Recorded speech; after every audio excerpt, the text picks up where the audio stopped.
We have so many good poker events coming up. It's unbelievable how just the poker schedule in general is so full across the country. You can. I'm always surprised. I made a joke the other day about how every couple weeks Ari Angle Final Tables, a tournament that I didn't even know existed, because there's just so many different small events in the Midwest and here and on the West Coast, and you can literally just go stop to stop and never have anywhere. I had that for the idea at one point that like if I was single and didn't have a dog, that I would just follow Ari around and play every tournament, because he is like so smart with the tournaments he selects to play. It's usually he cares about rake, he cares about field strength, he cares about like how expensive the area is that you're gonna be staying in, all this stuff, and like he does his research. So could you really be making a mistake if you just showed up at every dusty stop that he goes to? Absolutely not. Simon opening the pocket sixes and Racing trying to see a flop in the cutoff here. And a couple hands behind him that probably are just going to also want to see a flop. I don't foresee any of these hands really wanting to squeeze here.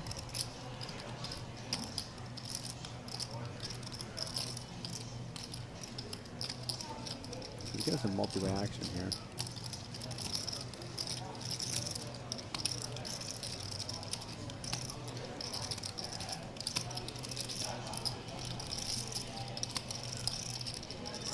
I think Racner's flat is a little bit optimistic that he's not ever going to be 3-bet. It's just the nature of these people's hands make them all just want to go along and fall in line. Especially if we talk about some aggressive players. Basically, everyone at this table is known as at least somewhat aggressive.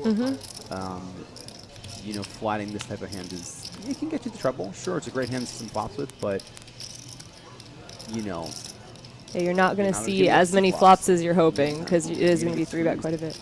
Now, if like Simon and Racner had switched seats, for example, I think the flop would be much worse, because Simon's going to squeeze so much more than I would imagine some of these other guys are. But, again, I don't know these guys too much, so we'll have to see. Not much here for anyone except for Racner, who's I would imagine he's going to just bet and take this down.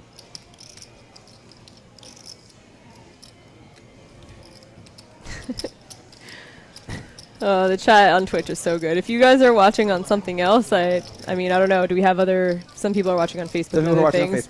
But yeah, Twitch chat is always the best. It gets so out of line. Luke Vrabel in the chat. Yeah, that's what I'm talking about. Shout out to Luke.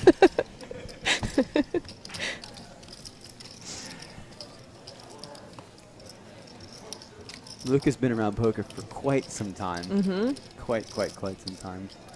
He's on a little uptick now.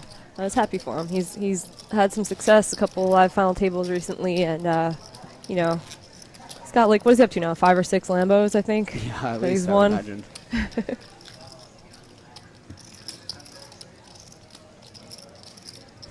Luke, you gotta come down here, man. Stop by and say hi. Yeah. We got live at the bike in the chat too. Oh, Gaucho's cool. here too. Awesome. Where's Gaucho? That's Dave, right? Freddy's. Yeah. Yeah. I don't see. Someone said hi to him, but I didn't see him say anything. Anyone in the Twitch chat have any luck at this Borgata Spring Open? And any event winners, or anyone just have fun out here? No. Nope. No, I guess not. Everyone who had fun at here is at the final table right now. Yeah, I guess so. This is a great series. I'm a huge fan of the series because it's like you have a chance to like build your bankroll, like pad your bankroll a little bit before WSOP. Or in my case, just like dust a bunch of it before WSOP. There's an event 20. We are going on break after this level. So if you could, kindly start moving your green Joe chips over opening to the one ace player. 10 off. Start the game up, but start building your green chips over one player. We are having color up after this level. And we're going to see a shove from Eric in the 1 seat. And he only has about 25 big blinds or so. Still a bit of a large shove, but he will just take it down. Quick fold from Joe. Eric, one of these, I'm not too familiar with Eric. Eric from Brooklyn, New York, live earnings of $148,000, 2/3 of which came here in 2014 when he won the Summer Open Deep Stack. And that is his only Borgata title. He began And- day 2 with only 31,000 chips, one more than the starting stack. But began day 3 with 2nd chips. As you just saw the graphic come up with the chip distribution, nobody's really short. 26 big blinds are shortest stack. So tons of play left, long levels. Yeah, guys, get comfortable. Yeah, it's going to be We a long could one be unless here. unless could be we here can a like while. magically set up some coolers here.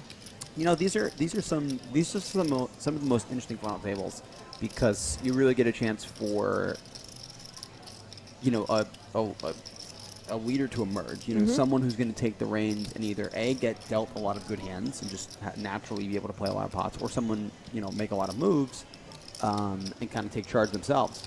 So always cool to see how these ones play out. I've always found these a little more interesting than the ones where, you know, there's a giant chip leader and everyone just kind of folds to him and tries to ladder up, because those are, well, you know how that's going to play out. Yeah. No luck this trip, says Bob. Unfortunate.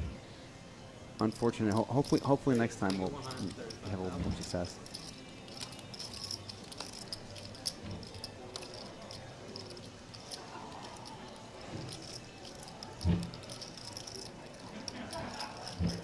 So we have Eric raising the ace king. We got Ricky in the big blind trying to decide. He lets it go. Yeah, 6-3 is not the best hand to look down at in that situation. We'll have to, maybe we'll try to sneak word in with Kane. You guys get a chance to hear that soothing voice. Can you guys can they hear? Can you guys hear the table audio? Because I don't think there's a whole lot of table chat going on, but I don't believe we. Okay, so they're just not talking. I don't know if we actually have the feed in our headset. That's why I wanted to see if there's gonna be any interesting talk at this table. Joe actually tends to talk a fair bit when he plays, which is, you know, for those that know him, might sound a little surprising, but in my experience, he's pretty talkative at the table.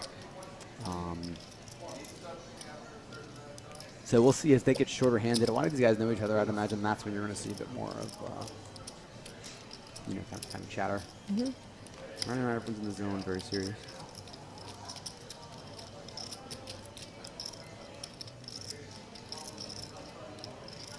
Joe with the suited counterpart is a early race 10. Opens it onto the gun.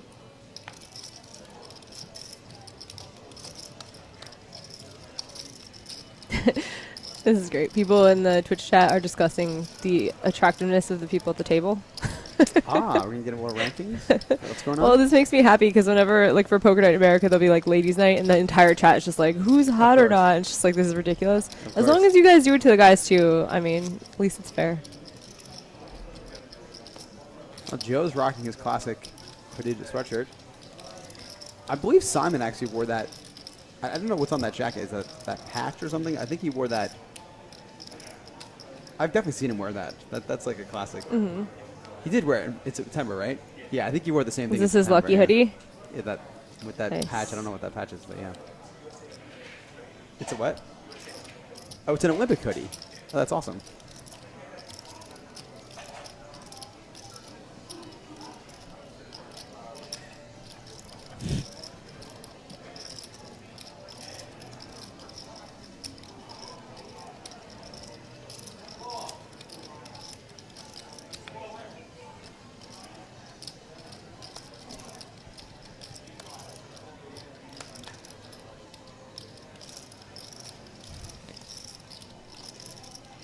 Sam rocking the classic Yankees hat that he's quite often seen. He wears different hats, I think, but I've seen him in that hat a number of times.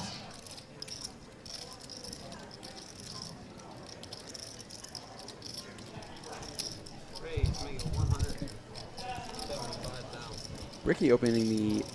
No, he didn't open the button? Sorry, I graphic was, I guess, incorrect.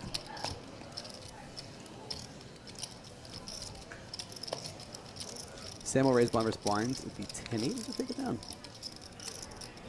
Pretty quick. Pretty quick one. Now we're discussing who at the table has the most money. Who has the most money? Yeah. Poker is such an interesting game for that. Because, like, in no other profession are you like, hey, how much do you make? Like, how much do you save? What's your 401k look like? In poker, like, it's constant. It's like, oh, confirmed Busto. Like, I saw him playing 2-5 one time. Must be Busto. Like, Yeah, it's I so mean, funny. You know, poker's interesting in that, first off, anyone playing tournaments, you're generally just seeing scores, and you're not seeing all the Yeah, times people are there's no way to losing. know, but we love speculating. I mean, like Joe won like $8 million in 2015, but I mean, who's to say how much he lost that year or how much he lost the following year? So, you know, I mean, I don't. Joe's not. I don't want to start any Joe McKean broke rumors. But you see the average person. You just heard it look here and first, say, though, from "Oh, Gags 30. Joe's a multimillionaire. Corey has $8 million. Like Yeah. you can never be sure. You never know if Right. someone had all of themselves or a piece of himself or a fraction of himself.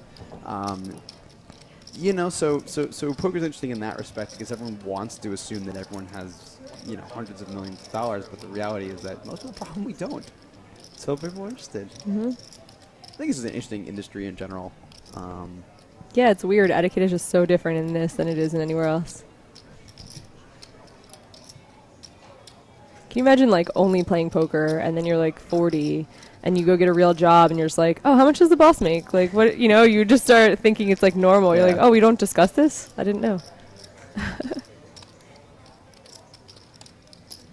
Eric opening, I think on 1, and Kane putting on some aggression with the ace-5 suited.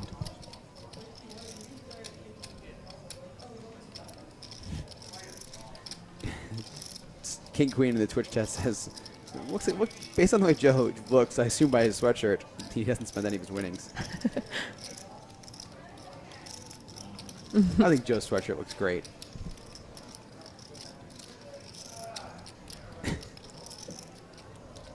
And speaking of Joe, I think he has a decision here. Oh, no, I'm sorry. The action's still on Sam.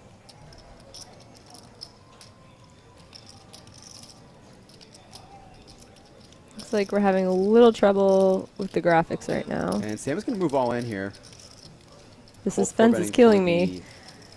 the, So Eric is 30 going or to so be big in blinds. a So really weird spot with jacks. yeah, this is a really interesting spot because generally for 30 big blinds here,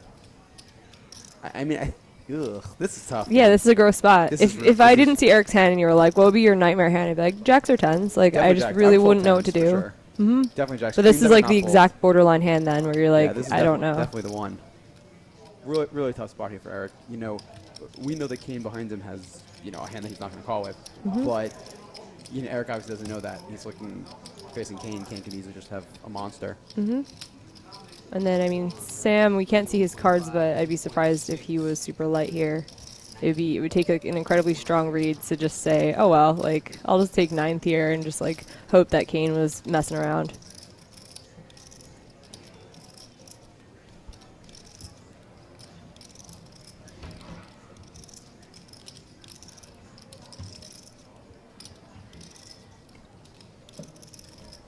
Especially considering positions here. Yeah, it's not It's a late tough and then call. late 3-bet. If early Eric's raise. the cutoff and Kane's the button, and then Sam shuts the small, I think there's no way I'm folding 2 jacks here. But, Eric will pick up the gun 1. Tough decision here.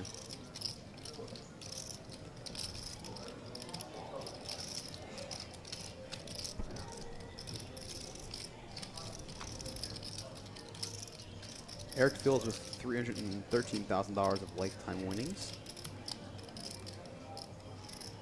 Yeah, I think we mentioned he got 6th here in 2013. Rocking the win hat.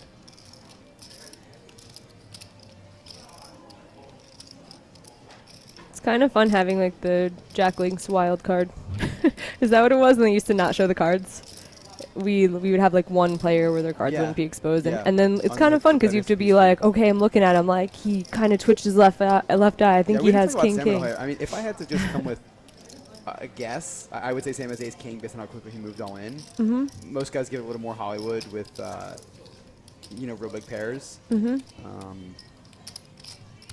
it looks like we're not going to get Sam's hands here. Slayer wants to know if I would call or fold jacks. I think it's pretty close. I think I would honestly fold there. Again, especially that Sam didn't really put too much thought into it. I mean, there's very few hands that Sam was going to be shoving that. I mean, really, it's really just ace king. Yeah. That's the I only mean, I would end up folding just because it was an early position raise. Kane, obviously, his range includes 3-bet bluffs, but it also has to include a lot of good hands that are willing to call off. And then Sam's 4-bet shove is just very strong. Like, these people all have to worry about ICM. Like, nobody here is a bad player who's just going to look down at 8s there and punt. Yeah, you know, no like, one's- it's no one's just, it's a doing that. really It's bad spot fickle. for jacks. It would feel annoying to have jacks there and fold, but I think that, like, the more I think about it, like, it feels more like a trivial fold than a cry yourself to sleep kind of fold. It's the one hand, the tough hand, that you're not sure what to do with, but I think you just do have to fold it.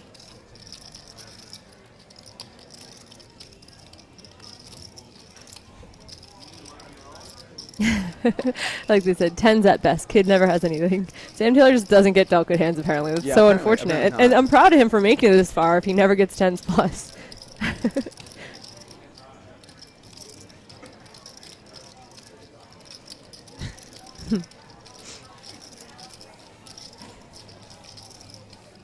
If there's anything Joe smells of, it's going to be chicken parm, let's be real. Yeah. Come I was on, talking bitch. about that the other day with my friends. I was like, I'm surprised they don't make, like, perfume for girls that's just, like, pizza or something. Like, guys would love it, right? I Hey, was look like, at these chip stacks. Chip leader having 56 big blinds, short stack having 31. yeah. This is anybody's game. You guys want my audio louder? Okay, we can do that. This is the first time in my life anyone's asked me to speak louder, I think. But I can do my best.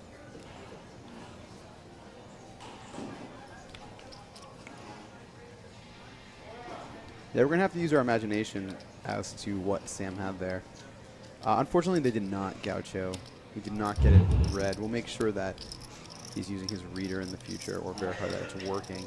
Sometimes, you know, if you guys aren't familiar with these types of streams, the cards have small RFID tags in them, and there's a reader inside the table, and they, you know, you'll see the players spread their cards before they look at them, like Sam's doing right now. And he's putting it on the reader there so the you know, they can pick it up on the stream. And sometimes it just misses the mark. You know, you're just off a little bit, or for whatever reason, the just doesn't pick it up. You know, so once in a while we'll make sure the players getting their cards in the right spot, and you know, if they are showing their cards. And now we see Sam pick up. You know, we're assuming he had a big hand the last hand, and we see another one here. And he does put in the 3-bet.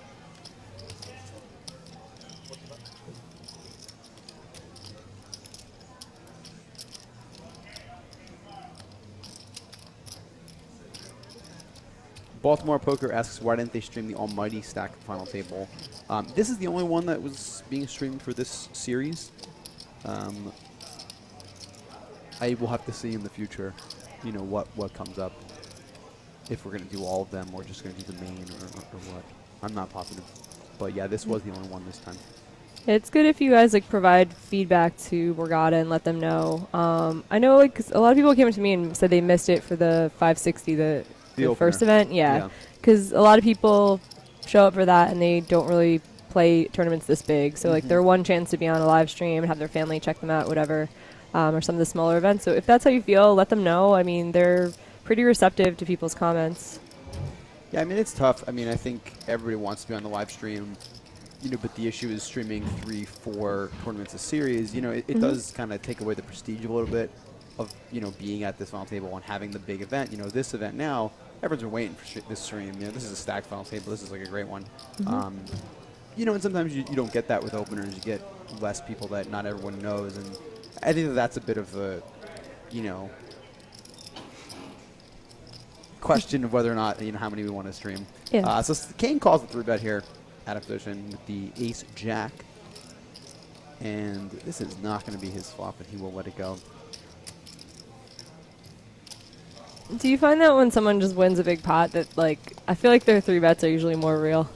Like, I don't see people, like, stacking chips and then messing around with, like, light 3-bets Yeah, that that often. could definitely be a bit of a tell, especially on players who, you know, perhaps don't play so much. You know, whenever they're doing anything else, in the hand, whether it be Yeah. stacking chips, eating food, talking to the waitress. Yeah, I on their discussed about phone. like always having like a sandwich there or something just to throw out like the reverse towel, you know, like have just Yeah. a complete dust bunny of a hand and just like take a bite of your They're, like, sandwich, put it mid-bite. down, and 3-bet. Invite. Oh, hold on a second. Do you remember the Jesse Cohen hand? My favorite hand history of all time. It says he's at a final table, and it says Cohen puts his sandwich down and puts in the 5-bet. I was like, wait a second. So he was eating his sandwich until he was 4-bet. That's awesome. Great. I'm all on, guys. Yeah.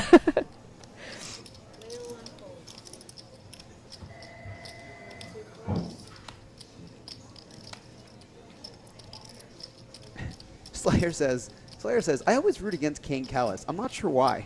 He's a super nice guy, sweet dude. I just want him to lose. It's because they're like so opposite. Like Kane definitely like lives a clean lifestyle, right? You're saying, He's like are you yes, implying that that Slayer I'm does saying not live a Slayer clean lives like lifestyle? the craziest life. But I think that you kind of like see that in the other person. You're like, I hate that guy, the one who's like doing everything right and like I don't know. Sorry, Luke. Yeah, Gaucho makes a good point. I mean, yeah, I don't think there are better tournaments than this. This is like a sick structure, just an amazing tournament and great venue, and I mean that's why you get so many people in these things.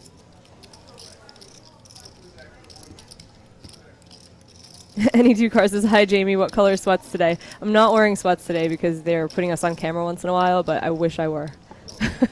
Can you hear there's a slots tournament going on Is right there outside really? of this You can room? hear it? Yeah, I hear everyone Whoa. just mashing those buttons. I walked by before. If you guys have never seen a slot tournament, Oh my god, I it's recommend you go awesome. check it Yeah. out. Because it is quite the sight Yeah. to see everyone sitting there mashing the slot They give like button. free entry sometimes. Like They if give you, a lot yeah. of stuff. So They do yeah, a if you lot of like look pretty in your cool My things here. Borgata or whatever, like sometimes you get those. Like I participated in one a couple months ago, and it like it's hard to do for 5 minutes straight. I'm Yeah, like, it's a lot of work. It's a lot of work. I hear it. I know. Just that constant clicking. yeah.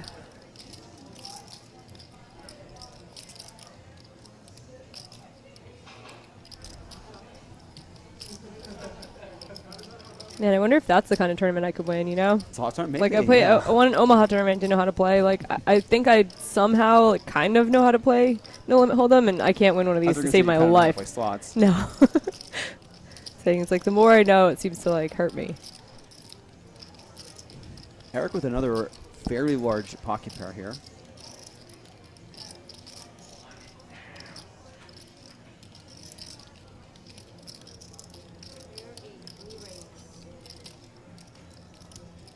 And he will put in the 3-bet.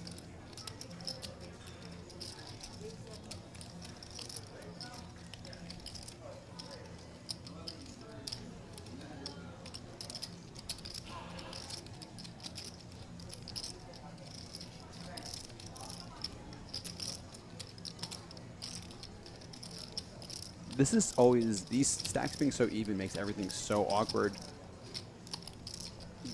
Just having 10s here in general as Eric, like he's like, what is he, 6 of 9, 7 of 9, something like that before this hand starts, and he's, you know, if these two guys get all the money in, whoever wins that pot will be chip leader. Yeah. You know, it's just every hand, any big pot makes a new chip leader at this table and cripples the other person, so.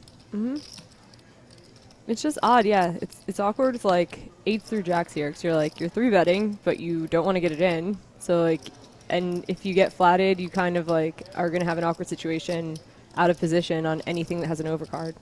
Yeah, I mean, I'd be surprised if he somehow doesn't get the sim pre just Yeah. based on the position. You just don't love it though. Like, Yeah. so you're Yeah. kind of like 3-betting to like puke call. Yeah, exactly. And John will fold his king 8 suited, it looks like there. There's an event 20 of you are going on break after this level, so if you could, kindly start moving your greases over to one. Might have talked about Parks in the Twitch chat. Another popular East Coast stop. Oh yeah, they kind of stack these together. That was Yeah, nice of Parks them. pretty much trails Borgata. Like, always they have a series right after the Borgata one, which is cool. Are you headed over there? I might actually go down to Baltimore. I have a bunch of points toward that seat, This is, and you know, yeah, this is what I'm saying. don't There's really just- want to go, but I think There's I'm. something everywhere. Yeah. Yeah. Did you feel this way? Like when I first started playing, I like felt like I couldn't miss a tournament. If I wanted to play a tournament, I'd be like, I gotta satellite into that, or I would like put too much of my bankroll toward it if I really wanted to play it, not realizing that like there's always a tournament. Like Well, you now won't. there is. Yeah. This didn't exist. Yeah. You know. I guess even like 5 or 6 years ago, it wasn't like that. Yeah, there were. I mean, there were the big Borgata events. Then there was like the World Series circuit, and there were WPTs, and that was like Yeah. mostly it. Yeah, now there's a lot in the middle. Like, there's a lot of stuff for Oh, like yeah. people who want to play from like $500 to $2,000 buy-ins. You have got parks, some you options. have WP deep stacks. Mhm. You know, party poker series. I mean, Yeah. they're always the EPTs, but now you have other, Poker Stars events. Mhm. Here Borgata as stayed well. strong through all of it though, because we'll have 2 WPTs. Yeah. We had the tournament, the 15K 2 Borgata's years. still the only stop with 2 WPTs. Florida. I think Jacksonville, Florida right? as well. Yeah. The Hard Rock maybe. I don't know. In Seminole? Yeah. Do they? I think they only have one. Because the one Oh, in the only summer one is not a WPT, WPT. right? Okay. The September series here is still my favorite one. September like- here. yeah. That's the biggest. It's I mean, awesome. yeah. That's just a very. I think it's a good time of year because everyone's like, everyone gets burnt down from the WSOP, Mhm. and then kind of the summer's a little. Yeah, like slow. you're, There's not some people are many- in the poker hospital. Some people are just like so tired from like literally playing 40 events in like a month. Yeah. Yeah, and then September is when you start to like poker again. Why won't the commentators talk about Turning Stone? We can talk about Turning Stone. Have you ever been to Turning Stone? No, I have not. I played. I'm getting an eye roll. I'm not from Jamie. I played my first ever poker tournament was at Turning Stone when I was younger because even though I was 21, all the young kids that weren't 21 were going up there like on 2+2 and pocket fives. Like, I mean, man, this is back to like 12 years ago, 11 years ago, something like that. Mhm. And they were like, oh yeah, Turning Stone is great tournaments. I was like, all right, I'll go up there. It seems like where the cool kids are going. So I wanted to be a cool kid too. So I went up there and played a tournament. Yeah, I final tabled the tournament with Jonathan Duhamel. Actually, I had no idea who it was at the time, but somebody funny. found on my Hendon mob that it was him. Yeah.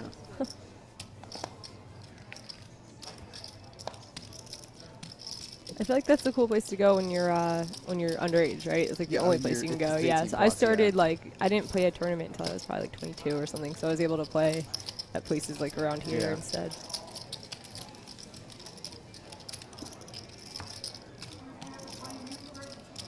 So you've had no blood yet in the first No, hour nothing of too play. big. I mean, this was kind of expected. I think with stacks this even, Mhm. you're just going to see, especially a lot. I mean, there's not a single player here. Is there a single player that's not like a professional at this table? I don't think so. Let's see. I mean, that says a lot about the structure of the tournament. Let's see. Eric Fields, I've played with a bit. I don't know if he considers himself a professional, but he plays a lot. Mhm. I believe Ricky's a professional, right? He plays online. Mhm. Yeah. Kane is definitely a professional. Eric Butt is a little unknown. What does Eric say? Let's see if he has anything here. He does consider himself a professional, and for too long, he says. Okay, I have a question for the Twitch chat. So before these final tables start, these players fill in bios. And there's, like little, name, hometown. And there's a couple like kind of funny questions, like little like something you'd want people to know about you and that kind of stuff. And one of the questions is, if you could be one person for a day, who would you be and why? It's kind of supposed to be a little fun question. Yeah. Maybe you want to be president. Or, Yeah, you get a little whatever. insight into like people's values and Exactly. stuff. I would say about 80% of these bios that I've read over the course of doing this commentary, and I've done probably maybe 6 or 7 of these final tables, 80% of the people answer that question with, they would be me, or they would be myself. Yeah. Like themselves, not me, Yeah. themselves. I don't get it. Is that It's like you get to do that for many, many days. Like, why wouldn't you want to be something else? Like, even I understand, like, yeah, they're like loving life right now, right? Like, they're at a final table, they're making a bunch of money, they're pretty happy. But you could be like president for a day, you could be the Pope, you could be something, or something just like really bad to like experience like another side of life and realize that like you're lucky, Yeah. Just any other, yeah, it's a really weird answer to say me. It's like I got a you good get to one. do that a Kane lot. didn't write that he wanted to be him.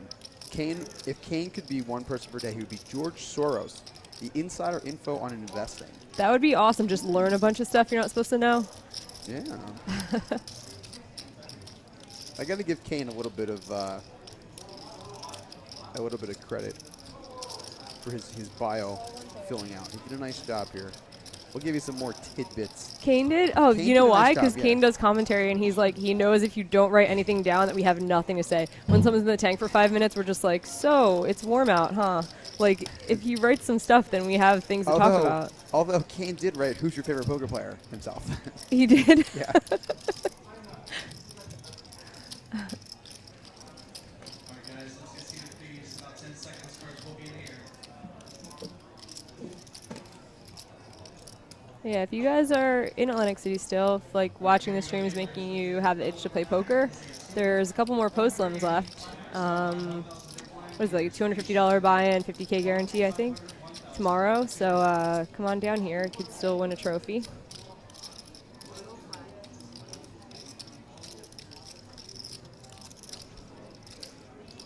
Oh wow, we're on a turn. I was reading Kane's bio and I got lost. So thankfully we have the action Yeah. catcher-upper thing on the left side there. So it looks like Wade opened with the Queen 8 suited and did bet the flop, and it looks like he's considering.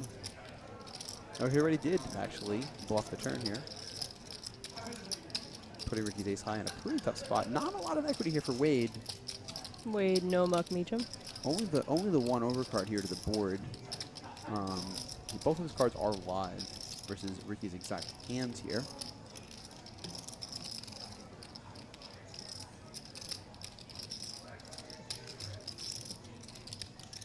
Will Ricky make another call with ace high? He will not. Tough board just in general for a lot of Ricky's hands. Really tough to call with ace high on that type of board. You know, if Wade is a 9, you're just stone dead. But you know, as we can see, Wade does find the bluffs in that sort of spot. Yeah. So nice bet there by Wade to take that down. So we got Sam Taylor is chip leading 59 big blinds, all the way down to Eric, who's got 30, and Yeah, you see I nobody just want to short. point out that again, like these even stacks, Sam was all in for 28 big blinds Yeah. as a 4-bet not too long ago, 30 big blinds, and now he's just a chip leader. We have a request for Gags for you to read Kane's bio in his voice. I cannot. And do then Kane's also, voice. I have a request for you to then sing the Star Spangled Banner for us, like it's opening day. If there's one thing this chat does not want me to hear, this is me singing. I had no voice like 3 days ago. Oh, so you guys almost faded it. Too You bad. did almost fade me being here at all because I had just had absolutely no voice. But thankfully, it's mostly come back. Are you sick? I was sick You're like a just- week yeah. ago, and then I just woke up and had no voice left. So Thought maybe you like went to a rave or like screaming. no, So I don't know. no, it was all Yeah. my national anthem singing. That. Yeah. They asked me to open up at the Mets game. The Mets, so yeah, okay. So Sam's trying to decide if he wants to defend here. It looks like he's going to.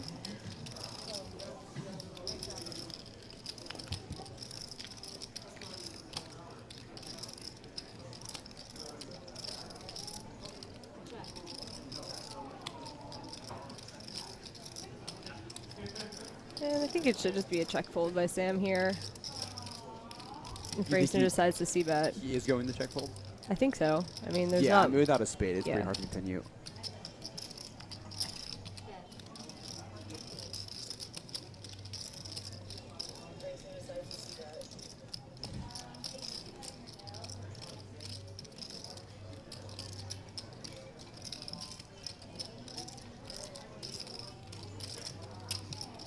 This is a spot where, I mean, we see Racing's hand. Let's pretend we don't.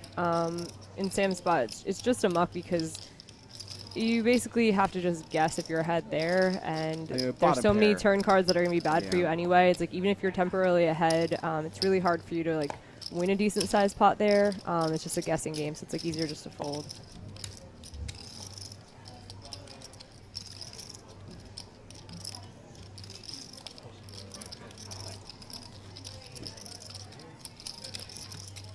Quadma asks if we know Kane's online New Jersey screen names. Let's see if Kane wrote his original screen If he name outs of himself, then NASCAR you could say it. But if 1949, not, I think you should probably which was not his say old it. PokerStars name. I think, was that his tilt name too? I think it was. But no, it looks like he does not have those on here. So I will not be saying those if Cam does not want anybody to know. I'm not sure, but.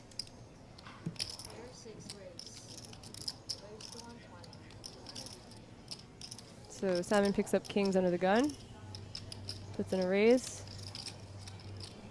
and it's folded to Wade.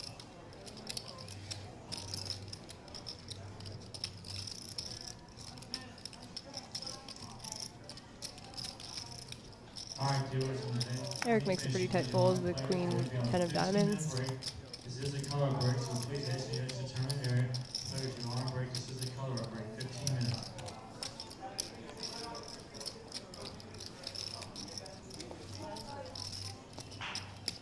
And total waste of kings. He just gets through. Oh, hi guys. They never tell us when we're about to be on. Hey, no, we're not on. That's not us. Oh. That's the preview. I thought that was like. No. We make lots. I was playing cash with someone the other night who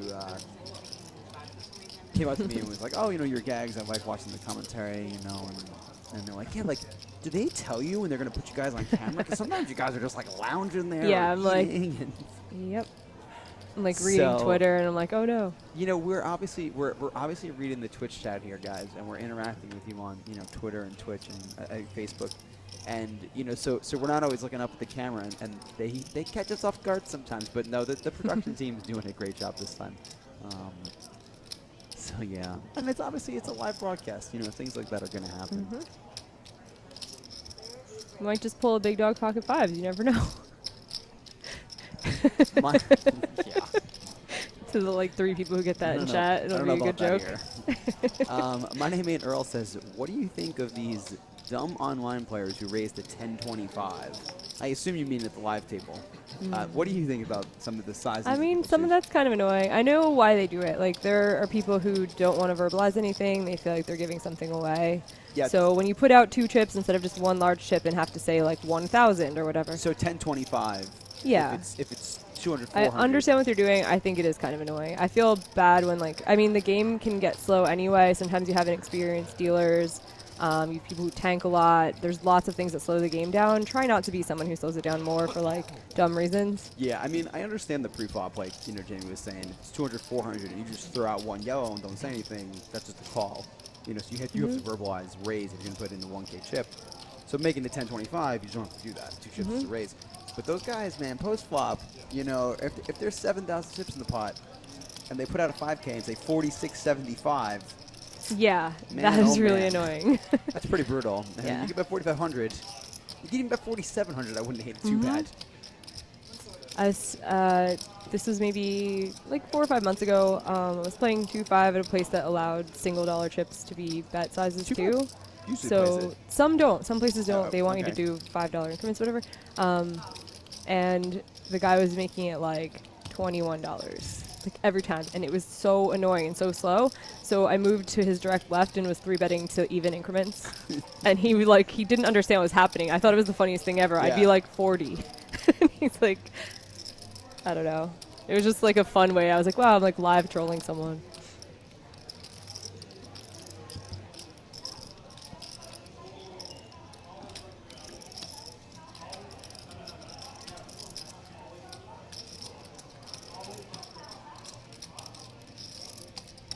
So it looks like Simon's going to win this pot unless he finds a way to fold this hand.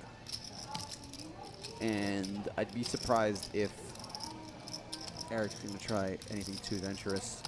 Action on Simon here on the river. I would imagine, okay, he's going to bet.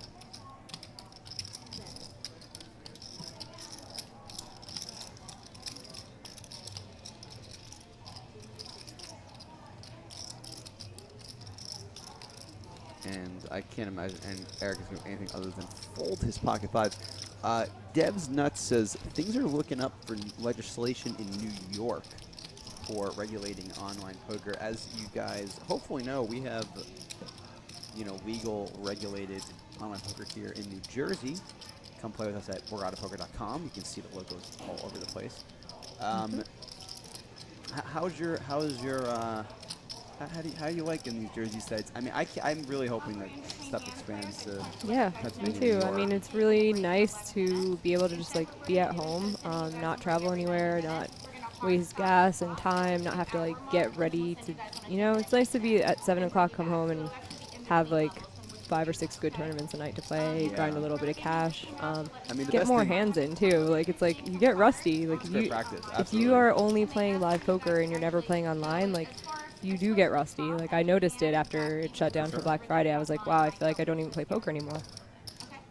I was speaking to someone not too long ago outside of, I think it was a sugar house, but they were asking me like, well, how do you improve? Like, what's the best way to improve at poker? And I was like, honestly, like, play online. Like, think about just sheer number of hands that you see. I mean, what's the average live table? Right. Maybe 25 hands an Yeah. hour.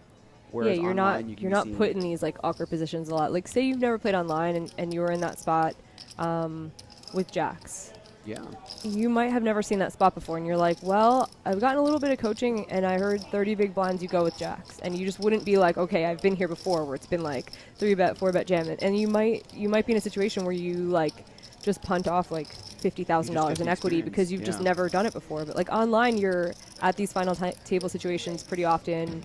You get get a hang of like ICM, like what you should and shouldn't be doing with certain hands. And I don't know, it's just it's unfortunate that other states are kind of like, tying these people's hands. Like they just can't play. I think Pennsylvania and New York are getting there. Hopefully, Pennsylvania, guys, I mean, look, if you live in Pennsylvania, yeah, guys, please be doing contact some your, work. Look at PPA. legislators, Poker Players Alliance.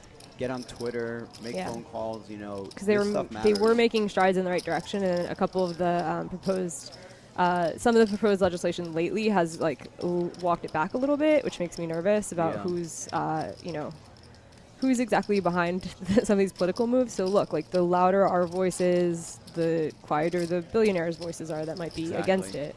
Exactly. Question from the Twitch chat. Might be a noob question, but what does punt mean? Punt is, I don't know where people started using it, but just kind of blowing a bunch of chips. Yeah. Maybe making a big bluff, maybe putting your money in in a really bad spot that you maybe should have folded or not done. Anytime anyone does something that's outside of the box and considered not a good or standard play, right? I would consider. Yeah, I think like not paying attention to like the dollar value of your stack and just doing something that's like so out of line. That like as you're walking out of the room after losing your chips, you're like, oh my god! Like if I'd thought for 5 more seconds, I wouldn't have done that thing. How are the daily tournaments at Borgata? There are tournaments. I mean, they're great. Poker room's great here. They have what's the big? Are there still? What's the biggest day of the week now? I think Wednesday. Wednesday was always the day where it was like they have 2 decent guarantees. It was like 11 a.m. and 7 p.m. for dailies. It's a great place to start if you aren't quite ready to like put $500 on the line or $2,700 like this. I mean, I started playing dailies and got comfortable. You still have a chance to win a bunch of money. First, it'll still be like 3,000 or 4,000, maybe more. And it's just a good place to learn so you don't get too punished by losing too much too quickly. I'll tell you guys, if you're looking to play some of the larger, events in the series like this, and the Spring Open and stuff like that, head to BorgataPoker.com because we have satellites there were satellites to the opening event and satellites to this main event. You can get it for $5. There's like steps. And this 2,700, there are satellites for $400, and I think there's even satellites to the satellite for even less. I'll pat myself on the back for winning a seat. Nice. Didn't do me too good, but hey. At least it was cheaper for you.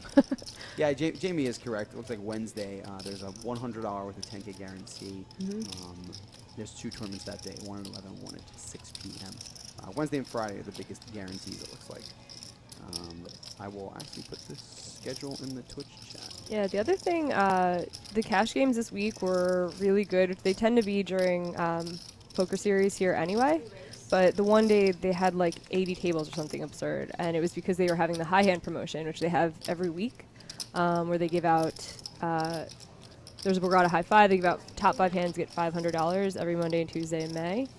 They also have 30K weekly ultimate high hand, $250 every 20 minutes, daily from Wednesday through Saturday, from noon to 10 all May. So it tends to look like your chance of actually winning like a high hand promotion are small, but it drives so much traffic into the room that the games tend to be like really juicy.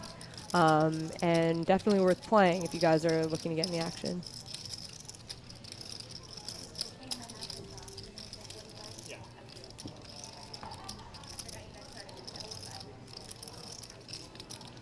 They must not be talking at all at the table because I can hear the music like faintly. Oh, It's in the Vampire headset? Weekend right now, yeah. Yeah. And I have not heard a single peep out of the players at the table. This is like so serious. Some people are really good at being in high pressure situations and still acting casual, and then some people just aren't, and they just don't. They Yeah, I mean, you prefer have not to some talk at all. experienced players between Kane, Joe, and Simon. I mean, all these guys have been under the lights several times. You know, Joe obviously on the biggest poker stage there is, Yeah. and have done well. All these guys too. So John as well, John Risner, obviously, same thing. Man, there are a lot of winnings at this table, huh? Yeah. Let's see if I can do a quick total here. How has your experience been when you're at like a televised table or RFID table? Do you feel nervous, or does it you get over it quickly? I'm losing count, Jamie. Hold on a second. Okay, sorry. Guys can't multitask. I forgot about that. Yeah, there's like, man, this is a lot of money. There's about, between these 9 guys, there's about $27 or $28 million of live earnings. And that's just live. Joe has a whole bunch of online earnings, as well as Ricky and Kane. Pretty impressive. A large number of the winnings come from John Racer's $9 million and Joe's $13 million. But that's still not too bad for the rest of these guys. What was the question? Live pressure? Yeah. How do you feel? Like, does it bother you to be at an RFID table or have the lights on you or cameras or anything, or is it something that you get used to quickly? I think I just handle pressure well in general. So I think for me, it's bothered me less than it does for some people. But you know, the first big, streamed televised final table I was at, it was, there was definitely some added pressure. But the thing for me is that there's added pressure for everyone, and I felt like I was able to just handle it the best, Because you've been there before, I knew what I was supposed to do. I've just been at big final tables before, and I played so much poker that, you're still just playing the game that you play every other day. You're just sitting under these lights now. Yeah. I will say that the physical lights bother me the most because they're just so bright. I don't know if I'm sensitive to light. I was actually complaining, we have lights on us here in the booth, and I was complaining that I thought they were a little bright. So that's bothered me a bit in the past, and that's what I find the most distracting. But other than that, you're just playing poker, and I actually like the added pressure because, people are kind of, everyone's under pressure too. So you can make big moves, and they're afraid to put money in, and you can just kind of, be aggressive and do well in that type of setting. Yeah, for anyone who's nervous about it, I feel like it just is something that like you worry about until you're actually in the moment, and then you're just playing poker. You're getting dealt cards, and you're just like, all right. As soon as know how that to do first card this. gets dealt, you just there. Kind of even forget the cameras are there. Until you do something really stupid and it's all over the internet, and you're like, oh yeah. Even then, I've made some. The first time I was ever at any sort of featured, televised streamed table anywhere. It was not a final table. It was PCA in 2010, 11, 10 or 11. I'm not sure. And I massively punked it versus Moneymaker, like unbelievably. So that hand lives in infamy on YouTube if anybody wants to dig that one up. But so hey, I got that out of the way. The whole make yourself look stupid on TV. It's humbling. It's good to do that though, because then you're like less hard on people when they do the same thing. Like, I don't know. Yeah, I just don't like the people who see someone misplay one hand, like, oh, that person's trash. I'm like, probably not. Like, you're going to show me like 5 or 10 of those hands, then I'll be like, I agree. But like one time, I was like, dude, I've butchered some hands like absurdly. I look back on like Pocket Fives threads where like I used to post hand histories once in a while, and I look at it now, I'm like, oh my god, I'm like, it's so Absolutely. bad. I mean, I always say like if you look back at yourself, a couple of years earlier in poker, and you don't think you were terrible, you're not working then you're hard not enough. working hard enough for improving, because the game changes, people play more, people get better, and you need to as well if you want to stay current in poker. Yeah, I like get embarrassed once in a while because there's a Twitter account that will like repost old, like if you've ever worked for a company, like I've worked for Tournament Poker Edge and I used to produce some videos for them. And it was maybe like 5 years ago I started working for them, so that's a while ago. It's like a million years in online poker. And I have a video that they keep like this free database thing keeps putting out, and I'm like, I watched it, I'm like, oh my god, I'm like, this is the worst thing I've ever seen. And I'm like always afraid, I'm like, oh no, what if someone like thinks it's current? They're gonna like watch this and be like, this girl is like the worst player that's ever lived. I'm like, no, just I'm like 2012 bad.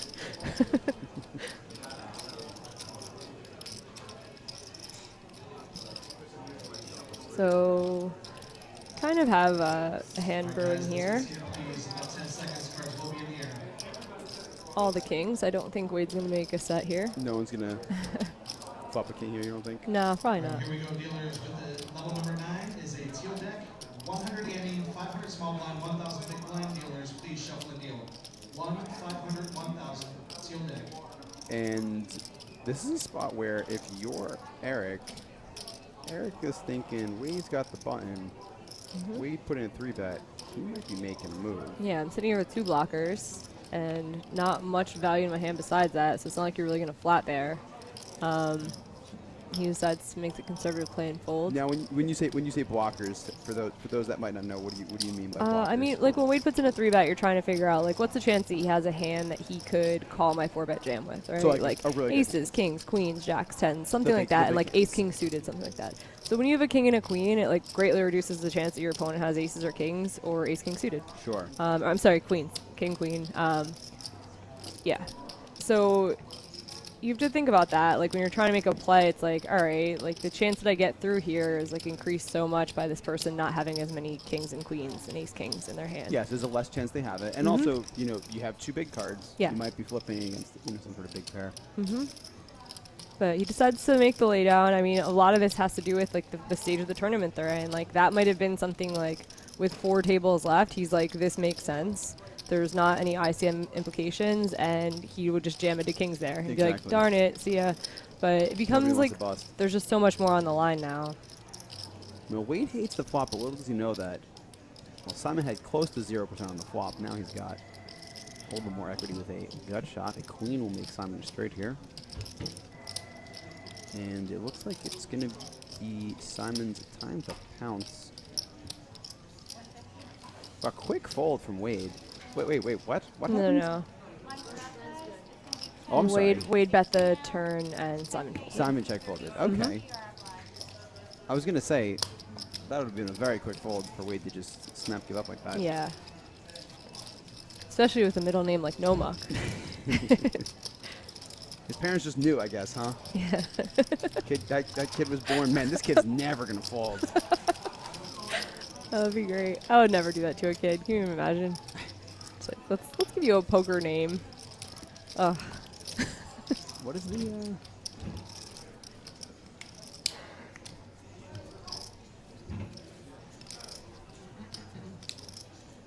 So we got some yellow chips in play yet, or that's going to be No, out I on don't the think first so, but break? They'll someone in probably the color chat them up. I think the command wasn't working. Oh, okay. All right, so we've been live for maybe an hour or a little more. Who do you like? Who's your pick? Who's your pick to win this thing? Obviously, Ricky's got the chips, but maybe not the live setting experience. Are you going with Ricky? Simon's been pretty active. He's still. I mean, it's anybody's game at this point. I kind of just want to pick Simon. He's just like the silent assassin. He just chills. Sure. He's like a friendly, nice guy, and he's willing to mix it up. Like nobody, I think he's realized like the table is playing pretty tight, and Sure. just like with all of the pros, and like nobody's really gonna be punting too hard. It's like he's the first one to really put in a light 3-bet with ace-5 suited.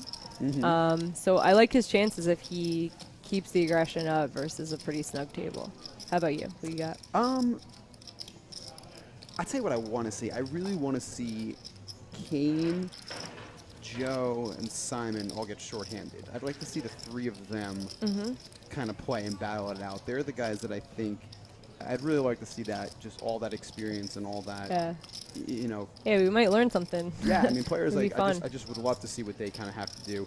I'd like to see Ricky in there too, because I've heard a lot about Ricky, and I kind of want to see what he's capable of shorthanded, because shorthanded is really where players kind of shine. Yeah. You really get a feel for who's Kane, gonna be like, whenever I've done commentary with Kane, like WPT, when we're three-handed and heads up, he has some really insightful things to say all the time. I think he's done a lot of studying shorthanded and heads up. So, yeah, it would be cool to like watch him in action instead of just listening to him commentate. Yeah, I mean, I play with Kane quite a lot on the on Borgata Poker and all the New Jersey online sites, and you know, most of the play is very short-handed. So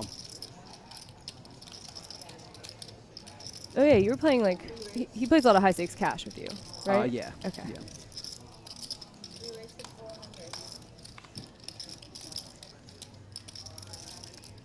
We should get a little like maybe like a monthly Rail Heaven in New Jersey. Wouldn't that be sick if like to see how big people would be willing to play if it's once a month? Big games lately. Yeah. Not real heaven. Speaking of Kane, you got to play some pots, buddy. I want to reference this bio some more. Yeah, his bio is sick. He said he played in Rail He Heaven did. back in He the does, day. That's yeah, awesome. back in the day. That was his greatest poker accomplishment. That he was says. so much fun. That was really fun to watch. And then also like the post-mortem of the game, like, oh, this guy got stuck 300K online. Like there would be threads and threads on 2+2 about They're it. still there. Yep. They're still there. And Eric will take it. Eric B will take it down from Eric F with the pocket aces. I missed it in the Twitch chat. Pocket Student says Joe is by far the best closer at the table. Joe, I'll tell you, He's Joe, probably up the most money in closing tournaments. Joe really has closed a large number of tournaments. He's got lots of trophies. You know, obviously the most famous one, the main event, he just commanding chip lead. That, you know, I almost want to say that even though he closed on the biggest stage, you know, in poker, and he obviously played great, that one almost doesn't even show how well he closes because he had so many chips. Like anyone that has that many chips, you know, can close in a situation like that. But go through his hands, my man. He has so many wins where he's come in and just completely crushed the final table. So, although, you know, I might say, you know, oh, hey, you know, it's easy when you got a lot of chips. You know, you can discredit whatever you want. He's done it so many times that there's no discrediting him at all. Yeah. He definitely is a really good closer. So I'd love to see that shorthanded.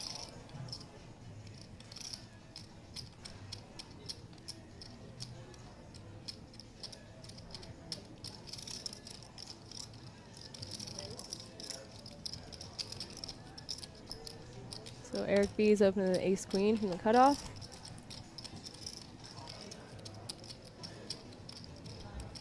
Ricky with an interesting decision from the small blind. I think this is probably going to be a spot where I would elect to 3-bet, and I would end up folding it to Eric's inevitable 4-bet in the spot. Yeah, Eric with just over 30 bigs, I believe.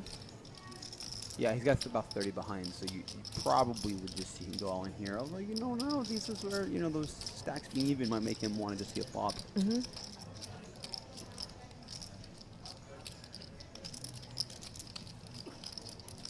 Dev's Nut says Ricky is in trouble here. He could be in trouble here. Yeah, I mean, he stands, I think what I would assume will happen, wow, I mean, that's a really tight fold. That is a tight fold. You know, I think that if you don't want to get aggressive, I mean, King Queen is good enough to call with in a situation like that. Guys, a lot of upcoming entertainment at the Borgata. Lisa Lampanelli, Kevin James, Maxwell, Jim Brewer, Chris Rock, the Killers. I don't know who that is. Artie Lang and Chris. I don't know who Chris is, but that's that's a pretty good lineup there. Yeah, but you know how I know I'm getting old? Like, I look at upcoming entertainment, I know like 4 of them. Come on, I don't know everybody except You for... do? Yeah, I got I don't know who Maxwell is. I actually saw Jim Brewer a few years ago. Like, absolutely hilarious. One of the best stand-up performances I've seen. Chris Rock, obviously always popular. I saw the Killers a couple years ago too. Yeah? Yeah, that was good shit too. Did you do any, did you go to the outdoor thing here? You know, they had like the outdoor festival. I heard that was fun. It did not. Yeah, I didn't go. A bunch of my friends went. Like, we're away the whole summer, so it's tough. But the little concert grounds here are pretty cool. Ricky, not too happy that he folded his King Queen now after this flop came out. I was surprised he folded it. I think I would have 3-betted, and I would have been punished for it. But I think 3-betting is a fine play. I think if you want to make a case for just calling, yeah, just because of like stack size. You know, I mean, it flops pretty well. You flop some big pairs. There's not many people behind you to squeeze. There's only one. You will go through A's because Sam will call a lot too, but you know, I'm okay with that. Yeah. You know, King Queen does well enough. The chat is clamoring for us to talk about Binghamton University Poker Club, so I'll do that. I think that's where they said Ricky started playing. Okay, I was gonna So- say I don't know where that is. Yeah, I so- think that's what he said in his bio. He started playing there as a college student, and so I think a lot of the supporters of Ricky are from there. So he has kind of a few little groups, like the Run It Up people, and then also his college group Yep. that are Bingham rooting Poker for Club, him. You got it right here. Eric firing the second barrel with his overcard and gut touch straight draw. Tough spot for Sam here with just a jack.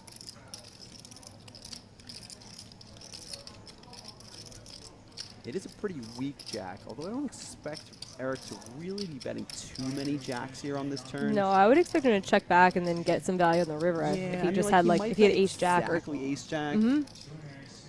But you might check, probably might check the turn with that hand. So this is really feeling like a king or some kind of draw, you know, from Eric. Obviously, or maybe like maybe a pocket four is like a really big hand. But yeah. Sam does correctly make the call here on the turn. Eric has more outs than he may think. I wonder if we're going to see Eric fire another bet, especially now that the flush completes from flop. Yeah, I think it's hard for Eric to rep anything now on this river, like with another barrel. Do you agree? Eric can rep a flush. He can rep a I just king don't know if he still. would barrel through a turn pairing the board if he had a good flush draw. Do you think he would? Yeah. I mean, you know, that's you know, he's doing it with even less equity here. With just the ace queen, he does give up. You know, we know that a third barrel probably would have worked here against Sam's exact hand, but even getting Sam to fold, Sam's not going to fold a king there. So pretty tough spot if you're Eric. Sam Taylor confirmed not mucking.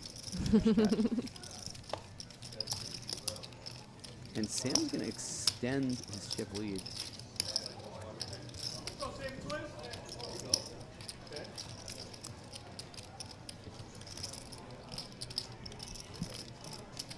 Let's see, Sam Taylor, New York native, playing poker for apparently 4 years. He has no past previous occupations. He has no marital status. And the rest of his He's bio is an blank. international Thank you, man of Sam, mystery. for all the insight into your life. Okay, Sam Taylor and I were on a party bus in Vegas last summer. Now here we go. Now this is the bio info that I want to hear, Twitch chat. Can we hear more about this party bus? Since Sam apparently lives a boring life, according to him. Yeah, let's right, see what you guys have to dude. say about Sam's life. Bucky says, that's my boy Sammy T. Let's hear it. What about your boy? What's your boy like? We're gonna do it like in Anchorman, and we're gonna read exactly what's on Twitch chat. So anything you want us to read, go F yourself, San Diego. Sam likes the Yankees. Yes, we're aware Sam likes the Yankees. He's wearing a big Yankee hat. Sam also likes poker. Jamie B. Not on Twitch asks, what's the main event like in Vegas? Oh my gosh, it's awesome. It's everybody's favorite tournament. You get super excited. Even the people who are the most over poker still will like They turn up show to up. that event. Yeah, people who've like left poker to go get a job or whatever.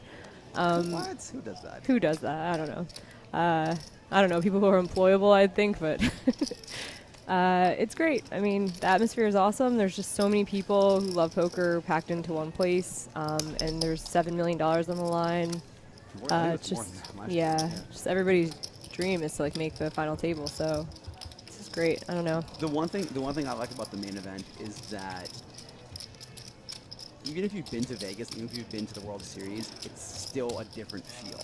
You have all these like international like media and like all the Brazilian reporters, the French reporters, Yeah. like, you know, all these different cameras and people with credentials. You get poker players from every walk of the world, every type of game, whether it's a home game or their home casino or, you know, the best players in the world. You get literally everyone that shows up to play that tournament.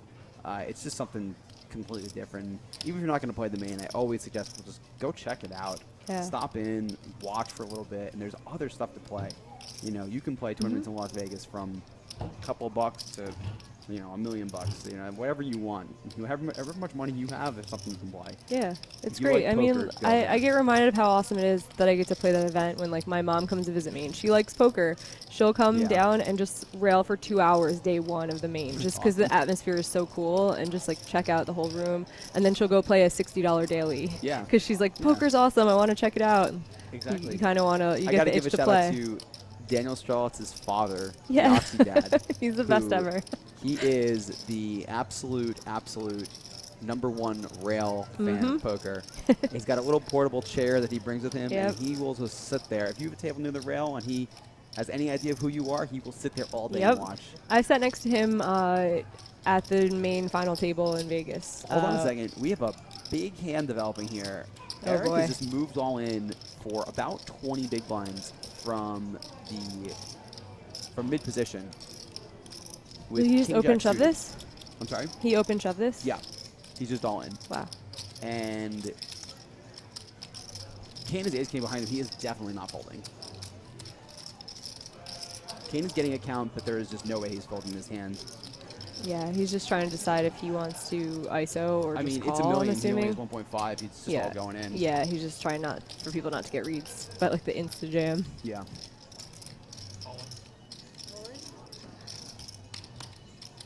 Kane moves all in, and he will have Eric dominated and covered here.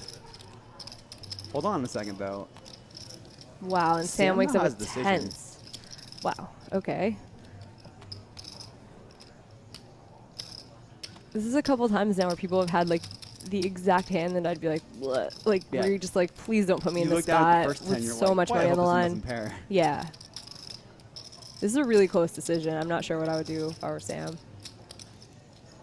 He has them both covered though by like quite a bit, right? He does. Yeah, so I mean that makes me lean toward a call that like you're not really. He'll still have 2 million chips left and still have a chance to be in this tournament.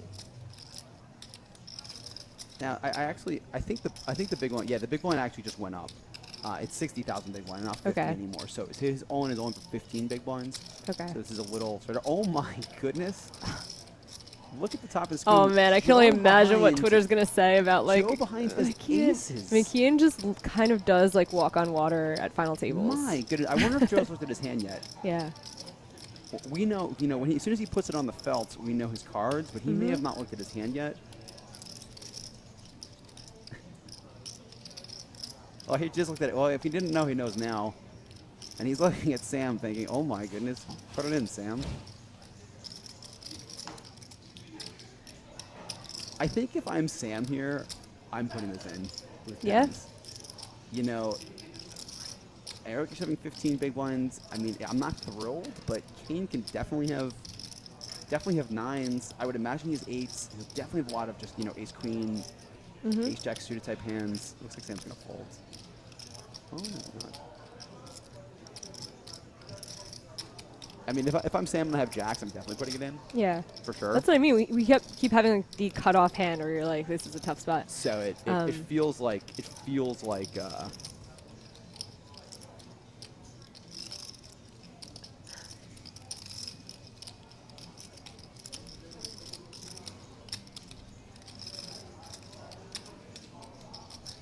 and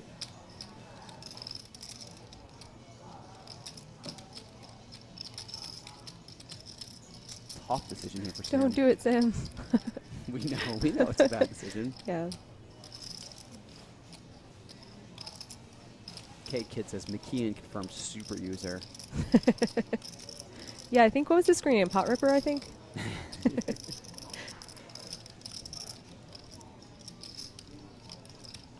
I mean, credit to Sam for considering everything right now. Joe cleaning the table while he waits, collect his chips. Just casually sitting there with aces, just dusting off his spot. This is actually the precise reason in these situations I don't look at my hand until. Because you feel awkward, right? You're like, oh god, act natural. Exactly. You don't want to act like you have something. Yep.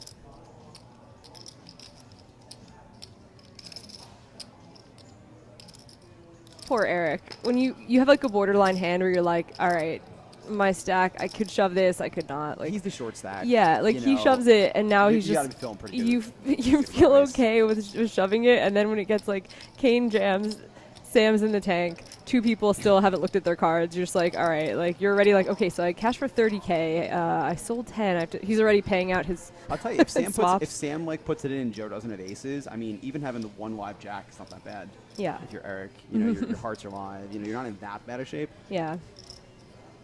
But as you can see with the hands that are dealt, Eric is not looking great. Interesting that although Kane has like quite a better hand than Eric has much higher percent to win this because of his live cards and suitedness. Mm-hmm.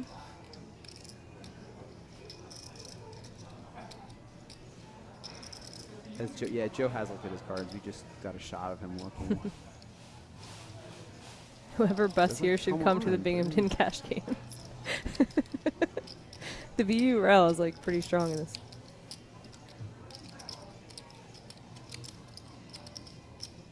$94 Montana says Sam hasn't looked to his left once. He did actually. He was eyeing them up. He was eyeing their stacks like a couple of minutes ago. But I'm not sure if he's looked since Joe's looked at his cards. Wow, he does fold. Wow, how do you do it, Sam? It's like the Phil help me split. Sam celebrating. No, don't put the 10 out there and punish poor Sam. Oh no, no. poor Sam. Okay. Wow, that's insane. Good luck, guys. Man, oh man. So we're going to lose two players here. Yeah. We're going to lose Kane and Eric here. Now, Eric will finish in 9th because he does have fewer chips, and Kane will finish in 8th place. And with that, Joe is going to move into... I believe Joe's just going to be chip leader now. Yeah, but you know, Joe runs really bad because I think most people would put 10s in there, so This he is missed true. out on about 1.8 million chips that should This be is in his true. stack. So we should feel pretty bad for him. Because he would have doubled. Yeah. I'll tell you, boy, I really wish that Sam put it in there. And Just for the reaction? just for oh, the that's three mean. out, just for the 2 outer and then 1 outer turn, that would have been quite Yes, impressive. for Max Entertainment. Either way, quite the hand there to take us to break here. So pretty much there was like no blood in the water at all. No, Like and there then- was just people then are it all making just- tight it all folds. just Like happened. we're seeing jacks Oh, get I'm sorry, mucked on. we're actually not going to break. We're just doing a quick dealer change here. Okay. So we saw people making tight folds, trying not to like punt their stacks off. We saw jacks fold on 30 bigs to a 4-bet. And then now in one hand, you just see a double KO with like a totally set up deck. Like we could have had a triple It KO could've in been one close to hand. triple KO, yeah. I've never seen a triple KO at one of these final tables. That would have been something. But yeah, But- Sam's fold is awesome. Great job, Sam. I mean, any extra money he makes, I think most people would have lost half their stack in that spot. Tough spot. you know. Especially I think covering if you put it all in- the players. Like, I think that's a huge consideration that he covers. So it's like if he is behind, it's not quite as punishing. So we're going to lose Eric in 9th place for $30,870, and Kane will take 8th place for $44,681. Kane does actually quite a large pay jump there. And I'm sure he'll hop right in the booth right now. You know what? Actually, I feel like he would. He seems like so level-headed that Yeah, he I wouldn't don't be know. I like haven't feeling seen sorry anything for yet. himself. Kane was initially scheduled to be in this with us, but I guess not. Now everyone now getting 59,303. Hats off to Ricky for what did he quadruple his lifetime winnings so far. Ricky's Yeah. still I think second in chips. Wow, now. yeah, that's awesome. I'd be interested to see like what his online scores look like because this No, might not let's see be. if you guys at the Binghamton Poker Club can dig that up for us. Let us know in the Twitch chat.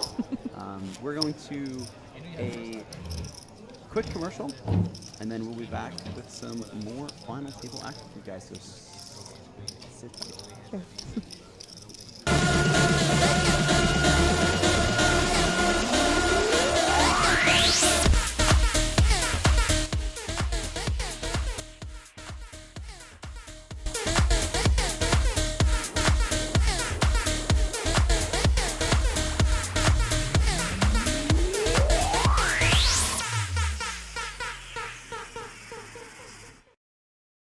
Now that's a win. Waiting for a nibble and setting a trap with Pocket Kings. Now that's a win. Do what you love and get the thrill of Borgata anytime and anywhere in New Jersey. Play online, poker, slots, blackjack, real money. TheBorgata.com. Now that's a win. Get $20 to play when you sign up now. Stretching your hand.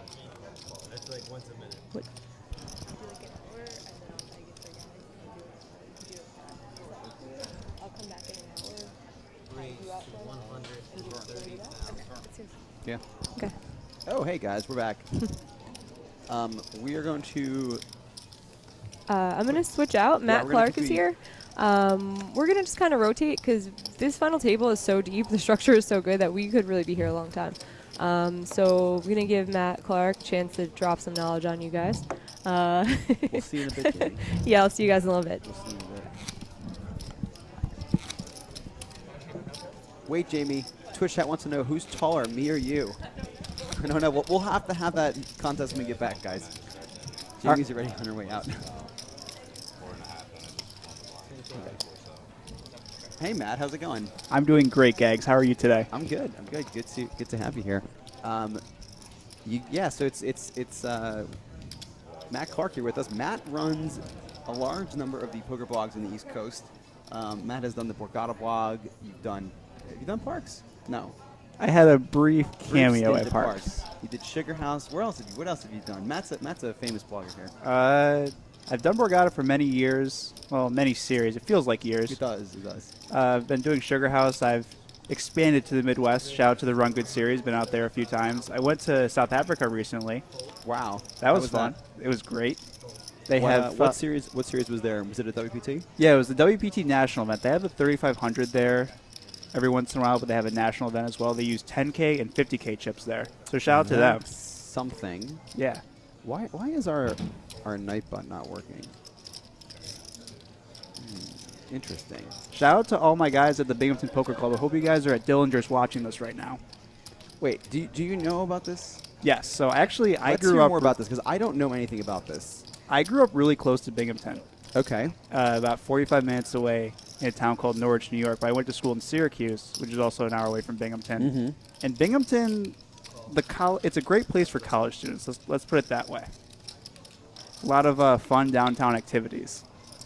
But the Binghamton Poker Club I was not aware of until Ricky brought it to my attention.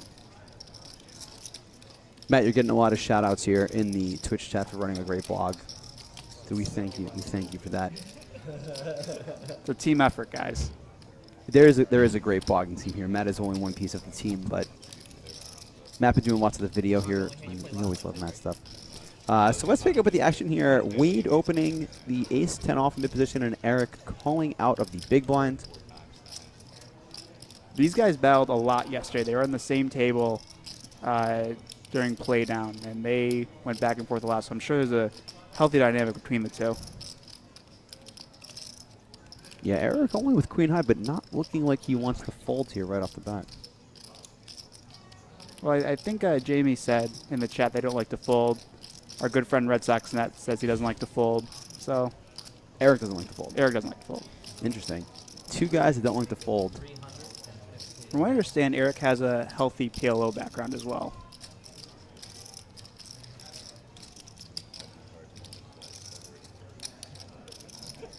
Eric with the check raise. Trying to represent some sort of 8. Is this Gags approved? It's not the worst hand to check raise here. You know, your opponent opening under the gun is not incredibly likely to have a ton of 8s. I would generally tend to prefer a hand that, you know, maybe has a little more backdoor equity. Maybe something with a backdoor flush draw or something like that.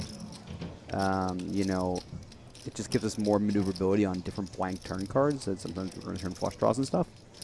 But your queen jack does, you know, maybe block some of the king queen king jack hands your opponent could have. So it's not the worst play. But I mean, if Wade's getting sticky with an ace-10 like he is here, then it's you're not going to be making too much money here doing this, especially because you have to just give up on so many turns when you don't even have a backdoor flush draw. Question from the Twitch chat, Matt: how many different fleeces do you own? I own a lot. Yeah. Many fleeces. It's quite comfortable while you're out on the floor. Thank you, TK Welsh, for that insightful question. Very, very tiny bet from Wade and the really quick fold from Matt. So Matt just making the move and then kind of getting out of there. Eric making the, yeah. Was it Ball is Life Sesh? Yes, definitely take Ricky to the rat when he ships us. That's the only option in Binghamton. Best bar they have. Shout out to State Street.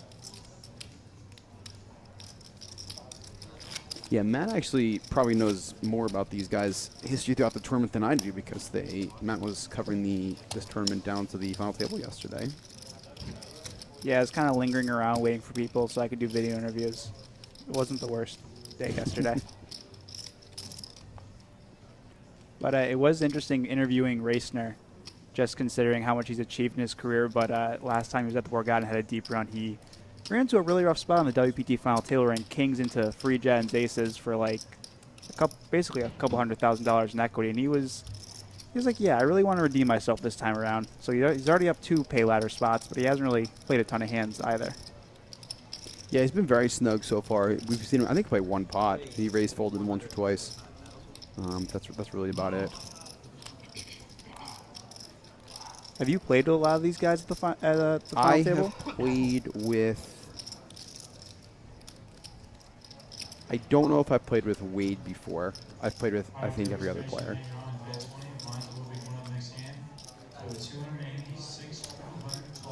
I'm not positive I played with Simon either. I know I played with Simon an incredible amount online throughout, history, time, in the past, but not so much recently. Yeah, Wade is the only one I'm not sure. I think I have, and that would make everyone, and I've definitely played with Kane numerous times, and I don't believe I played with the other Eric. Yeah, and shout out to Simon, who made that final table in September, goes out to California, opens an ice cream shop, comes back, and then decides to final table this. Yeah, seriously. Nice life. Very good player, but nice life. Does Borgata have Kung Pao chicken in the Chinese restaurant? Downstairs they do. I know that. They do downstairs. The Chinese food here is elite. I would highly recommend checking it out. Are you a noodle bar fan? I am a noodle bar fan. Yeah, noodles is quite good. The General Tso's chicken there is among the best in the world. Because I've obviously traveled all around the world and had all the General Tso's chicken. So both these players don't hate this flop. Both with the same gut shot, both with 2 overcards, both with backdoor flush draws. So I don't think we're going to see too much folding from either of these players on this board.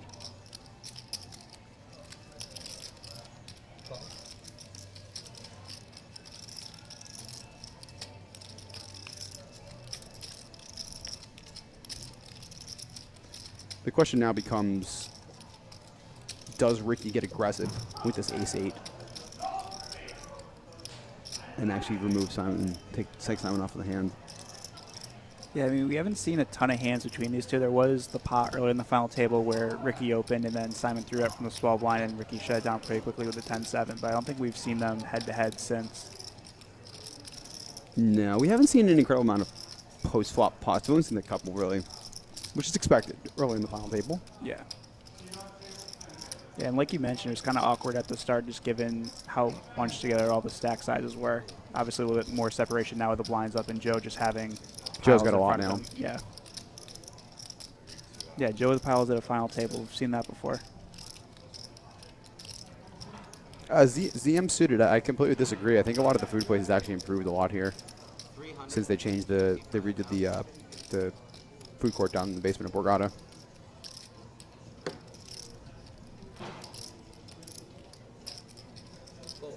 And what did Simon bet there? Simon bet is fairly 325. small, and Ricky with the quick fold.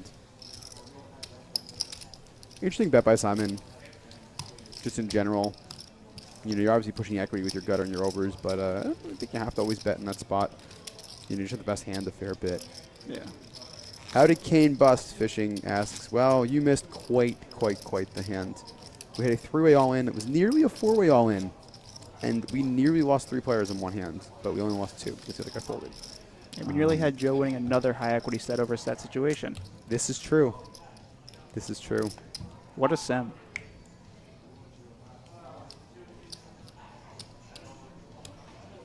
You and Jamie were talking about how there's always tournaments going on, and you mentioned Montreal's coming up next. Are you heading up there? I don't believe so. I would like to. It's a really good tournament, but I've been here for a while, and then WSOP is right around the corner, so probably just going to relax at home for a bit until I do my WSOP stint. So What's your schedule looking like for this summer? I'll be there for most of it. I'm gonna take a break in the middle, but I'm pretty much just playing every no limit event that runs. I'm really looking forward to. I gotta try to defend my title from last year, so that the 2500, definitely gonna play that. Good price point. It's a great price point. I like that price point. There's a 3K right before the main that I think, again, great price point. Will be a really good event. And then I'm looking forward to the marathon. I want to see what kind of turnout they get for that. I initially said I thought it was a terrible idea for a tournament, but based on what I'm, just the buzz I'm hearing about it, and I'm thinking maybe I was a little wrong with that. So I want to see how it plays out, how it works out, how long it takes, all that stuff.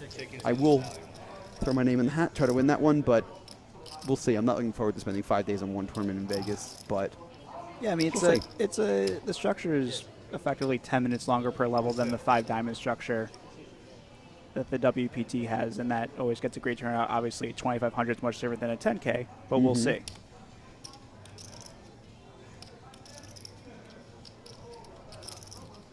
Joe under the gun. He's going to put those newfound chips to use. Let's open up. Gets those beautiful watermelons in play.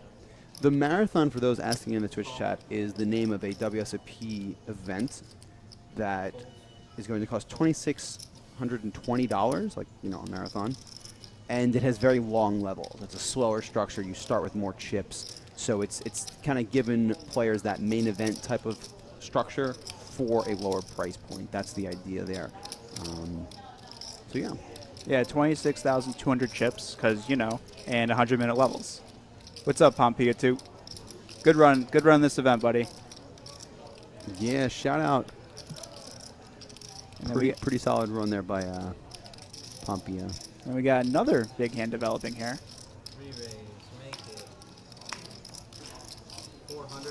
See, the difference here, though, is these guys are a little bit deeper. Yeah. And none of these hands are going to get in pre-flop. I wouldn't imagine. Ricky's going to fold. Yeah, based on that king-queen fold he made earlier out of the small blind, would imagine he'll flick this one as well. That was a bit of an awkward spot, but I wonder if these guys that are watching this stream are maybe being relayed hole cards. If I'm Joe and I know that, I might start attacking Ricky. That's a pretty big fold in that sort of situation. Simon's going to have the toughest decision here with his 10s, whether or not he sees a flop, or I would imagine he's going to. Kind of another tricky spot here, man. 10s and jacks living up to their reputation at this final table. Yeah, Eric in the 8 seat has had all the tough spots. He's had 10s, he's had jacks, he's had 5s. Hasn't been fun for him so far. But Simon's probably against the most aggressive player at the final table, I would say, in Wade. Wow, and he just lays it down. He does just fold, yeah. It's just such a tough spot. You're going to call and you're going to get a lot of bad flops. I don't think it's the worst fold in the world, but it's tough, man. 10s is a really, really good hand in that situation, and Wade has been very aggressive. He's got a pretty aggressive reputation. It's just these stack sizes, man. These stack sizes are awkward. Would you ever 4-bet there? After you just flop the open, I think it's pretty rough to 4-bet there, because what are you going to do, 4-bet and then get shoved on? I mean, you're representing some sort of slow-played big pair, which doesn't always happen. So you're kind of putting yourself in a tough spot. I'd rather, if I was not going to fold, I would just call and see a flop, which I think is okay there. It's awkward, but I think it's okay. Yeah, and it also helps Simon that he has 2 of the bigger stacks on his direct right, so he doesn't really have to force as much action. Exactly.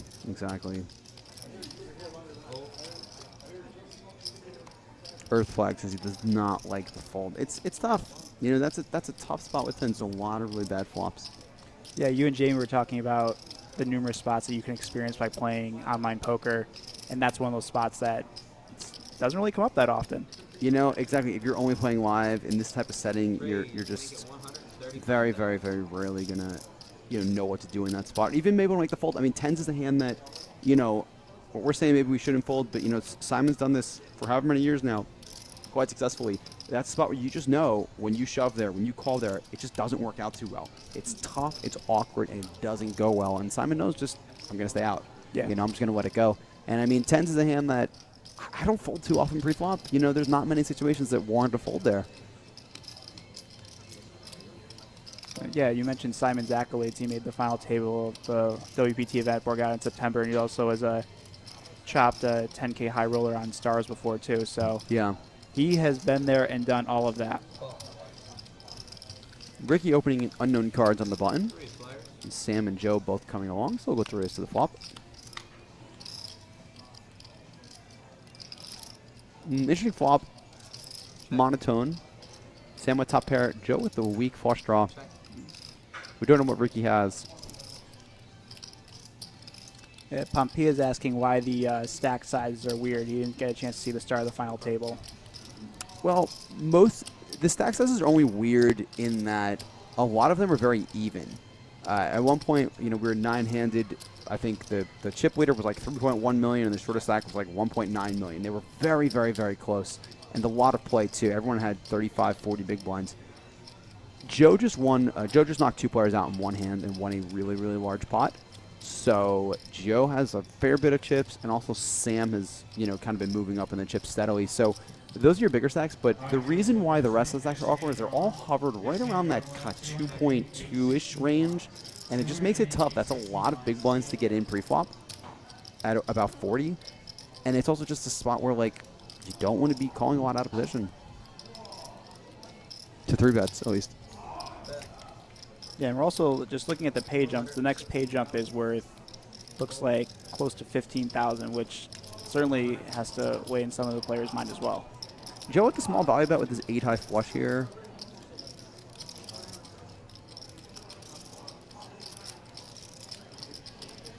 We're on the river. The river is the 4 of clubs. Didn't we see the river card already? Yeah. Yeah. We lost the river here, guys. Sorry. But the river is the 4 of clubs. So Joe is the best hand with this flush. And Sam debating the call with his top pair. Joe bet super small here, too. I would generally be folding this hand. It's very difficult for Joe to be bluffing into 2 players. Sam looks like he might not be a believer.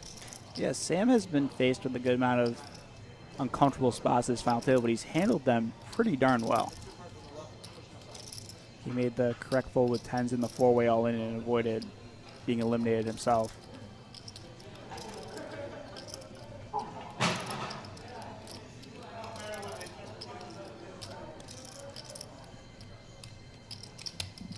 Sam's still thinking about it. King Queen asks, when will the hand on the shoulder pose go away? What are your thoughts on the classic hand on the shoulder pose? If you guys look at Joe, see how Joe has his right hand on his left arm? That's kind of the classic pose. Guys stick their hand on their left arm, or a lot of times it's often up on their shoulder. And we'll see Joe do that. I'm sure Joe is kind of known for that. What are your thoughts on these poker poses? I mean, when you see so many people, namely one Fedor Holes, do that pose often, and he does quite well, it's easy to emulate and want to try it out for yourself, but I think people should do whatever they're most comfortable with at the table. You see Sam make the call, and we've shown a better hand from Joe. Joe will increase his chip lead here. I'm a big fan of Simon's pose with the hand tucked right in the elbow. Good flexibility to pick up chips as well, but you can also move the arm as needed, up and down the other arm. Yep. Yeah, I mean, I think you see these poses for, you know, a couple of reasons. A, it just makes people comfortable. You know, you're in a very high stress situation, and you want to feel like, you know, a little more relaxed. And it's just something that you can always reset to some type of position where you feel just kind of natural. Your arms lay, it feels okay. You have, like Matt said, maneuverability. You can pick up your chips, pick up your cards. I don't do the arm on the shoulder pose myself, but I do constantly keep my left hand right next to my cards. I can protect my cards. I can also reach for chips very easily, and I can look at my cards and fold very easily. And my right hand, I generally just kind of hold chips, shuffle chips, and then again I can, you know, I always reset to that position. Again, just keep myself comfortable. Try to limit the amount of tells I'm giving off as well. Same idea with the hand on your shoulder. If you're always doing the same thing with your arm, then you won't be giving away. You hopefully won't be giving away tells. What's your preferred checking motion? For check motion, so I have the hand on the table with my left hand, like right next to my cards, and I do the simple up and down with my left hand just one time. It's like a lever. Yep, just that, and that hand never moves. unless I'm looking at my cards, and it just stays right there. And I generally do all my betting with my right hand. So sometimes it's a little bit of a subtle motion, but as soon as the dealers do it once, they know that that's like my checking motion. So it's pretty easy. Who are the commentators? I'm Michael Gagliano, and alongside me is Matt Clark. Hello, gang. You guys can follow us on Twitter. Our Twitter handles should be in the chat. Nightbot is a little slow today for some reason. Chip Avalanche says, shoulder pose is fine, but ban the arm finger tingle check? What on earth is that? Probably like tapping your shoulder. Oh, he means tapping his shoulders, like just like quickly moving your fingers. Yeah, I kind of agree with that one. There's been a bit of controversy as, a check is traditionally tapping the table, and guys want to tap the top of their chips or the rail or their shoulder, whether those are traditional checks or not. Greg Merson brought in the table check, the rail check in the main event just Yeah, because he the did rails that are a so lot. high. Joe brought in the shuffle, the chips on the rail. That was a new one.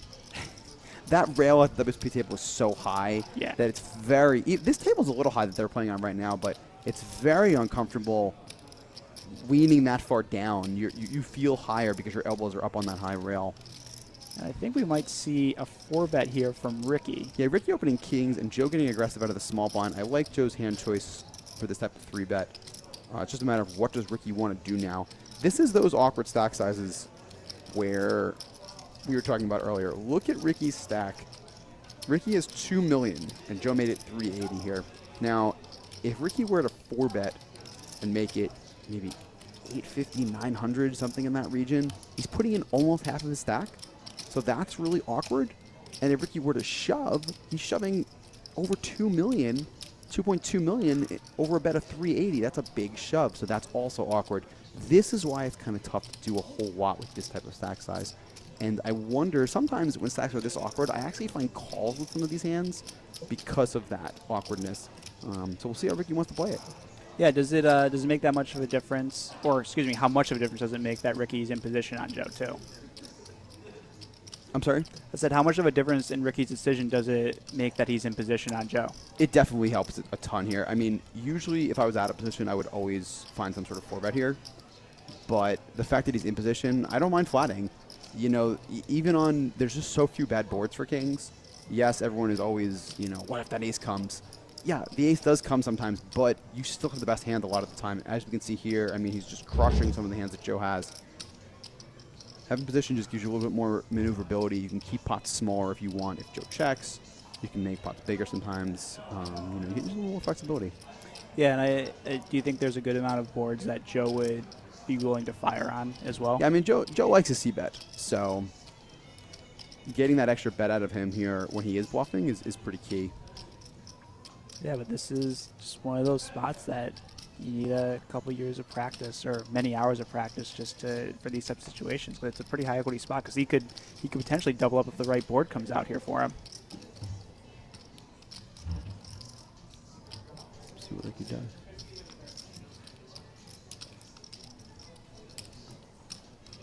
If it were you, would you just flat here? It's tough. It's close. I think that I can get behind flatting or putting in a small 4-bet.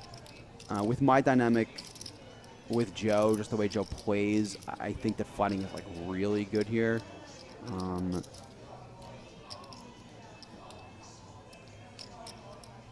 Ricky's. I mean, Joe's not going to this is the problem with 4-betting is that like Joe's not going to 5-bet without a good hand. And there's just so many weak hands that he could have here that we're just in such good shape that I really like flatting here.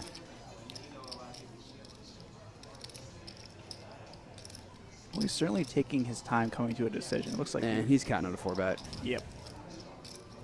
That's a pretty small 4-bet. Looked to be about just over 7. I want to say 720 maybe. Mm-hmm. Make it 760,000. I can't imagine Joe really wants to get in too big of a confrontation given his chip stack. Yeah, 760 for Ricky, Yeah, and that'll do it. That's a very small 4-bet. If you're going to use that type of sizing, I don't mind it. Yeah, so Ricky will take that one down. Quick fold from Joe. And the Binghamton University Poker Club rail goes wild. It looks like we are taking the players are taking their first break of the day. So we will resume. Break. Yeah, they're going on break now. Yeah, we're gonna resume about 10 after, it looks like, guys. So we're gonna take a quick break with the players. I believe we're doing that now. Joe starting to grow that chip lead. Eric is on the short stack now. And other than that, they're all right in there, man. Those are those awkward stacks, those 35, 45 big blind stacks.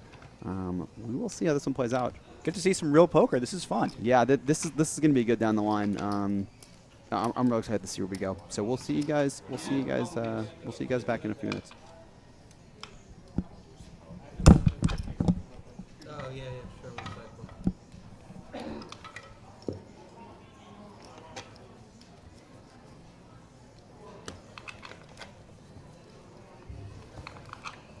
You got this table ready, he's got to fix something.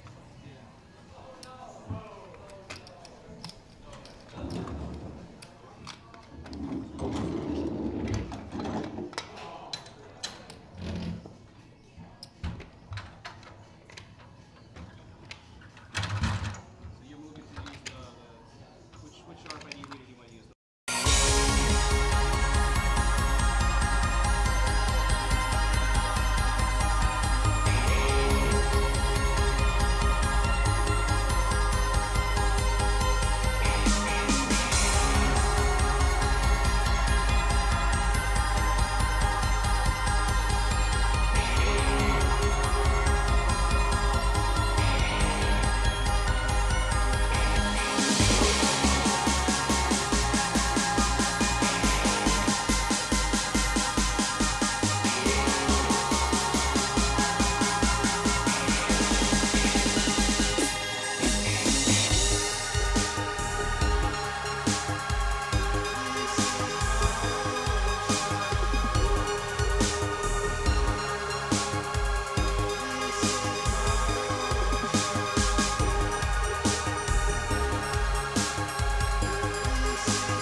Hey guys, welcome back to the Borgata Spring Poker Open main event.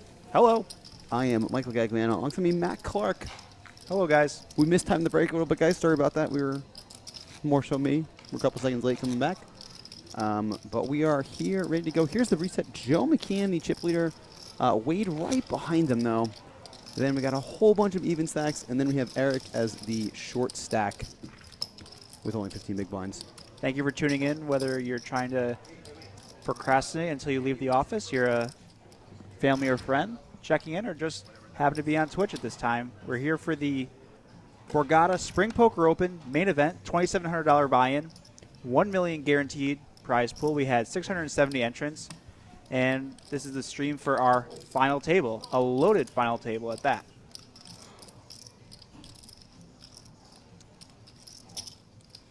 Started the final table a few hours ago, and it was relatively dead until we had a double knockout notched by 2015 World Series of Poker main event champion Joe McKeon, which gave him the chip lead and knocked out Eric Butt in 9th place and Kane Callis in 8th place. And the players just went on a short break, and now we are back for 7-handed play. Wade has been, I think kind of quietly picking up chips. He's played a few pots, but I feel like we haven't talked about him too much. He's pretty well known here at the Borgata. And you guys see he's got that big stack of those, we call them Bumblebee, the yellow and black chips. Those are worth $100,000 a piece. The pink and green watermelons, $25,000, and the blues worth $5,000. So we have Simon opening from looks like the cutoff, and Wade defending his big blind. We are at the pinnacle of the best chip set poker right now.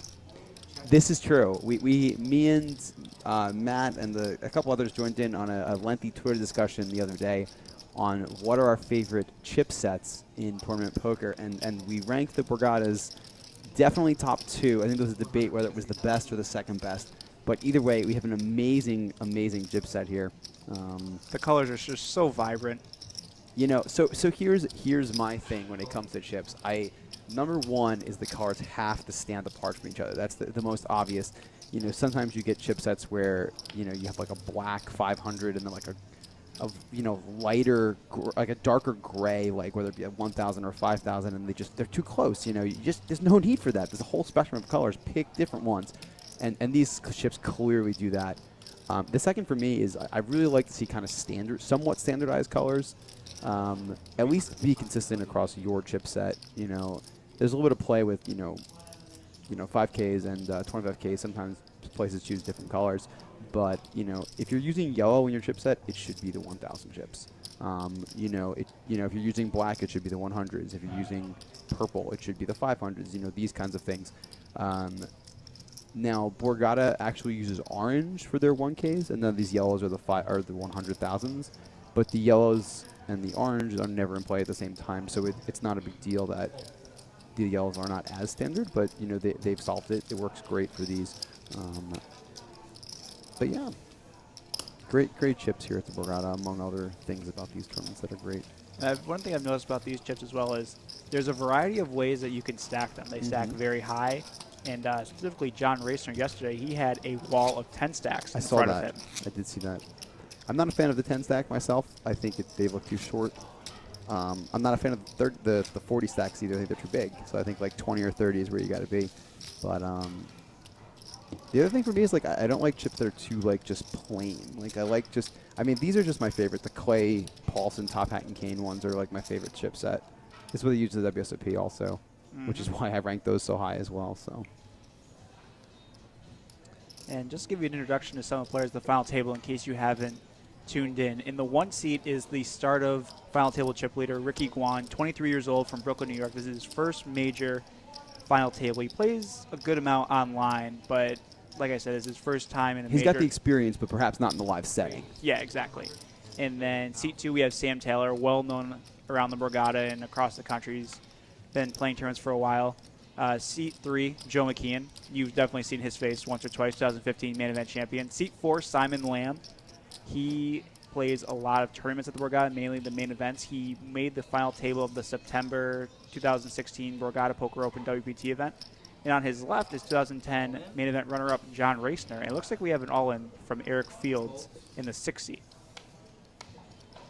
So Racner opened for 130,000. We don't know his cards. Hand. Razor hasn't but- been opening a ton, and I'll let it go. And Eric, he cashed in, excuse me, he didn't cash. He made the final table of 2013 Borgata Poker Open WPT event won by Anthony Zeno that Vanessa Selps also at the final table of. And then we have Wade Meacham in the 7th seat, who has just owned the Borgata over the last few series. Him and his brother Jeremy, part of Team No Mercy. And indeed, they have no mercy on the Borgata fields. They don't just make final tables, guys. They win them. Feel free to look up their Hendon Mob stats. It is quite astounding, the consistent run that they have been on over the last couple months.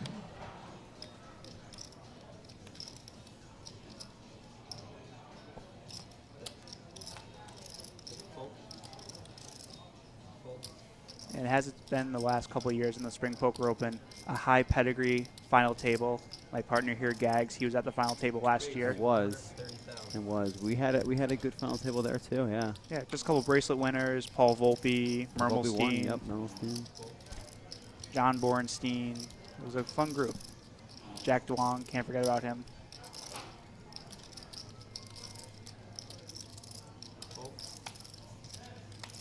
Look, we have Racner opening from the hijack with the ace-9 of diamonds. And it's down to Sam in the big blind. And we just talked a lot earlier about how the stack sizes were so close together at the start of final table. There's a little bit of separation now with Wade and Joe, and the bottom of the pack with Eric. What implications do you think those players are focusing on right now? You know, I think that they're both just gonna. Well, at least Joe is definitely gonna look to put pressure on the stacks on his right. So I'm really looking at Ricky. If I were Joe, you know, we mentioned Ricky making that type of with King Queen earlier, and it was just one hand, but sometimes those hands can really set the tone that, you know, these players want to stay out of awkward spots. You know, it may not be that he's necessarily afraid to be there, but he wants to stay out of awkward situations, especially with only 7 left. You know, if I knew something like that as Joe, I would be going nuts attacking him every one of his opens, because it's a really tough stack that he's got there, about 38, 40 big blinds, where it's a lot to put in and it's awkward to flat off of. So you can really go get pretty aggressive there pre-flop. Yeah, and we've talked about how Ricky might not have the live experience some of these guys have. Joe McKeon literally has all of the live experience. He doesn't just have his main event victory. He has victories on the World Series of Poker circuit, among other tours. And he also made the final table of the 2016 Winter Poker Open main event here. He finished 4th. So Joe's been there and done that.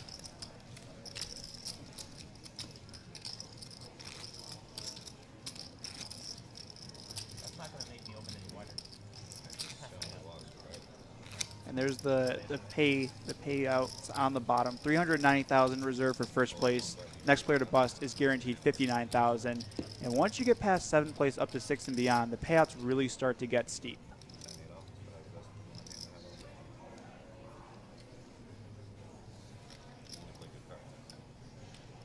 Easy AA. The Stack size pop up the stack. Yeah, as you see the guys folding, under their names there, under the action is their stack size. So you can see John with 2.2, Eric with 1 million, Wade 4.3, Ricky 2.8. We'll get you the full reset, you know, when we can, but you can get a glimpse of it there. Just, you know, Eric is our short stack with about 20 big blinds. Joe and Wade both have 4.3, 4.4, and everyone else has about 2.2-ish to 2.8. You know, everyone else is pretty tightly in there. And Wade picks up kings for the second time at this final table and takes down the pot. Him and Joe are both right around 80 bigs and are the 2 chip leaders. Joe gained most of his chips in a massive hand where he knocked out Eric Butt and Kane Callis in 9th and 8th place respectively when he had aces against Kane's ace-king and Eric's king-jack. Sam Taylor actually folded 10s in that hand and managed to avoid elimination. And Wade has more picked up his chips in smaller pots. He hasn't really gone to showdown or had any major hands that have given him chips. He started the final table, I believe, 7th or 6th or 7th in chips, and is built from there. Who at this table would I like to see win? There's a number of these guys that I'd like to see win. You know, I'm pretty friendly with, a couple of these guys at this final table. Who do I think is going to win? I mean, I definitely got to put money on Joe now that he's got all those chips. You know, I think it was a little more open in the beginning, but once you give someone like Joe that many chips, you know, it's going to be tough to beat. He doesn't like to back down, and he's got the experience. So he's my pick right now to win. What do you think?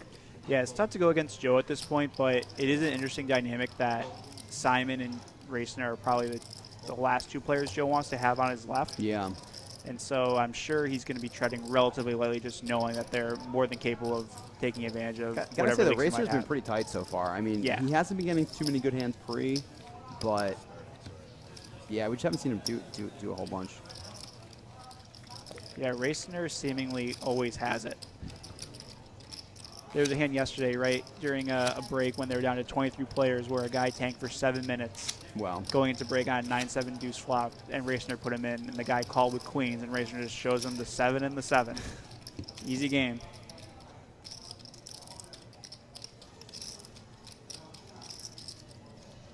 Yeah, easy AA is indeed a tough table, and just this overall field was stacked. Some of the guys who made the final couple tables but didn't advance to the final table, Chance Corneth, Sam Panzica, Muckle Bahuja, Will the Thrill Fiala, just to name a few. This was a stacked field, and every single one of the players who made the final table certainly earned it.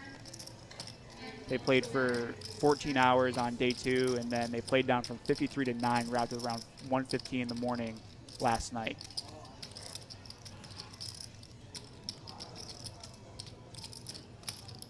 Raised to 130,000.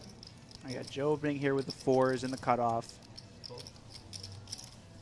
And tough for Eric to do much here with his stack size. You know, he's opening the cutoff. I mean, you might consider a shove here if you think Joe's opening like really a lot. But ace 3 off is pretty weak. If he had ace 3 suited, I think we'd see him shove. As played, you know, I mean, calling is like okay. It's not that big. You're getting a decent price, but ace 3 doesn't flop too well. I think a large majority of players would just fold here, but it wouldn't shock me to really see just any of these decisions. You know, so it just depends on how some players view that exact hand. Yeah. And we got the VP pip percentage showing Joe has been the most aggressive player at the final table so far, and Raciner has been involved in 11% of hands, which Yeah. sounds about right. Yeah. You know, again, though, really he's just not been getting dealt hands, so. Yeah. And Raciner at the bottom of that again, and Ricky's actually opened the most pots or been involved in a raise. And Wade is right in the middle of the pack of both of those. He's making his opportunities count. Yeah, Wade has made the most, the biggest movement at this final table, despite not really. I mean, he played like one pot, the one where he called the check raise. Yeah. Really was the only one. Other than that, obviously, we know Joe played some pots. There's the overall chip counts right now. Joe and Wade on the other side of 75 big blinds, and then there's a big lump in the middle of guys between 35 and 50 big blinds, and then there's Eric at the bottom. So quite the interesting dynamic we have in play. That's where you get the movement. You know, if we get Simon and John in a pot together, for example, they have 2 big hands that clash blind versus blind. You know, you just all of a sudden have a new chip leader. You know, and that's why this type of tournament I think is really cool with these type of stack sizes. And we're playing 90-minute levels at the final table. We were 75 for all of yesterday, 60 for the first 11 levels of the tournament. It could not be a more deeper structure. What do you think about that, this type of final table? Like, I mean, some people will say that the 90 is actually too long. Do you think that it, you know, kind of drags and makes you too tired, that kind of thing? Would you like to see faster, or do you think that just giving, you know, everyone as much play as possible is the way to go? I think giving players as much play as possible, especially in a high equity situation like this, makes sense. And it doesn't drag just because it's only been 90 at the final table, and it's gradually escalated throughout. And I mean, there might be some players who might feel a shorter final table levels, perhaps 60 would be more advantageous to them, but I think 90 gives you the best chance of getting the most bang for your buck, especially with those high equity spots. Yeah, absolutely. Well, that's what WBT does, is they make, you know, levels actually go down at the final table to 60 to keep things rolling. I mean, being deep is great. You know, I think that, you know, I think it's fine. I mean, I think it's great. I mean, I think if they stuck with 75, that'd be fine too. 75 for me has always been fine. It's more beneficial to have the tournament be deeper for, you know, someone like myself, but I think there's something that can be said for just, you know, putting the pressure on some of those stacks. Yeah, I don't think you'll hear players complain No. in the majority about No. wanting shorter levels, so he'll definitely stay like this for the time being.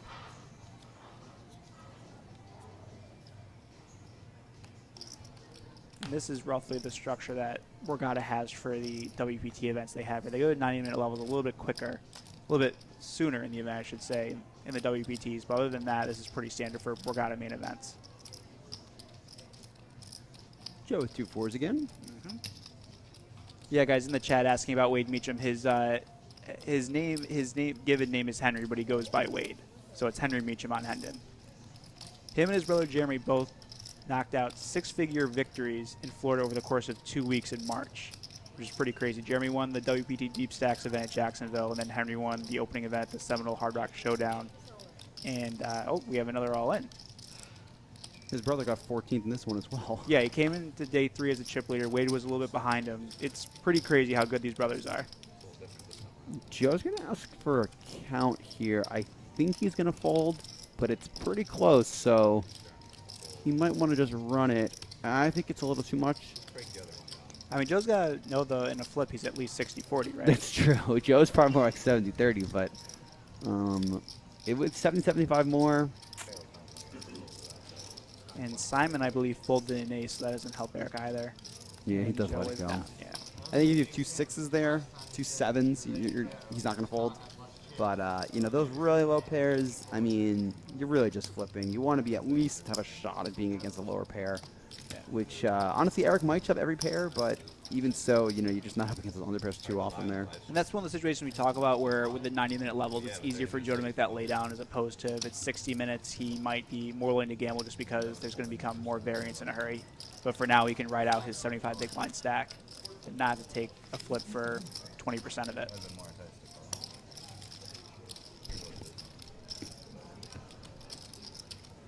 You see the chip denominations. It drives me crazy. Blue, gray. Those are not blue, gray, guys.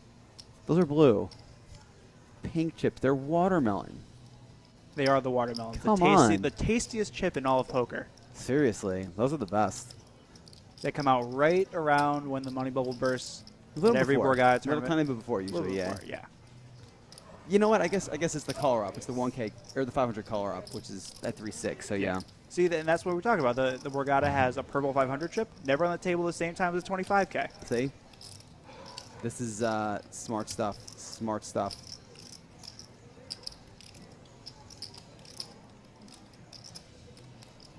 Yeah, once you make it to the 100Ks, you've definitely done something right in a Borgata event. And I got Joe raising it up with the ace-4 and Racner flatting with the 7s in the hijack. And I think this is the first time these two will tangle in a post-flop situation. Yeah, they were both in that multi-way pot that Racner won earlier.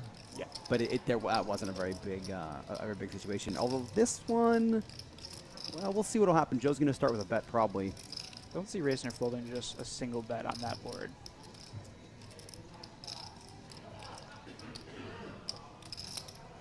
And Joe's going to put in, looks like, 150.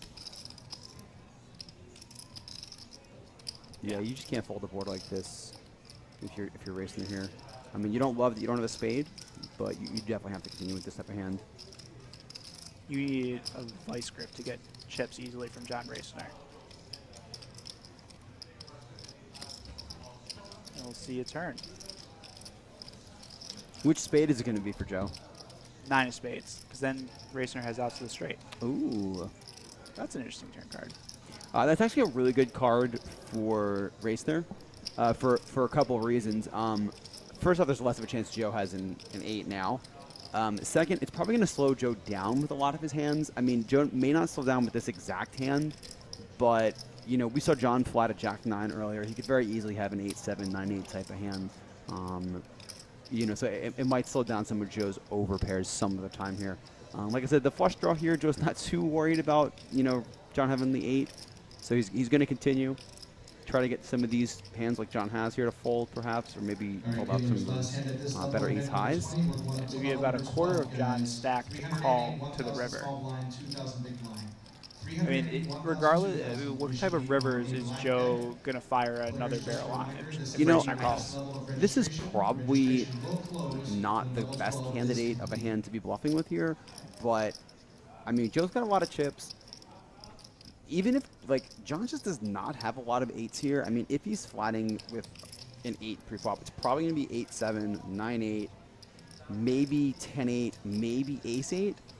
You know, and it's going to be suited, you know, so that's not that many of those hands. A lot of his hands here are just going to be like these types of pocket pairs. Yeah, he just lets it go right here on the turn. I think you don't want to be folding that hand if you're racing there. Again, like, you just can't be afraid of Joe having too many 8s there. Joe will have just so many of these random flush draws. Or even just, I mean, you know, Joe will take some just random, like, queen jacks and start bluffing here, I think, too. So I really don't think you'd be folding a pair there. If I were racing there, I would maybe be folding some hands like ace queen high, perhaps. Maybe some king queens that were, you know, trying to float or something like that. But a pair like that, I think don't think you'd be folding. Do you think Racner was anticipating that there might be a lot of bad river cards for his hand also? I mean, there are a lot of bad river cards for your hand, but you also have to factor in that, like, when you call twice there, like, you know, it's tough to just blast off there if you're Joe into what could easily just be an 8 or a full house or something like that. You know, the 8 on the turn is like, it's kind of blank in that neither players have too many 8s in their range. You know, but I think that 7's like, you still have to just call and play a river. You know, if you get the jack of spades river, obviously you have an easy fold. If you get a brick river, you might have to make a tough hero call. I mean, even then, it's probably not the worst hand that you should be folding. You know, you can start calling with, you know, maybe 9s, 10s, obviously any 8x, you know, things like that. But I mean, you know, Joe's capable of putting the pressure on. Yeah, and just given all the spots that Racner has been in his career, as we mentioned, 2010 main event runner-up, perhaps there's better spots to go against than facing 3 barrels from Joe McKeon at this final table.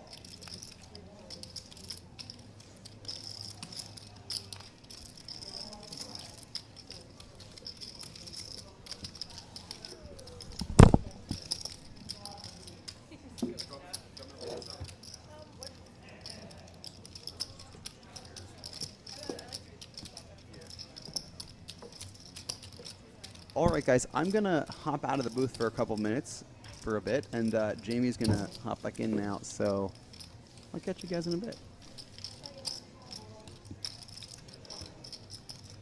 And as Gag said, we are joined in the booth by fellow Borgata Poker.com ambassador, Jamie Kerstetter. Jamie, how are you today? Good. Trying to just figure out the volume on this thing. Okay. All right. Hi, guys. Glad to be back. Okay. Yeah, I'm looking at tech stuff here, and it's terrifying me. Yeah, we're just going to be swapping out a little bit just because this has been a very, very deep final table. It might be one that lasts till the end of time. So just cycling out a little bit to take a break. What did I miss? Anything good? You were here when the big all-in happened, but other than that, we've been pretty lax so far. Joe and Wade have gradually chipped up and started to separate themselves, but there is a massive cluster of players right in the middle of the pack between 35 and 50 big blinds, including Simon, Racner, Sam Taylor, and Ricky Guan. And we Can't believe how stacked this table is. This is fun to watch. Yeah, and we just had Racner and Joe square off in the last hand. Here they go once again, but pretty darn good flop for John there.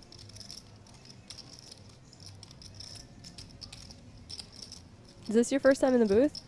I have been in the booth at other properties before, but this is my first time in the booth at Borgata, and I gotta say, it is a blast. It's a very luxurious booth we have here. Yes. The chat says Jamie likes dogs, I heard. I don't know where you could have heard that. Maybe because my Snapchat is 100% dogs. And your Twitter is 100%. And my Twitter. And looks like after checking back the flop, Racner's going to fire the turn. And don't see too many ways Joe can continue here, but you never know.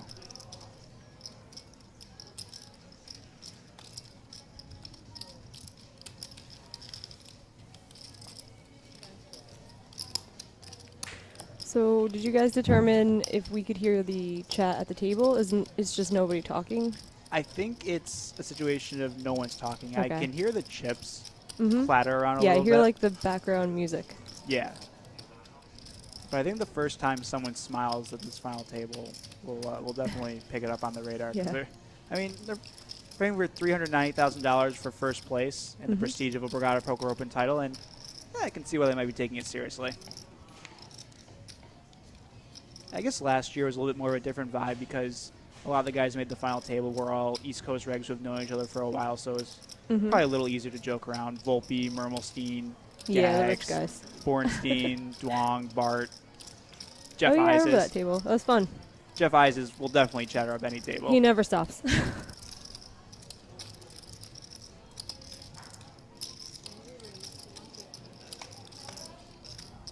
Did you have much experience playing with many of these players before? Yeah, like when Joe was coming up before he won just all the money that one year, I played a ton with him in circuit events. We were grinding a lot of those. Simon once or twice. I'm just familiar with like a lot of hands Racing played just from TV. That's it, I guess. Yeah, I've covered most of these guys in events. I've covered Racing and Simon specifically at the last Borgata Poker Open Main when they both made the unofficial final table. Covered Ricky a few times. He's played in a lot of Borgata events. First time seeing Eric. Covered Wade a lot. Him and his brother. And I mean, the year they're having is awesome. Like it's cool reading up about them because they came kind of out of nowhere for me. Like I didn't know them a year ago. yeah, they're both late 20s, early 30s. So a relatively late start to their tournament career, but they have been crushing 2017. We get a four-way flop that Joe is somehow in second place and not bad. Well, I guess Simon is in second place.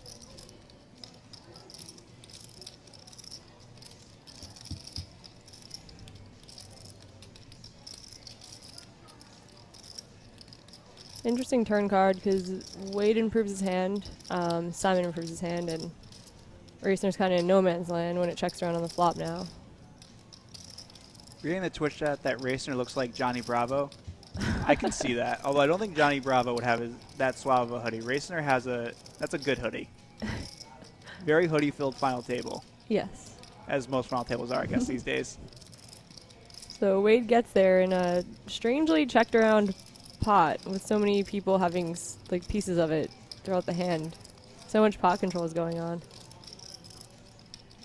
Yeah, I think these guys have seen the last couple of days that Wade's not afraid to put chips in regardless of the board.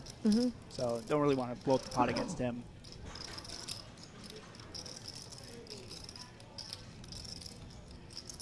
I have to imagine it's a pretty tough call for Simon, especially with Raciner behind him.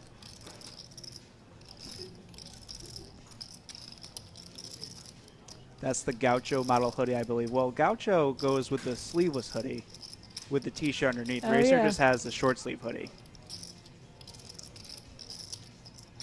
Shout out to Racer, though, because that's a solid look.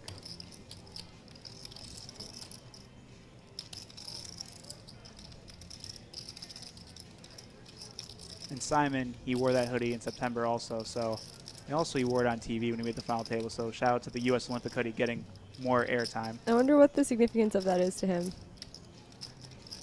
It might be superstition, maybe it's comfortable, like he does make good hoodies.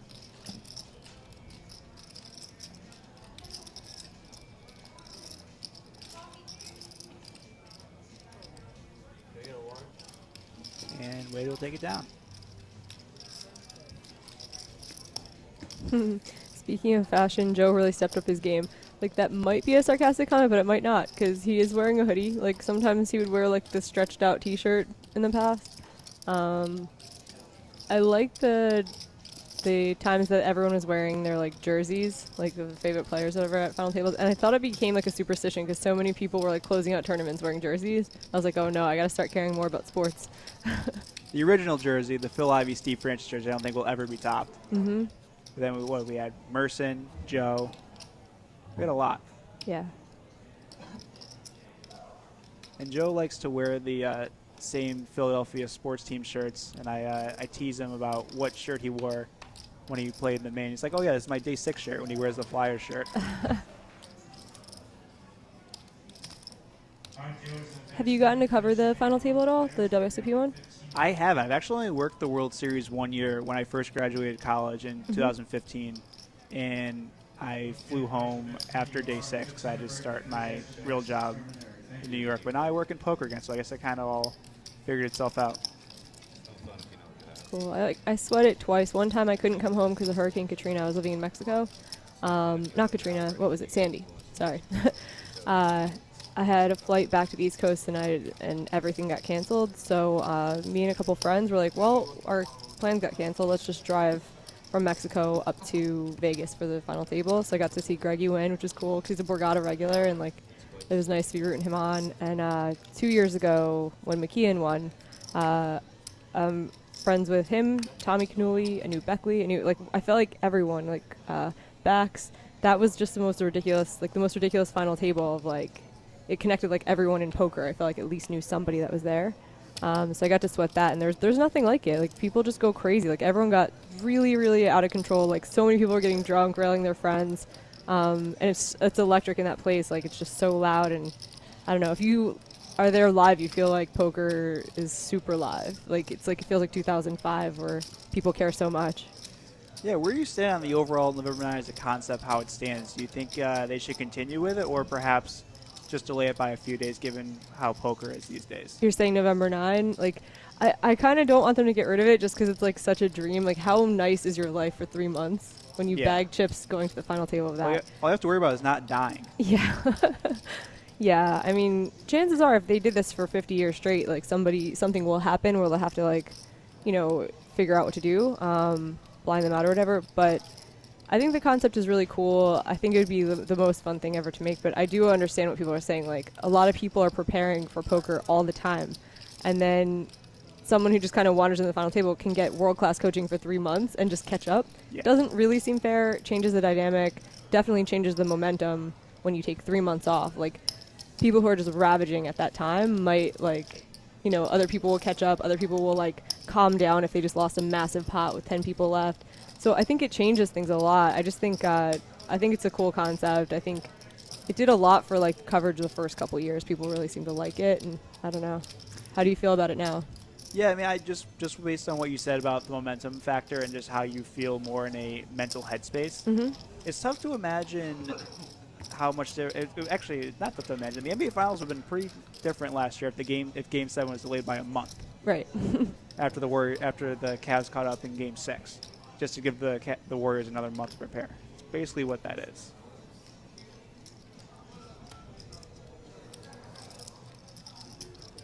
But overall, though, I've never been to the number 9, so I can't really speak to how much fun it is. But I can imagine it can get a little out of line. Yeah. I understand those people who buy just so many pieces of the main because it's like they just want that sweat. Like I've been good friends with people who have had like a decent sweat of someone at the final table, and it's like your life for 3 months is fun. You're just like you have this awesome thing to look forward to and plan for.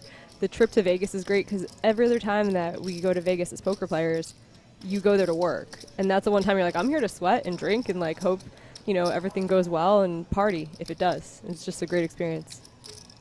Yeah, it kind of gets a fun lottery ticket for a couple months. Mm-hmm. 'Cause Lord knows people do love their main sweats. So it looks like Wade's up to no good right now. He's thinking about 3-betting. He just doesn't do it. Unlucky TK Blust. Every piece I showered gets showered before the first break.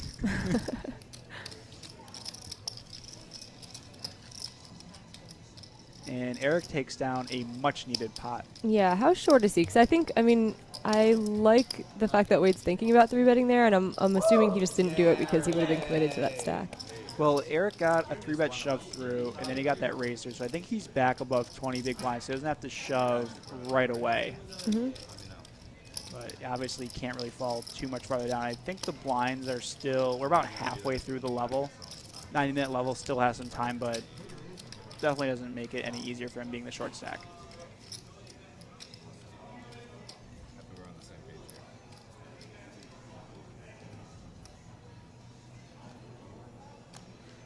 All right, so everyone here at the final table has either the hoodie on or the jacket. Where do you stand on Sam Taylor's shirt?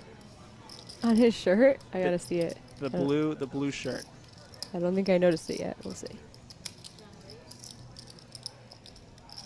This is the problem with all the players being good and nobody doing anything dumb and out of line. Yeah. Is then we have to be like, well, what are they wearing? We gotta talk about something. So. Well, fashion's a big part of poker. Gags and I were talking about checking motions earlier. It all Oh, really? matters. There he is. And he zipped up so I can't see. Oh, he's like button down. Yeah. Wow, he's trying to look nice for us today. That's nice.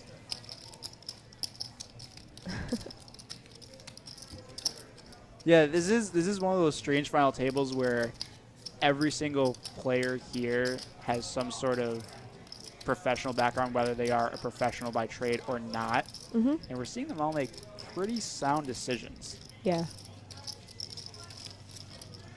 Not just the one guy who's like, you know what, I'm just here to gamble, and we'll put in with fives and see what happens. Yep. And it is, like, it's the nature of this tournament. It's, you know, it's a good structured tournament with long levels. It started out with lots of chips and had re-entry. So that's going to favor pros to make the final table. Gives them more opportunities to bounce back from some bad beats. And just the level is lengthening the whole entire time. Like, it just gives them so much time to find good spots, even when you get short. So I did expect this final table to be pretty stacked, but, I mean, this is even more so than I was expecting. Yeah, and we mentioned the final table last year ad nauseum, but even 2 years before, you had Lemke, Andy Spears, Joe Kuether, Ben Zamani, Justin Zaki, and Jim Gilbert, all 6 top-notch players Yeah. as well. And this is the last major U.S. tournament with this level of buy-in before the World Series, so there is that as well. And this You're just fact man. This is great. I mean, when you do it for a living, it kind of helps to know some stuff. Yeah. I think it would help too. Like, if you start shot taking tournaments, like, you're gonna know all the players were like somehow. Like, I do at this point, but when I used to play primarily online, I'd come back from Mexico and I'd like hop in the LAPC or something. And I'm like, I don't even know anyone anymore. Like, I could be sitting next to a complete boss who's like looks like an old dude. I don't know. Like, now it's like I'm playing enough live and I'm doing enough of these like final tables and stuff to like be aware of like who I'm sitting with. But that's like a cool perk of your job, that if you start jumping into tournaments, that you're gonna have like a lot of background information on these people. Yeah, and this is a pretty interesting hand. We have Simon's jacks against Ricky's 10. It looked like it was all low flop relative to their pocket pairs. I think it was 8-8-7 once the graphics catch up. Yeah. It looks like Simon's continuing to see that. Seems pretty standard so far.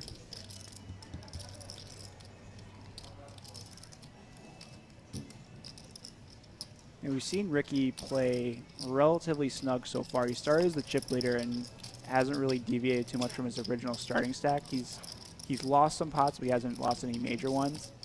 But this is a pretty interesting confrontation. Yeah, it's an interesting spot to have 10s here, because you kind of have to balance between protecting your hand, which is like obviously at risk, versus like very many overcards. But also, when you can bloat a pot really big here, you don't have the best hand anymore. Like someone like Simon Lamb, if he wants to just put all his chips in the middle, you don't like 10s anymore. So you kind of have to decide, like, it's this type of thing where, like, I think I would probably try to get 2 streets. It would probably be the flop and the river.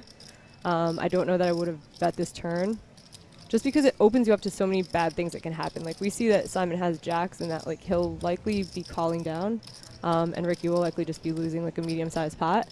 But with so many hands that could be in his range, like, you do open yourself up to getting, like, check raised by, or I'm sorry, getting raised by spade draws and everything. Like, so I don't know. I'm not sure if I would have bet this turn if I were Ricky. I mean, is Simon ever going to call here with his random 2 Broadway cards? I'm not sure, really. I think he'd call spade draws. I don't think anyone's like really looking for, just based on the way other hands have been played here, to like bloat pots with nothing, or to like, no one's really like strong arming each other around here. But when you're trying to get 3 streets, his like range of hands that he can get 3 streets with and beat is small, and that's a problem.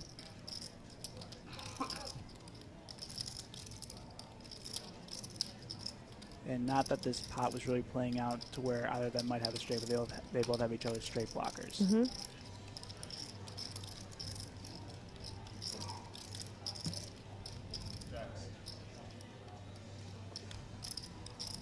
And they go check, check. Yeah, looks like when check, check, and Simon took it down. So I guess Ricky lost the minimum there. Could have been worse, especially if he threw that pre.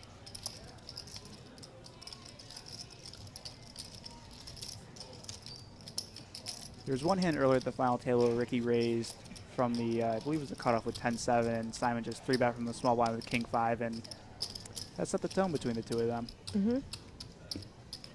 And I think the blinds just went up because Wade and Joe have both lost a good amount of big blinds and without playing any pots. So I think we're up to 40, 80,000 with a 10,000 chip ante, and now we have 3 players below 30 big blinds as opposed to where it was between 35 and 50 big blinds for that second tier. Mm-hmm. So we're going to see some action soon. 16 big blind stack. But still no one, like, incredibly short. He can still wait a couple orbits to pick up a good hand. Yeah.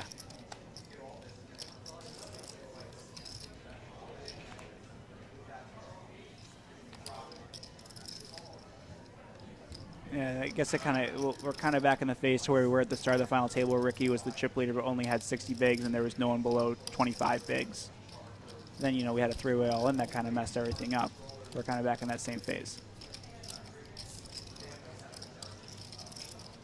Wait, is that the Stugotz in the chat? Please tell me that's the Stugotz. ESPN's Stugotz. Come on. Great nickname if not.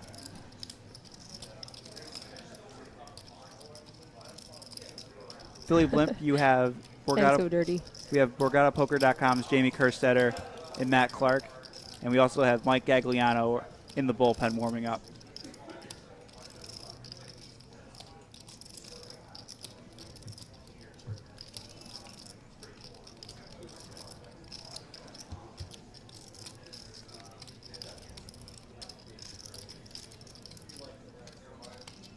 This is kind of what I thought would happen with this final table. Like, I didn't see Simon or Joe, like, ever being super aggressive versus each other. Like, I mean, look, this is a stacked final table, but, like, there's a couple people that I think would, like, stand out. Like, Simon's just such a proven winner online. Joe is just, like, the closer of all closers in these tournaments. And I thought they would probably stay out of each other's way a little bit. And I feel like that's, like, not the first small pot they play together. There's been a lot of, like, check, check, check, check. Which makes sense.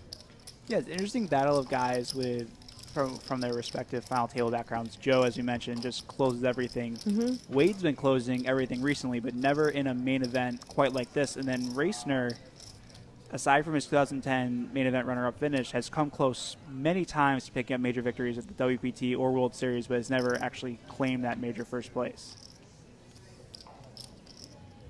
And he mentioned to me yesterday that he really wanted this one.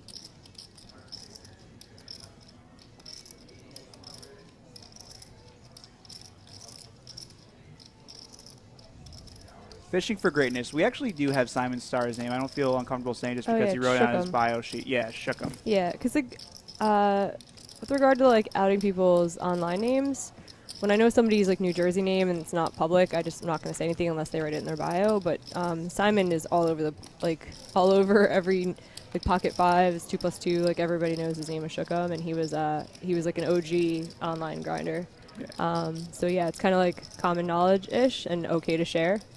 But a couple people are like, what's Kane's name? He's playing high stakes online in New Jersey. What is it? It's like, it's probably not our place to say. Yeah, I've heard Kane say it before on a live stream, but I don't recall what it is off the top of my head. Yeah, Simon's only 27 years old, but he's originally from the East Coast and actually recently moved out to California to open his own ice cream shop in Orange County. And That's cool. What kind of play? Is it like something different or? I guess it has more of an Asian twist to it. Mm-hmm. It's called Rollin' Deep Ice Cream. They recently opened. Yeah, if you want to check them out online. And where exactly is that? It's in Orange County. I don't know exactly what town it's in. That's cool. Yeah, and he happened to be back on the East Coast, and he just realized that, oh, there's a 2700 here. I might as well fire it in. It's his first tournament since playing, I guess, the LA Poker Classic, and here he is again. That's awesome. Nice life, Simon. Yeah. He's like, you know what? I think I would like to pick up like around 6 figures on the East Coast while I'm here. Yeah, just some pocket change to help with the store. And Ricky opening off of a pretty awkward stack size here with the Ace King. As looks like 24 big blinds.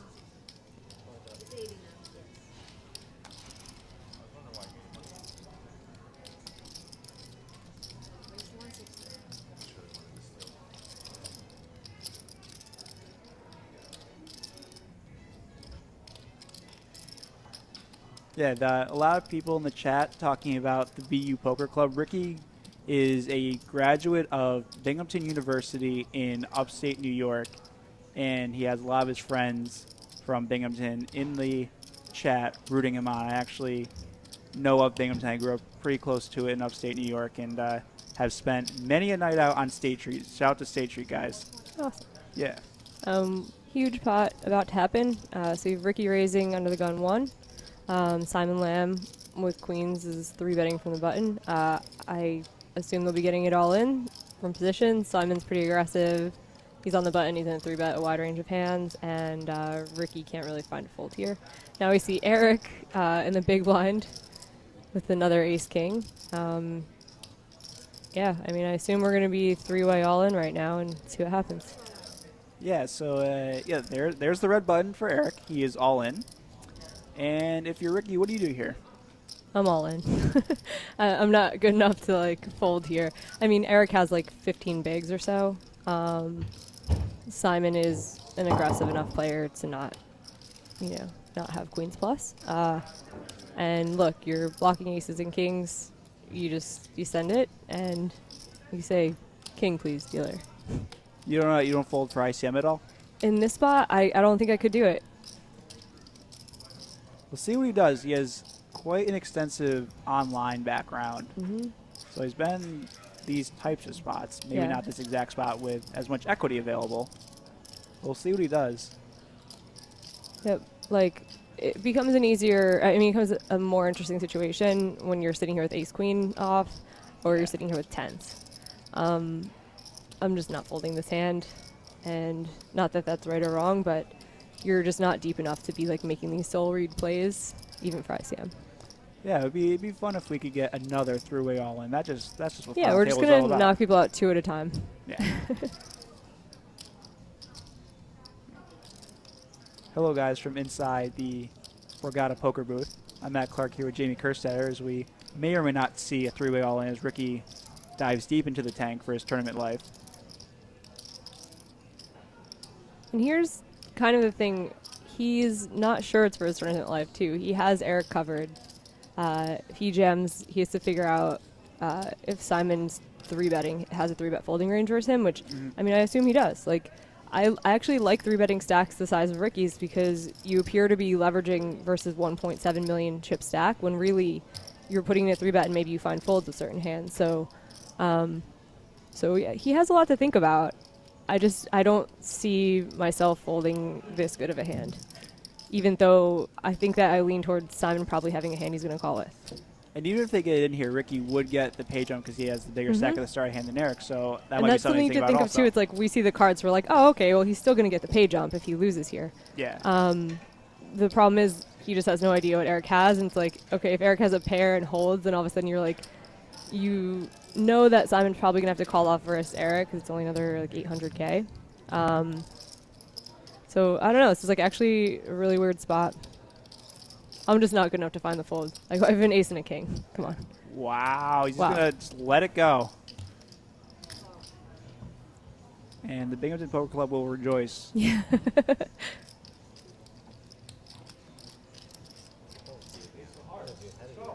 If there's anyone on Ricky's reel, he's giving them a high five right now. Now Eric's in not a flip for his tournament life. Did Ricky show when he folded, or he just quietly mucked it? Just Good for him. Slid it right to Liberty. All right, and we get the double. Ricky's face says it all, though. Yeah, nice The wince. scrunched up nose, like, no. That is quite the tough spot, though, man. This is what we're talking about with this type of final table and how many good players there are. They're going to see some interesting decisions on their hands, and what they do goes a long way toward deciding this tournament. So now Eric's back up to 2.8 million. He's over 35 big blinds, which is about where he started the final table with. And Simon's now down to 20 big blinds. He's the new short stack. Him and Ricky are right about the same.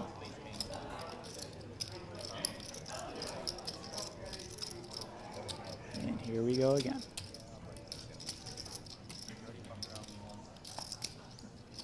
Wicked 617 asks, do you think Eric would have folded ace queen in the big blind? He had 15 big blinds. It probably should be a fold. I mean, you're just not getting through very often, so it's like essentially if he had 15 big blinds. I'm trying to think if I could find a fold there. I'm like, you're 4-betting all in, you're getting called like probably 90% plus of the time. The range that's calling you is going to be pretty strong. I think you can make like a really, really nitty fold there and just know that like you have plenty of opportunities to be first in and steal. You even have a 3-bet shoving stack that has fold equity still. So like 4-betting it with very little fold equity with a hand like ace queen, it's like, yeah, that's a very good hand, but like situationally, maybe not. I think that you're jeopardizing your stack like a little earlier than I really think is necessary. I think ace king is just too good. Like that's the thing. It's like that's the cutoff hand. Like if I have like jacks, queens, kings, aces, and ace king, they're getting in there. And then I don't know. I mean, the other hands are a much more like gross spot feeling, like difficult decision. But I think I just find a fold. And we saw Sam earlier when facing 2 all-ins in front of him. He had 10s and tanked for about 5 minutes before finding a fold. Then Joe just woke up with aces. Yeah, no that was problem. awesome. And now we have another matchup of big hands. Let's go.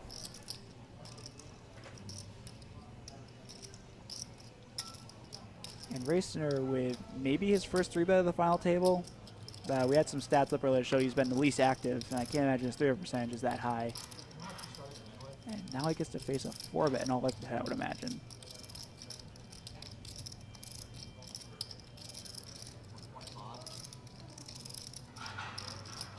You know that feeling when you just win a pot after being on life support for so long? Or like, not life support, 15 big blinds though. You're short, you're feeling the pressure, you're like, okay, I better find a hand soon. Then you just win all these chips, he more than doubled up. And he's like, oh, right now? He's like, I want to just like sit for a second and breathe. And he gets a big hand right away and like he's going to be at risk again. It's a weird feeling. You're just like, you almost don't want your queens for a second until you get your like blood pressure back to normal.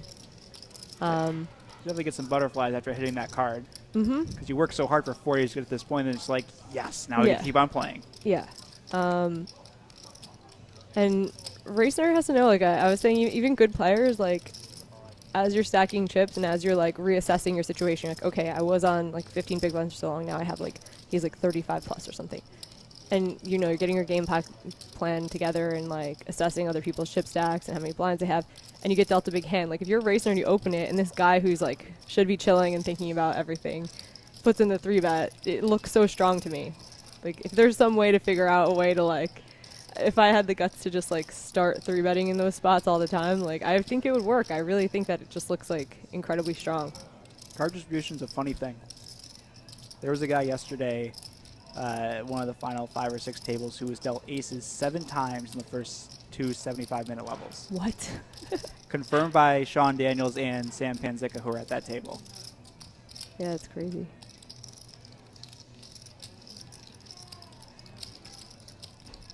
And here's another fun spot for Raciner. Wow, how good is he? It's a great fold. How good is he? Just susses it out and flicks it. I mean, he's pretty short now too. That's a really good fold.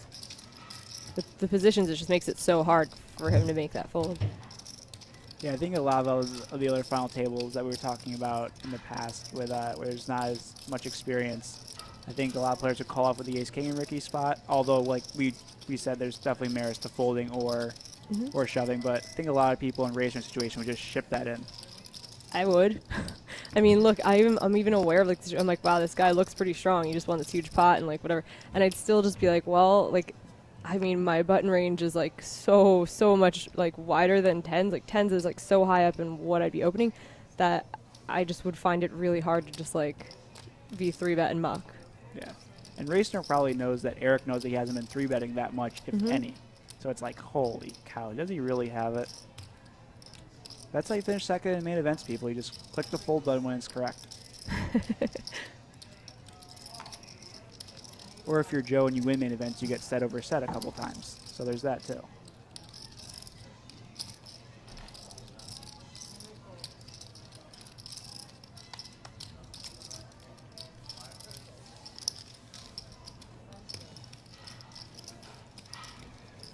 So we have probably, I think, anywhere between an hour to 75 minutes left of the 40-80K level. If we still have 7 players left, once it gets to 5100K, then we'll see some really interesting stuff happen because most players will be relatively short. But I think we'll see a player eliminated here, just given the stack sizes. But aside from that two-way all-in, there hasn't been a lot of all-in poker. These guys have really done a nice job of navigating their short stacks and picking up chips where they need to, and they can pick in their spots.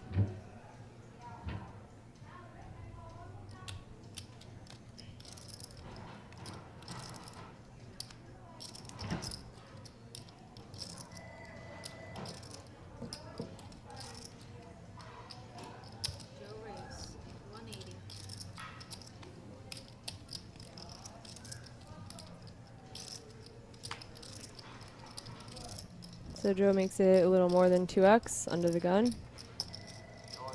And Reisner just mucked his king 9 suited. All right. Are you taking the RV out again cross country to get to Las Vegas? Yep. Yeah, I gotta leave in like, what day is today? It is May the 4th. the It's 4th? Yeah, Star 11 Wars more days. Star Wars days, guys. 11 more days? 11 days, yeah. We're leaving, I think, May 15th and making it a long trip. It's gonna be like, I think, 10 or 12 days. Staying in Colorado a few days, going hiking a couple places along the way. I'm going to go to Ann Arbor. We went to law school, visit there. Haven't been back there in a couple years. Yeah, we have the whole trip planned out. Got Crouton all ready for it. He was cute. He's a little co-pilot. He sat like in between us in the front and just like watched watched how many hours of driving is that, like probably like 45 or something. And no poker until you get to Las Vegas? Probably not. Last time we did a lot of poker on the way back because it was like Choctaw was on the way back, and I forget, we stopped at Blackhawk and played some cash. But yeah, I think it's gonna be like a break for a couple weeks because I really like poker when I take breaks afterwards, and I struggle with it when I play every day. I'm like, I get really tired of playing. So before WSOP, it's like a good idea for me, and I know a lot of people are the same way, to just like to completely clear your mind and then like start getting excited for the trip. Yeah, plus just driving an RV, it's a lot of cognitive burnout. Then you go and sit to play poker, and your mind's not fresh either. Yeah, I'm flying out to Vegas around that same week either, but it won't take me 12 days, hopefully, to get there by plane. Are you there the whole time? I will be there the whole time. Oh, cool. Looking forward to it.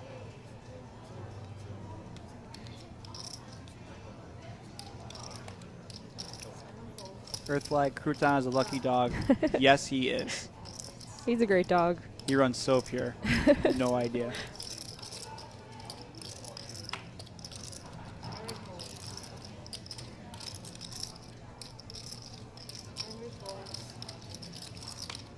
What's your schedule looking like for the summer? I'm gonna be there. I'm taking a little break in the middle to come back here and play online for like 7 or 8 days, and just like I've like learned how I work finally after like 6 years of going out there. I really like being there for a few weeks, and then I really hate it. So I'm gonna, the time when I normally hate it, I'm gonna go take a week-long break and just be home and chill out. But I'm gonna play all the 1Ks and 1500s, all the gimmicky events like Colossus, the online stuff, and then obviously the main ladies event, stuff like that. And I picked out a bunch. There's just so many good tournaments everywhere now. It's crazy. You know, it's Kenny Hellert, who final tabled the main last year. His spreadsheet of every tournament in Vegas is the best thing ever. Like, he doesn't miss a single one. I picked probably like 10 tournaments out of that. We're going to have like a separate schedule of stuff that, like, when I feel like playing another thing, I'll just throw some money in those ones too. The Win has like, I don't know, I'm trying to think. The Win, Aria 500, obviously. The Win has like a 2 million guarantee or something late. So yeah, I have a really busy summer. Hopefully the poker gods pick me this time. Yeah, just win Colossus, and then you don't have to worry about anything else. If you want, oh my god. If you want proof that karma is real in poker, Kenny Hellert, the guy who created the massive spreadsheet for all the Vegas events over the summer, final table the main last year. That is awesome. And he's just a super nice guy. Yeah. I was really happy for him. And it's amazing that he just like went back to being a tournament director again. I think he's in the UK, maybe? Belgium. Okay. But yeah, just as like, okay, cool, scooped a milli or so, and, you know, back to my normal job, and here's the spreadsheet I made again for the summer. Like, I think that's really cool when someone can just like let it be a positive thing that happened in their life and not change their whole entire life around it. Yeah, and then the year before that, he final tabled the original Colossus, just beat out 23,000 people and picked up a couple $100K along the way. Wow. GG, Kenny. Yeah. Johnny Drama says, can I post the link to that spreadsheet? I don't know if we're allowed. Can we post links in Twitch? We can? Okay, yeah. I'm going to try to find it for you. Yeah, I might get banned. I might get our own thing banned. So let me actually... I'll post it to Twitter instead, if that's okay with you. And you guys, I'm at Jamie Kerstetter, so if you guys want to see the spreadsheet. Okay. Yeah, give me 1 second. We're just going to switch around. I think Gags is coming back in here. Yeah, Jamie's going to post, and it's also at Spacey FCB. Spacey with an E.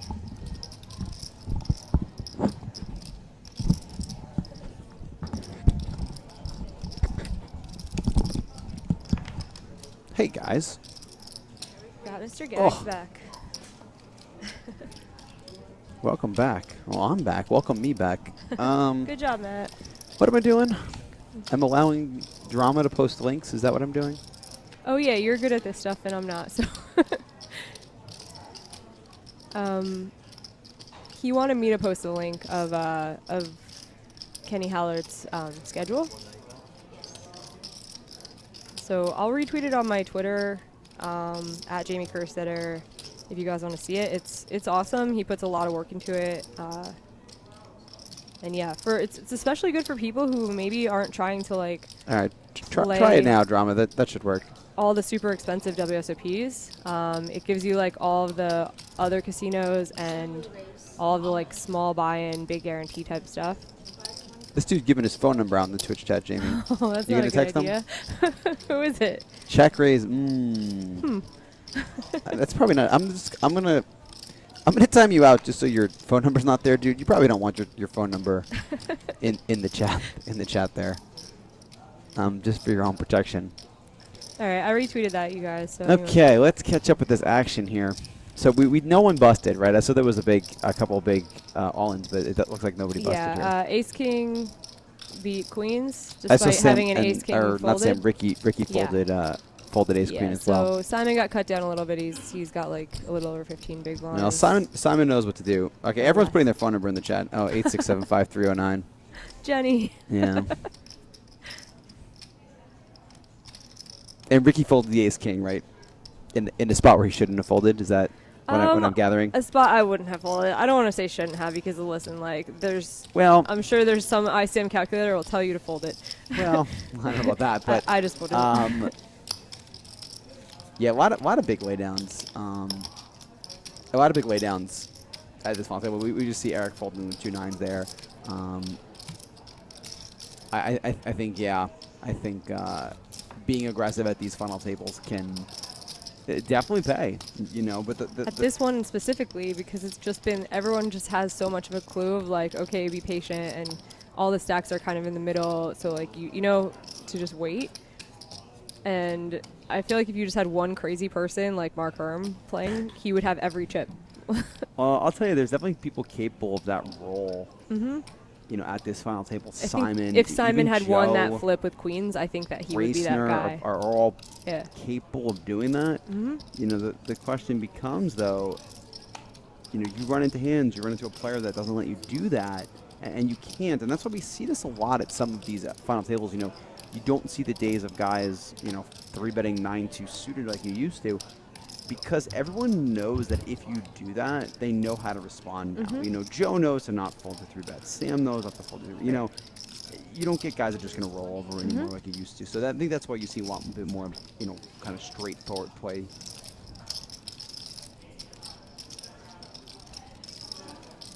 And the big blind is now 80,000, it appears. That's new for me. I don't know how new it is for you guys. It's probably like half hour into the level, something like that.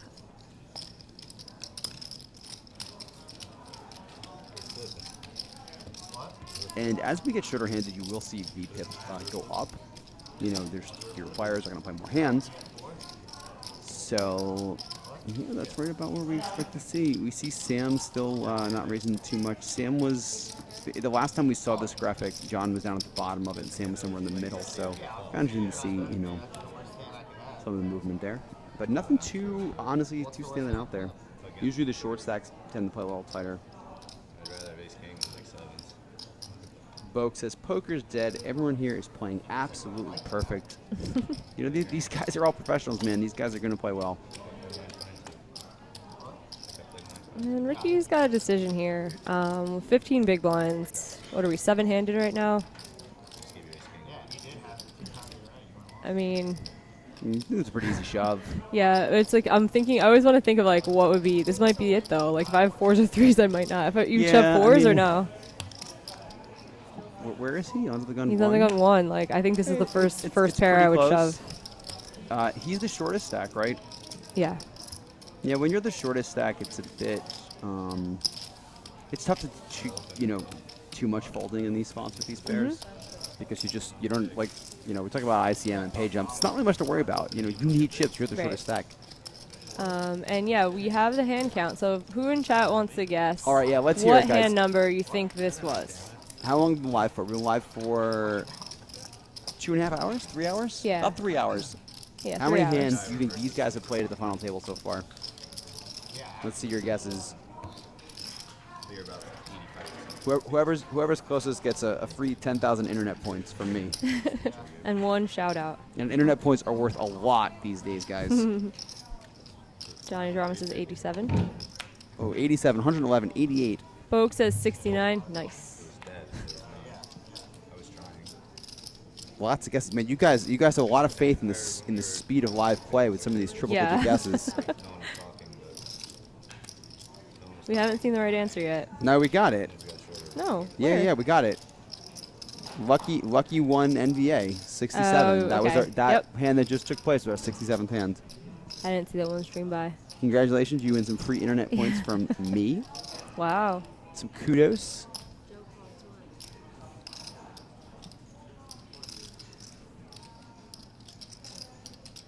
So yeah, about 3 hours. About let's call it 66 hands for the easy math. About 22 hands an hour is actually not bad for a 9-handed funnel table with this much money on the line. About 25 hands an hour is what you see at the average.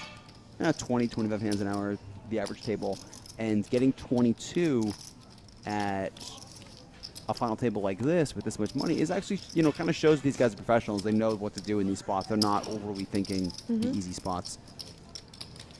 We have Simon's all in. The 9s here with, what is that, about 17 bigs? We're at 80? Yeah. So was Joe the opener? No, Joe flat, right?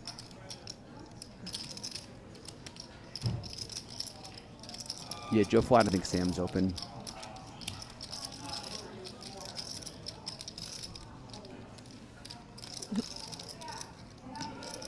I think Joe actually finds a call here. You do? I was thinking he might not, just because doubling up Simon is a nightmare, like, because he's so capable, and like but- keeping him short is kind of like a better, yeah. He finds a fold. Man, he does fold. I think King Queen suited, the problem with just folding there is that there are just so few hands that you're actually dominated by. You have so much equity in the pot versus basically everything in the deck. That it's not the worst hand to call. It's pretty close. People tend to want to call, like if Joe had Ace Jack suited, for example, people tend to want to call there because you're more quote ahead. If Simonson's over King Queen or something like that.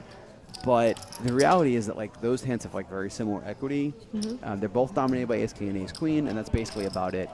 So people looking for that kind of the idea of being ahead are nothing in terms of the actual math and equity behind the spot. Either way, it's still a close spot for both of those hands and for Joe. And I don't definitely don't fault Joe for making the fold.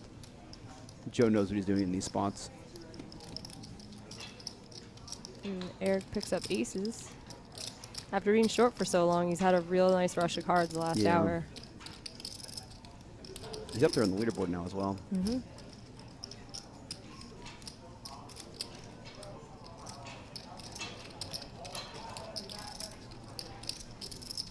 I hear the slot thing now that I you're talking told about, you, where it's people been are going just tapping the forever. buttons.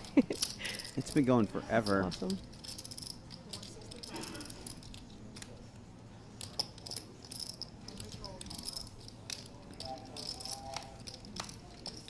Nikki says, I smell cooler. I don't know. See, Ricky folding the 8-6 there fairly quickly, I mean, Eric only made it 5,000 more than a min raise. I would not be folding hands that connected. I mean, those are decent cards to have in the big one there, getting that price. That's actually the one thing that has been a pretty big trend. You know, people just playing pretty tight, not seeing lots of flops. I thought you were going to talk about the trend like of the last like year or two of like people defending their big blinds super wide. I mean, people Like, do. it used to People be defend- something. Do you remember like? I'd say like 5 or 6 years ago, it was just like you want to be 3-betting or folding For everything. sure. Like you're going to be out of No position, one wanted to play whatever. out of position. And then people were just like, wait a second. I mean, like you're I getting a put good in price. one more big blind and like yeah. And against like wide button ranges and stuff, it's like your one pairs that you make are usually pretty good. Yeah. I mean, sure, there we saw Eric at aces, so obviously nice fold Ricky, but there will be some other weaker hands that Eric might be opening there. Man, look at Simon go, man. Simon really is the guy that, you know, you talk about a guy taking control of this table. He's the one for sure.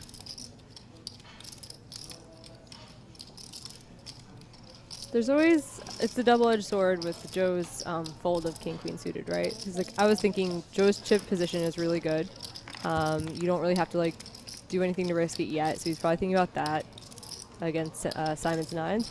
And you're like, yeah, you have the opportunity to like knock out one of your toughest Exactly. opponents. Exactly. But you also have an opportunity to swap stacks with one of your toughest opponents. He's gonna win the pot either way, though. Like if you fold, he's winning the pot. Yeah, but and he's gonna have more chips. Yeah, But sure, it it's doesn't still, have double. he still has like 20 big blinds now, like Yeah, 22, this which is is like true. still gonna handcuff him a little bit. All of a sudden, he has 40 and you have like 22, and you're like, ugh. So I don't know. I don't know like what's more important to consider in that spot, like doubling him up or trying to knock him out. Like, I You know, don't it depends on what Joe thinks of him as a player too. I think. I'm sure Joe gives him respect. And he's on Joe's direct left, so it's like if you do end up doubling up Simon, your whole rest of your final table is so much more difficult. I don't know. Like in where Joe is right now, he can still like lean on some of the other stacks before having to make a huge decision like that. I've mentioned about Joe, you know, kind of leaning on these guys, but he hasn't done too much yet. He's put in a couple of 3-bets, but it hasn't been anything too out of line yet. Yeah, guys, you can tweet at us at Borgata Poker. You can use the hashtag Borgata Poker Live. We are on all forms of social media today.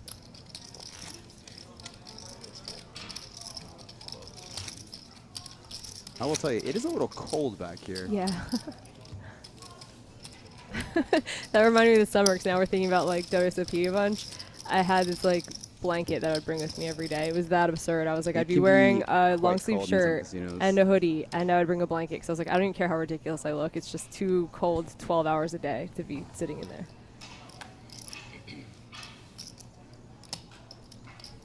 Shout out to Lenny Cappy and Gorefresh in the Twitch chat. Always good to have you guys here.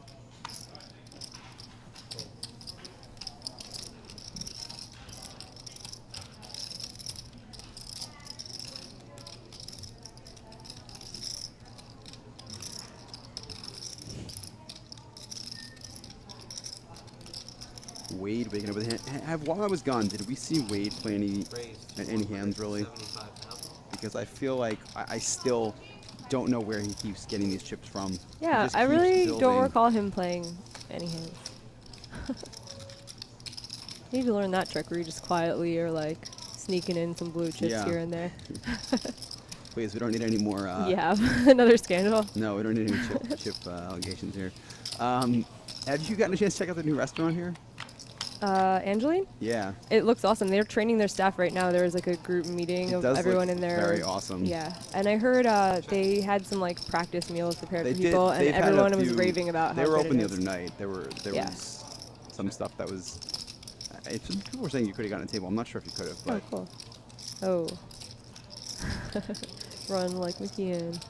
So we got a little cooler situation okay. So right so here. hold on. So Joe defended his big blind here, and we actually saw Wade check back the flop, which, I mean, I can't imagine why he would do that. Honestly, this is something common that, you know, players like want to trap.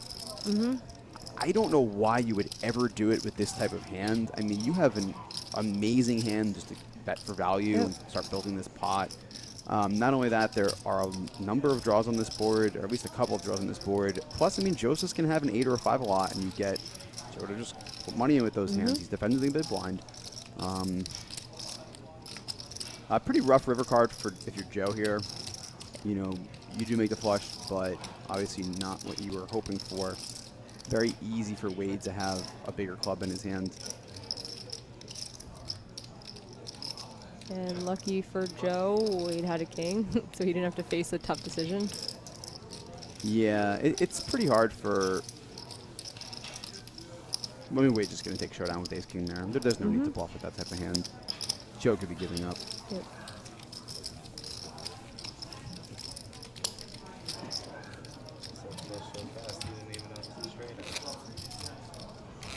What is...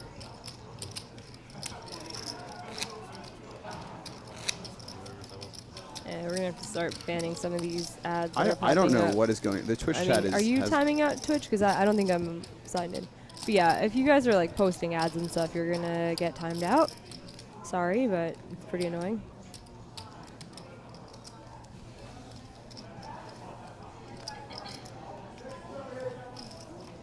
Do you have the ban hammer gags? Who am I timing out? The ads, the ones that are like, come to this restaurant, come to that Oh. restaurant.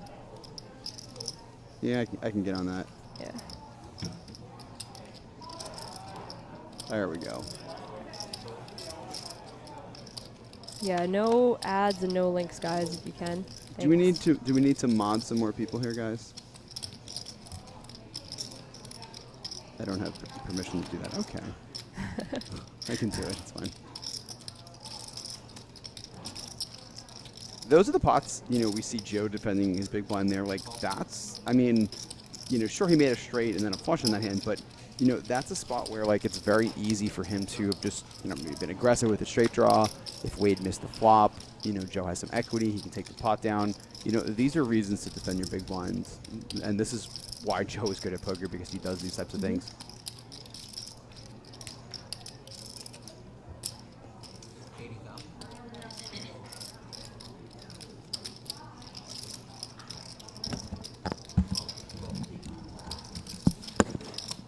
So we see Joe limp the Jack-6 blind versus blind. This is... Some players prefer to have more limping strategies. Some players prefer to raise. Some players mix it up. I think Joe is the guy that probably mixes it up. I would think Joe's going to give up with this hand. He does have the 6 of clubs, but this is a pretty rough hand equity-wise. Simon is, I mean, a 5, you're in really bad shape. Simon's not folding a 10. The other hand Simon's folding here are, like, you know, his floats. Some of his floats will have overcards in them, though, like queens. This is not even the best card for Joe.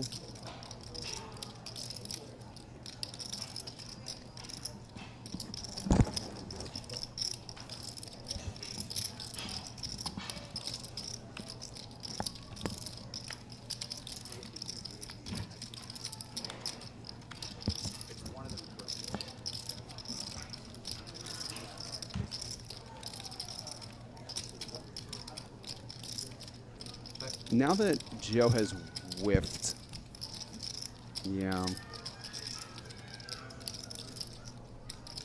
We didn't get the chance to see Simon's cards, but I would imagine Simon's going to take showdown with most of his 10s here. So he bets he's going to have some flushes and some 5s. Or maybe a crafty bluff, but it's pretty tough for Simon to get here with a lot of just kind of nothing hands, calling twice. Maybe the only thing I would see is like a king 9 with a club type of hand. He goes all in. Simon actually moves all in. I would like to see that hand really bad, but I mean, yeah. I'm actually, I don't know. With Joe limping the small with a hand that weak against Simon, I was like surprised. I thought that would be a hand that would be folded. You think that Jack-6 off maybe would be a fold. weak? Yeah. Yeah, I mean, you know, if you're going to play like a limping strategy, it's probably okay. Versus a guy like Simon, it's probably not going to work out too well. Right. Though. I would if imagine he had a weaker Simon, player in the big line, I wouldn't even think twice, but I think it's fine. Yeah, I would imagine Simon is just going to be a lot more aggressive than most players, and Yeah, you're not going to be you're able just to not win going to get that away with those much. types of more marginal limps.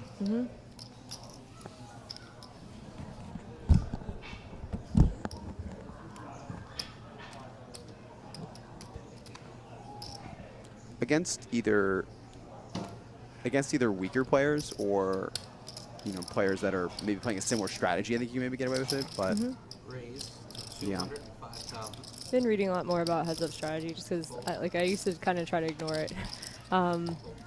But like blind versus blind strategy about like what opponents you want to be, like if you want to have a mixed strategy, what you want to be doing with hands like that, and like who, and it's like it's so interesting that like some things were counterintuitive where it's like, okay, you want to be like limping your strong hands, and I'm going to just get all the strategy wrong. I should probably not even start. No, I'm serious. When I start to think about it, 'cause I'm like, there's like, you have a weak, tight opponent, you want to be doing this. You have like a competent opponent. You're now raising a completely different range of hands. Yeah. And limping completely. And I was like, there's a lot in this. Like I think like having a heads up background, like some really world-class players have, is just like invaluable in spots like this. 'Cause you really do get to like heads up pots a lot, like especially at final tables when we're starting to get to like five-handed or something. You're playing heads up like that's almost where all it the really time, comes into play. and all the money's on the line then too. It's like people who just kind of like go through their MTT life, never really putting work into it. I think it's a huge mistake that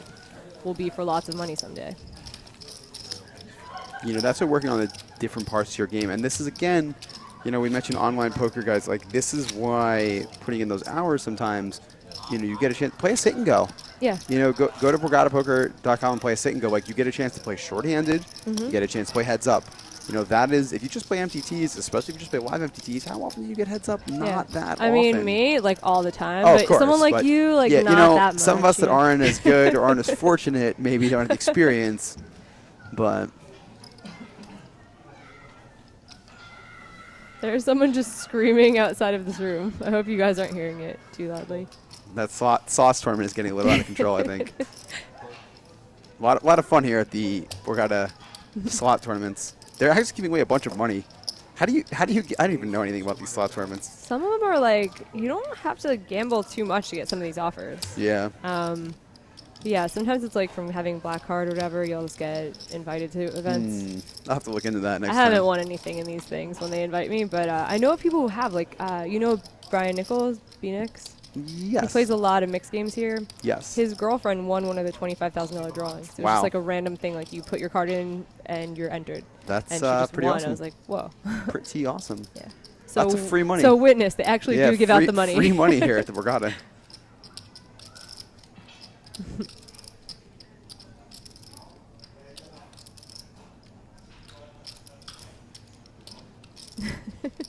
I love Twitch chat. I know I shouldn't, right? But it's just funny.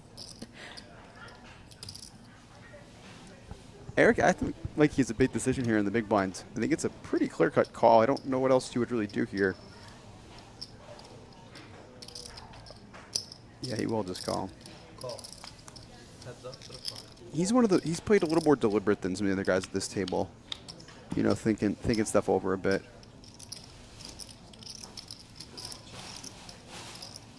BU Poker Club says, free pizza, better than free money. Concur. Maybe it depends on who you ask, but This is funny. BOKE says, same reason live pros should play online is the same reason NFL coaches should play Madden. Hot take. I believe that, though, because I was like, you see some coaches just mismanage the clock at the end of a game, and I'm like, my little brother would know how to handle the situation. I am not the foremost authority on sports. I forgot. sports strategy, but from what I do understand that there is a large amount of, non-GTO approaches to a lot of these sports where they're Yeah, it managed. confuses me too, because like basketball, they have way less time and have to like act way more quickly and like on instinct. And coaches seem to like manage the clock better in basketball with timeouts and fouls and stuff. In football, they have just so much time. The game gets drawn out for like 4 hours, and they mess it up more in like massive spots. Well, that's. I was a fan of the movie Moneyball. That was a great movie. Yeah. That gives you a little more insight into that type of stuff. So that was cool to see.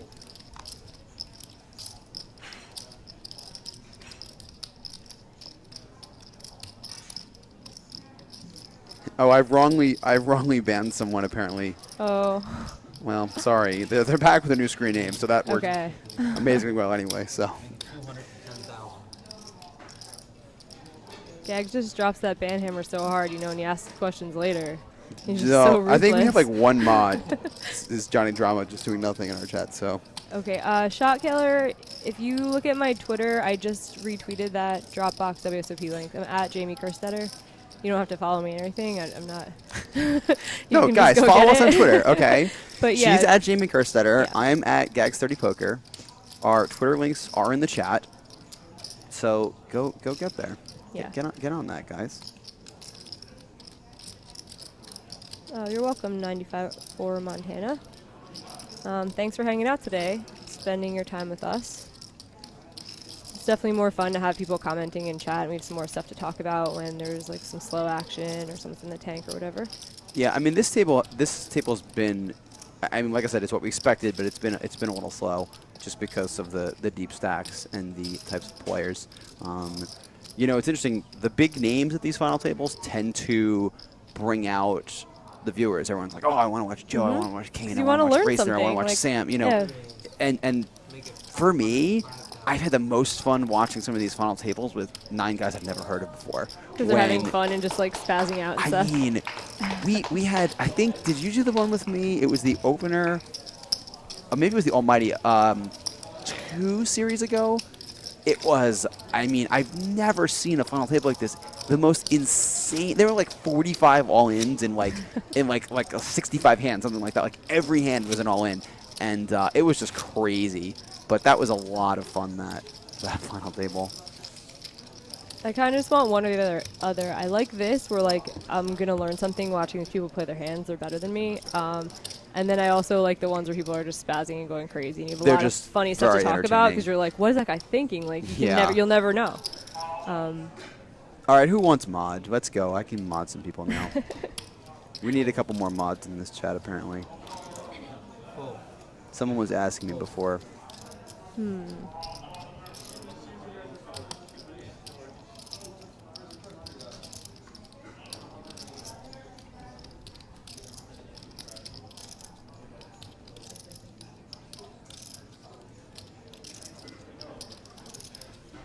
it, make it 190,000. Give me the sword. Don't mod me. Mod everyone. Oh, Aragonello is moddable.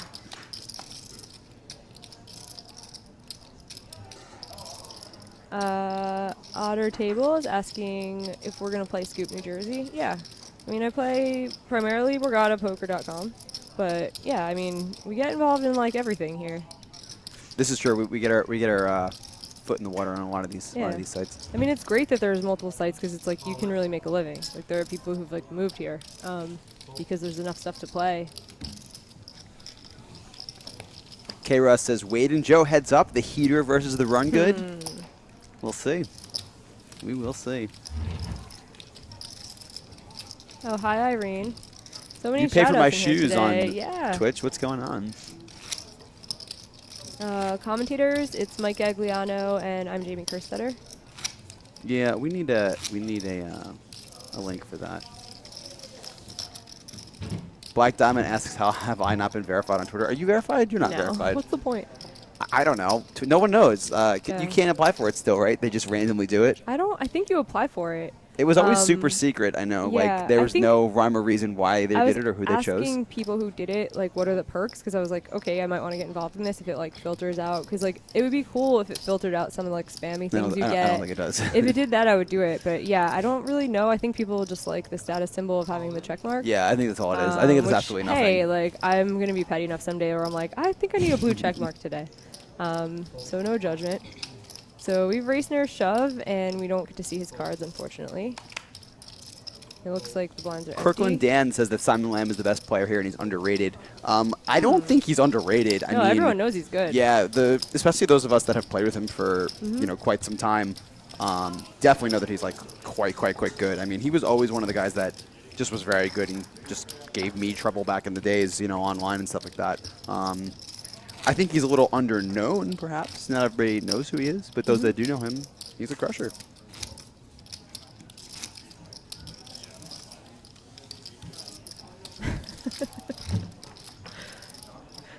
Philly Blimp says, I think Twitter verified just filters out Dentali. Why would you want to filter Mike out? Actually, I don't even think I follow Mike.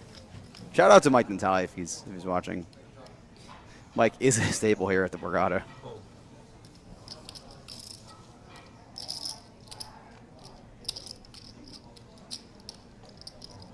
All in. I keep seeing all these ace kings, ace queen hands, and just it folding around. And he did jam for 230 or 2.3 million.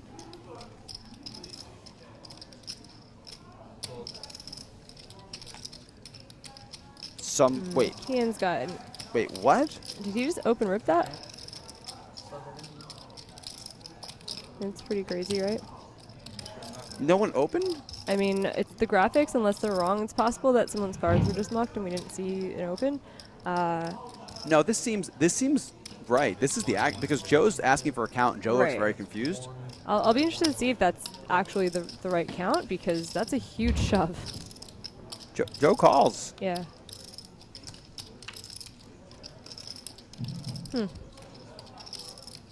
That I mean, Is that correct? What? Is that the correct count? Because that would be very surprising I mean, if he just open ripped that. I thought he was a little shorter than that, but I mean, well, John Racer's gonna be at risk here, ahead with ace king.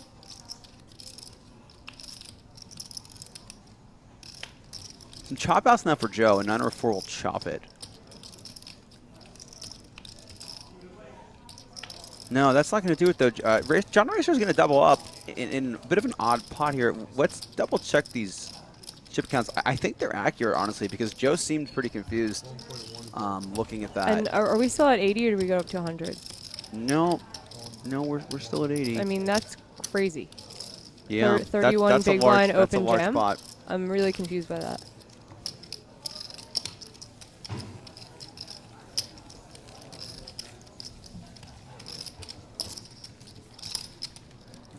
Big double up, though, either way for John. Twitch is saying that they think he shoved 1.2. Yeah, that makes a lot more sense. That he was on for 1.2 and not 2.2. Okay, the count was off. Yeah, Yeah. I was like, that would be the weirdest thing that's happened. To have everyone play like really well, and then it's And like, then it's 30 just big goes blinds, on. let's go. Okay. Yeah. Yeah. Yeah, we're going to get those graphics corrected. Guys, $30,000 weekly ultimate high hand here at the Borgata. $250 giveaway every 20 minutes. Have you won any high hands here, Jamie? No, but you know what? You can just still win a lot of extra money without actually winning the It's true. promotion. It's Because true. I played I probably played like 30 hours of cash in the last couple weeks here. And that promotion just fills the tables. It just brings people in. Everyone's talking about trying to win the high hand. It's like when people talk about trying to win the bad beat jackpot. It's like, you know you're at a good table when. That's what they're doing. Is talking Yeah. about. Yeah, so, the cash room's been pretty live. I think those promotions have helped a lot to fill the room. A guy at my table last night won. He made a queen high straight flush and won the high hand for the, whatever time it was. And it was his 4th one that he's won in the last like 2 weeks or something like that. Like something crazy. ridiculous. He's won a ton of them apparently. He plays here all the time. We are on a 30-minute delay, guys, here at the Borgata in Atlantic City, New Jersey. It's a beautiful day out. I'm at least freezing back here in this corner they have us.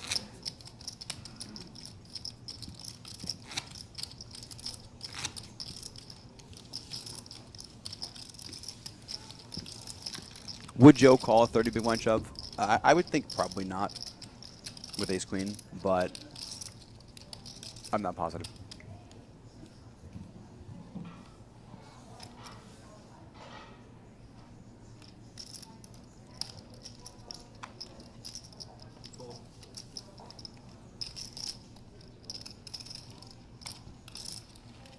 Easy Aces says it's not so lovely, it's windy out. Did you see the video that Chance Corniff put up of his dog?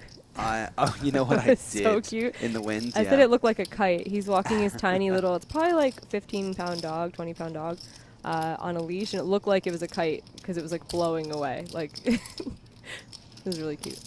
Chance is great. I love having Chance. He came for hanging this. around. He did. Yeah, it was We awesome. hung out the other night, and he was playing. He played with Joe actually on day 1 of this. They battled quite a bit. Chance was actually deep in this. He might have gotten like 16th or 15th or something He like that. was in with Yeah. 20 left. I know that. I don't know what place he got though. Chance to my buddy. He's another Run Good Gear pro, and so we get to hang out in all these like Midwestern stops together and stuff. He's definitely a good time.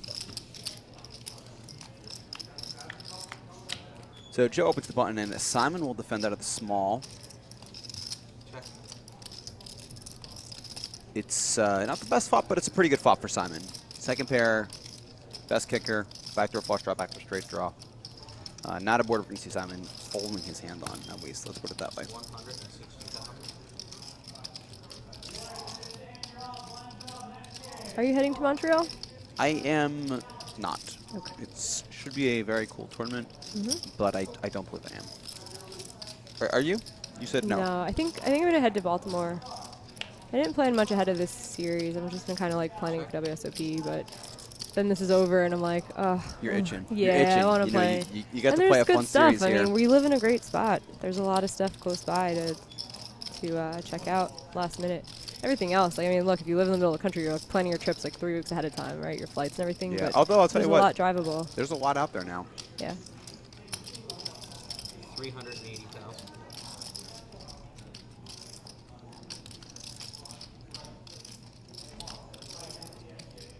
Joe firing the second barrel here. Will Simon come up with a call? We don't know Joe's hand. I would imagine we will see. It looks like he's knocked down that. I would imagine we're going to see, obviously some good hands from Joe, some good ace X's. We're going to see some draws here as well. Some of those king, queen, jack, jack 9, 9, 7 type hands, all possible. With no flush draw on the board here, a bit tougher for Joe to be bluffing. Check. But that look means that Simon will take the pot down. This is becoming like a ridiculous thing. People in the chat are talking about more rake, more rake. The Doug Polk poker has infected even our Twitch chat. It's at Borgata. unbelievable. It is absolutely unbelievable. Ricky actually put on his bio that under favorite poker players that Doug Polk is one of them. Oh, really? Jason Somerville and Doug Polk, yeah. Both staples on the Twitch, YouTube communities. I think YouTube is really great for us, though, for poker in general, just to get Absolutely. it out to people who are just like messing around. It's usually people with some free time. They're like checking out YouTube for whatever. And, a lot of those videos are entertaining, so people start watching them, they get interested, and, like, that's how I started playing poker. Like, I'd randomly be flipping through TV and, like, you watch the main event for 5 minutes, like, oh, I think I could do that, and, like, we gotta get people introduced to it like that instead of by, like, these other horrible scandals and different ways people hear about it. I think that, we're a little predisposed to, like, hear about that stuff because we're so active in the community and on Twitter and stuff like that. We know more people, so we're going to hear about that stuff. I still think a majority of your casual players are finding poker through, YouTube or, TV or whatever it may be.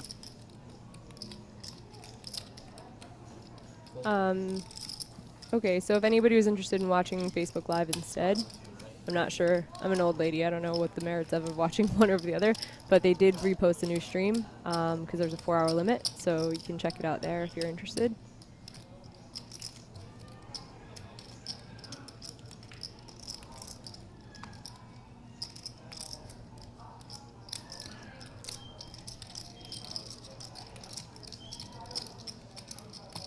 Eric is going to ponder another ace-8 call here. Maybe he doesn't like ace-8. Because it's taken him so long to just make like an auto call.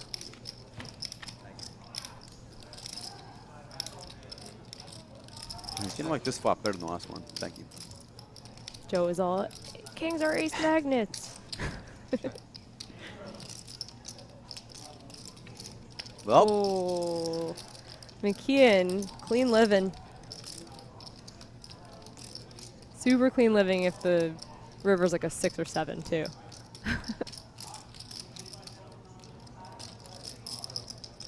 kind of interesting to see Eric check again here. I don't hate it, but I think most players would bet here. And Joe's definitely going to get 2 streets here. I can't imagine many scenarios in which Eric finds a fold with this hand. He just looked like he was I gonna fold. know. I was like, what? Like, are we just terrible and wrong all the time?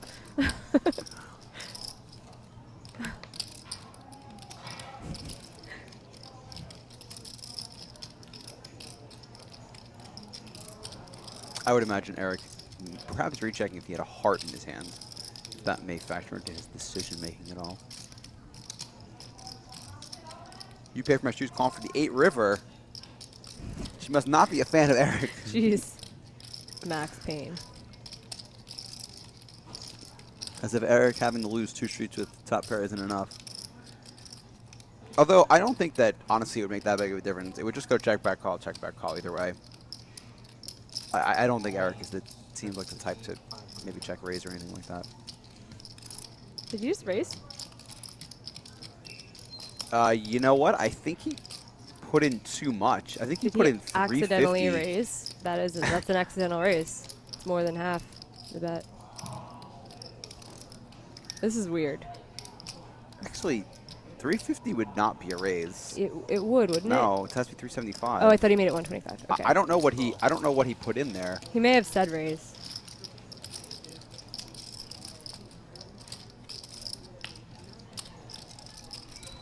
Check. That's a little surprising. I wonder. Yeah, he must have done it by accident, especially checking now. I would imagine that's what happened. I don't know the exact amount he put in, but so the way it works, guys, is yeah, the Twitch is saying he put it 450. It might have been By 450. accident, okay. You know, so Joe bet 250. All in. If Eric were to put in 250, it's a call. If Eric puts in 500, it's a raise. When you put in numbers in between, if you put in more than half, you're forced to commit to the full raise. So Eric puts in 450. He's going to be forced to make a min raise to the full 500. 314. And after Joe calls here, 1.42. and you get the Queen River, he's just all in. And Eric has a super tough decision now. This hand is, you know, made even stranger by what we're assuming was what looked to be a mistake here.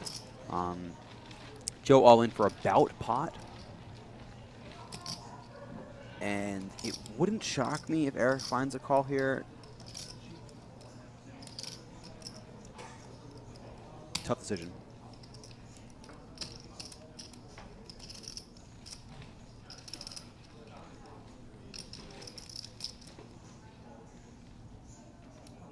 What? 1.42.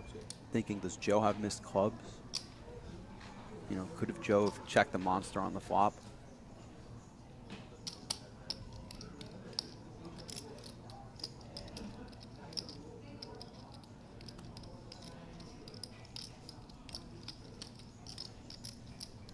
Just counting out what he would have left if he does make the call. This is not for all of Eric's chips. He'll be left with about $1 million, 1.2 if he does call here.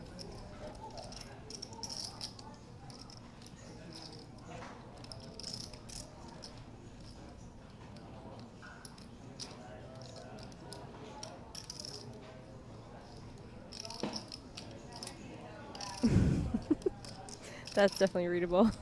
Jack Thorne says maybe he'll call accidentally. Yeah, Joe lost a large pot to get him a little on the shorter side. He had about 2.2 million to start this hand. I've really come around with trolling, I think. I used to just be like, God, this is so stupid and so annoying. And now, like, people are just so funny. I'm like, You you know- have to laugh. Like, these people are making 60K plus right now, so it's like, If you do it, It's if you okay to do troll it- these people If you a do little it bit. in a nice, Yeah. kind of funny, Like, that's- friendly yeah, way, I'm that's okay fine. with it. You know, we're here to have fun, guys.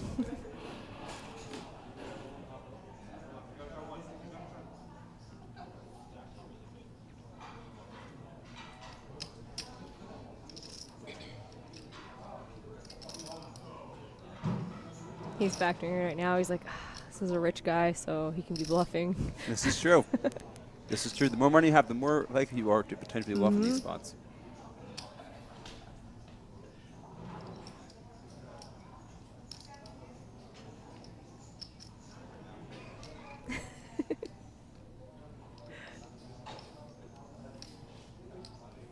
Got that Twitch is right. I would not say this to Joe at Wawa. You don't mess with the man in his home turf.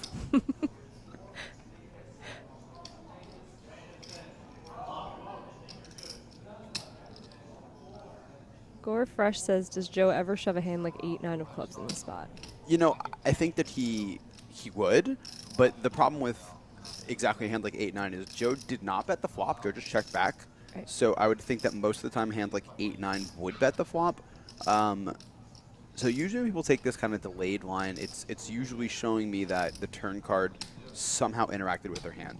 I definitely think it's possible that Joe has a hand like, you know, maybe a weaker club draw that, you know, didn't have a piece of it. Maybe Joe had a hand like a 6 with a club draw that he's now bluffing with. You know, things like that are possible. I could see Joe having a hand like Queen 8 of clubs maybe that didn't bet the flop for some reason. I would think a lot of those hands bet the flop. Honestly, there's not many hands that Joe's bluffing with here, I don't think, based on how I think that Joe plays. But, you know, that may be untrue. You will see players sometimes turn a hand like, you know, if they bet the turn with a hand like King Jack that, you know, again, they wouldn't always do. They may bluff with that at this point too. This is a bit of an odd hand because of that turn min raise. It really kind of messes things up a little bit here. I feel like I would lean toward it removing some bluffs from Joe's range because people are always worried about getting angle shot. And that would be like a really interesting angle shot in like a high equity spot. To like fake a min raise that you know, Yeah. oh, oops, I min raised, like, and now the pot is swollen a little bit. And you might induce some weird action from people like a shove of a bluff hand that they wouldn't have shoved, thinking like, oh, I can just win this pot, this guy's weak. So I don't know how I feel about that, but I feel like it somehow, in my mind, lessens McKeon's chance of being bluffing here. I think that you can usually kind of feel it out with the player. You know, you see guys kind of the way they react as soon as they're told like, oh, you put in too much. Like, there's usually honest kind of like, what? Like, Yeah. that kind of initial response. Plus just your average player is, this is not the type of table I would expect, you know, kind of an angle shoot from or something like that. These guys have been around the but block that makes before. it the perfect time That's to true, do it, Jamie. Gags. Maybe I need you to coach me on some of this.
Done that before you got to 30 minutes. What? We called the clock before you got to 30 minutes. Yeah. And you technically Can't be 3 kings, right? Yeah. I'll have to go there. 3 kings that hill? 3 kings. I didn't say a word. It was the rail.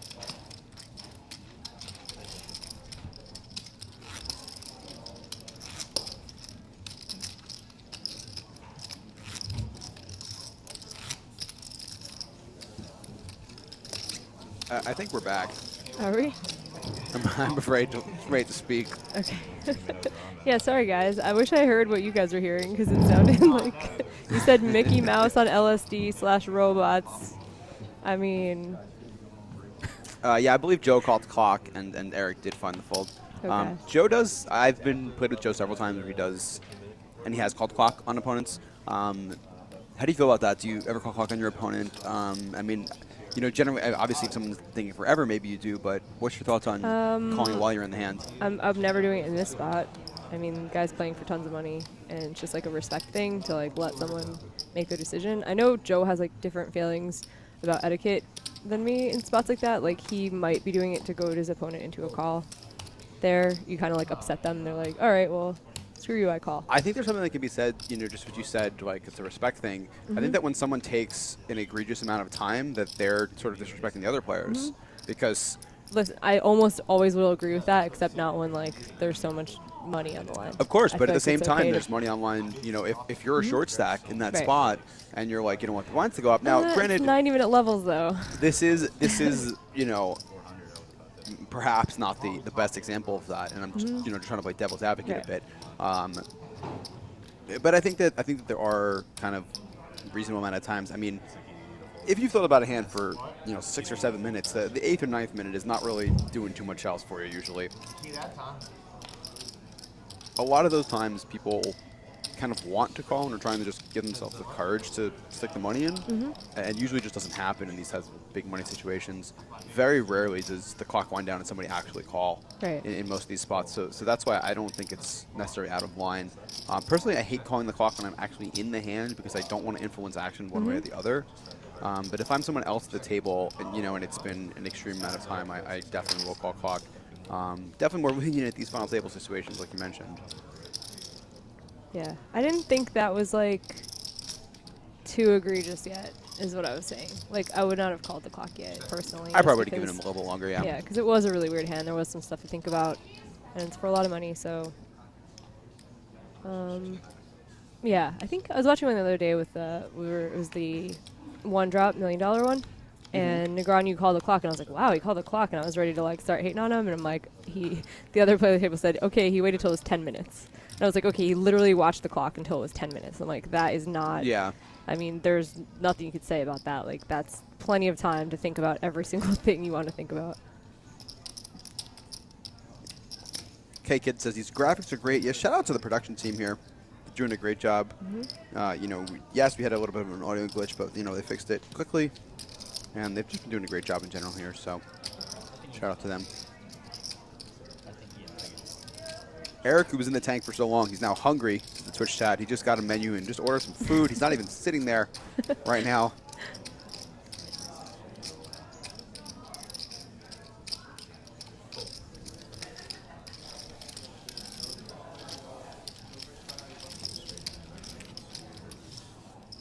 As Sam takes down a small pot.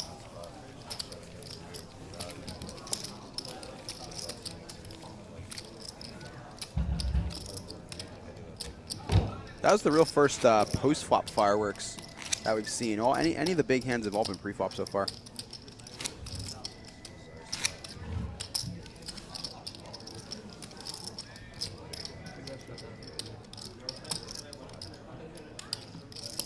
Let's hear a Twitch chat. Who are you guys rooting for? I know that Ricky's got a couple fans. Everyone's talking about Joe, but let's see. Who do you want to win? Type in who you guys are rooting for. Not who you think is going to win, who you're rooting for.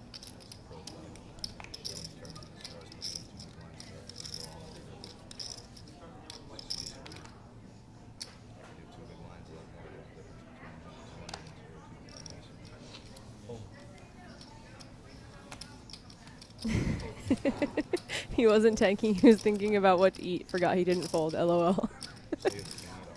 I mean, it's a possibility. He's really hungry. A lot of Ricky in the chat here. Ricky, Joe, Simon. Simon has an anti-sweater now. Kane was being anti-sweat, and he busted. Now Joe is being People were anti-sweat. anti-sweating Kane? Were you not here for that? No. Luke Grable Aw. said he always roots against Kane. Oh, yeah, you Said did say he that. doesn't know 'Cause why. He's the goes, nicest 'cause guy. He's the nicest guy. And I like him, but I always root against him. It's funny. Kane can take it. Yeah. Kane doesn't mind.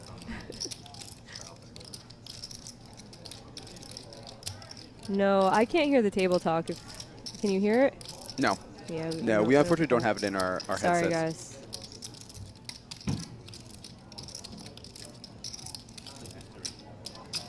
Raise, make it 265,000. Wade has been really reserved. The only real experience I had watching him play several hands in a row, I was sweating Dan O'Brien with 2 tables left at the HBT Blackhawk, and Wade played every hand. He was the chip leader, and then he was out in 12th or something.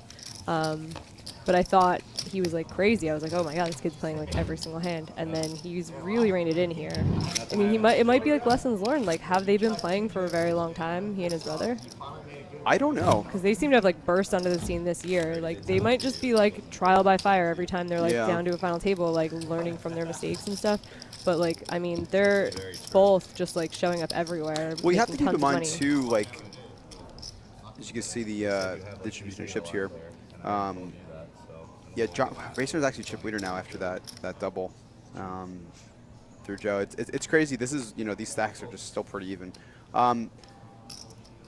One of the things about this story, this table in particular, is that it's all professionals. You know, so what he was doing in Blackhawk, like, a lot more amateurs in that type of field. You know, being just crazy aggressive generally works better against players who haven't been on this type of stage before. But you're not going to be able to push these guys around like you Right. can I just a think that casual was player. So part of his attitude there was that he Yeah. was like, I can run over this table, and it didn't work out. Like, he was running into big hands. He was calling off for short stacks after having like 3-bet and committed and stuff. You know, it wasn't going his way, but it might have just been a function of like feeling like I can just like win this right now. And yeah, here much it's be like you got it's a conscious adjustment. yeah, it's tough at this table to like run over anyone.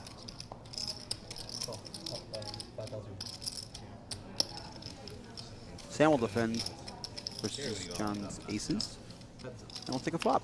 Right, jack high, or whether I have like a good hand. Yeah, good hand. I mean, it's for check.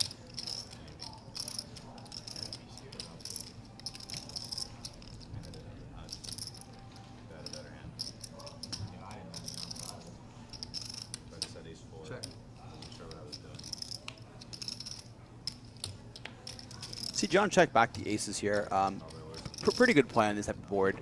You know, this is a board where it's once you have a pair like this on the board, it's much harder to get 3 streets of value from your aces. And if you're going to, you know, not going to be able to get 3 streets, then you might as well just check the flop. I mean, there's really no bad turn cards on a board like this. And you just give your opponent to catch something. You know, maybe Sam had a hand like Queen 9 and he would just fold the flop with Queen 8, you know, something like that. You know, now the turn's a Queen, guess what? He's going to put in at least 1 bet. And that's the benefit to slow playing a little bit here. You know, I don't like to use the word slow play. I'm more like, you know, slow play is a weird kind of logic that I think On that people, board, it doesn't really apply because it's like Yeah, you're you're either not far ahead or slow far playing, behind, exactly. so there's no slow playing it. Yeah, right there. you're just checking to, you know, keep him in the pot still, let him pick up something. It's a little bit or different. minimize the damage if you somehow are beat. It does work both ways. You know, if you get check raise there, that is a really rough spot. But you know, there's also a pretty big difference between checking aces and checking like 9s. You know, if check 9s, he hits that queen, guess what? You're not good anymore. You know, and that's why aces this is a pretty easy check.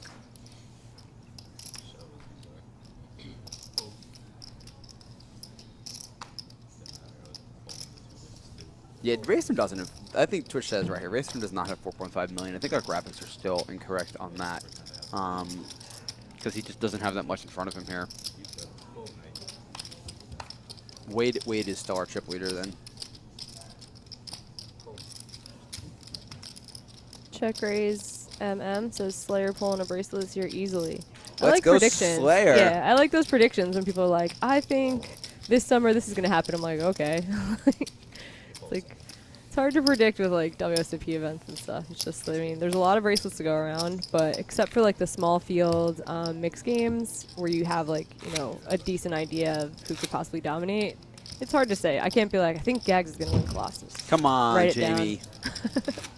You're not picking me out of there 25,000 people in that tournament? Not this year, sorry. I think next year's your year. I don't think I'd pick myself in that either.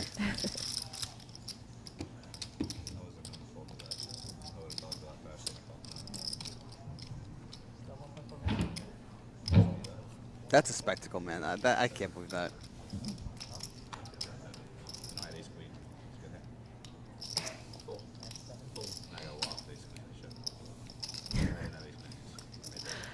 I gotta stop reading the chat. It's like some of it I want to read out loud and I just can't.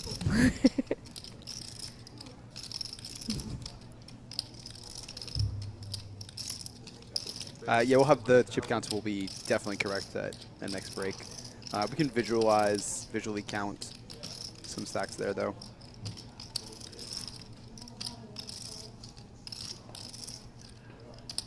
So Sam will open the button off of about 30 big blinds, a little bit less, 25 big blinds. And Joe with 2 9s in the small. You see him eyeing up stack sizes, trying to see if he wants to get this in pre-flop versus Sam, or if he wants to perhaps just take a flop. Make it. And I'm that just gonna looks small raise. like he is 3-betting. Yeah.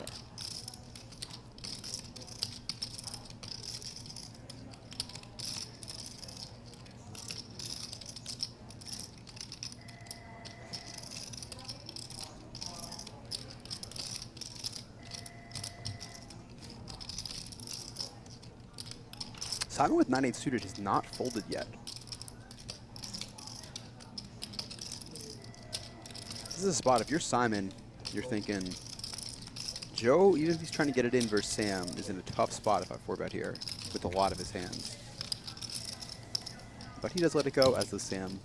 And Joe will take it down. What do you guys think of Racner's stack? Racner has his stack, and stack is 10.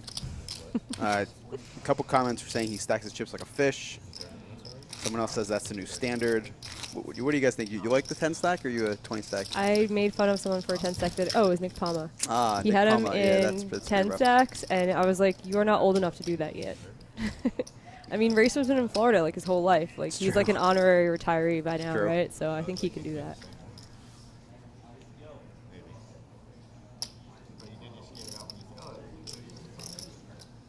I don't know if you're guessing. Yeah, I'm a fan of just the classic Tell 20s. you what, I had a flush draw already. Easy to count, Yeah. nice and clean, can't go wrong. Thanks, aces full of 8s and easy aces. Just worried about 3-betting. Getting some good vibes for the WSOP. We had Gags won his bracelet last year. I did. That was awesome. I did. Go for a second this year, see what happens. Which makes me feel like anyone can win. I mean, know, I seriously, feel really guys. motivated now. Everybody get out there and play. I heard Gags won and there was like a new poker boom. Just random schlubs from I off hope the so. street. Let's go. Get them all in there. They should play lots of cash games online, though. There's gonna be a resurgence of like corduroy pants all through the WSOP. I don't think you had a hand that could be king queen. Yeah, they agree. 10 stack is a 70-year-old plus move. That's what they said. Holy shit, I'm really good at this game. You guys know I'm joking. Gags is really good, and he's my friend. So I'm the No, most I want mean. everyone to I play. am Just come to joking, New Jersey yeah. and play online, guys. He's a very good player and a nice boy. And if I didn't like him, I'd be nice to him. Let's go. Let's show him that. $500. So Ricky opens and John defends a big line with pocket fours. And he will check call the 8-5-4. Pretty good board for pocket fours. Oh, you're trying to Got a couple backdoor draws, not an incredible amount going on there. And that is not the turn you were hoping for. You didn't have Connects with bottom Ricky's set, you would've overcards here. Mike Linster in the chat. What's up, buddy? Probably be out of the tournament if you had bottom set. I would be out of the tournament. Ricky, see if he wants to bet again here. Generally be looking to bluff with a lot of my straight draws here. 10-9, Jack-10, Jack-9, 7-6, 9-7. There's a lot of straight draws on this board. It's a tough turn for John to continue on with a lot of his hands, even if John has been like top pair. Do I get the field? You know, even if you have like an ace-8 here, like you're not incredibly thrilled with this turn card. You may not necessarily fold here, but you're just not loving things. I mean, you're going to find out 5 minutes. I was going to tell you. 350 pounds. Change. I have a 5 here. 350 from Ricky. I'll do it under the table if this will yell. You got good credit. We can sit all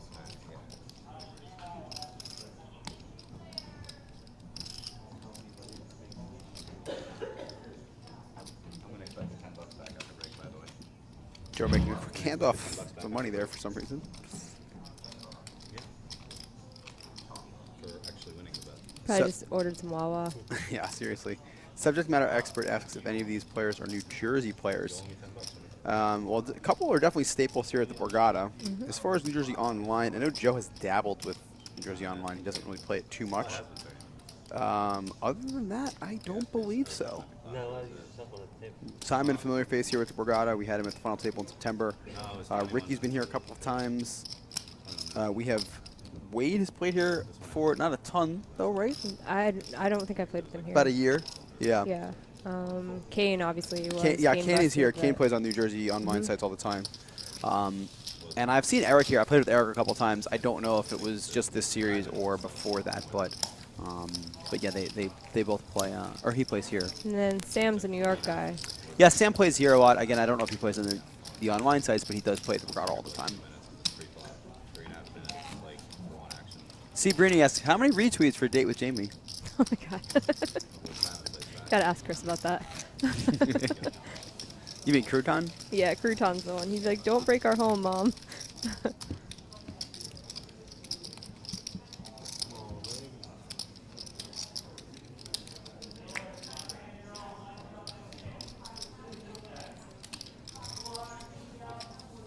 Do you remember in the chat when you were pretending to not know me and you were asking me out?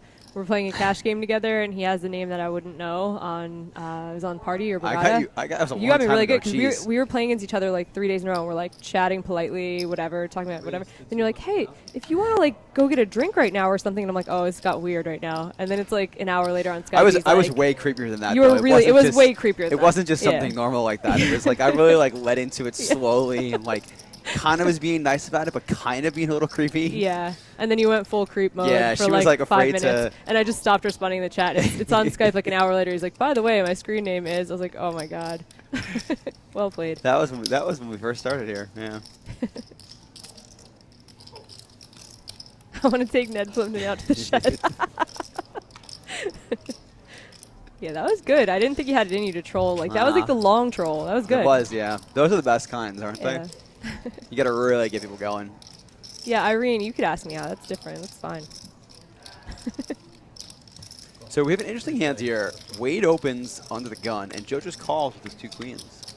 Joe does not want to play a big pot versus the other big stack. So he just calls here.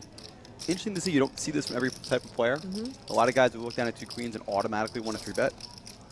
And this is a bit of a difference between some of the 7-handed play and some of the shorter-handed play. If they were shorter-handed, this is definitely getting 3-bet.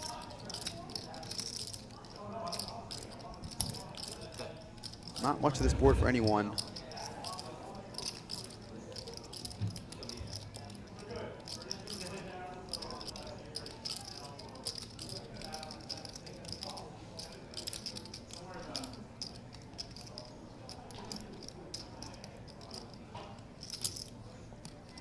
Wade hasn't let it go, though. We saw Wade make the 0 equity float with ace-10 earlier, or close to 0 equity, with the best hand. 200.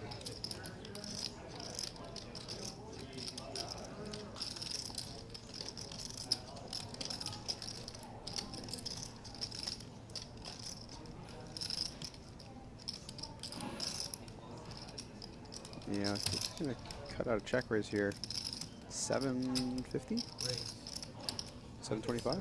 725,000. Pretty awkward spot now for Joe.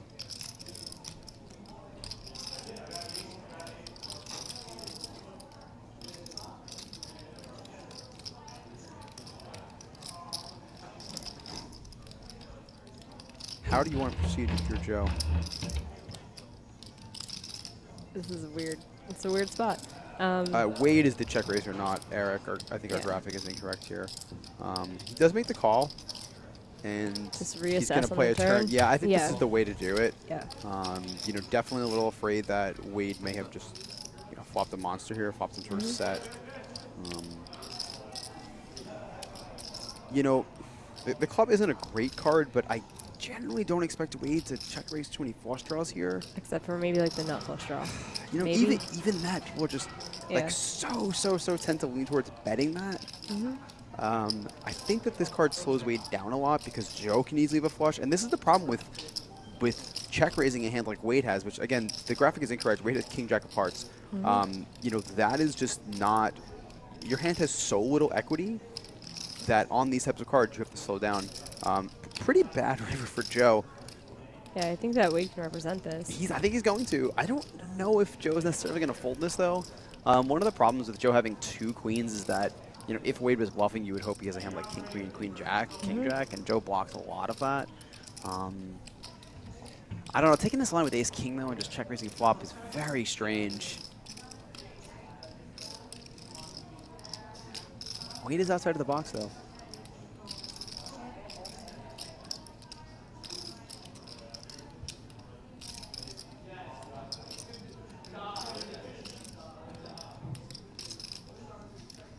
Action on Wade. Joe's a little more than the pot behind. Wade does have him covered.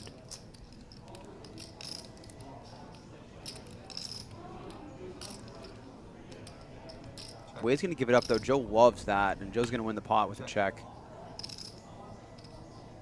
Yeah, he's going to make Wade show it. Queens.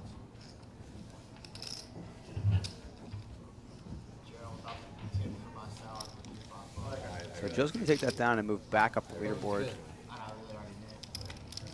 Good job, Scott. What'd you have? So I don't have to. I'm gonna find out. That's what I was telling everyone. I got ace 8. I was right. It was dead. Oh, did you know? Is that why you started laughing, or? I saw that. Yeah. He did get a little bit unlucky that Joe had No, I didn't think you did. such That a good strong of a hand. hand, Yeah, yeah. because he's under rep there for For sure. sure. So it might not have been that terrible of a spot. I don't really like making check raises with like 0 equity. Like I'd like to be able to have like turns like a barrel. Exactly. That would make sense. Exactly. And he kind of got one that could maybe make sense. Like he turned a gutter, right? And He did turn a gutter. The Yeah. flush came. it to, though, depends which if is a he little thinks he scary. can credibly rep a flush, which I'm not sure. You I don't know- know how he'd play his flush draws. You maybe can, but again, the problem with that is when you have not even a single club in your hand. I mean, Joe just could have like ace jack of clubs Yeah. and just be sitting there with the nuts and being like doing a little Yeah. dance, waiting, watching Wade put these chips in with no equity. You know, so that's why although bluffing is good, you got to be a little selective. You know, you can't just fire in there with absolutely nothing. And picking the correct hands to bluff can really make or break some of these spots, just like you know, Wade kind of shows there. So the players, I think we're doing a dealer change. Or I don't know if the players are doing on a quick break. Yeah, I just want to do a quick recap of like, Sure. I mean, we've had an action-packed final table, 2 early eliminations, and not much since then. But we have had some good poker being played all around by everyone. Joe winning that last pot will vault him up, I believe, into chip lead. It's going to be pretty close. We'll get exact counts after the break, guys. Okay. Send him to commercial. Yeah, we'll send you guys a commercial, and we'll be back in a couple minutes.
That was immediate. For open main event live stream. I said the I'm same Matt thing Clark to here you. with Borgata Poker Pro. He started laughing. PokerPro.com Funny. ambassador Michael Gagliano. Close enough. Easy, How's it easier for going, me to Matt? say. Good. How's it going? It's been a long day in here. Yeah, we've been here. We got some time. We got some time to go still. Yeah. We're going to have some play here, seven-handed. And, you know, I mean, the blinds are getting bigger. We're up to 50,000, 100,000 blinds. And the average stack is dropping. Below 30 bigs now. That's the first time in a long time. They have a lot of money left to play for. And let's jump back into the action here. Yeah. Yeah, here you see what we're playing for. 7 people left. Everyone guaranteed $59,000. Playing for that top prize of $390,000 plus the Borgata trophy. Pretty much any all-in here is cause for concern for any players, given that there are no major chip stacks above, I believe, 50 big blinds. No, we're barely any above 40. Joe is 4.3 million as he opens the ace. Excuse me, as he opens the ace jack here. I believe Wade is the next closest. And the two of them just tangled right before break with Joe taking a sizable pot from Wade. Yeah, that's what shifted Chippy back to jail. So Simon folded in the cutoff, and it looks like Wade defends the big blind here. Yes. And Joe's going to continue. An ace high board with an ace and take it down.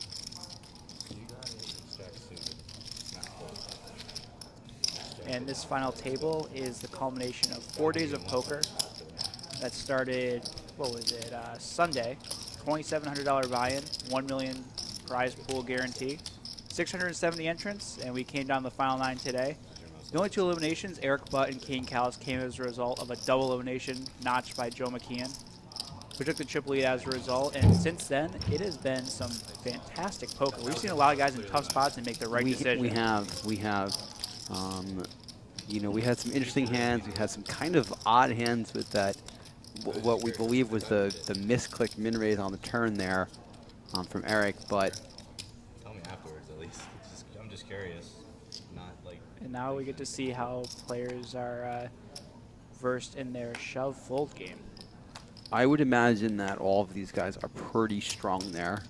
I mean, especially the guys with the online background. Joe shook 'em, or Simon Lamb is shook 'em as we see him fold here in the hijack. I don't know too much about some of the other guys. I'm told that Ricky played a ton online, so I would imagine his game is pretty good too. And this is one of those spots we're talking about. John And it's opens. just not been working out too well for John. He just keeps running into hands, and he just keeps getting boards where he's kind of just forced to give up on. And this is going to be another one. I imagine we're just going to see a 3-bet out of Eric, and then John's probably not going to do too much with the ace deuce here. And it's even more frustrating for John because he hasn't been involved in a ton of spots, where the ones he has been involved in have been nothing but arduous to this point. There was a hand where he 3-bet with 10s on the button, Eric 4-bet right behind him with queens, and John had to put it right in the muck. He was able to get a double with ace-king against Joe McKeon's ace-queen. But other than that, it's been tough for John, but he's been able to hang in there and hasn't let his chips go without a fight.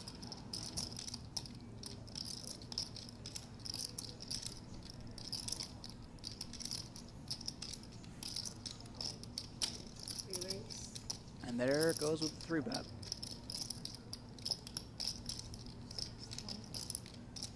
And Eric's probably had the most stack, I'm trying to think of the right word, stack swings. Variation, yeah. At this final table, he's been up and down. He has been up and down a few times. Although Joe has been up and down a few times as well. Yeah. Simon and Wade have been the most consistent. Sam was up early, but really hasn't picked up too many pots since then. He's kind of folded down. Nah, Sam's the short-handed guy. Once this gets short-handed, you'll see Sam, really open up.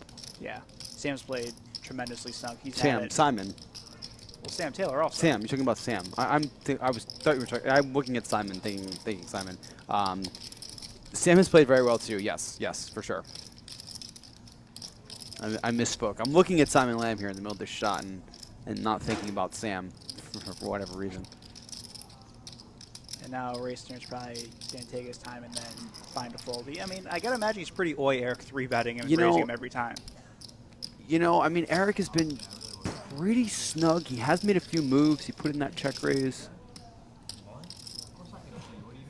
You're going to give John Racner free information? Good luck. Okay. No, I think they're... Yeah, I think they're arguing a little bit because Eric asked to see John's stack, and he didn't really show him. This is the first time I've really seen the table talk. It's been quite silent so far. And It's just the nature of things with how much money is on the line, and these guys I don't think all know each other that well. No, I don't think so. I don't know of any real friendships from this group. Joe and Sam have definitely played together a ton here at the Borgata.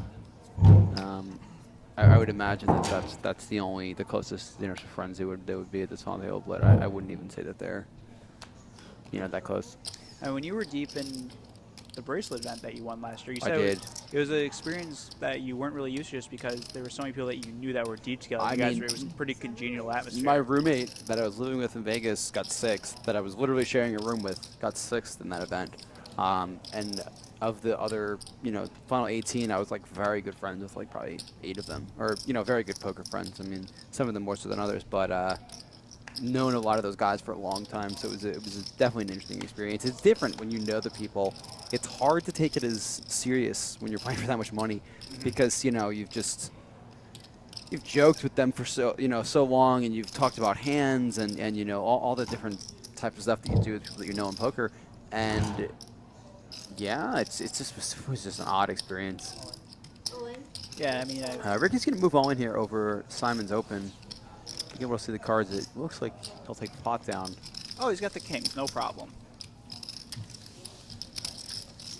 That's twice Ricky has had kings and taken down a healthy pot pre-flop. Ricky came into the final table as the chip leader, but similar to Racner, but albeit in different spots, has chipped down and now is below 20 big blinds. Ricky hasn't really made any major mistakes. He's just been kind of stuck in the web of a few tough spots, but he's managed to get out of them and is still alive. He's one double away from being back above the chip average. Yeah, he's played well.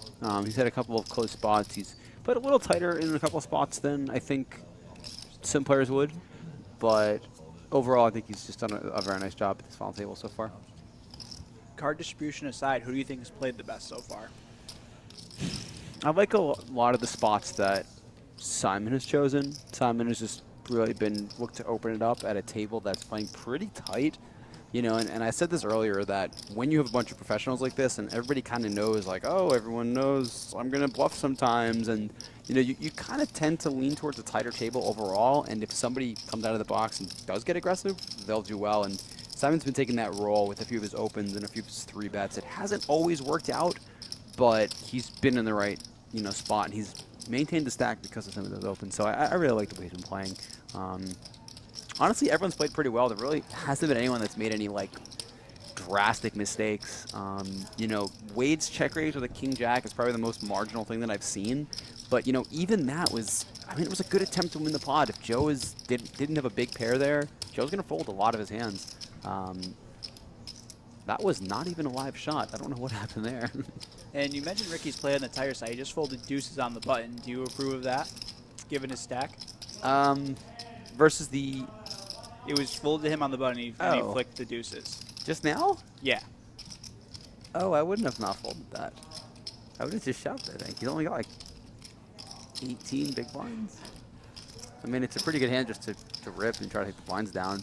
I think that goes to the example of what you said about Ricky playing more on the snug side. He's playing a little more conservative, yeah. It might be the pay jumps. Too, maybe he wants to snag a couple more pay jumps, then he's going to open up. Yeah, Ricky's the only player at this final table who doesn't have a major 5-figure score to his name. So this is definitely a spot where it's easy to see why he might. I don't think he has any 5-figure scores, does he? Not live. I don't think so either. Yeah. So he's definitely in a spot where he could be wanting to ladder up. You said you hadn't played much with Wade before, but given his aggressive reputation, you mentioned that check raise. Has he lived up to what you expected? He hasn't been as I've heard he's pretty active and crazy, and he hasn't done anything too out of line yet. His plays have just been in line with a decent aggressive player, a good aggressive player. I'd like to see some more, rags thrown in there to live up to some of the stories I've heard, but we'll see. Maybe when they get shorter-handed, or, I guess, again, we mentioned maybe it's the competition. He has a tough field in front of him that he's looking at. This is a pretty interesting spot where we don't know Sam's cards, but Joe has 2 pair on this board. He's just been check-raised by Sam on the 6-5-4 deuce double-suited board. And this is a pretty interesting spot for Joe and Sam, considering Sam just put a good portion of his stack at risk.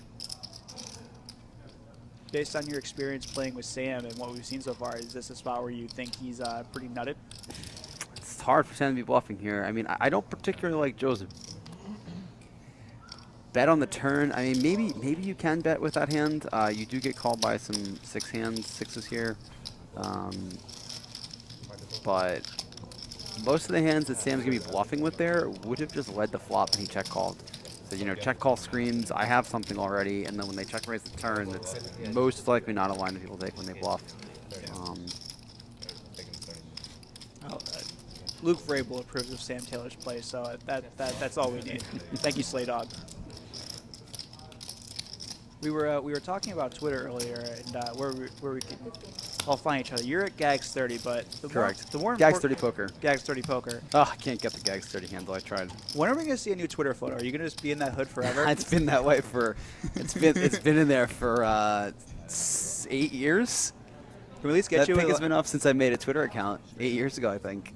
Is that just a relic at this point? You're just too stubborn to change it? I don't know. People can recognize me if I put a new pick up. That's from my first World Series ever. That picture. I mean, you want a bracelet? You could at least use that. That's true. That's true. I don't know. That is a pretty old picture. Good call on that one.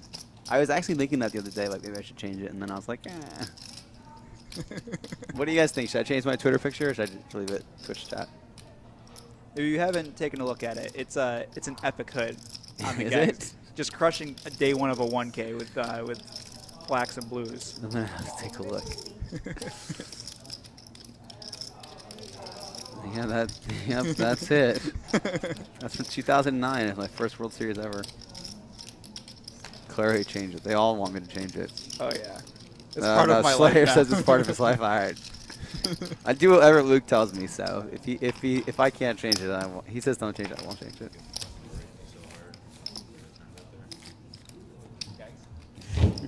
It's part of the Gags 30 online brand. I mean, if you made the World Series final table, would you at least change it then? Probably not. Wow. Why? No need.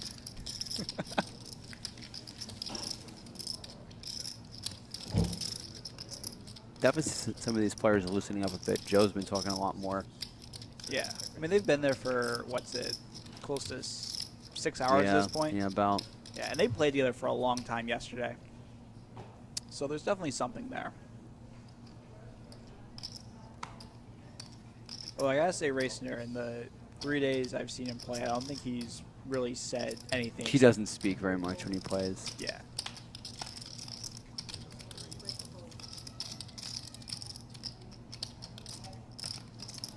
And you know the table's starting to loosen up when Joe starts speaking. This could get interesting. I wonder what Simon's going to do here. So Joe's obviously going to open. Simon has 28 big blinds. Now, most players, I would think, I wouldn't think this might be something, but I think there's a chance Simon might just shove here. No. Nope, is not. Okay.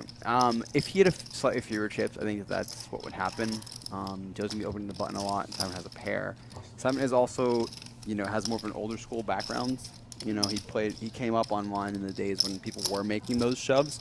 So I tend to think that those types of guys might be more likely to make those shoves that they know the math behind. They know that it does make them money. It may not always be the, you know, the best thing to want to do, but you know you're going to make money, you know you're not making a mistake, so just, you know, especially as a hand like a small pair like that, you can just kind of rip it and hope for the best. But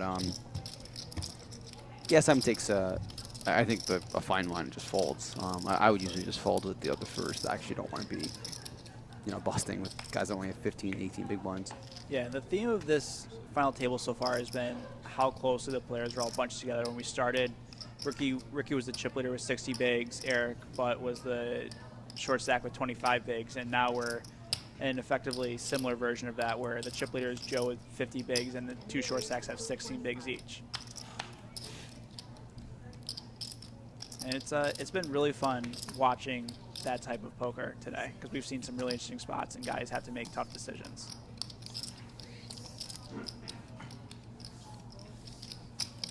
This is your classic classic tournament poker spots. You know, everyone's got 25 big ones, and every pot is a really big one. Yeah, for those of you that don't know, Gags also does some coaching on the side as part of his overall professional poker player life. Well, how much time do you spend teaching your students on how to handle these types of spots? It really depends on the kind of person that I'm working with. A lot of we definitely talk about obviously final table spots and that kind of thing. We kind of try to approach. I kind of try to approach stuff like as it comes, and especially most of the people I work with play online. And when we're looking at online tournaments, a lot of online tournaments, you have a ton of these situations. Just 25 big. Everyone's got 25, 30 big ones, and everything is kind of awkward. And we go through some of the different options, So this is where you make your money at tournaments. Is really these stages. But with some of the players I work with, there's no point in looking at these stages because you got to get to this stage, And once you get here, you might not, if you spend more time on other things, you might not always, know exactly what to do. But, you have a fundamental background, how to approach just poker hands in general. You're going to do better, So that's kind of the goal is I build the fundamental background. And then once you have those fundamentals, we approach these exact spots. What do you do with 25 big ones? What do you do with 30 big ones? And get into the kind of nitty gritty of stuff. Big hand developing here, and this could get dicey. John's all in from the button for 15 big blinds. And Eric has a decision with ace-9. Pretty close spot.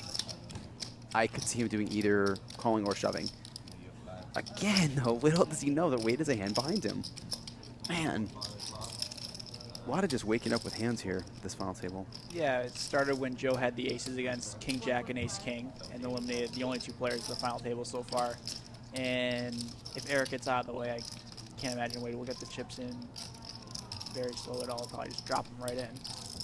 But we have to see what Eric has to do first. Eric's been the most deliberate player at this final table. Definitely thought over his decisions. Now, I must say, I don't want to get criticized for encouraging slow play, but when Eric has a decision like this with ace-9, if he were to go with it, and Wade is behind him, if Eric were to have a hand like aces and just simply snap y'all in there, then that's a pretty big tell for when your Wade was 2 10s there. So that's what you want to kind of think about some stuff, even when you have those really good hands once in a while.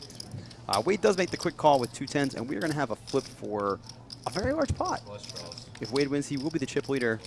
If John can't pick up an ace or a jack, he will be eliminated. Some backdoor outs there. Not the worst spot for John. Sure not the best. Still looking for that ace or a jack. There it is. Picks up the spade draw. There it is. Let's see the river.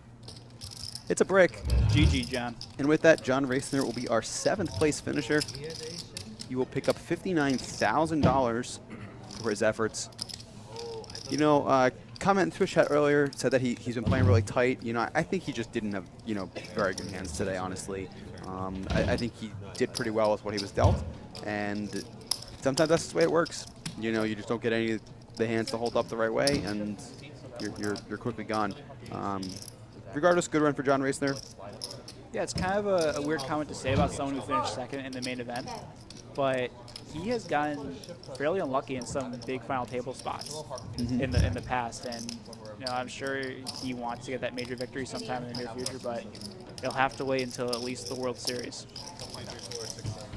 So now we're down to 6-handed play, and might see a little bit more action now, given that the average stack is up just a tad. But Ricky's still the short stack with under 20 big blinds, but there's no one in real danger as of right now. Everyone now guaranteed $73,000 for 6th place. And although the next pay jump is, nearly 20,000, about about $17,000, there's actually not very many big jumps until we get to about 3rd place to 2nd. Sure, the extra 20,000 from 4th to 3rd is a lot, but it's not nearly as much as the 80,000 jump to 2nd and then the 170,000 jump to 1st. So it's actually a fairly top-heavy structure from here, and I would imagine that some of the more experienced players at this final table are going to pick up on that and be aware of that. And I would think at this point you're going to see some of the aggression raised. I would definitely probably see that from Simon. And you know what? I didn't even look at this hand. We see Simon opening queen 2 suited in the cutoff. Definitely just makes sense. And all of these guys, with the exception of Joe, who, you know, won the main event, first place would be their largest career tournament score. So Does Simon have a larger online score? Yes, he does have a larger He does, online right, score. yeah. The largest live score, I should say. Yeah.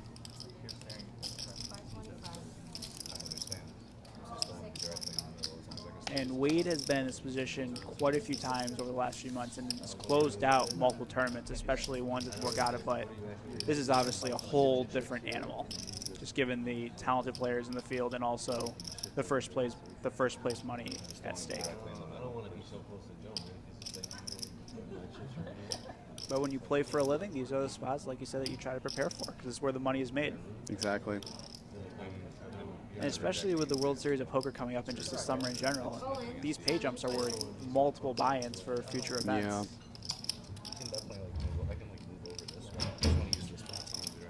I'm thinking over. He actually shoves. Wow. You could slide your chips over more so that it's like. That's a pretty boss move. Queen 2 suited is not the greatest hand in the world to be doing this with, but Simon senses weakness and he is pouncing.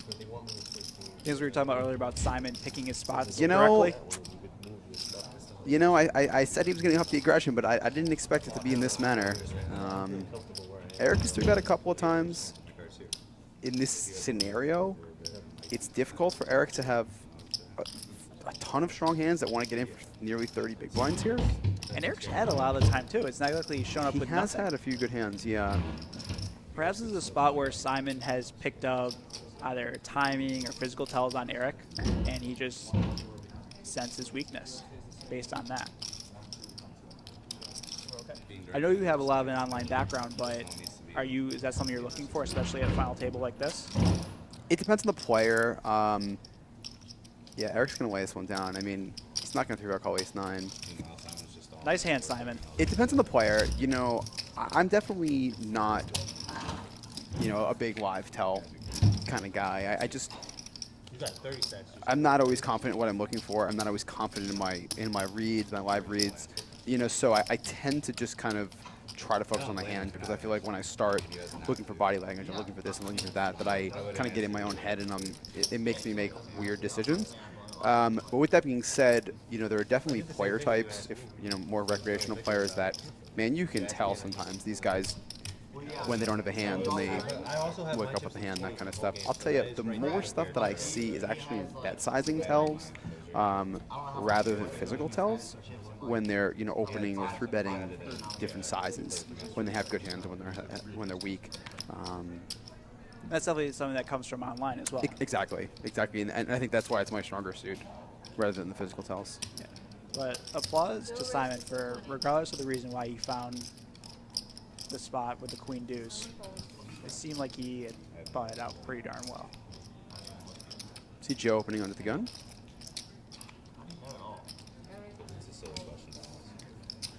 Shuffle there. Ricky did not double up, but he did move all in over a rate. He 3-bet all in. He So. picked up a couple of hands, a Yeah. couple of small pots. Our table, I don't believe there's a dinner break. No, they're not doing a dinner break. All levels at the final table are 90 minutes. We recently started 5100K, and there's breaks. There's 15-minute breaks at the end of every level. Yeah, all the players have been offered food service. They have food service to the table, so they've had, you know, definitely had time to eat on their breaks, and you know, they're all set to go. Shout out to Not Today Nerds for Clockwork for Shookums. That's Simon Lamb's online name. Man, I battled a ton with him back in the day. Does it feel weird saying back in the day about someone who's only 27? It was 7 years ago. I mean, you know, I played with him 7 or 8 years ago. Hi, Joe. Joe's waving at the camera. You know, I mean, that was, like, it's weird that, the weirdest thing to me is that for someone who played as much online poker as I did, that such a vast majority of my professional career has been after Black Friday. Like, that's just weird to me.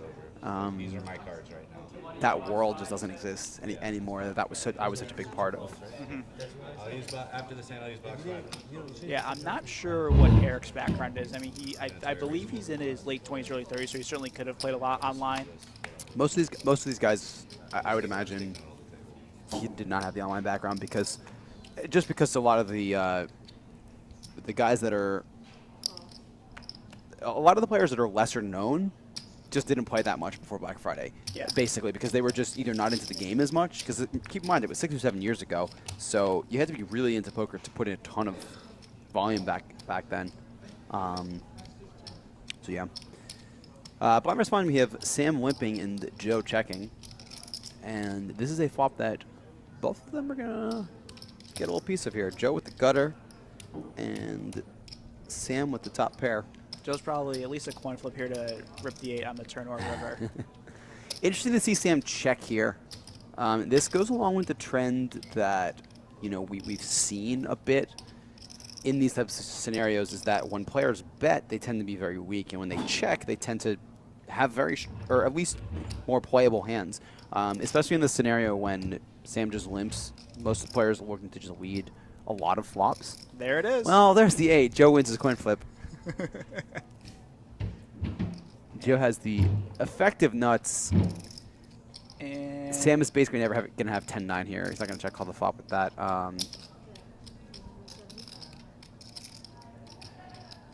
and what do you bet? It looks like 425, 375. I think it's 375. Yeah, now we'll see how adept Sam is at playing 18 big blinds once Joe puts in the raise here. I mean, the chance Joe shoves, I don't think he will. But with Sam only having 1.8 behind, it's not another question. I mean, if you're Sam and Joe puts it under your nose, is there any way you can call off here with just one pair? No, I don't think so. Joe's like never bluffing. But this is one of those spots where we've seen players in numerous tough positions. They've had to really think out situations. Joe looks like Joe has made it. This looks like 1.2. Just a million straight? Yeah, I guess it's just a million. That's the first time we've seen Sam take the sunglasses off at the final table. This is a really tough spot for him. Calls, he's down to just under 12 big blinds, and he'll be the new final table short stack with 2 very adept players on his direct left. This is tough, man. This is really tough. As it stands right now, him and Ricky are only separated by a few big blinds if he lets this go. But if he calls, he'll be in immediate danger of being the next player to go out. But hey, he did find the fold with 10s. I know you weren't a fan of that fold. No, it's close, but I don't think you can fold. I would not fold there. Especially because Kane is the shover. Again, if it's an amateur guy that's playing really tight, then maybe you can make argument for folding. But, I mean, Kane knows what he's doing. Kane's not going to look at 2 9s and 2 8s and ace-jack suited and never fold there. So, Yeah. you got to just run it. Yes, I guess it's one of those spots that's much more results-oriented because, Joe woke up with aces. Miko says call for Ricky because he wants Sam to be shorter than Ricky. Shout out to Ricky's fans on the Twitch chat. They have been going hard for the entire 6 hours. Tough spot here for Sam. I'm glad finals week is going well at Binghamton University.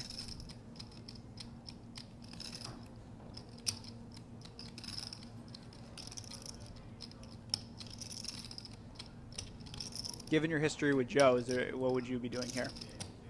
I would most definitely not be taking this line with King 10, but I think you have to just fold. I don't think Joe's going to find enough bluffs here. Yeah. I mean, you definitely have to think about it. Yeah, for sure. I just don't think this is the type of line that Joe takes as many bluffs. Yeah. And I don't think we've seen Joe really bluff this final thing. We did 3-bet Ricky with King Jack. From the small line, Ricky had kings. Yeah, he's bluffed. I mean, he's definitely bluffed a few times. He double barreled earlier. Oh yeah, that's right. With against Racner. That's right. Yeah. Yeah, he lets it go. I think it's a good fold. I mean, Nice fold, Sam. even if you're Sam, I mean, you can make more calls when you get here with, King 8, 8, 7, 8, 5. just Jack 7, Jack 5, just some different 2-pair hands that you might have. Boxing, am I gonna do 5 now?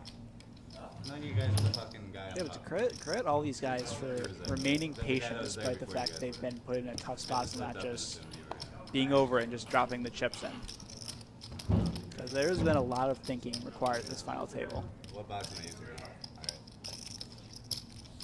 So Joe picking up some chips there puts him pretty close to the chip lead. Him and Wade are pretty close. 2, 3, 4. It looks like Joe has slightly more, I want to say, based on just what I can see here. We'll see if we can snag a graphic. Yeah, Wade is about 5.1. Joe has a little bit more than that. 2, 3, 4, 5. Yeah, Joe is about 5.8, I want to say, just guessing at that.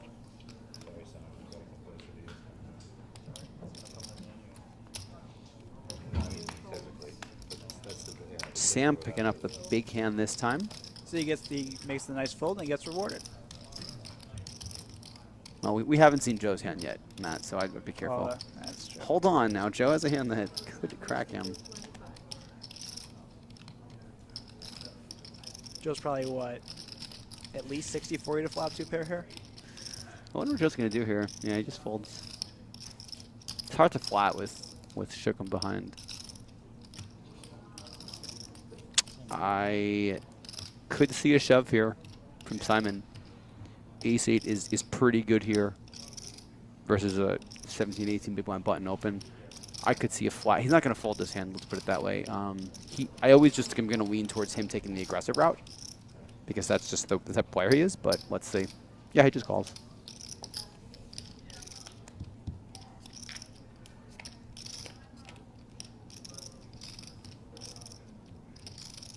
And probably get a C-bet here from Sam. Yeah, great flop for Sam.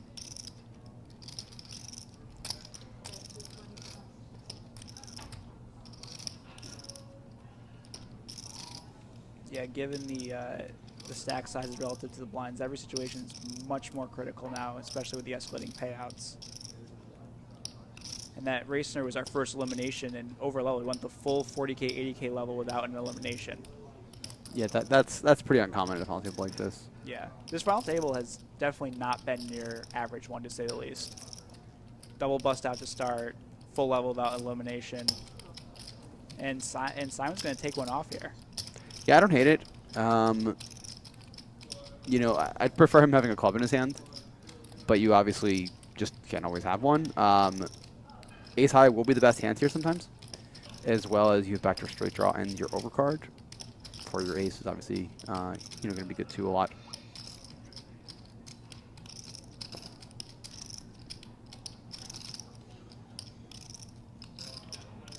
And given the size of the pot, you imagine we'll see Sam put it all in here. You know, it's an interesting turn card. It's not the best turn in the world for Sam. Simon's going to have a lot of 6s here, the check call. And the flush draw also gets there, so although I don't think Simon has too many flush draws, I'm kind of surprised to see Sam just like super aggressively betting this. And just kind of going for it versus I guess what he's hoping Simon just is a 9. I wouldn't hate to see Sam check here. He does have the king of clubs, but it's literally not a bad river card if you're Sam. You might get Simon to bluff some rivers too, so I think I kind of lean towards the checking camp, but you look like a genius when, Simon puts money in with a 9, or ace-8 apparently. I don't quite know what Simon's thinking at this point. He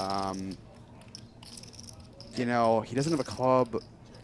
You're blocking Sam's natural bluffs, so like 8-7. I mean, ace-8 has to be one of the worst calling hands you can have here with no club.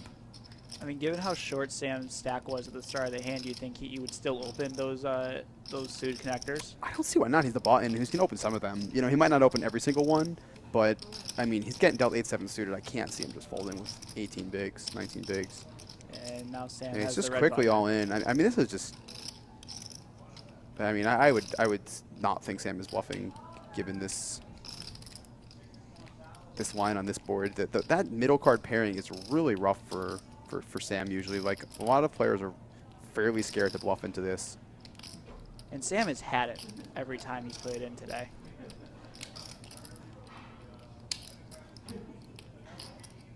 Don't think we'll see Simon think for too much longer about this.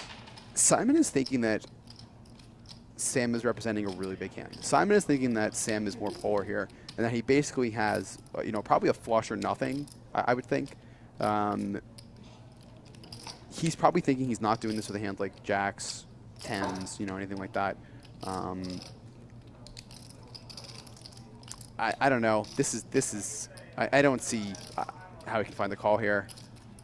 He's really thinking about it, though. I mean, also just given, would Sam ever do this with just a naked ace high or anything like that? He might. I mean, there's definitely some hands he could have won. He could have a hand like ace jack with a club, king jack with a club, jack 10 with a club. Any of those hands that opens are possible. The problem with the river card here, too, is that it's a queen. If he's bluffing with king queen, he just got there. He has no reason to think that king queen wouldn't be the best hand here, so. Yeah, we just saw Simon correctly 4-bet shove with the queen deuce and get his opponent to fold ace 9. Be quite something if he were to hero it off here with ace high, even though he wouldn't be correct.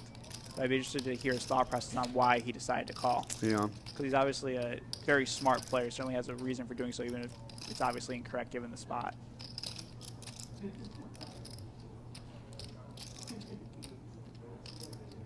Ninjamon 88 is Sam a Borgata hero. Sam has been playing at the Borgata for about as long as he's been able to play. I think he's only 26 now. Plays in just about every major series and had a few run the WPTs here. But a win here would be his best result at the Borgata. Simon really giving this thought. Yeah. Running through those combinations. And I guess there it is. Yeah, I was just going to say, I guess when people are complaining about tanking in poker, this is the spot where they would complain because someone's just off for 3 minutes with ace high. But it's he's thinking about making a call. I think it's his best hand.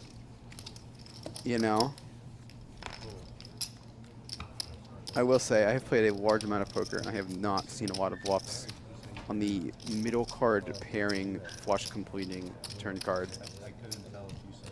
Sam sticking with that trend.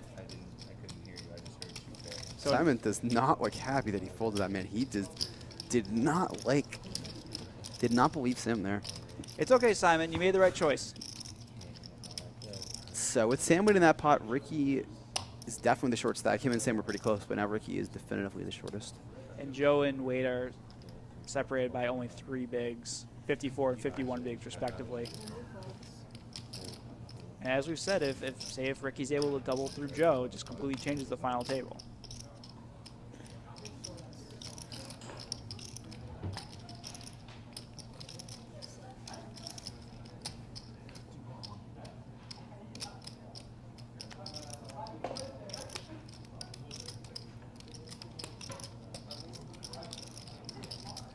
And for all you guys watching at home, we hope this has been a great learning experience for you.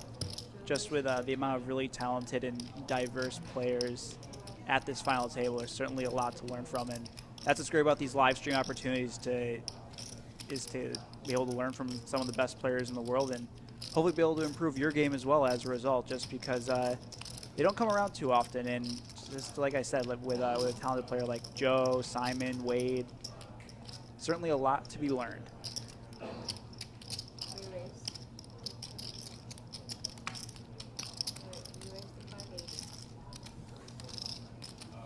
Looks like Joe's open and Simon 3-bet, and Joe will let it go.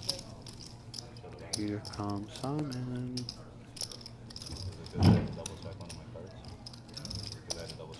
Simon, this is that aggression, man.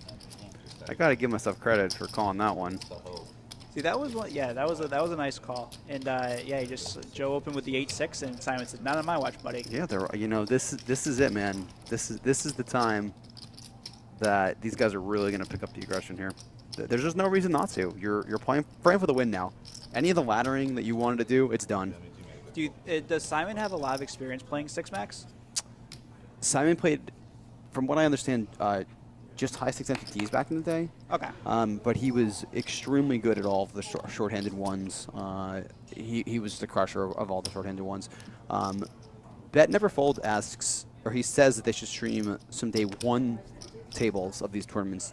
Gave a lot of people have actually asked me this in the past recently. Is they want to see more day one action. They want to see maybe some different players. They want to see some more give some recreational people a chance to get on the stream. What do you think about streaming day ones? Do you think it's a good idea? Do you think it's something that maybe should be looked into, or are you opposed to it? I think it's tough on day ones because it gives the players on the live stream stage a major disadvantage because they're, first of all, just with the RFID cards, it takes longer to get hands in. Mm-hmm. And I think you want to give everyone as level of a playing field as Sure, possible. sure. I mean, if you were to do it in the later stages when there's only 2 tables left, then the disadvantage becomes even higher. So I think doing final tables works just fine. But if you're for a major tournament like the World Series Poker Main Event or PCA or any of the other PokerStars events, I understand why they do it. What about day one with no hole cards? Do you think there's nobody wants to watch? Too boring. I mean, I think it is a little. I think it's a little too boring. It becomes dry in a hurry, especially if you're just casually tuning in. Yeah, I kind of agree. Yeah, Yeah, so that's the problem with day ones guys. With streaming those. Yeah, I don't know. They're fun. I agree. I think it'd be cool to see, but I don't know. It's tough to do. I mean, do you feel like you would be at a disadvantage if you're on a live stream table day one? I would have more of a problem with the pace of play than I would showing my hole cards. Yeah. A lot of people have argued like it's not fair for only one table to show their hole cards, but I think that if you just make it part of the tournament, like when you sign up, like you might be at this table, I think that's part of the tournament. Then it's just you might everyone has the equal chance of being at that table, kind of. So yeah. Yeah, with the way the World Series of Poker does it, all their tables are TV tables with 3 or 4 left, so there's really no one that's at a disadvantage. They're all playing relatively the same pace, and everyone has their whole cards exposed.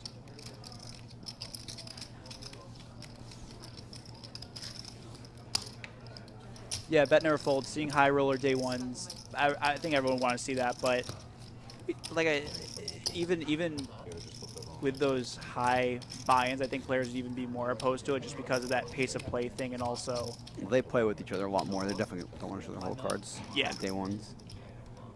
Joe, you got 5 million as well. Over 5 before we make. Wicked617, you're right. All the Twitch chat heroes would have no one to complain about if we couldn't see their whole cards.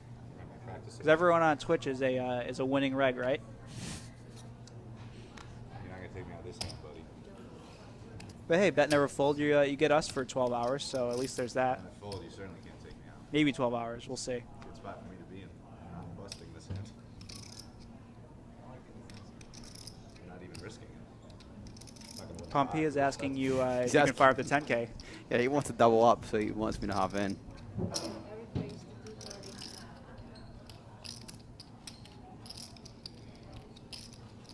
We mentioned we were kind of critiquing Raciner earlier for his 10 stacks.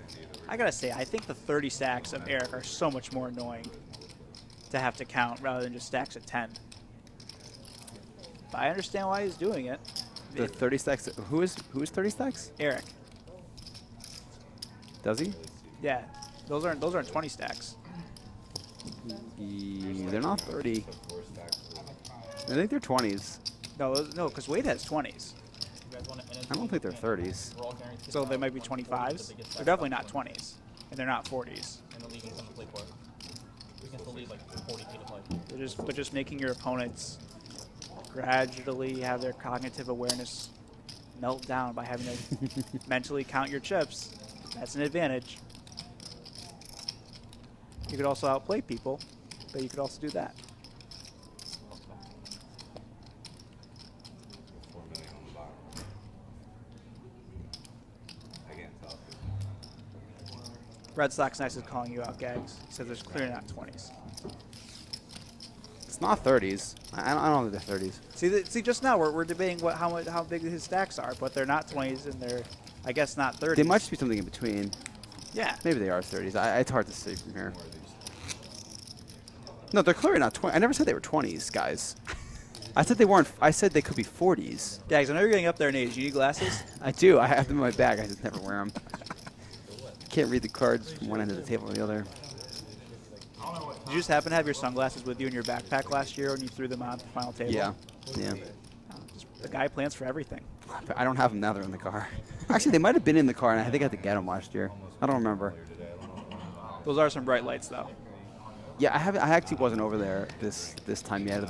I didn't see if they're that bright. We have lights here that I was complaining to Jamie before we started. Thought I was gonna have to turn them off, but they're actually not too bad. It's pretty cold in here. And speaking of lights, Eric has aces. It's the best you could find. I think it's the second time we've seen aces at the final table. The other time, Joe knocked out 2 players. It'd be tough to match that. So Eric and his stack of 28s have a decision on their hands.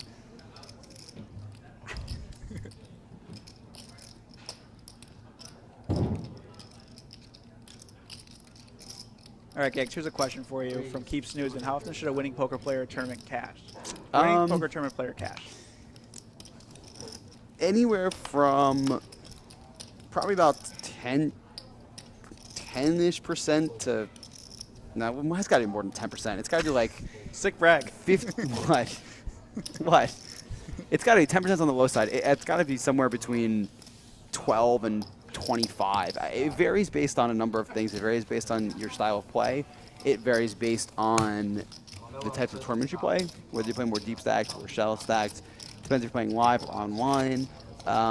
There are, if you go through like just the history of, big name winning MPT players, there's a big discrepancy in this number. Some guys cash way more than others. That's not necessarily a number you should be focusing on. That's a number that just will fall into place. You generally want to focus on making correct decisions that win you chips. And when you're making those decisions, everything else kind of follows suit behind. But yeah, and anywhere in that region is, it also depends on the payout structure. Like guys that are, if there's payout structures that are paying 10% versus payout structures that are paying 25%, I mean, you're going to cash more than 25%. You're not always going to make more money, but you're going to cash more, so. Or it could be Joe McKee and just know that once every 3 months you'll win a big tournament. This is true. This is true. 235,000.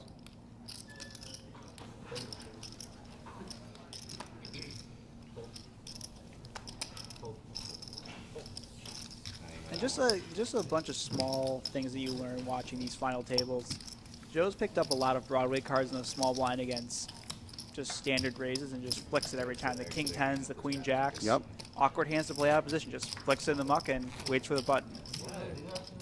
There's a lot of little things you can learn from watching these final tables that you might not have picked up on initially. Just hold it under the gun. You lied. See, you can't even get your lies straight. Dan, yeah, I'd say 4% is good. You're on the right track. It can only go up from here. All right, guys, I'm going to hop out of the booth for a few minutes and leave you with Jamie if I can untangle myself from these headphone cords. I'll see you guys in a few. It's still on. Okay. We almost just lost Gags forever. He almost just tripped over. Yeah, that was close. He made it, though. Hi, guys. Jamie Kerstetter back with Matt Clark. Welcome to the chat, Tall Mike Linster. Raise, make it 220,000. You missed the elimination of one, Mr. John Racner, while you were gone. Give me the recap. He shoved 15 bigs from the button with an ace and a jack. Mm-hmm. And Eric made a fold of ace-9. Wade woke up with tens and put chips in the middle. Mm-hmm. John turned the nut flush up because he had the ace of spades. And then he bricked the river, shook hands, and then went to the payout cage to collect his prize. Okay. Just out of 120 there. Ooh, I just realized that Gags left me alone, signed into his Twitch account. Ooh. Wahahaha. Beast mod. I don't know if you had. I'll tell you this, I didn't have aces. Shout out to Red Sox Nets, by the way, who's been watching this chat the entire time while grinding away at day one in Pennsylvania. That's commitment to the game. Oh, wow. He's at Parks, I guess? Probably. Okay.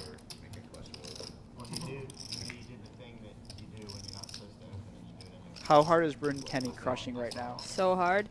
I mean, I think he's going to just completely ravage the World Series. It just seems like he's on such a heater that like going in with momentum and feeling good is like invaluable. I think he's gonna win a bracelet. Bryn always feels good though. Yeah.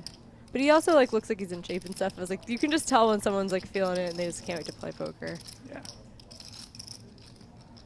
Are you gonna play anything out there? Or are you gonna be working the whole time? I'll probably play some smaller events, so I won't have any time to play a bracelet event. Okay. What about the WPT 500? It's a good event.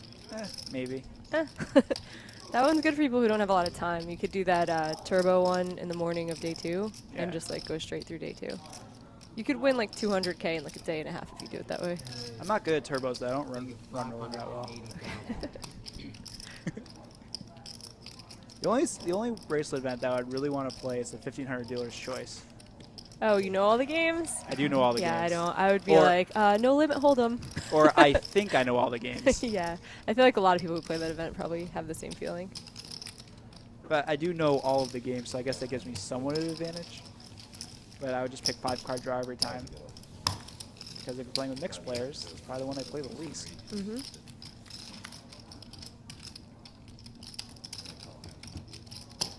Do you play any big events at the any mixed events at the series? I play 08. I'll play like the 08 1500, and if they have a PL 08, I'll do that. But that's it. Yeah, I've noticed a few no limit players like playing the 08 events. Is there a reason for that? I really don't know. I mean, I just like okay, so there's a reason for it. I am a super fish. I didn't even know how to play the game, and I won a tournament. So for me, I was like, 08 is GG. the best game ever. Like, I love this game. I'm not sure. I just think it's easier to get into. It's offered at more casinos. Like, it's hard to just walk into a casino and be like, I want to learn Badoogie right now. Like, you're not going to just go find a cash game like that. But you can go in and find, like, a 4-8, 08 game and learn the rules. And, like, it's pretty easy to get into. Yeah, I remember when I was at the series in 2015, there was the 1500 PL08 event, and Mark Doobie, Connor Drin, and Galen Hall all went deep. I think they all made the final table of that event, and all those guys have a primary background on No Limit, but here they are at the PL08 final table. That's pretty cool. Yeah. Was that 2 years ago? Yeah, it's Okay, 2015. because I played with Galen on day 2. Like he took me out actually for like a lot, but yeah, I think I cashed for like 5K or something. Anytime I cash one of those, I feel like I'm stealing money because I'm like, I don't deserve this. Like, you only play it a few times a year. Most people, I think it's tough to practice that unless you're international playing on stars or something. Yeah, 08 and the draw games are the ones that No Limit players like to deviate into. Triple draw and single draw, those guys love. You probably could find, like, is Binion still doing that thing where it was like 10% of the WSOP buy-in, they would run the same event at their place? Yeah, I'm pretty sure. Because you might be able to find a cheap dealer's choice one to like mess around in. That'd be fun. Yeah, they have at Binion's and also the Golden Nugget. They have a bunch of lower price mixed events, which It's cool. great way to learn the game and also win some money. Yeah. It is fun too, as just like a no limit hold'em player, to like play something you don't really know what you're doing in. Like, not like I know what I'm doing in this, but I put pressure on myself to like make the right decisions as best as I can in this. But when you go play something that you aren't really familiar with, you kind of like forgive yourself for just messing around, and like you're not gonna like crunch 12 hand histories after and be like, oh god, I'm so upset about my play. So it's kind of fun to like, it's nice to play poker for fun once in a while and like remember that's how you started. We have it all in here. We have Simon opening with the King of Spades and the Jack of Spades, and Ricky's all in. We have a Jack Links wild card hand. And this is a tough spot for Simon. Had to risk about a third of his stack to call. His hand isn't that awful. But if you were to call me incorrect, you'd be down to 22 big blinds. And Ricky's been pretty snug.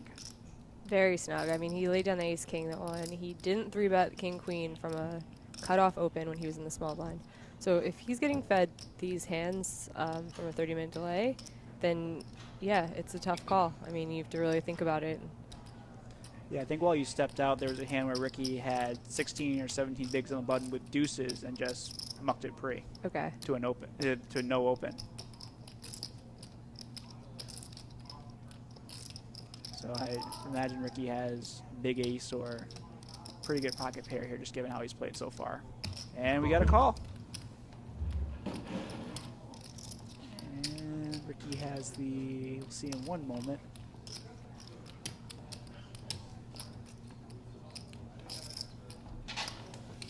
the ace of clubs, 10 of clubs. All right. So pretty fair fight. No dead suits for Simon, which is good. And there it is. So we're looking for a queen, or it's going to be Sia, Ricky. If Ricky's truly a live pro, he'll put on the backpack and walk to the payout desk. Yeah. Because then he'll Gets you definitely an catch the extra queen. like 20%. Yeah. Binghamton's cheering for a queen right now. GG, Ricky. Awesome run for Ricky Guan. His first major final table. He played really well to get here, and I'm sure this will give him a ton of confidence moving forward in additional live events he plays. And just a great week for him overall. I mean, this spring series like put him on the map. Everyone knows him because he's just such a friendly, nice guy. I knew him without having really even played with him. But he chopped that 40 big blind tournament the other day, the one that like starts with 40 bigs. He kind of like cut out all the boring early levels. For 8,000, that was his biggest score, and now this is way his biggest score. What place did you just get right now? 6th place. So he gets $73,000, Wow. almost 74. That's okay, awesome. so like 5 days ago, his biggest score was 8K, and he was happy about that, and then he was making 73K in one day. It's awesome. Yeah, he final two tabled the Black Chip Bounty event last November, and then final two tabled the 6 Max event in September. So he's come close, and now he gets the breakthrough. So good for him. And what do you think overall of Simon's call? I'm not sure. I mean, I might have made the fold only because like he really could just be nutted there. Like he's been folding some absurd hands. Like Simon's not going to be doing that badly against his range just because you have to assume like he's getting short. He's made some pay jumps, so like he has, I'm talking about Ricky here, it's a different situation than it was 2 hours ago. You know, he's made another like $40,000 since the times that he was making these like very tight folds. So you have to think that like his mindset may have changed and his range is a little wider than when he was folding those like very good hands before. I think it's really close, and yeah, I'm not sure. I'd have to look at the math a lot to figure out what I would have done there. Yeah, it's certainly close. Ricky started the final table as the chip leader with 60 big blinds, and really no fault of his own, just kind of chipped down just due to the decisions he was put to. But to his credit, he made the right decision pretty much every time. You could probably say he played a little too snug, but we had to make a decision. He didn't have the best hand. He found a fold. So good for him, only 23 years old, and I'm sure we'll see him back here again. Cool. Heads up. Young Sam Lloyd, fan favorite over here. The kid's awesome. He was like celebrating and running around from like winning the Survivor 500 the other night for 5K. So he has to just be like the happiest person right now. I think he was having a little bit of a hard time maybe in a downswing, and this broke him out really, I mean, by a mile. Yeah, there was a spot yesterday, the final three tables, where he won a flip against Muckle Bahuja, nines versus Muck's Queen Jack, and the board ran out 8 high, and him and Israel went wild. So he's been enjoying the ride. And now he has a pretty fun spot. He limped. Joe raised the 9 tray. Now I guess the ace high flop, and Joe bets into him. And we'll see a turn here. Fantastic card for Sam. I mean, does Joe have that many 5-4s here? Not really. I think he's just hoping that Joe's going to bluff. Yeah. And unfortunately for Sam, he picked up some showdown value, so he probably is just going to check it back. Not really much reason to value bet here on the river. I mean, I think I throw out a value bet just in case. Yeah, I don't really. I don't see value in checking. I definitely would bet. I was just saying on the turn that if Joe hadn't picked up anything, that when Sam checks, he may throw out a bet. Red Sox Nets is in the chat saying people don't seem to understand that Simon's calling range probably needs to be wider than other people's calling ranges. Can you elaborate on that, Dan? I'd be guessing just because he has a reputation for being very aggressive. Yeah. And with having a wide opening range and stuff. So then when people are jamming on him, like if his pre-flop opening range is wider than everyone's, his calling range also has to be. He's going to be calling for value wider than someone like I would when I'm like a little tighter. Yeah, Dan said about when Simon's opening so many hands, he should probably be calling wider than some random Twitch chatter is. Okay. Touche, Dan, touche. Yeah, I mean, that's what made that like a closer spot than it might have been for someone else. If some like 95-year-old lady opens under the gun, She probably isn't going to be calling a lot of 3-bets with like king jack suited because she's gonna be like, wow, this guy thinks I have queens plus and he still wants to shove on me. But Simon Lamb is not a little old lady. He's like a very aggressive, very successful player. He's a grown-ass man. Exactly. Yeah, Pompey, I didn't mean to make him sound petty or anything like that. It was just going off what Jamie said about Sam being excited this whole week about getting some scores. And, yeah, I mean, he was pretty excited to win that flip just given how many chips it gave him at that stage of the tournament. Also, to knock out Muck certainly is reason to celebrate as well. That's a player no one wants at their table. Raise to 235,000. Ghost of M says 95-year-old lady at Borgata, probably aggressive. Yeah, I mean, I kind of think that now, like people who are still in the game who have like who appear to have a certain image probably play off that image. If they're sticking around 10 years and like doing all right for themselves, like I have an idea that person probably is more aggressive than they appear. Or if there's someone who looks like some young kid in a hoodie and glasses who's gonna like, you know, try to mess around, maybe he's the tightest player and he's playing off it. And Wade gets the ace-high flop against Simon. Simon has backdoor clubs. And wow. it's been a good level It's for the second Simon. time that's happened. Last time was from McKeon. Against the ace-8. Yeah. There's a reason why it's Ace called. 8 is just doomed, huh? It's a dead man's hand. It is the dead man's hand. This is Joe Ingram talking? No, you have to sell for Matt Clark. Sorry. 250,000. You Sounds should have like been it. like, yeah, and I'd be like, all right, Poppy. Great game. No limit hold'em, guys. And just give shout outs in the chat the whole time. My Spanglish isn't quite as good.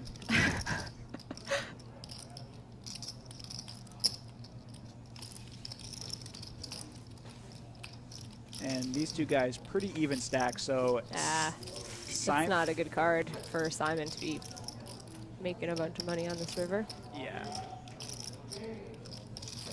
Simon, Wade, and Joe are all relatively even,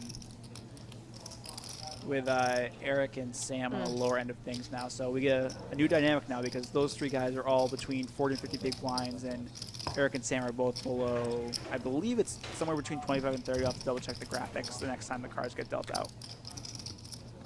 Oh yeah, I wanted to mention earlier, so we were talking about Wade and both Meacham brothers, and I was saying like, wow, I just don't really have a lot of experience like with them. I've seen them around a lot this year. Obviously, they've been all over the place and they've been winning so much money. But what Tim Riley said is that he played with them a bunch and that they've been around, they've been working hard, they've been grinding, and this year both of them just caught fire at once. So we don't know if they've like discovered some secret we don't know about, or if it's like, you know, poker is pretty randomly rewarding as far as MTTs go. It's like if you work hard, you're eventually going to do well in it, but it might not be in a year. It might be in 5 years, 10 years. So yeah, they just caught fire this year. But it was interesting that Tim knows them very well and just said to say that because I just really didn't know. I wasn't saying they were like luck boxing. I was just saying that like it's crazy that both of them just heated up so much at once. And Ricky, thanks for the shout out. It was great watching you at this final table, and I'm sure this is not the last time we'll be able to commentate on your game. Good run, buddy. Oh, it takes a lot of heart to like get in the chat and watch the rest of the final table. I think I'd be like pretty drunk by now. Yeah. You definitely earned a drink or two, Ricky. Yeah, or like 14. Yeah.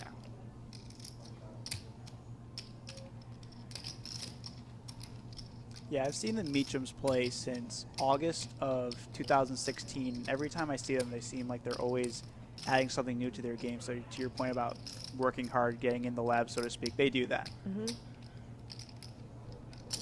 Cool.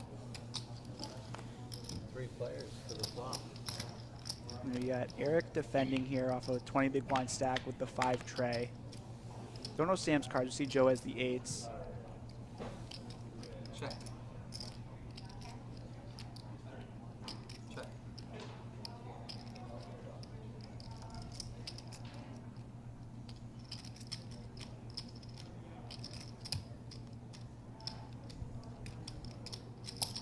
And Joe's going to fire when check 2 with the 8s. Cool.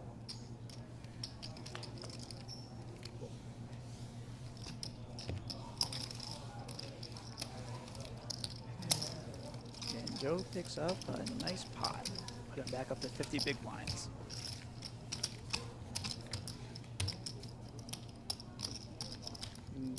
Even though Joe is probably the most experienced in these spots at the final table, he has the last player he wants to see on his direct left. And he's got chips now. That's Yes. different from when I was hanging out before. So Simon is the chip leader now, and Eric is down to 18 bigs. Sam is still pretty healthy with 30 bigs. And we're, I would imagine, halfway through big blind 100K, maybe 2/3 of the way through. And then the blinds will be going up to 60K, 120K with a 20K ante. We're almost to the blue chip color up, guys. Let's go.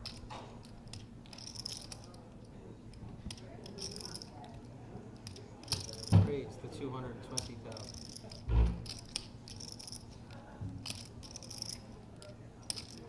And this is a spot where Simon has 3-bet with more stronger hands, specifically suited cards. I don't know if he'll 3-bet Joe here, but the way he's picked up the aggression, he certainly might. Yeah, it's a decent candidate for a 3-bet. I mean, the hand doesn't have a lot of value on its own. The You don't want to pump? be flatting with it, and it contains a blocker, so you're limiting the chance that Joe has a hand he can call with. We see that he does. 'Cause he's deep enough, I'm pretty sure. Simon had 3-bet to peel. But he decides against it. Who knows? Like, I think Simon might be looking for some live reads. He looked like he was going to 3-bet, and then he looked and he's like, eh. I mean, you've played with Joe a good amount. Does he give off anything? I don't. Probably not. I mean, most good players don't anymore. And he's pretty comfortable, like, talking during hands and stuff without really, like, I don't really trust reads I have against really experienced good players because I think the chance that they're giving off something that's valuable for me to pick up is negated by the chance that they are giving off reverse tells on purpose. So I think tells are like important in spots where you're like very close one way or the other, what kind of choice you want to make, if you want to be 3-betting or folding. And it's valuable to like observe your opponents if they're amateurs and if you think that they actually are giving out something genuine. But I think if Joe is like shaking or nervous or anything like that, and like he's just as likely to be acting nervous as actually being, you know? Yeah, there was a spot on day 4 of the Winter Open main where a player hit quads on the river and shoved the one against Olivier Bousquet. And Folsom Prison Blues was playing over the loudspeaker in the event center, and the guy started singing along to it while Olivier was in the tank. And I'm no Joe Navarro, but I feel like that guy might have had it. Olivier folded, and the guy just slapped down the quads. Wow. So this is a hand that Eric certainly doesn't mind seeing, especially given its stack size. And I think Eric's going to take his time on this just because he's been taking a lot of time relative to other players about his decisions. And so don't think he'll be acting too quickly just to balance out perhaps some timing tells that Joe could have picked up. Because these guys, they're all looking for something. And he asked for the red button. He is all in.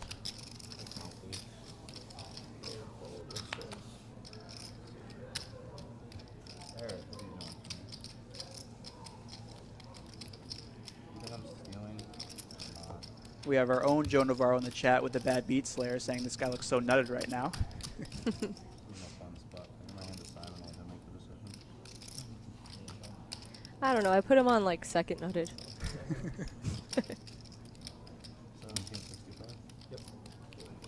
We saw Joe call earlier when John Raciner shoved with ace king and Joe called with ace queen. This is a little bit of a different spot.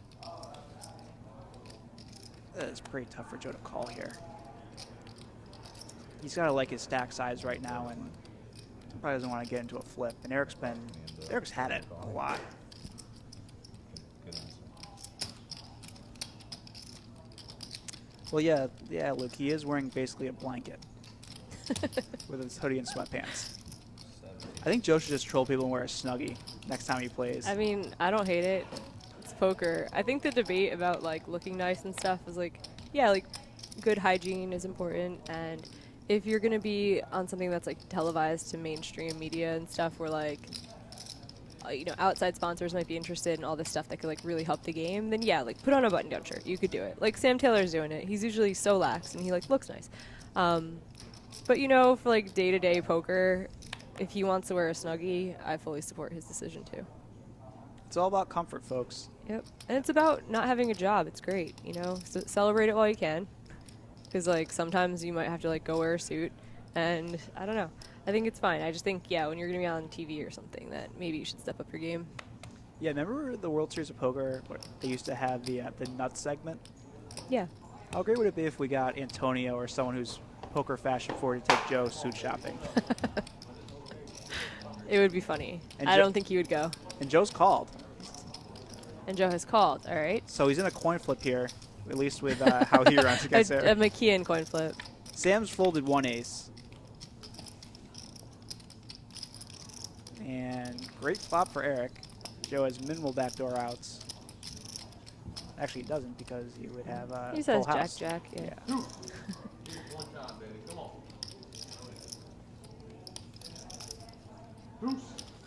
There it is. Just a double for Eric. So he moves up to third in chips now, and Joe is down to fourth. Tim Riley. Tim Riley's wicked 617, right? I believe He used so, to be yeah. on Stars anyway. He says Antonio dressing nice. LOL. Yeah. It's like that's debatable as well, I guess. He wears man Puma sweats. All right. Should we switch Mr. Gagson? You want this headphone? Okay.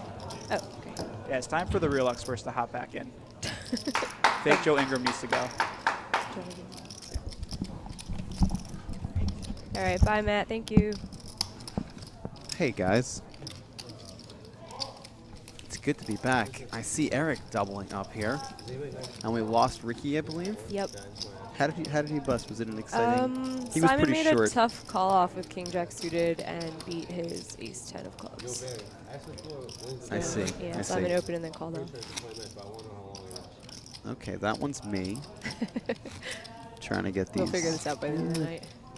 Well, we have a couple headsets, so trying to get everything set here. Oh, what's up, Ghost of M? He popped in at some point.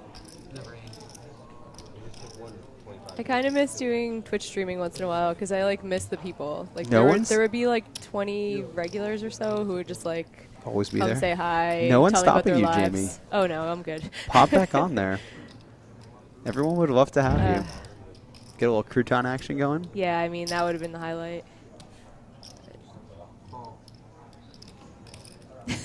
Checkers. This is like a bad regs convention in chat. And in the booth. It's everywhere, just everywhere in poker.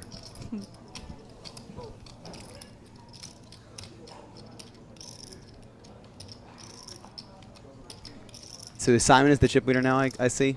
Is that what's going on here? That looks like it. And everyone is still pretty close. Grueling battle here.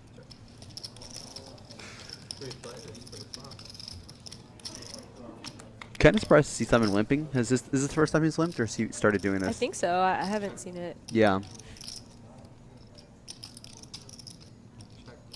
Trying to leverage the stack sizes here a little bit, perhaps. You know, when everyone has those stacks, they're kind of looking to get in pre. You don't want to necessarily raise an incredible amount of hands, and this can kind of just make it a little easier, keep the pot a little smaller. Yeah, and he gets to play more hands. Yeah, if somebody does have a hand that they perhaps would have 3-bet with, now they're just going to raise, and now you can call and see a flop for, Yep. you know, less chips.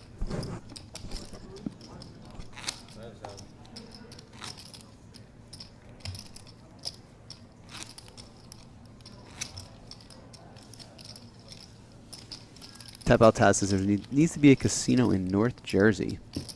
No. No? I don't want Borgata to die. No, I don't think Borgata's going to ever just die. The every rest of new AC, casino maybe. that opens locally just takes little bites out of, Atlantic City? Yeah. Yeah. I think it's okay now that a bunch of casinos have folded. I think that there's enough customers to go around. Yeah, Borgata hasn't slowed 15 down. We're doing casinos in okay. AC couldn't be supported. Yeah. Needs poker in New York. Needs to be poker in New York City. How about just online poker? Let's get some online that would poker in be all these amazing. states. We are waiting. It's taking a long time. 225,000.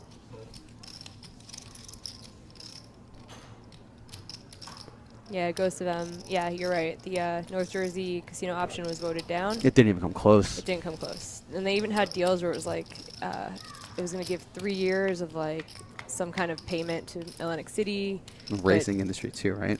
Yeah. Check.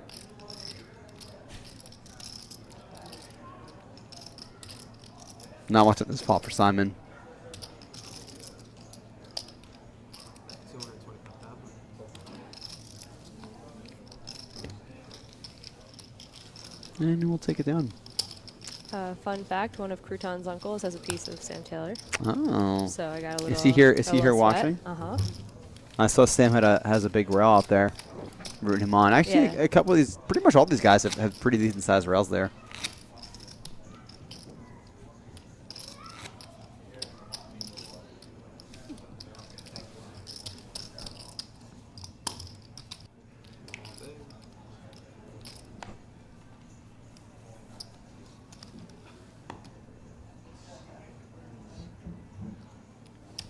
Shook him up in the aggression, winning some pots.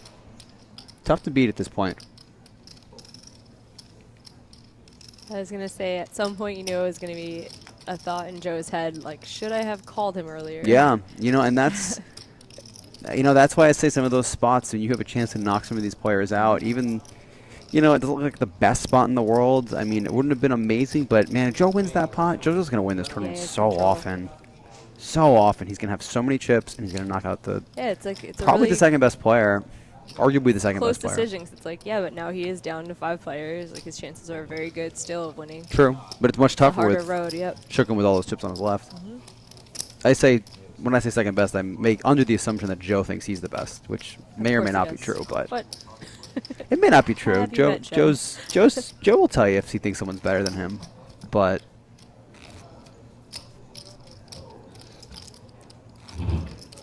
yeah, they're opening a new casino up by Boston. This new win hear opening about up there, that. yeah. Look at those, man. Those are even stacks, boy. I might check out that National Harbor this Mhm. weekend. I've heard many good things. Many good things. Is that an MGM? Yes, it is. Yeah. Yes, it is. MGM, of course, big partner here with in Borgata now.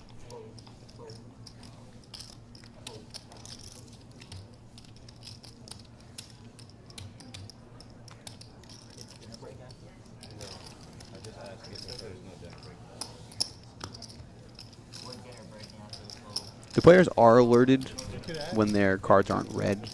So sometimes, like I said, guys, they just either miss the reader or, you know, the reader doesn't work right. So, but they're pretty good. The production team and floor are pretty good with, you know, reminding players, hey, make sure you get them right in those little boxes.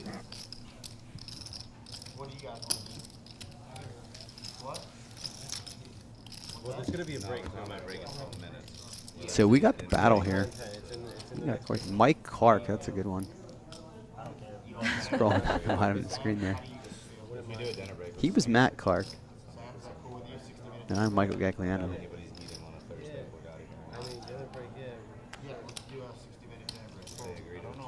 Oh Dirty pointing out that Joe has more winnings than everyone else at this table combined by a lot. That'll happen. Joe has like When you 13 million win, in like, winnings. 8 million in one day. I mean, even take out if you take out his main score, I think he still has more than the rest of the final table combined. I would have to look, but it's that would be my assumption. Yeah, Joe has 13 million, and his best is 7.5 for the main, so that's 4.5.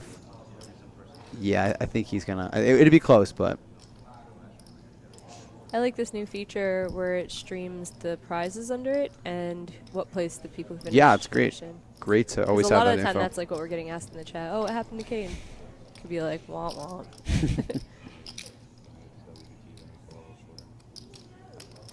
I'm probably just headed to WSOP, Linster.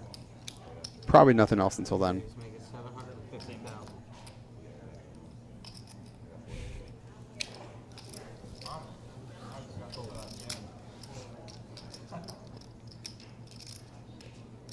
So Eric opens and Wade 3-bets out of the small blind here with ace jack.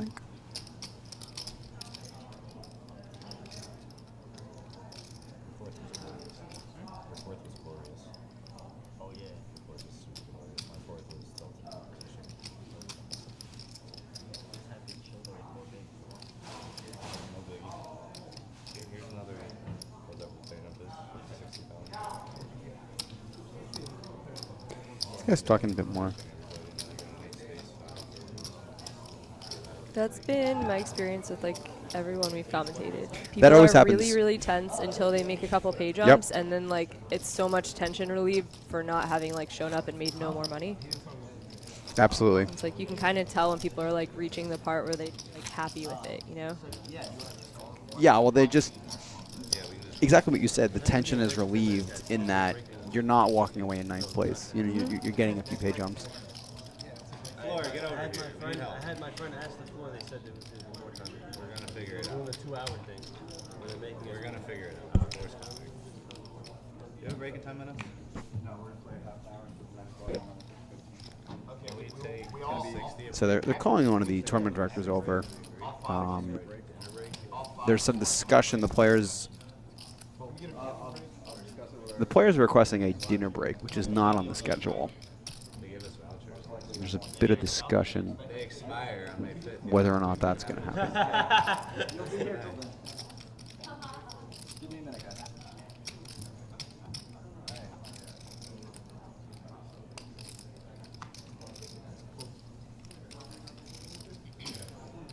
Well, oftentimes at these big final tables, you don't get a full dinner break. So give them like half an hour or something. Sometimes they do that. Sometimes there's just never one on the schedule, especially with, oftentimes with a live stream that's just not on the schedule. And that's just, I mean, in my experience, been the scenario for a large number of these tournaments. I generally do prefer dinner breaks when I'm actually playing, but if it's not on the schedule, then as long as I know ahead of time, I'm kind of okay with it. Just being aware of it. So yeah, but we'll see. I really like the day ones here where they just don't even give you a dinner break and you're done at like 8 and then you can just go relax and do whatever. Like I don't like the like rushed dinner breaks. I'd rather just like not eat while I'm playing and then just like worry about it after. Exactly. See, in the longer days, I prefer highly prefer dinner break. My biggest complaint is they always do dinner too late. Like, and I don't want to play 8 levels and then take dinner and play 2. It doesn't make any sense to me. But I like the 11 a.m. start, 8 levels, no dinner. That's fine. That works out pretty well, I think.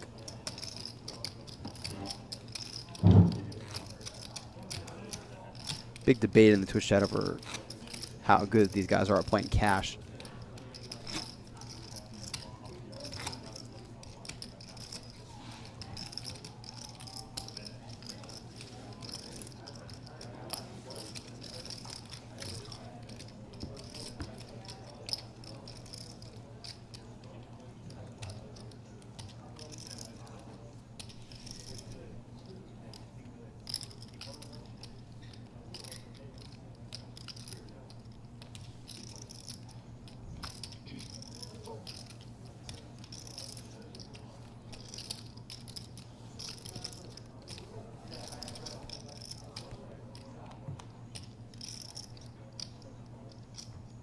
Same on the button. The bait's the 8-6, but lets it go.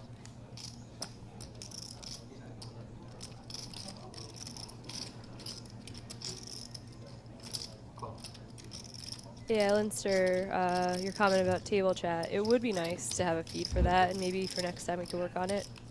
I believe that everyone can hear it. They can hear it? Yeah. Okay. We just don't we have can't it in our hear headphones, correct? We gotta work on it for next time then. Because it just makes it way more interesting. It's not like these guys are really talking much. No, they're not.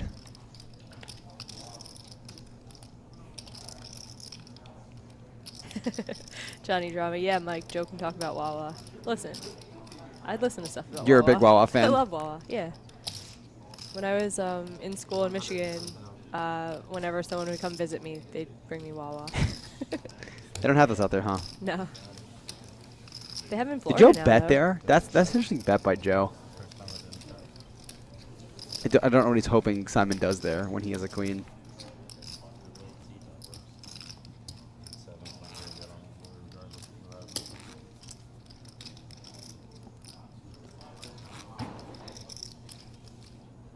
I remember, what's his name? Sean Rice? It was Wawa 7-Eleven. Oh, yeah. You played with him before, yeah. Everyone loves their Wawa, man. You don't? I don't have any by me. I don't live in South Jersey, so I mean, I go They to them even when have I'm down here, but an app now where you can order the things you want, and they I've make them heard for you, about and you that. just like walk in. It's like it's the perfect store if you're like an antisocial person. I think Quick Check has that too now. yeah. Like, You I'm could a Quick Check kinda probably guy. Get like 10 sandwiches made and everything you want without saying a single word to your human face. That might be why Joe likes it. Cajun Kill asks, what's Wawa? Wawa is a Wow. convenience store, like Quick Check 7-Eleven type store that we have here on the East Coast. South Jersey, some in Pennsylvania. Are they in Maryland too? I don't know. I think so. I think they're like just in this little region down there. Ronaldo Trumperino is asking if I'm going to go on a date with Hashtag King. I'm waiting on a wire to come through before I decide.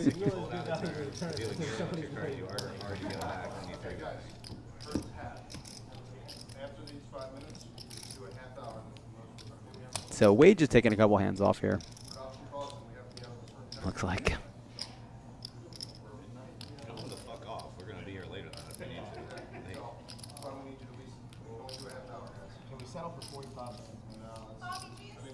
to. Being told there's Wawas in Delaware and Florida as well, and West Virginia. Yeah, Florida just got them recently. I was like, wow, I think I could live here. If there's Borgata online in Florida, see ya. Yeah. Bye, New Jersey.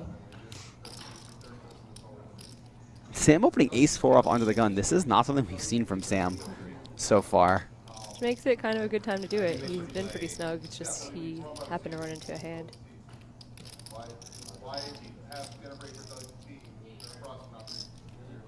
You don't play by the rules of the WPT. The levels here are longer. The WPT short. Simon's getting through that. 600,000. I'm just saying. Kind of like the under the gun opens with hands like that. It's like the I don't longest mind it. steal. Yeah, you know, Short-handed, it's like ace-4 is a little tricky here. You have less playability than you do with some other hands. I don't mind getting a little loose, but you know, opening up his ace-4. But Sam's oh, actually going to no. move all in Oh, here. no. Not like this. 30 minutes. And I can't imagine Simon's going to do anything but call quickly, yeah. So Sam is going to be in a tough spot here. Sam is going to need some help, or he will be eliminated in 5th place, and Simon will be the massive chip leader. Unless Sam can hit a 4. Simon will take this pot down. Wait, was Meacham out of his seat? Yeah, there was no big blind Oh in my this hand. gosh. Ace-Jack 6. Not much help for Sam. 4 and only a 4. Oh. There it is. Sam turning the 3-outer. He's got a lot to fade, actually. He does have to fade a board pair.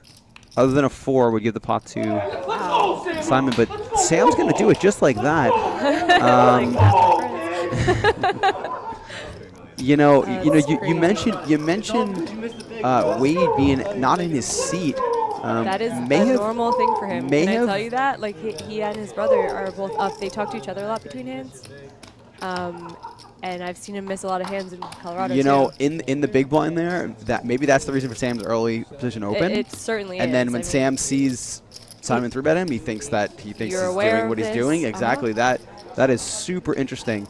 That is super interesting that dynamic happens because Wade is just having a chat with his brother. Yeah. But unfortunate for Simon that he's going to lose about almost half of his stack there, and Sam is going to be our new chip leader after that one.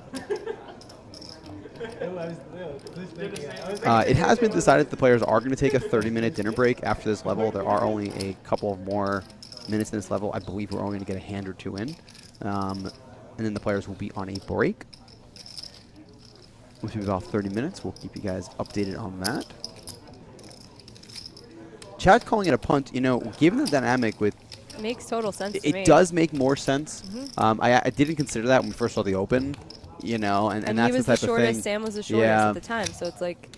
Yep. I mean, it's definitely risky, but this stuff happens. Like this happens when there are dead blinds. Like, Absolutely. There's just a leveling war going Absolutely. on. Sam knows when he's opening it that like people are aware that the big blind isn't sitting there, and that like these are all good players, and that he's going to be 3-bet light pretty often. He has to be willing to go with it. Yep.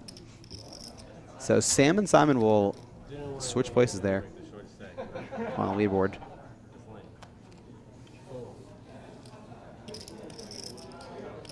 Do you think McKeon was going 4, 4? Does he want a pay jump, or does he want his toughest opponent to be I crippled? think when there's 5 left, you just want the player You just knocked want the out. pay jump. Yeah, you definitely don't like seeing Simon get more chips. And you know what? Joe's chances of winning the tournament might go down a little bit, but his chances of making more money Immediate in the money. tournament go Yeah. higher. Joe will get second to Simon a lot, basically, if Sam gets knocked out. So yeah, I think that's the way you root for it there.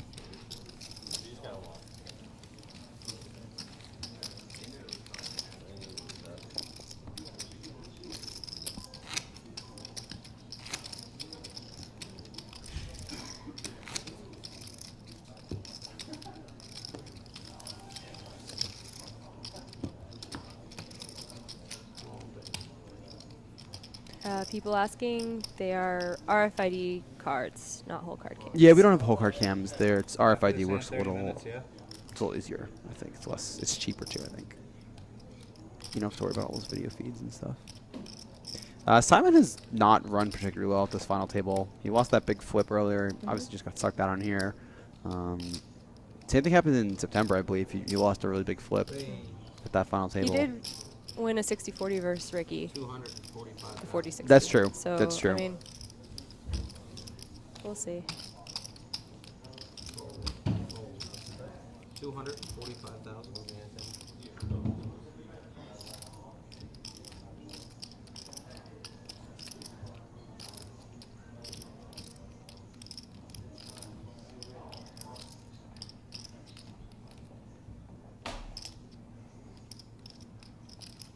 Yeah, Simon was involved in that three-way all-in in September, Ace King versus Pocket Fours, where he got super unlucky to be up against another Ace King and then lose to the Pocket Fours where Jesse Sylvia tripled up. That was the hand trolling you reminds the Twitch chat of. Simon opening under the gun and Joe defending, and it looks like this will be the last hand before their short dinner break.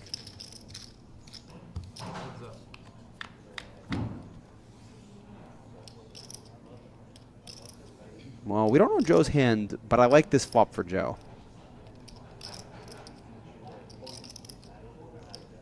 Especially with the stack sizes now. Simon can't really mess around too much. He can't float as much. And Absolutely.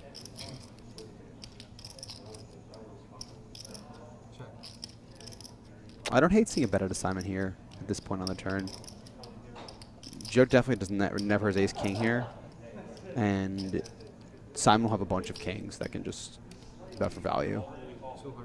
Yeah, Joe quickly lets it. Oh no, I'm sorry. quickly asked how much it is. I thought he Bad was sign. moving his hand there.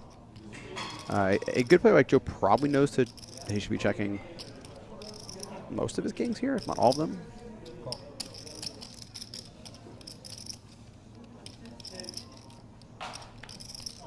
Blank on the river.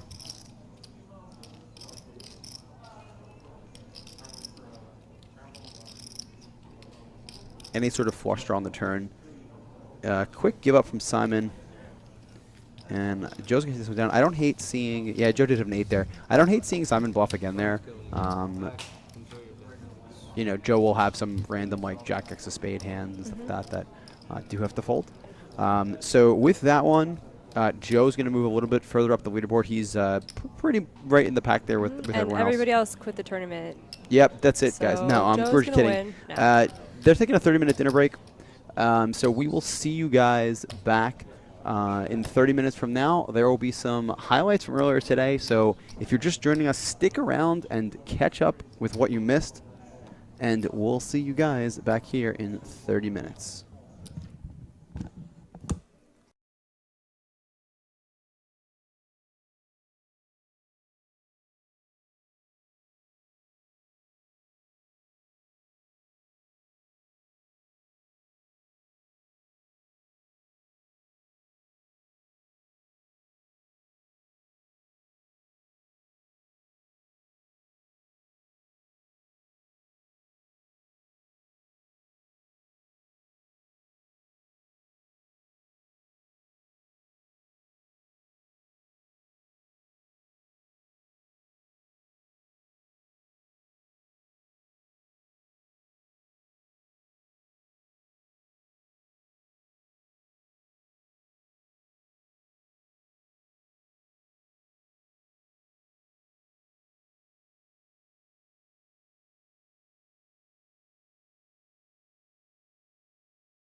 spot. Not a lot of equity here for Wade.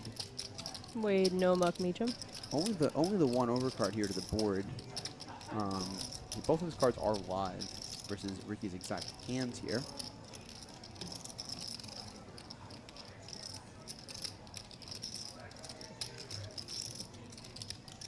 Will Ricky make another call base? He will not. Tough board just in general for a lot of Ricky's hands. Really tough to call with ace high on that type of board. You know, if Wade is a 9, you're just stone dead. But you know, as we can see, Wade does find the bluffs in that sort of spot. Yeah. So nice bet there by Wade to take that down. So we got Sam Taylor is chip leading 59 big blinds, all the way down to Eric, who's got 30, and Yeah, you see I nobody just want to short. point out that again, like these even stacks. Sam was all in for 28 big blinds Yeah. as a 4-bet not too long ago, 30 big blinds, and now he's just a chip leader. We have a request for Gags for you to read Kane's bio in his voice. I cannot. And do then Kane's also, voice. I have a request for you to then sing the Star Spangled Banner for us, like it's opening day. If there's one thing this chat does not want me to hear, this is me saying. I had no voice like 3 days ago. Oh, so you guys almost faded it. Too You bad. did almost fade me being here at all because I had just had absolutely no voice. But thankfully, it's mostly come back. Are you sick? I was sick Or like a just, week yeah. ago, and then I just woke up and had no voice left. So Thought maybe you like went to a rave or like screaming. no, I don't know. no, it was all my Yeah. national anthem singing. That. Yeah. They asked me to open up at the Mets game. The Mets, so yeah, okay. So Sam's trying to decide if he wants to defend here. It looks like he's going to.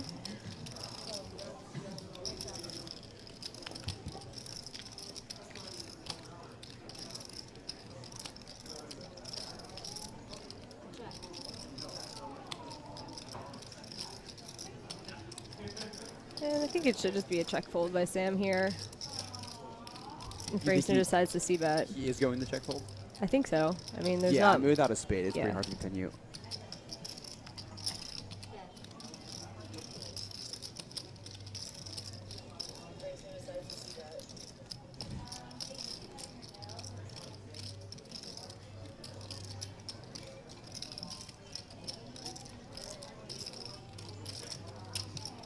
This is a spot where, I mean, we see Racner's hand. Let's pretend we don't.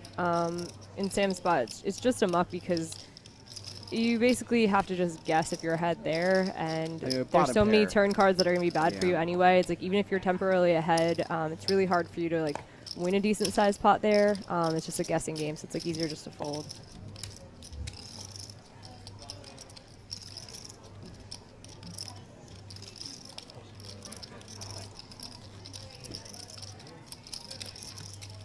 Quadma asks if we know Kane's online New Jersey screen names.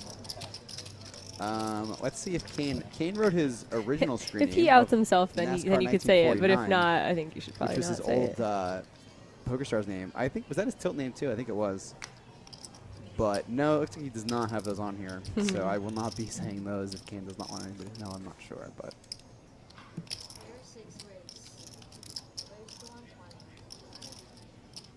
So Simon picks up kings under the gun, puts in a raise, and it's folded to Wade.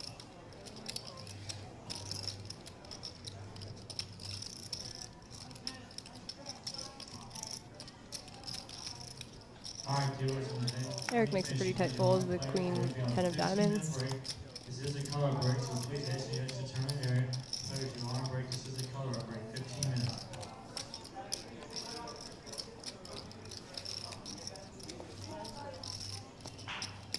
And total waste of kings, he just gets through. Oh, hi guys.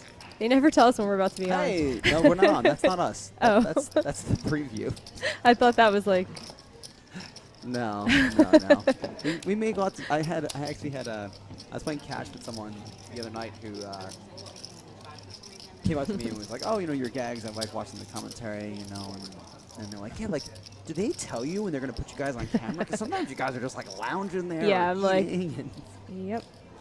I'm like reading So- Twitter, and I'm like, oh no. You know, we're obviously reading the Twitch chat here, guys, and we're interacting with you on Twitter and Twitch and Facebook, and so we're not always looking up at the camera, and they catch us off guard sometimes. But no, the production team is doing a great job this time. So yeah, and it's obviously a live broadcast. Things like that are going to happen. You might just pull a big dog pocket fives. You never know. Yeah. To the like 3 people who get that I in don't know- chat, I it'll don't be a know good about joke. that here. My name ain't Earl says, what do you think of these dumb online players who raised to 1025? I assume you mean at the live table. What do you think about some of the sizes? I that mean, people some of choose? that's kind of annoying. I know why they do it. Like, there are people who don't want to verbalize anything. They feel like they're giving something away.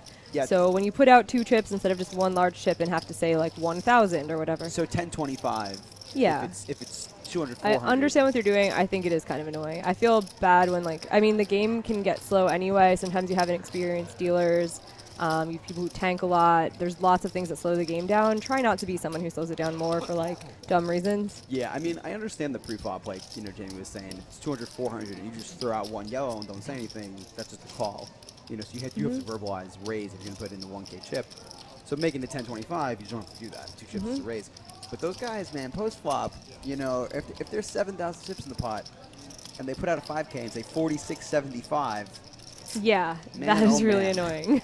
that's pretty brutal. And Yeah. you get about 4,500. You get even about 4,700, I wouldn't hate it too bad. This was maybe like 4 or 5 months ago. I was playing 2-5 at a place that allowed $1 chips to be bet sizes too. Usually plays So it. some don't. Some places don't. Oh, They want you okay. to do $5 increments, whatever. And the guy was making it like $21, like every time, and it was so annoying and so slow. So I moved to his direct left and was 3-betting to even increments. And he was like, he didn't understand what was happening. I thought it was the funniest thing ever. I'd be Yeah. like 40.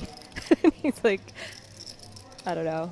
It was just like a fun way. I was like, wow, I'm like live trolling someone.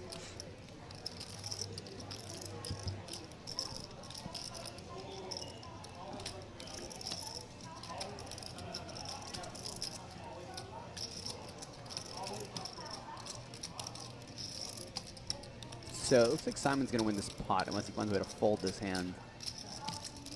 And I'd be surprised if Eric's going to try anything too adventurous. Action on Simon here on the river. I would imagine, okay, he's going to bet.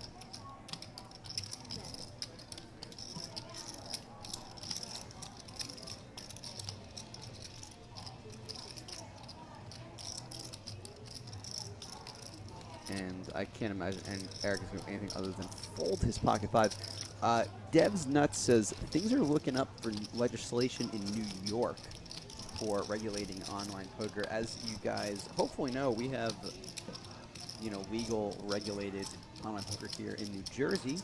Come play with us at borgatapoker.com. You can see the logos all over the place. How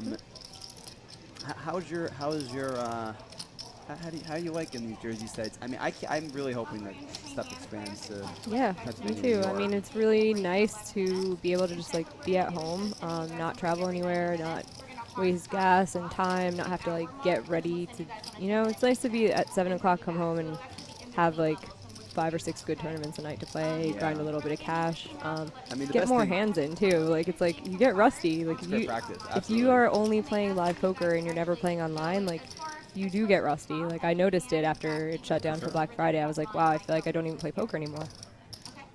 I was speaking to someone not too long ago outside of, I think it was a Sugar House, but they were asking me like, well, how do you improve? Like, what's the best way to improve at poker? And I was like, honestly, like, play online. Like, think about just sheer number of hands that you see. I mean, what's the average live table? Right. Maybe 25 hands Yeah. an hour. Whereas Yeah, you're online, not you can you're be not seeing- put in these like awkward positions a lot. Like say you've never played online and you were in that spot with jacks. Yeah. You might have never seen that spot before, and you're like, well, I've gotten a little bit of coaching, and I heard 30 big blinds, you go with jacks, and you just wouldn't be like, okay, I've been here before, where it's been like 3-bet, 4-bet jam, and you might be in a situation where you like just punt off like $50,000 in equity because you've just yeah. never done it before. But like online, you're at these final table situations pretty often. You get get a hang of like ICM, like what you should and shouldn't be doing with certain hands, and I don't know. It's just it's unfortunate that other states are kind of like, you know, tying these people's hands. Like they just can't play. I think Pennsylvania and New York are getting there. Hopefully, Pennsylvania, I guys- mean, look, if you live in Pennsylvania, yeah, guys, please contact- be doing contact some your, work. Look at PPA. legislators, Poker Players Alliance.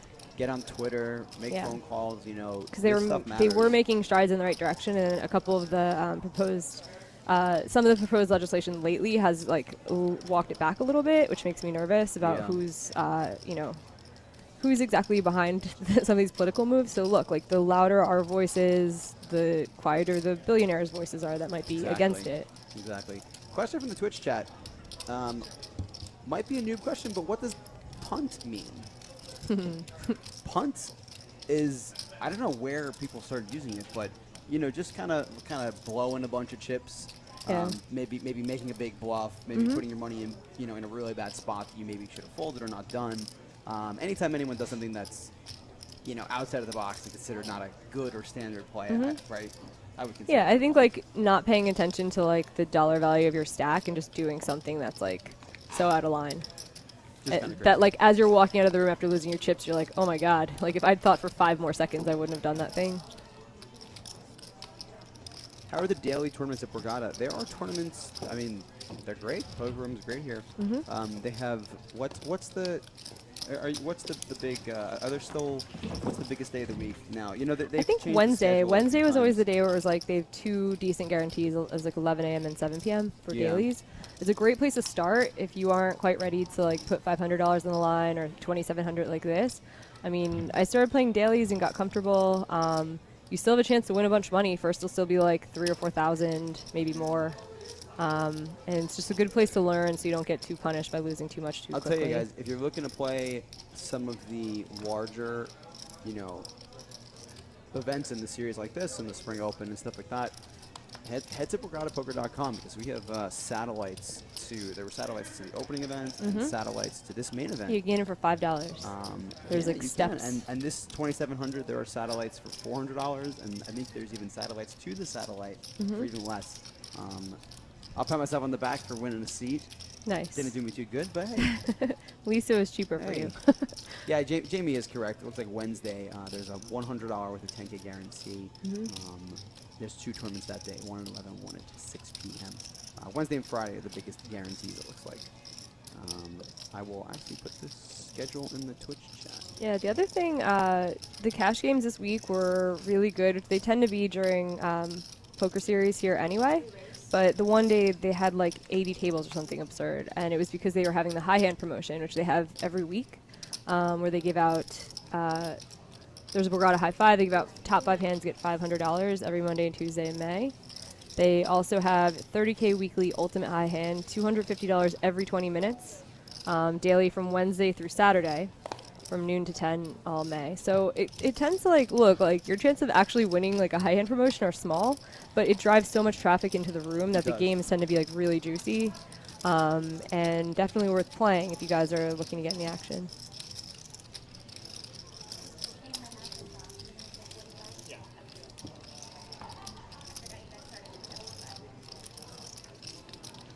They must not be talking at all at the table because I can hear the music like faintly. Oh, It's in the Vampire headset? Weekend right now, yeah. Yeah. And I have not heard a single peep out of the players at the table. This is like so serious.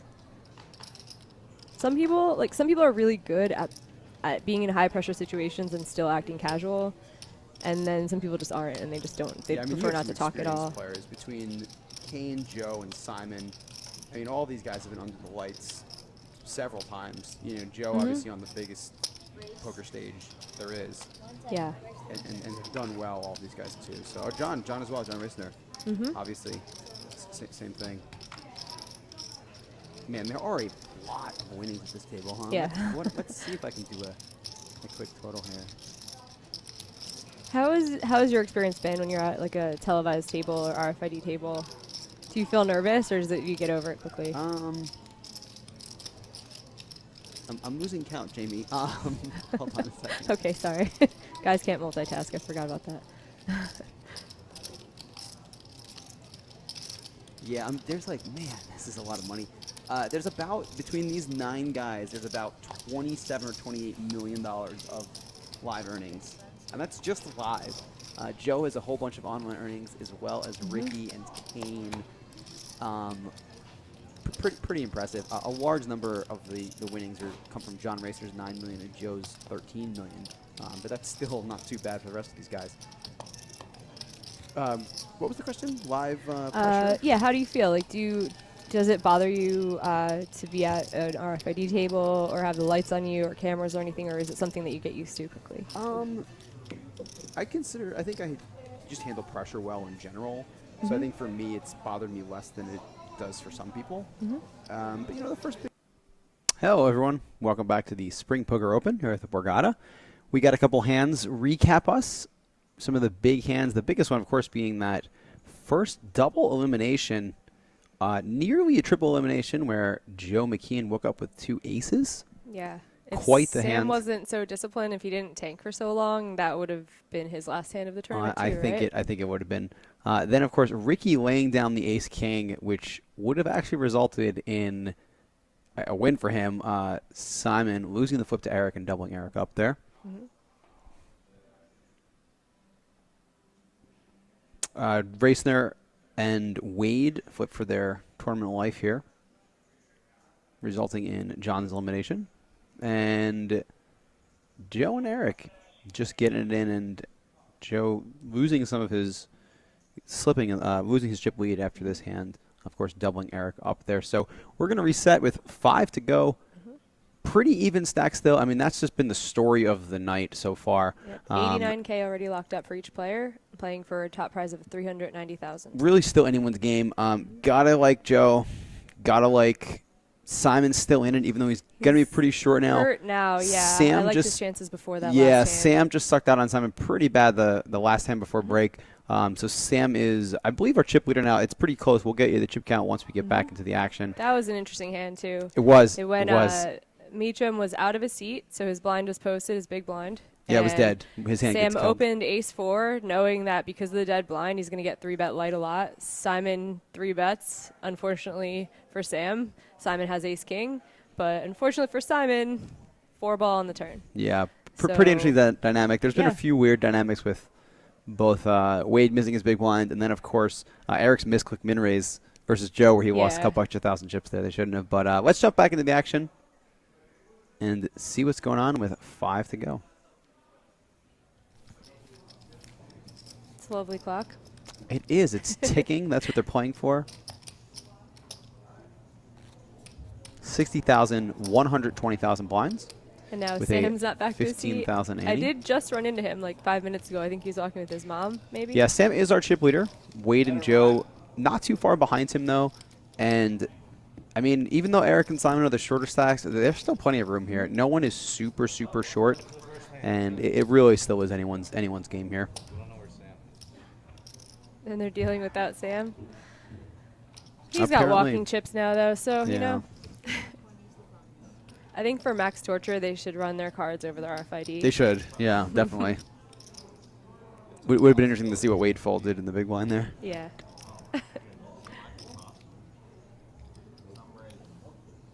We are on a 30-minute delay, Wolf Shadow. For obvious integrity reasons, these players can't be broadcasting their whole cards live. Now, you mentioned earlier about, you know, kind of, we mentioned that when players are kind of busy doing something else, they tend to actually have hands.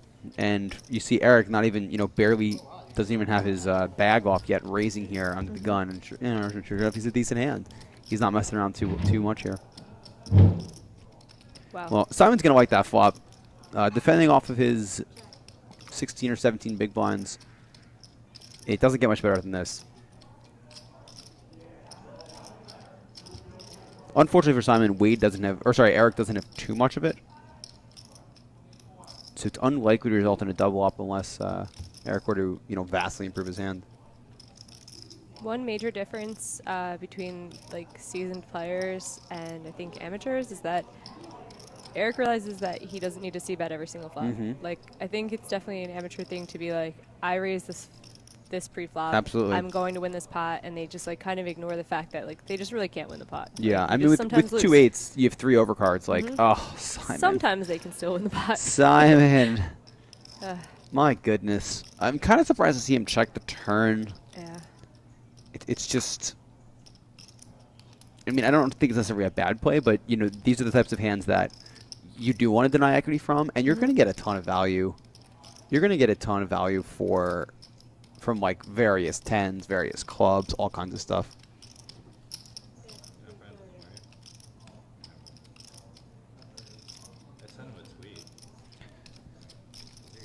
Eric does value bet.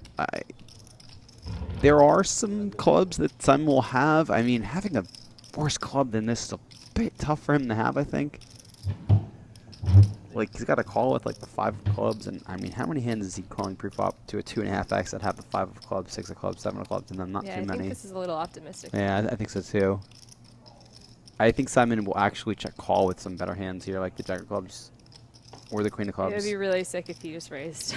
Be like, that is why you don't value bet this thinly. Yeah, I mean, it's pretty hard to bluff is on hard, yeah. 4-card flushes, though, because you can never be positive your opponent doesn't have the nuts unless you have the nuts, and then you're obviously not bluffing, so it's funny how those boards work I out. would expect Eric to have bet the ace of clubs, though, either on the flop or the turn. I would agree.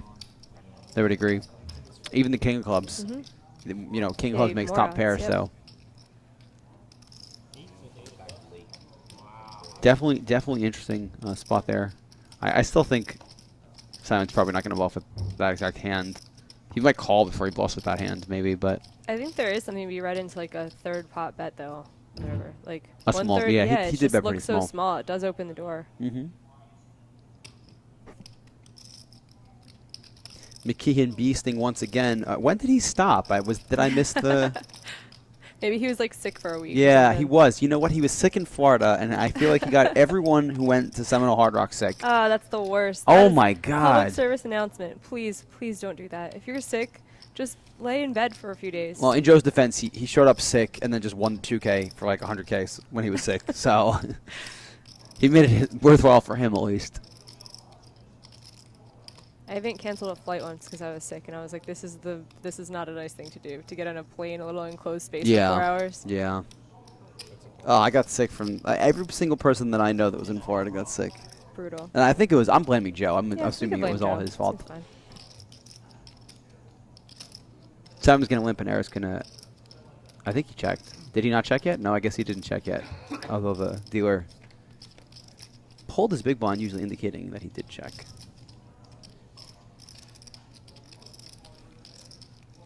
It's about as interesting as a flop as you can get between these two hands. A little bit for each.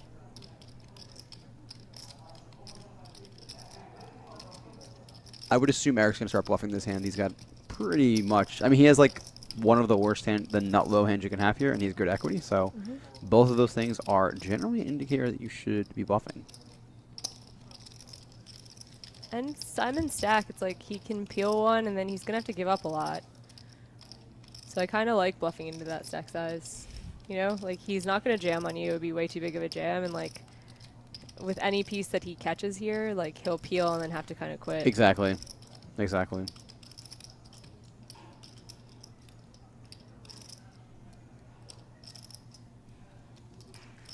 Eric kind of gave up on this hand, though. He just checked the turn. Yeah, I'd rather see more aggression from him Yeah. on the turn. Simon's going to show on the winner. It's the first good thing that's happened for Simon in like 3 hours. Quite a while, yeah. You know, he's played pretty well throughout this final table. Just it hasn't worked out in a couple of big spots.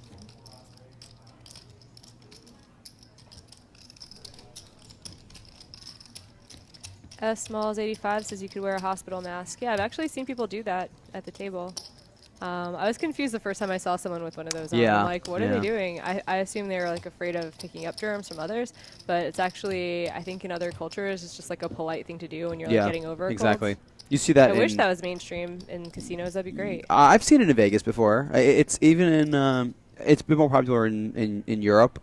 But I know some of one of my friends last year was sick and had one on for a bit. I know we were messing around in Vegas because they had the circuit in like the masquerade area, like literally the middle of the casino floor. and people were like wearing masks. Like Mike Leah got a couple. Was like trying to like get people to The wear masquerade masks. Yeah, it was funny because That like, does yeah, we sound are fun. breathing in smoke. Like I would go back to my room and be like, Yeah. I smell disgusting just from like sitting in a smoky casino for so long. Sam opening under the gun, and Joe waking up with a monster behind him. The last time Sam opened under the gun, he got 3-bet is when he 4-bet shoved the ace-4 on Simon. Will Sam believe the 3-bet this time? The undoubted 3-bet that is coming from Joe. Remember when people used to trap? I was just thinking that, like, is he going to surprise me and trap? I just don't think that that's something that Joe is going to do too No, often. I mean, I he's still think aggressive enough that he'll get played back out with so Yeah. much worse hands. I still think there is a place for it sometimes, but you know, I find more places for it because if I haven't found many hands to open, then I can't be 3-betting and just getting folds. It's Exactly. like you're in a tournament, you need to pick up chips, and like if you literally have been dealt out of the tournament for 2 hours, to the point where people think you're so tight, that's a 3-bet's good gonna time look to too strong. trap. I mean, yeah, you don't want to just take down the blinds and a min raise. and Sam does have the perfect hand to just shove on Joe here. Joe only has about 33 big blinds, but no, he'll let it go. You know, he shoved the ace-4 last time. We mentioned the dynamic with no big blinds being there because, you know, Wade was just away from the table. Pocket sixes is a much better hand, the 4-bet shove, Yep. than ace-4 off. And But I would also say that Joe's probably a better opponent to 4-bet jam against.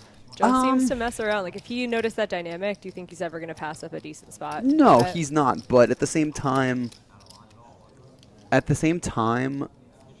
Simon just, like, gets really out of line a lot of times. Does he really? Because Yeah. at this table, he's been pretty, like, calm. The King 5 suited 3-bet in the beginning was, like, the only time that I really saw him, like, show any aggression where I wouldn't have. I mean, he's just opened some pretty rough-looking hands, and he's just one that, you know, he'll make some moves with hands that have very little equity.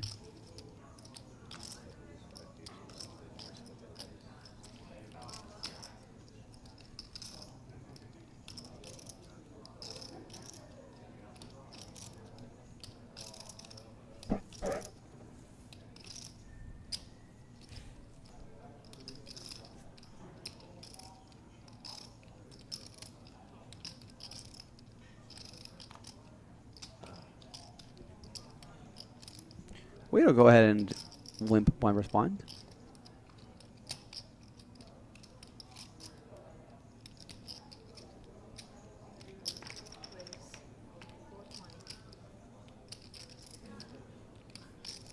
And looks like Sam raised his option. Just a little bit interesting because this is the type of hand that I would just like to see a flop with. Yeah, I mean, I think that, you know, Worked out. getting Wade off of exactly this type of hand is, like, pretty beneficial for 7-5 suited. Guys, this Memorial Day, we have a pretty cool Memorial Day tournament here at the Borgata. $50,000 guaranteed Friday, May 26th at noon. Be here. Great place to spend your holiday. There's a bunch of other stuff going on this month, too. They have a lot of promotions revolving around cash games. They have stretched their high hand promotion, the weekly high hand, through Saturday now, too. So people who are kind of weekend warriors who have regular jobs, you can come on Saturday and noon to 10 p.m. all May. There's a $250 high hand every 20 minutes. So A lot of cool stuff for Memorial Day and just for May in general. plus that restaurant is open. Angelina's actually open. I walked by before. And They're it's popping right now. getting there. Yeah. Is today the official opening, or is? It says Saturday, May 6th. I was but it gonna say packed that's. today. Well, they generally do like soft opening, Okay. and then they'll do the big promo Oh, cool. opening. They have it says new fine dining concept brought to you by Iron Chef and the Chew host Michael Simon. So I wonder if he'll be there on May 6th. Probably. I'm not sure, It's cool. but I know that that's their big promo night is then. Yeah, here's the ultimate high hand graphic up on the screen there. Wednesday to Saturday, noon to 10 p.m. Check that out. Sam making some moves here. Yeah, Right. I like how they pointed from out. break. Just as an aside, Runs on Bud says he bet 420,000. Runs LOL. on Bud says that. Yeah, Interesting that's what I that was he's saying. the This one to is all notice. interesting.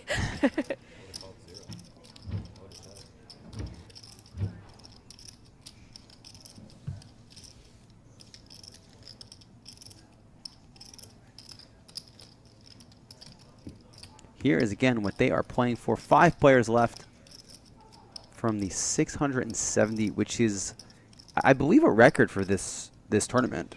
That's great. It definitely is in the last couple of years at least. I know that they have more players than last year, and we have been growing this thing. So, guys, be sure to stop by here for the next series. The next series here will be in the summer. The Summer Open in July. End of July. Don't miss it, guys. Book ahead of time. Get a room. I want to see everyone here. And we have a special guest coming in. These people have more heart than I do, man. Ricky's going to come in the booth, talk about his final table a little bit, give us some insight into how it feels to win a whole lot of money after having a high live score of 8K. So that's coming up soon. That's awesome. I love that. It's a lot of heart, though. I don't know if I could do it. I think I'd just be sad if I busted and I'd go, hang out with my dog. Either way, he's still got a really nice score. And I'm sure this is only the first we're going to see of him. We're going to see more of him in the future. So,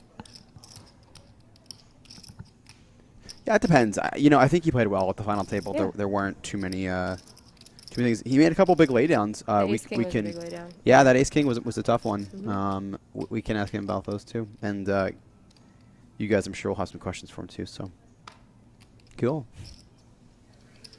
So if his Binghamton people are still in there. Look at Sam go. Look at Sam picking up the aggression, 3-betting the King 10. I'll tell you, if Sam continues with this aggression and nobody plays back at him, he's just going to run this final table over. I've been saying this for a while. Simon is the one who really was looking to take the driver's seat, but took that bad beat.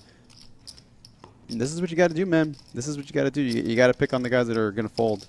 And at this point, it seems like everyone's folding.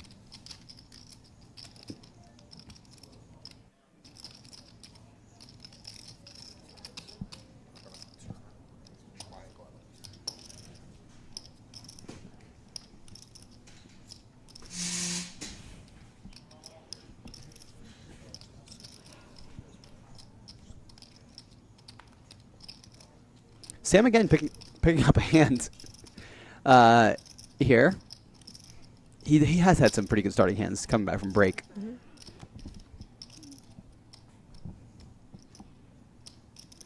Trolling you points out how good stack sizes are for Sam to be aggressive, and they've been like this for most of the tournament, and no one's kind of taken that role. But now that Sam has chips, he seems to be the one to step up. And Joe is actually left with an interesting decision, but he will indeed just flat. I think that this is a pretty good play here. You definitely can get Simon to squeeze behind you with way worse hands than 8s. And it plays well enough in position. No one's been squeezing. I mean, if Simon squeezes, he's all in, so we don't really care what you're going to call anyway. 9-5 deuce. Not much there for Sam.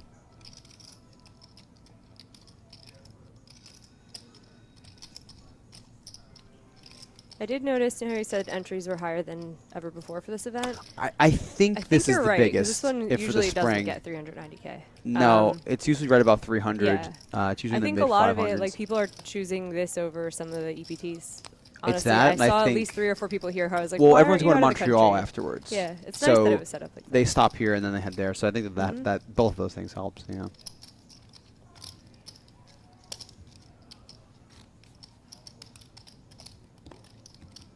Joe fighting back. Joe's still in it, man. Joe just hangs around. He hasn't done anything too crazy yet, but he is just hanging in there. I guess making those. He made a couple big hands that held up for him. That does help out.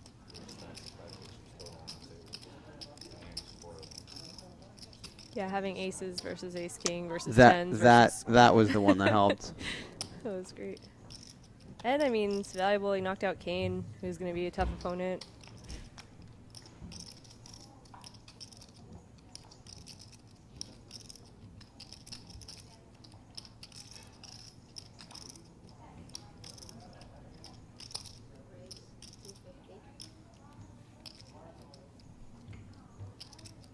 Joe opening the Jack 10 off.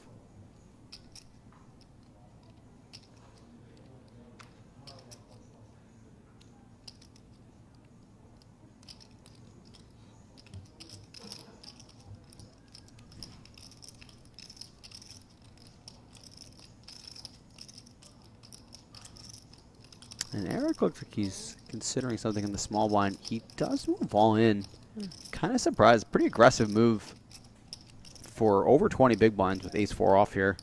He folded it. I mean, Eric's been playing aggressive this whole final table, but he folded in a couple of, I thought, closer, similar spots. So I'm a little surprised to see that. Maybe this is the, kind of, some of these guys, their patience wears thin.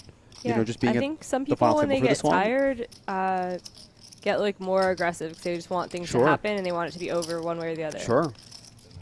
Not saying that that's necessarily a bad play, but just a little outside of what I think we've seen from Eric. He played pretty snug on his short stack especially with earlier. like, Simon's got 16 bigs. You Yeah. probably can wait for him. It's not like Simon's going to wither away down to 4 big blinds. No. Like, he's an aggressive player. So it does make a little bit of sense to not take too many high variance lines until Simon at least has to risk a stack.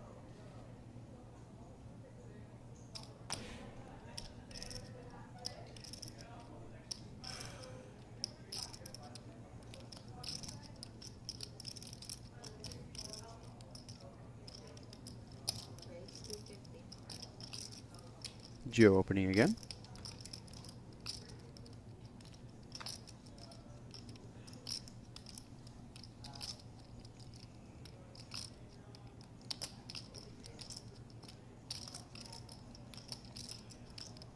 When does the next level start? We are playing 90-minute levels, and we have been running here for, probably 20 minutes or so into this level. So I would guess just over an hour. I don't have the clock in front of me, but that is when we go up every 90 minutes.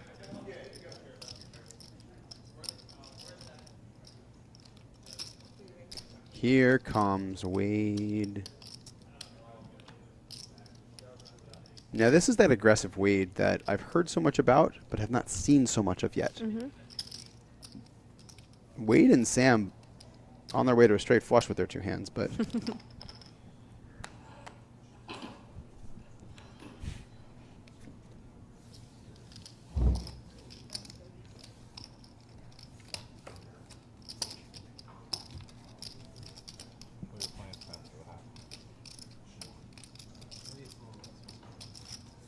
Joe let it go. Joe getting 3-bet, I don't want to say picked on, but having some unfortunate spots where he has to raise fold a bit.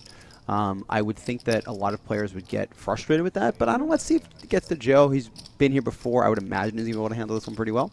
Yeah, I think that might be the benefit of like being on the most ridiculous stage ever. Exactly. Playing for the most money ever. That like, I don't know. Can you really get shook after that? Shook him? Maybe shook him can shake him. Maybe. We'll see. Speaking of shook him, he wakes up with King Jack off. Simon Lamb, his online moniker, shook him back in the day. Very well known. Has an interesting decision here for his 15 or so, little less big blinds.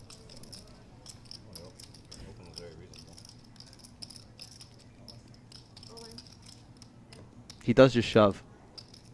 And I think that's reasonable with this hand. He's the shortest stack, only 5 players left. He wants chips. You said it, Jamie. He's not going to sit around and wait. Yeah. It does not look Yeah, like... I can't picture Simon Lamb like at a table if I'm walking by with like 3 big blinds. Just I'll sitting tell there. you, I can't. at the WPT in September, after he lost that 3 all in, he was left with about 4 or so big blinds, and he folded forever. It was really awkward. He had very few chips, and he was making it really tough for everyone else because of the pay jumps. He just kept kind of grinding it out, and he made a little bit of a comeback before finally busting. But it was quite the scene to watch. So we're going to be joined now by Ricky Guan. I have to turn him on. I don't know where he is. I think this is him. Ricky, say something. How's it going? Hey everyone, thanks for all the support out there. It's been an unbelievable series so far, and I thank everyone for all the support that they've been giving me throughout the entire 2 weeks I've been here. So Ricky, you just played this tournament. You just finished in 6th place, I believe. 6th place, yeah. 6th place. Congratulations, first off. Thank you for joining us. Tell us about your experience. I mean, your lifetime earnings of live poker were $28,000 before today, and you just cashed for $73,000, more than quadrupling your total lifetime earnings. How's this experience been? How do you feel? It's been amazing. I couldn't have imagined it. When I first started the series, I haven't had a live final table, and early in the series, I chopped heads up in one event, and then making this run was absolutely amazing. That's awesome. That's great. So do you have any 50Ks you're going to be buying into anytime soon? Like maybe the Players Championship? Not this year. Maybe Not in this the year. future. That's great. So tell us about your final table experience. You were put in a couple of really tough spots. You know, we keep talking about how just this was a very even stacked final table. All the stacks were really close. You had a couple just really awkward situations with stack sizes. You made a big laydown with Ace King. Tell us about some of those hands. The Ace King spot was definitely a difficult one. I was told by people watching the stream a little earlier that Simon had already 3-bet me light once. And from my stacked up opening from early position, I just didn't think that he would be 3-betting me light again. Sure. And when Eric 4-bet ripped it in, I just didn't think Ace King was doing particularly well against both their ranges. Yeah. Like maybe against Simon it would be good, but when Eric put it in, it was a very close spot, and it didn't feel like it was one I necessarily needed to take. I know Twitch chat, might have called me a nit for folding in that spot, but even like I personally want to say that the money didn't really affect many of my decisions. I was very ICM conscious, but even though this was my first time playing for something like $390,000 up top, it didn't really affect me or make me nervous in any way. I still wanted to make the best decision possible. Sure. And in that spot, it mainly had to do with how my hand stacked up against the ranges that both players had. Yeah, I mean, you mentioned your read on Simon, and it was spot on. He did have a very big hand there as well. Speaking of Simon, he shoves over an open and a call and takes it down there. That's great. This was a really tough final table. How did you feel stacking up? I mean, you were literally facing just 8 professionals. We were pretty sure. We weren't sure if one of them, I think, was a professional, but a lot of these final tables, sometimes you have a mix of players, and this was just one of the toughest we've seen. How was that intimidating coming in today? It was. I probably am the least experienced in terms of live poker, but I've put in a lot of hours into studying and playing probably over 1 million hands of poker in my career already.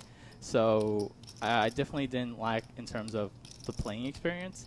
And I thought that I was very confident coming in. I didn't feel outmatched or anything like that. Absolutely. So I just wanted to play my game, play the ranges that I felt comfortable with. And unfortunately, the cards didn't fall my way today, but hopefully they will in another deep run in the future. Well, I tell you, it's great. It's great hearing you speak with such confidence and stuff like that after just getting 6th, and obviously not with the result you were hoping for today, but I think you have some luck going forward, so that's great to hear. Hand developing here at this table. Joe opening the button, Simon shoving from the small blind, and Eric is going to have a tough spot here in the big blind, despite having the by far best hand of all these 3 of these players.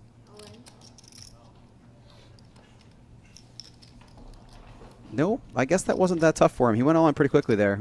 I'm not on Eric's read. I'm not reading Eric correctly because the spots that I think are kind of close for him, he is just going with, and then the spots that I thought were... We're just saying that he's in gamble mode a little bit. Like, he just shoved ace 4-0, and he was like... I think you're right. Yeah, he's like, all right, he's like, I'm done. Well, that's a pretty good flop here for Simon. Simon picks up a whole bunch of outs with his flush draw to go with his 9. Simon looking for a diamond or a 9, or he will be eliminated. There's the 9 on the river.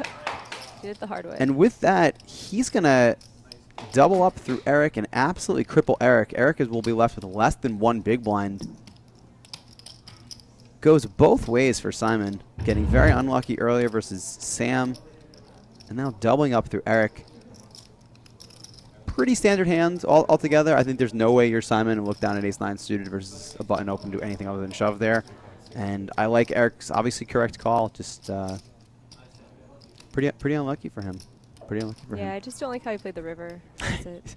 Yeah, Eric, he did slip a little bit on that river card. How is the you mentioned not only is Ricky, you mentioned not only that this is only your 2nd big final table, obviously the first one coming earlier this series. This was a streamed final table. How was that? Was that like added pressure? Did you feel not only is it a final table, it's everyone's watching too. Was that pressure, or was it kind of helpful knowing that you had all these people rooting for you? I spent a lot of time throughout when I play on Twitch, so I'm very familiar with people like Jason Somerville and like Doug Pope playing on Twitch and how they do it. it's a little different actually playing. Sure. But I did feel pretty comfortable. I knew that I might have been, judged a little by Twitch chat, which they always do. I mean, they're gonna But- judge they were everybody. not. This Nah, is like they a were. particularly nice Twitch chat. They were you super- Had like a they were million super fans supportive. from Run It Up and Binghamton. Awesome. Binghamton Yeah. was probably typed into the chat about 1,600 times. I think it was today. 1,700, but Yeah. yeah. I thought someone had a bet where they're like, okay, I think we can get this girl to say Binghamton 14 times. Oh Like, my let's God. do it. So I was like, whoever took the over wins that one. Mhm. But yeah, you have a lot of fans. A lot of Awesome, people are rooting awesome. for you. Thanks for all the support, guys. But yeah, I did feel a little bit of pressure because it's the first time that people have seen my whole cards Mhm. when I play, so there was a lot of pressure there. But as There's I a said, I'm shot very- of what Eric That's has good left. for your game, though. Honestly, like the times I've played like poker night stuff, when you can hide behind bad plays you make and just like be like, oh, okay, I just won't do it again. Mhm. But like having people point out your leaks for you, or like Right. being accountable and being like, okay, I messed up this hand, and someone tells you like I would have done this or that. It's like it's really good for you to have to be honest with yourself instead of, sometimes you make a fold and you're like, never tell anyone I did that. Fold, don't Can't tell do it anyone about the here. hand. Yeah. I think we've all been there. So Yeah. I've definitely made some of those in the past. As I was sitting there with that ace king spot, I thought in my head, like, I might be judged a little by, either decision that I make here, but I just went with what I thought was the best play, regardless of what anyone else would have thought. Yeah. It's hard And to also, do. it's nice to have material that I can go back and study on. Exactly. This will be let's catch up the action here because Eric is all in the small blind for his less than one big blind. It's gonna need a 10. Yeah, it needs a 10, and that won't do it. Eric is going to be eliminated in 5th place. 5th place will get Eric $89,361. Congratulations to Eric. He played, I think, very well this final table. I have to say, I mean, just overall, like, did we see a single bad play at this final table so far? No, I don't this has think we been- really have. Everyone has played super Yeah. solid, made very good decisions, a couple of really big, correct laydowns, Mm-hmm. both on your part, on Sam's part, just a few overall. Tough final table, great poker being watched here. You got a And good question in the chat, if you don't mind me interrupting. you. Sure. Drawing a Money 13 says, Ricky, I just lost it. But have your plans for WSOP changed? Like, what were your plans before, and have they changed now that you had the score? I originally planned on being out at the World Series for mainly the entire summer, Mhm. and I don't think the score has really changed much of that. It's always been my dream to play in the World Series and play in the main event, and this does help a little bit with the bankroll. You could but- have a much bigger piece of every tournament you play if you were But in planning to ter- sell. Yeah. But in terms of the events that I'll be playing, I'll still mainly be sticking to some of the 1Ks and 1500 no limit hold'em events, and seeing if we can win a couple of Saddies into the main. Yeah. There That's the are way a to do lot it. of Just those. have like 40K Yeah. in Lammers, just peel them off. It's no big deal.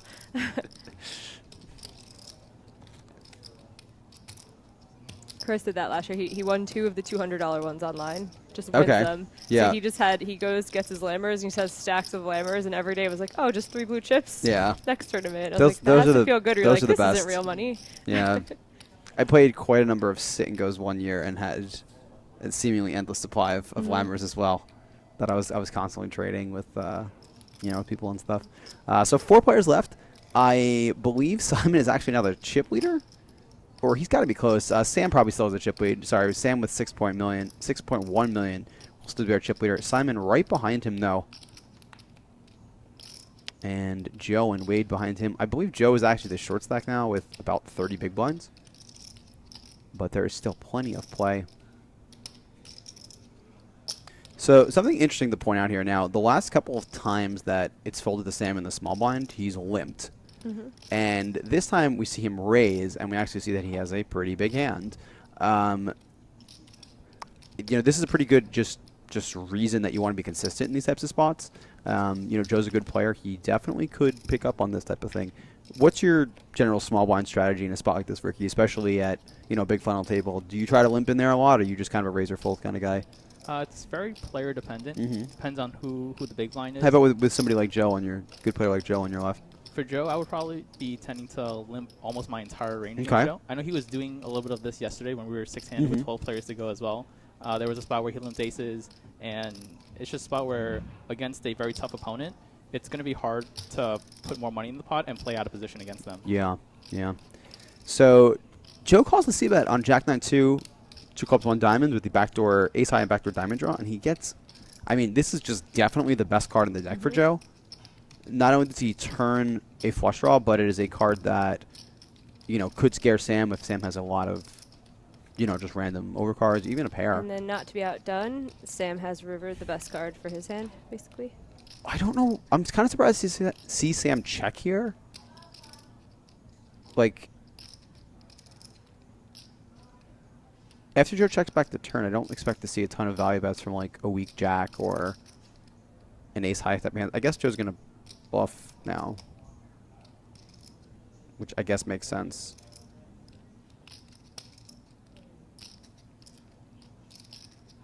I mean, Sam's not gonna fold. Sam has a very good hand here. I'm pretty surprised to see Joe not bet the turn. I don't think it's a bad check, but his ace high is pretty weak, and you can get Sam off of like exactly this type of hand that he has. I'm kind of not loving Joe's bet. I think this would be a spot where like an overbet would be really sick, and just a regular size bet is like you have the best hand a lot, right? I don't know. I just don't see I don't see a big enough range of hands that he's getting Sam to fold. On that exact river card, Yeah. it's very hard for Joe to have many worse hands than the one that he has. Anything that he called with any sort of queen 10, king queen, king 10, queen 8, any club draw, obviously he's going to have some jacks. If he has some lower pocket pairs that called the flop, those are all better than ace 7. Yeah. So I think Joe just may be thinking, this is the worst hand I have, I just have to bluff it. Which, there's some merit to that. But maybe a different size would have been better in that spot. That is definitely possible. Definitely possible. Either way, I don't think there's any number he could have bet that Sam's really going to fold that hand. But pretty interesting hand overall. Twitch chat agrees with you, overbet, Jamie. Awesome. All right, cool. Applaud. Applaud. Sam's rail's got to be going nuts. He had a lot of friends here. He has a lot of chips now. Yeah. Joe is definitively the short stack. I would imagine Joe's going to be all in here, blind versus blind as well.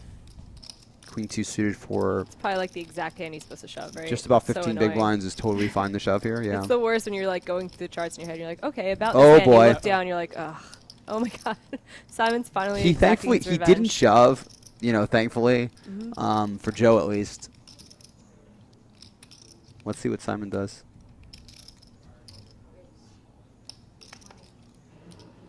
He raised and Yeah, quick let go from Joe. Right. How many Well- blinds does Joe have right now? Yeah, about 15. Joe looks like a genius now. I would have been out of this tournament. So Actually, you're out of the tournament that's already. I am several so times somewhere actually. you went wrong. You did something not Joe like on This day is one. true. I did bust on day 2. Okay, me too. We Well, I lost to the busted once max on day round. 1 and then once again on day 2. Brutal. So yeah. You getting questions in the chat, Jamie? Are you ever going Yeah. to stream again? No. No, it's definitive no. No, it wasn't for me. I think the thing with streaming that I give people credit who stream on such a consistent basis. I think it's hard. I get really tired and like you're answering It is. questions, you're engaging. Yeah. Like it was cool to like talk to people, but sometimes like you just want to play poker. I was like, I want to be in pajamas on my couch with my dog. You could do that and stream. Not really. The Then Twitch it's like, would oh love my god, to see this your busted dog. girl. You blah, can blah, have a blah. crouton cam. You know that. That would be sick if I just have the cam on him and I'm playing. There are and, streamers like, that do that. I'll feed him peanut butter so his mouth is moving, and I'll just. I mean, now we're on to something. There's streamers that constantly have a camera on their That's really awesome. pet in the corner. Yeah, I just found it really hard to concentrate, engage with people, and keep up a consistent schedule. I was like, I could do it once or twice a week. I'm just not that much of an extrovert that I could do it every day. Somerville is like a rare specimen, I swear. There's like, a when few he guys did that are like 70 that. days straight, I was like, That's ridiculous. how do you do this? Like, I just need days off. He's got the personality for it, I guess. That's what Good it for comes down them, to. though. It's How about you, Ricky? You don't stream yourself? You said you're on Twitch a lot, but do you stream? I personally don't stream. Y- It's something are you that going to? I might look to do in the future. Hopefully, win a couple more tournaments, get my name out there a little more Sure, first. sure. before I Well, really this build is that a all good up. start. This is, yeah. And you clearly have the following. A you lot of could borrow players my tend to dog know if you. you want. It'll That would you help get as It's well. a some multi-cam. followers I have too, me yeah. playing and Tempest on the And side. the crouton cam. That definitely helps as well. Some calls for Hort to stream as well, Jamie. Yeah, right. That would never happen in a million years. Why not? My boyfriend's like the most Chris like, Horder, for those that don't know. last introverted. Just like he likes to chill and play a million tables and not tell anyone his secrets. Like, there's just no way. No one even knew half his screen names for like 2 years in New Jersey. Like he just likes to keep to himself. Probably a good thing. Yeah. Or maybe a bad thing because he hasn't won enough to make himself known. Because if he, no, Horder's a great guy. Horder's a great player. I'm just. messing a bit here. From your final table experience, or just leading up, this is. I mean, you made it through, Ricky, a tough field deep. There were a lot of tough players, of Kane and Joe and everyone else that you guys are watching right now. Who gave you the most trouble? Were there any people that you felt really kind of, maybe they were picking on you or just didn't match up well with or anything like that? Throughout most of day 2, I played with Muggle Pahuja. Okay. For a lot of it, and he was also at my table on day 3. He definitely put me in a couple of spots, and but I was fortunate enough to get aces versus kings against him to start day 3. So that's how I found my quick double on day 3. Built up my 50 BB stack again with about 500k and never looked back. And from there, I went from 500k to about 3 million in the span of about 2 levels. Wow. Quite the run-up. Yeah, I see that you began day 3 pretty short. Right. Kind of near the bottom, 44 out of 53, and really ran it up. And then you began the final tables as a chip leader. Obviously, quite the run there. Interesting turn card here as we catch up with the action. Wade making a full house and Sam picking up the flush draw. Wade does just bet out with it after slow playing the flop. And we'll see how Sam wants to respond. This is a fairly decent card for Sam to represent. I don't mind this play. Wade just calling the small blind, probably folding some of his 3x hands. If Wade has a hand like 3-2 or 6-3, 9-3, he's probably just folding. Whereas Sam in the big blind can obviously have any of those hands. And Sam does take the aggressive route.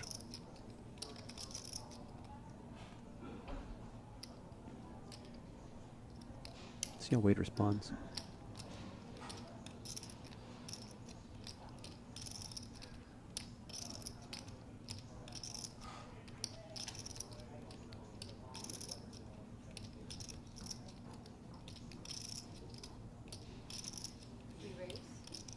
He's going to put in the raise.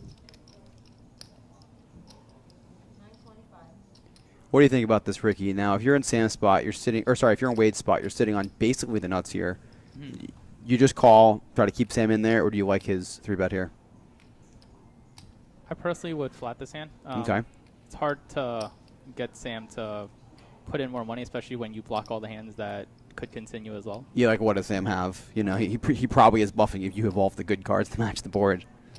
Completely agree. Although he made it pretty small, Sam might just peel here and try to hit his flush. I would imagine that if Ricky had a flush draw, it's very unlikely he would do this. This small 3-bet makes me not ever want to peel and try to hit my flush. I'd be like, please no flush. Because you think he's just a very good hand. Yeah, it's just, this is... I mean, he could just be like bluffing with random cards, though. That like... Yeah, Wade has the image to do Yeah, as he well. made that like pretty zero equity bluff last time, but now Sam With agrees the with you, king jack Jamie. you're Yeah. talking about? Yeah. It's just a dangerous thing to be like peeling a 3-bet on the turn with a non-nut flush draw on a paired board. Like, I would not recommend that to people at home. Yeah, I mean, I think that like the fact that Sam folded his flush draw here is like really just drives home why you should not be 3-betting the flop as Flatting Wade. is just, yeah, you're not afraid of anything. You should just flat. Like, give Sam a chance to hit his flush. Give Sam a chance to hit a pair. Give Sam a chance to bluff again. Yep. You can make, you're not going to have a tough decision on any river. I mean, even if a 7 comes on the river, like, Sam's not raising a 7 on the turn. So, there's really just not a single bad river card. And these are the decisions that, as a player who,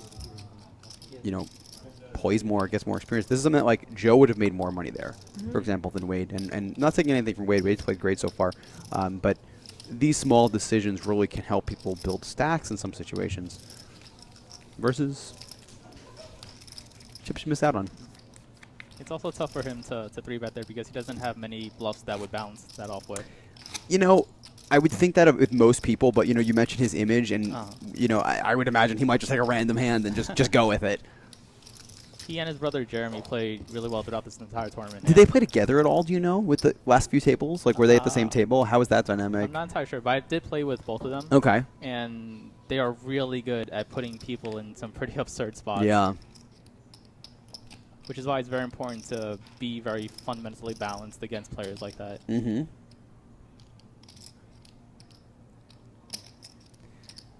If you're just joining us, I am Michael Gagliano, alongside me Jamie Kerstetter, and we are joined by 6th place finisher Ricky Guan, who has been giving us his insight, telling us about his experience.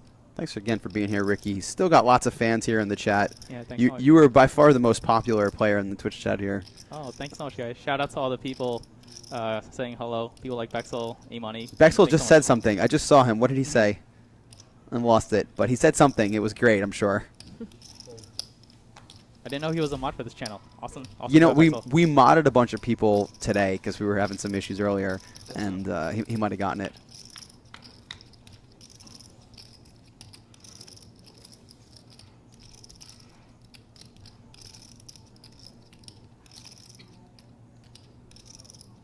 I see a bunch of people from Jake Carver's chat as well. I hope you guys were spamming those emotes out there. They were. They definitely were for a while.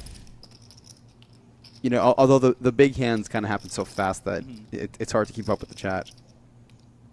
So let's see what happened here. We have Simon opening and Wade defending his big blind. Or, I'm sorry, Wade calling in position.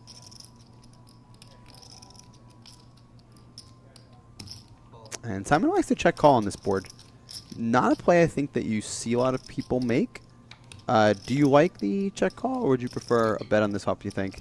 What was the action? If you're Simon. Simon opened and Wade flat in position here. Tough situation now for Simon. Check call is definitely fine. You want to balance some of the hands that you have here that, you know, want to check call. Interesting turn card here. Simon's, I would imagine, is going to check call. This is like one of the worst turns in the deck. Not only is it an overcard, it's a big overcard, and it's a spade.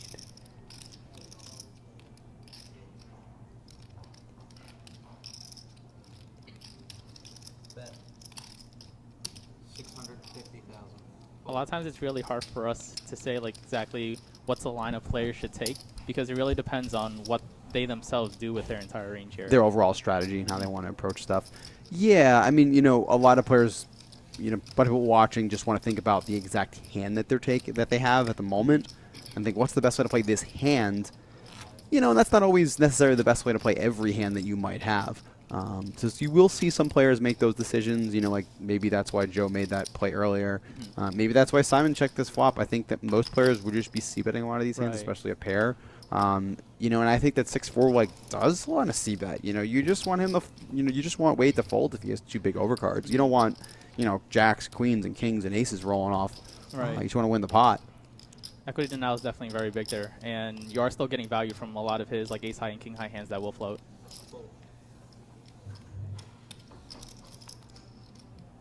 It's also a spot where if you think the big blind is overfolding and not floating enough, you can c-bet at 100% rate. Make it 275,000. Sam waking up with another big hand here. Sam has had some pretty good hands on the button here. Just big hands this overall final table.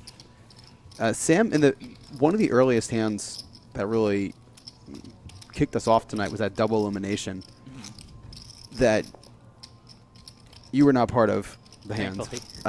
What did you think of Sam's spot with the 2-10s? We've kind of been talking about it all day. Or I don't know if you're even aware, but Sam had 2-10s that he was tanking in the small blind. I imagine he told everyone since he was screaming as he jumped up out of his chair. When it came 10 high yeah. and ace in the turn. But what would you do with 2-10s in that spot? Do you think you should have gone with it, or do you think it was a good fold? It's super close. It's pretty gross. Yeah. Twitch chat has been talking about it, and we've been talking about it this whole time. Jacks is Jacks you get it in, and 10s is right on the cusp, but probably a fold. So you agree with it? Yeah, I think it's. I don't even know. I said I think I would get it in, but I think it's very close as well. He did open shove for 18 bigs. I think it was a little less. I think it was like less? 15. Yeah. And then Caton coming over the top For definitely like made it a tough spot. yeah, 25 or so. There's a question in the chat. Why aren't we talking about Wade? We only talk about him through his hands. Wade is a pretty quiet guy. Like, we have bios that we sent to everyone, and he's kind of like the mystery man. Like, he doesn't say very much. He wrote down like 2 words, his name, his birthday. So it's really tough to like provide color when you don't know like very much about the person. I just know how he and his brother have been doing, and they've been like crushing this year, and they're both on like a really sick heater. And there's not much more to say because I think he likes being like, they kind of are quiet at the table too, and they don't really like interact too much with people, which is a pretty cool strategy because I think sometimes it like takes me off my game. Like, I like to chat, and you know, like meet people at the table and stuff. But that person is so much less scary than the person who has their like hat on. They look a little grumpy and they don't speak. I don't know. He kind of hasn't played, like, he played a few interesting hands, but other than that, like, he hasn't been that active overall, you know, so there's just not as much to say when players aren't in hands, obviously. Shout out to Wade and his No Mercy crew. They've been crushing it the last few months. I would imagine we're going to see a lot of them this summer. Yeah, definitely. So you mentioned you were going to Vegas. What are your other plans? Are you playing anything before then? Or are you kind of just prepping for the series? Gonna be taking a little time off. I'm actually going to China for 2 Okay, weeks. nice. Going to a couple of weddings. That kind of intervened with some of my plans to drive out to Vegas on a little road trip. I know Okay. Jamie does that. But right when I come back, I'll be in Vegas for the next couple months. Nice. That should be fun. I'm sure we'll both see you out there. It's gonna be my first time out there, so I'm looking forward to a great experience. It's something. It is something. No, it's fun out there. I always recommend everyone check it out. So Sam opens and we'll take that one down as we continue four-handed play here. How you doing, Jamie? We losing you? Getting a little tired I'm over good. there? I was just reading the chat. I wanted to make a point. People throw the word scammer around a lot, and unless you have facts about people, you should probably not do that, because there's some real scams in poker, and they get covered pretty thoroughly. But I don't know. It's one of those things. It's like if it's just one person accusing someone of something, I don't know. 2 + 2 is a place for that, you know? We like a good scandal every once in a while.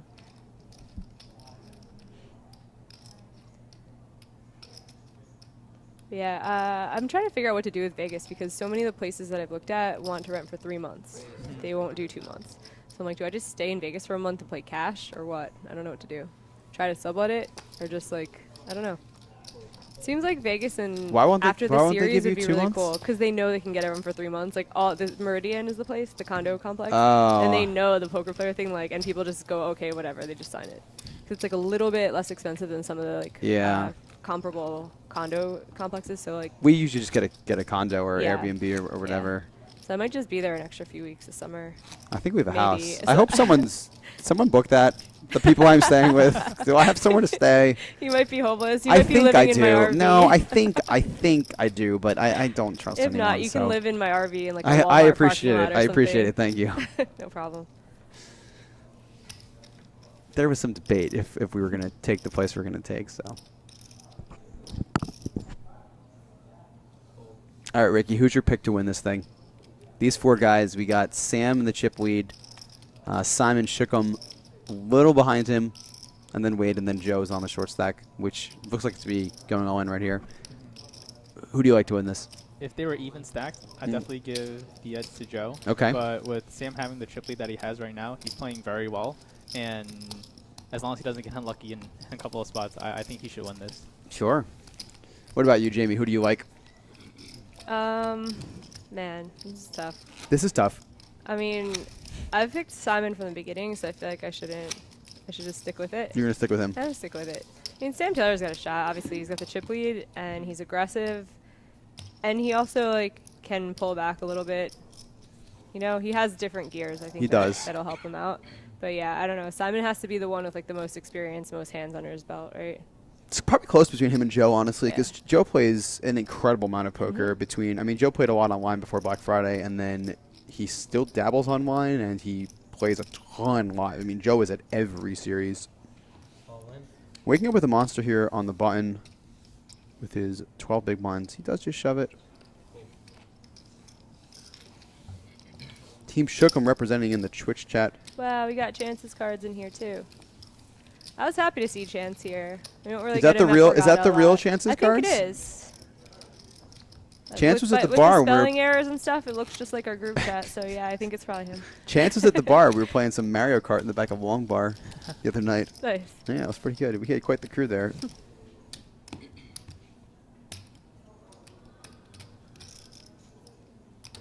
I'm interested to see heads up. I kind of want to see what Wade's going to do shorthanded. I've heard some stories about some crazy hands he's played. You know, so I really like to see what happens, you know, heads up with him if he can step out, step outside the box a bit. Yeah. Raise, make it 250,000.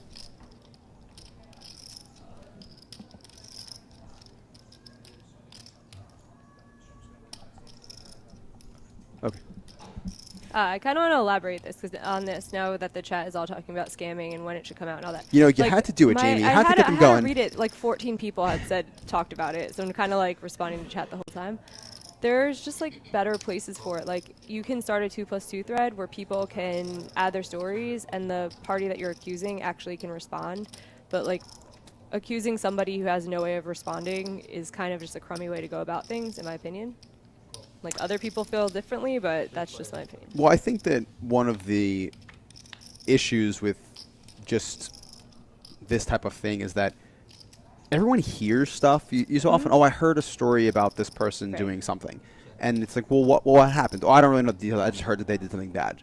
And when nobody knows the details, it's very difficult to say what happened or if it was true or if it was a misunderstanding or what it was. And it just starts spreading this like kind of bad image or rumor about someone that may or may not be true.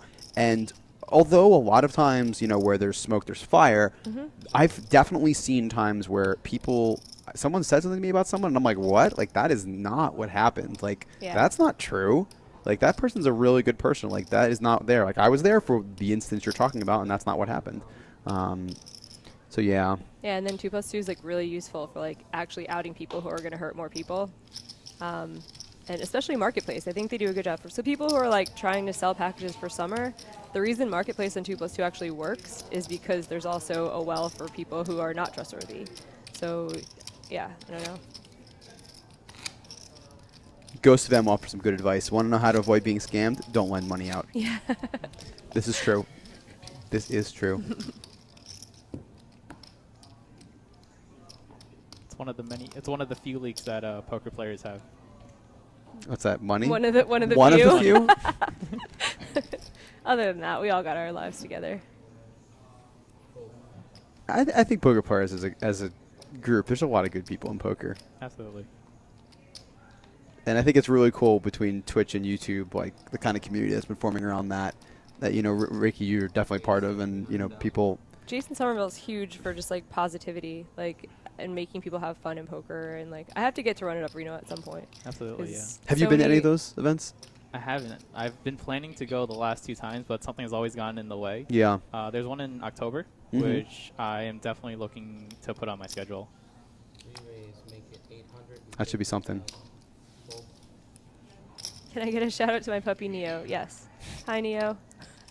We need pictures though. Just puppy. Puppy shout out to Riot. Let's go, Jamie. I'll be like Joe Ingram, but for puppies. Like anytime someone like, what up, Spot? So Wade is a tough decision here. He opens the button and Sam 3-bets out of the small. These are not necessarily a situation where, well, hold on.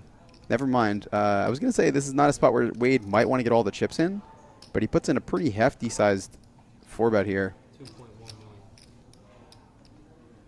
Joe is on a really short stack. I'm not Joe sure. is loving this right now. Yeah. Joe's like, let's just watch some blood right now. Sam moves all in. It's crazy. And Wade's going to call ace-king for Sam. And tens for Wade. They're going to be flipping I for the absolute really chip like lead. to see a small pot played with someone so short. They are this is a massive equity spot right now. Whoever wins this will be the overwhelming chip leader. Let's take a flop. King right there. Sam jumps out to a giant lead. Wade is going to need some help or he will be our 4th place finisher. 6 on this turn is no help. 10 and only a 10 for Wade. That's not going to do it. And Sam is going to take that massive pot and become the overwhelming chip leader. You see his friends supporting him. Big congratulations to Wade Meacham, our 4th place finisher, who will take home $112,000. This is not the last we're going to see of them, either of the Meacham brothers, I don't think. You know what? Wade played very well, put in some aggressive moves, picked off that Eric bluff earlier in the day in a really tricky spot, honestly. Hats off to you, Wade. Nice job, and congrats on the $112,000. We'll see him again soon, I'm sure. It's funny that from the beginning we just kind of assumed it was going to be Simon and Joe and someone. Like we were talking about that from the start. We're like Simon, Joe, like Kane or Sam. I was thinking Kane was my pick. Yeah.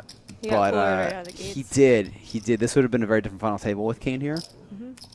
You know, not to say that Sam hasn't played well. Joe saying thank you. Anyone in the booth? Thank you for that. I'm sorry. I didn't get a pick from anyone in the booth. Well, you're a chip leader. You know- and you always want to like pick someone else so you sound really smart. is Like Yeah. chip leader's too easy. Yeah. I'm like, I'll take this short I stack had a who's very really good. small chip lead though. You Everyone were was pretty even stacked. in out. not to take anything away from you, but you were up against some pretty stiff Yeah, competition they're like, here. It's like 4 million earnings, 3 million earnings. Like, Joe's like, won the main event, no big deal. My friends and I might have been the only people in the world that picked me to win. So Sam with pocket fours in the button, and this could just get all in. He might be flipping versus Joe here. Live Grinder says Joe runs good even when he's not in the hand. It's That true. is true. It's funny. You know, and that's a spot where, like, I think if you're Wade, you might not want to get all the money in pre. You I know, would you- have tried to find a way to play a small pot. it's pretty tough, you know, His honestly. hand's really good. It's not like he had fives or something. It was like, If he who wins that, cares? he's in a great spot to win this Yeah. tournament, and there is a much bigger jump, you know, to first. So, yeah, Joe does move all in, and I imagine Sam's going to call. I mean, it's not that much more. Joe only has, like, 13 big blinds. You are going to be flipping a lot, but you're getting a pretty good price. It's pretty close.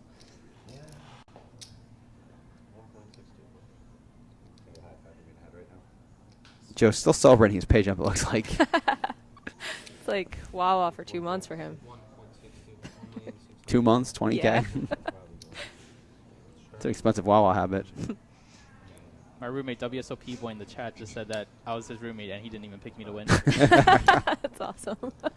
That's Some how you stay roommate you got humble. there. That is know, how you stay right? humble. I was like, my friends are probably meaner to me than strangers are.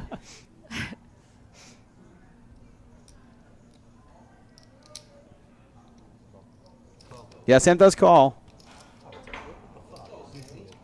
Joe looks upset that he didn't call faster. Joe probably thinks he net rolled him. Yeah, I mean, I think you just can't fold the pair here. It's pretty close, but Joe's going to be shoving enough of these just overcard combos, and they're going to flip again. Well, Sam will flip again. Joe looking for the double. Can he hit? It's not the worst flop. Some backdoor straight draws for Joe, but Sam's still in the lead here. No help on the turn. Joe will need an ace or an 8, or he will be our third place finisher. No backdoors, no backdoors. Isn't that what he said at the final table? No outs or something? I think so. That's going to be it for Joe. Joe McKeon, our third place finisher. He will add $138,000 to his massive pile of live earnings. Congrats, Joe. You seen the background, skinny Chris Leong? He lost like 50 pounds or something absurd. Pink shirt. Wow. You know him well or no? Yeah, and I don't know him well, but I know him, yeah. So, I mean, just like that, we go from 4 down to heads up. These guys are battlers. I think we're in for a treat here, heads up. Sam does have a pretty commanding chip lead here, about 3-1. They are fairly deep, though, at only 120,000 big blind here. Joe Dillon. He's the only person I swap with the whole tournament. Chat rooting pretty hard for Shookum here, it looks like. I see a lot of Shookums, although there's a lot of calls for Sam, too. We will see. It's hard to pick anyone at this point other than Sam just because of his chip lead.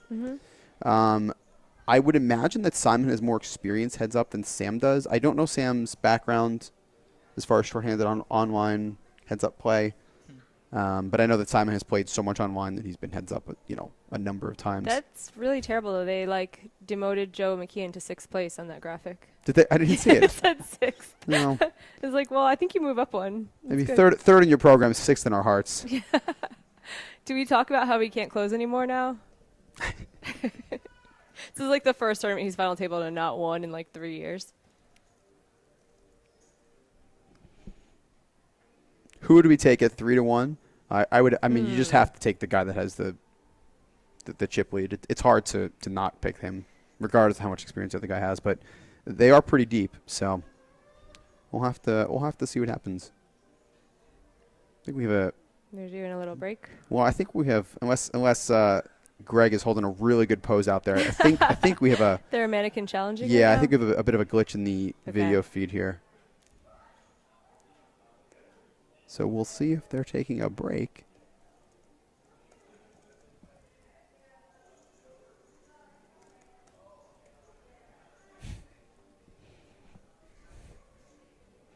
Bear with us for a second here, guys. Checking in with the production team. I wonder if they could have that shape of a table for every. That looks so dealer friendly. Some of the like little ladies have to like hunch over and just like, yeah. Man, we had a guy leaning into the table so much the table must have moved 7 feet. The guy in the 3 seat was getting like knocked back into the wall. Those are pretty good shaped tables. I wonder if they're just like impossible to store, like they don't stack Yeah, well it's or gotta be something. It's really tough for the 1 seat to see the 9 seat also, or the 2 seat to see like the 8 seat. Maybe that's a bit of an issue. It's really awesome that Borgata Poker has this whole setup. I wish more places around the country did this as well. You're talking about just the live stream The in live general? stream having this whole setup, yeah. Yeah, they definitely do a really nice job with everything here.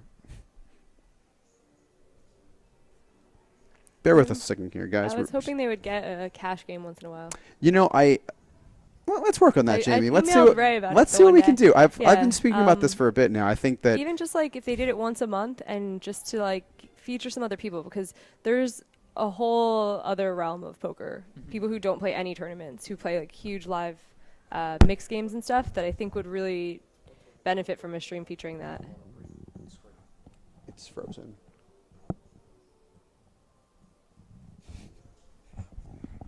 I agree with you, Jamie. There's not only are there cash game players that everyone here knows that maybe some of the people at home don't know, but a lot of the tournament guys would definitely hop in there.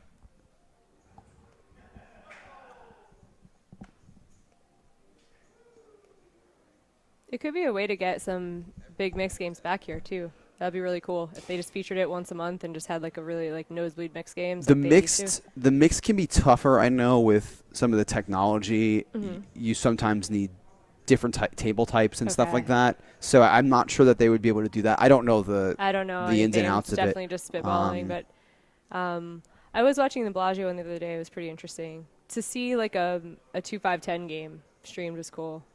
Because a lot of times like poker night, it's like 25, 50, 100. I don't know. It's definitely cool. It's nice to see people like with bet sizing on the planet Earth, where I'm like, oh, he's 3-betting to 60, not like 10 million. Yeah. Okay, so we're gonna take a break, guys.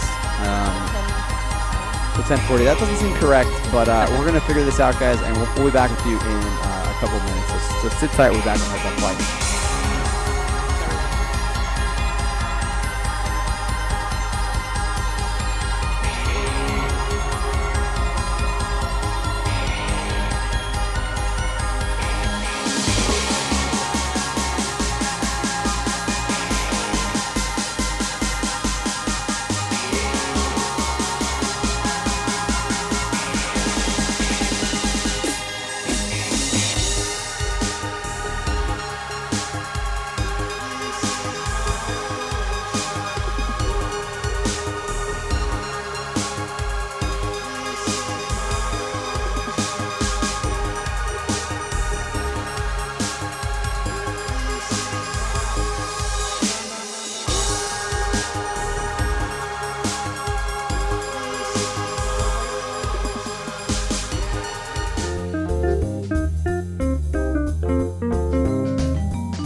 Call.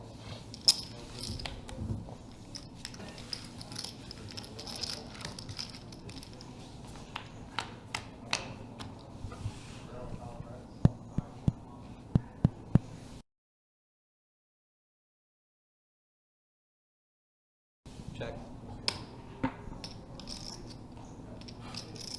Check. Hello, everyone. Picking up the action right away in the Spring Poker Open main event here at the Borgata. I am Michael Gagliano, alongside me, Jamie Kerstetter. What do you think, Jamie? Sam's got a big chip lead, 3-1 over Simon. Sam's gonna just take it down, take it home. I mean, it's tough. I'd say most of the time, yeah, just understanding math. But you have a very strong opponent, so being down in chips might not be worth as much as it usually is. So this hand went Simon limping the button, Sam ice-swing the jack-7 off out of the big. Check, check, flop. Sam bets Check. very small on the turn, and Simon calls. We will play the river. Check. Kings and 7. Looks like check, check. And Simon will take that one down with unknown hole cards. I imagine he had a hand like ace-7. I would imagine a queen, or at least a good queen with value about the river. So.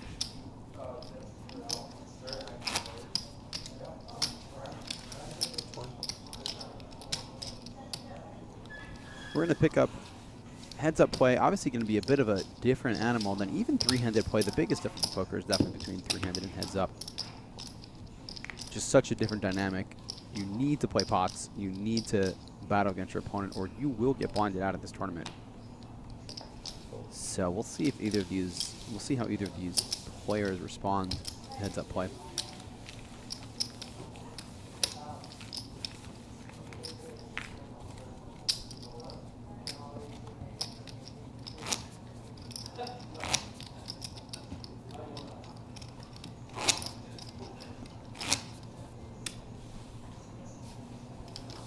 We welcome everyone back. I think we are. Are we good? Are we good, guys? Someone give me something in the chat here. If we're good.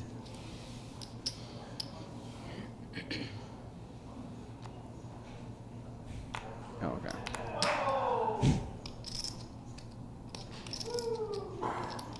Alright, bear with us for one more minute. They I said, don't think they can hear us. Okay.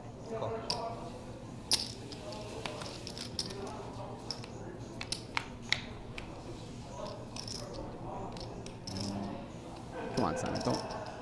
Simon's gonna limp all these buttons.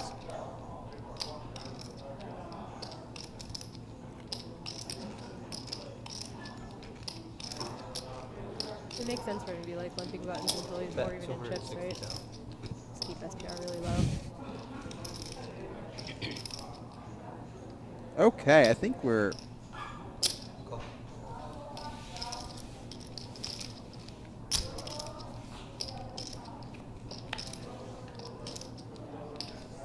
Check.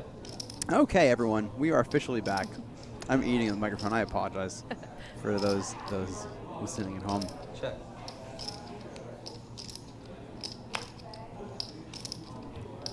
Simon, pretty quick to check down these 7s here.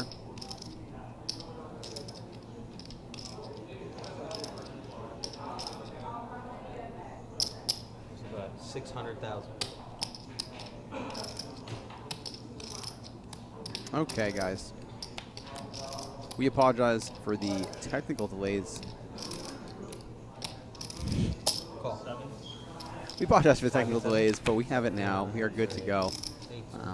Let's see what these guys can do. I'm under the impression that Simon has more heads-up experience than Sam does, but that may be untrue. I really have no idea. I'm making an assumption here. Sam keeps hiding his cards from RFID. He might have a bigger edge. You know, that actually could be an issue here. He's forgetting. It can be tough, especially heads up. You're playing very quickly, you know, just folding or just opening and whatever. And you don't, a second to put your cards down. It can be frustrating for heads up too because you have to play a little slower than some people might like. Let's hear a Twitch chat. Who are you rooting for do you want to see Simon win? Do you want to see Sam win? This is a good guy battle. It really so is. boring, right? It's Yeah. like either person who wins, you're like, yeah. 260,000.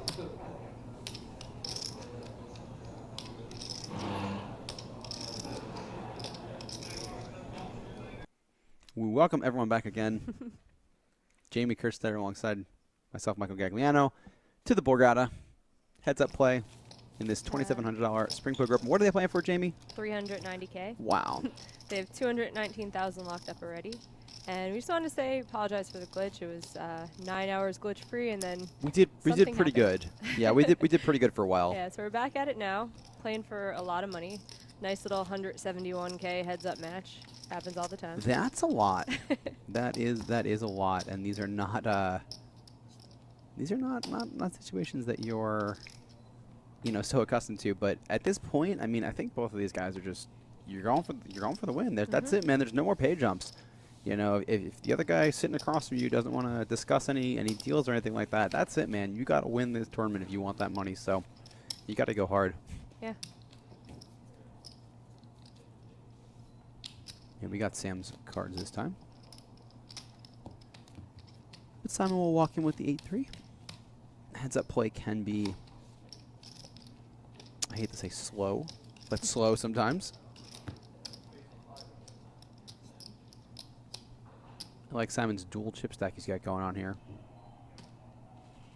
Yeah, the one is his stack, and the other one are his gambling chips. Is that right? That's like, tells on people, Yeah. when they have stacks like that. Someone get him some Oreos. Seriously. So a couple of mixed strategies from these guys so far. Sam not limping the button. Simon checks his option. I'm generally a fan of raising in heads-up play, with the exception of those awkward shorter stacks. Maybe some, situation where both players have under 20 big blinds. In situations where you're getting abused, 25 big blinds, that kind of thing. I understand it, but I mean they're pretty deep here still. Simon's got about, I think about 40 or so big blinds, 50 big blinds. I think deep enough to just play a lot of pots, raise a lot. Mm-hmm.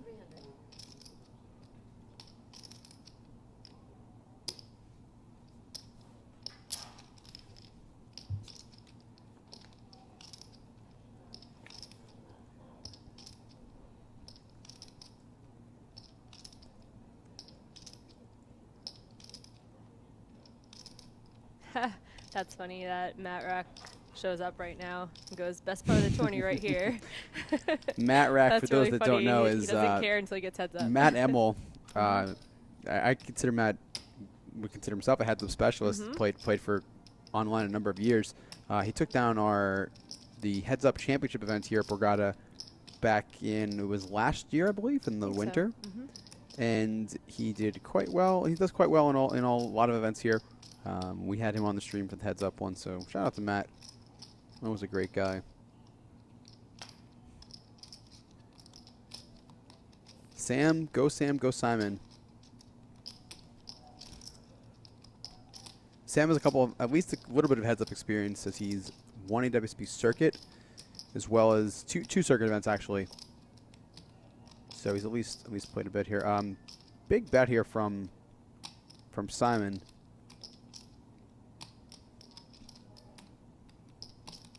Simon check calling the turn here and leading the river. We don't know what Sam has, but let's see how stubborn he's going to get. I mean, Sam can definitely have a 2 here. Like, that might just make sense. Just, he checked back the flop with bottom pair and then, turn trips and started betting. I think that, again, this is just a spot where, like, what on earth does Simon have that he's check calling the turn with and then leading the river with as a bluff? That is a very creative line.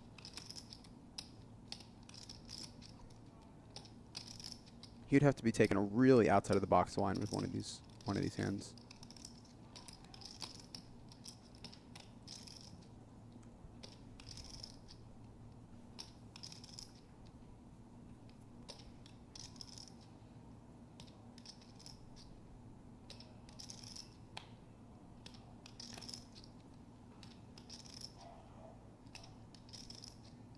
Usually that's an indicator Sam is going to fold when he picks his cards up that high.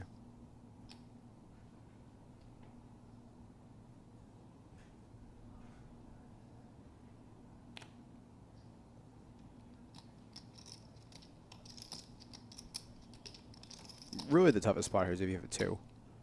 I mean, if I had somehow had I a think he would 9, have called already. if I somehow had a 9, I would just have folded. I would just fold. If I had an ace high or something like that, I would definitely just fold.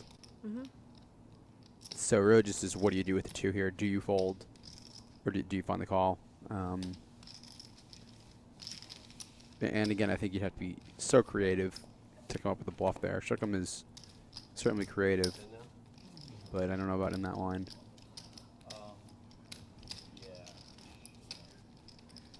If anybody in the Twitch chat wants to send us some blankets, that would It be is quite great. cold back here still. It is an igloo. Yeah. It is like Rio Pavilion cold. That's what I'm. Yeah, it's sit and go area cold. You think it's that bad? Yeah. Yeah, it's pretty rough. I think there's some hot coffee over there. I'm just gonna bathe in it.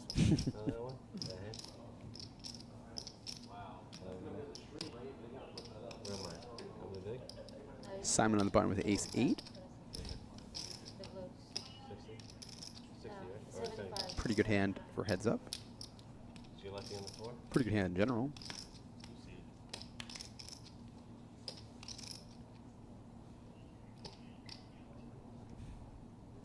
Simon giving it some thought. Small blind? So don't I have the button? No, I just moved the button. I just moved the button. Yeah, you're small. Okay. So I'm big? Yeah, you are the big, yeah. So you're supposed to They said do some shots. raise to 350. That would be pretty interesting. Cool. It would warm me up. If I was playing poker, I would just run a big bluff right now. I prefer not Makes to me die really warm. tonight, Jimmy. Oh. 9-5-3. Great flop for Sam, flopping the gutter. You know, it's funny that I say great flop and the gutter in the same sentence because, you know, now that it's heads up play, any sort of connection with the board is pretty good. And are hands that you should be playing. Sam looking for chips to lead here. Bet 475. Quick fold from Simon. I'm kind of surprised to see him fold that quickly. I don't think that you want to just be folding every ace high there. I think that calling some of them is very reasonable. But he does like to let it go.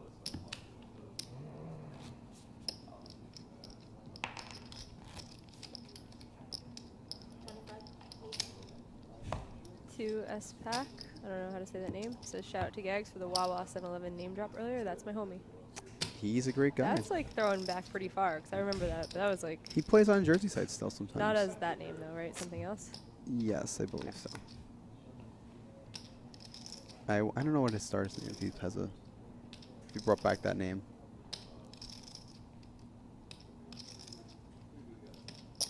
Raise to 400. Go.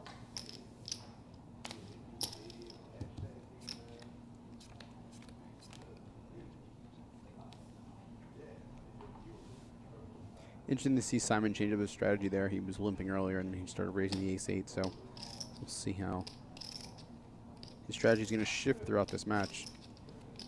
Sam sticking with his limps, though.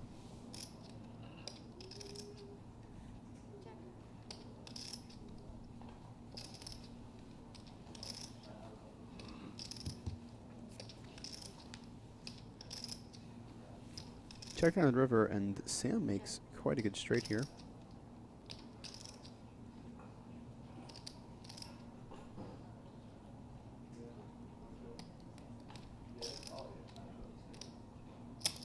He's going to overbet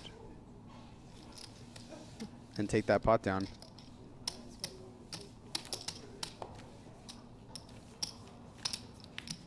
I guess there's a little value in not showing your hand. Like say Simon has something that could have called a smaller bet. I don't know. I'm not sure what his reasoning was in that spot.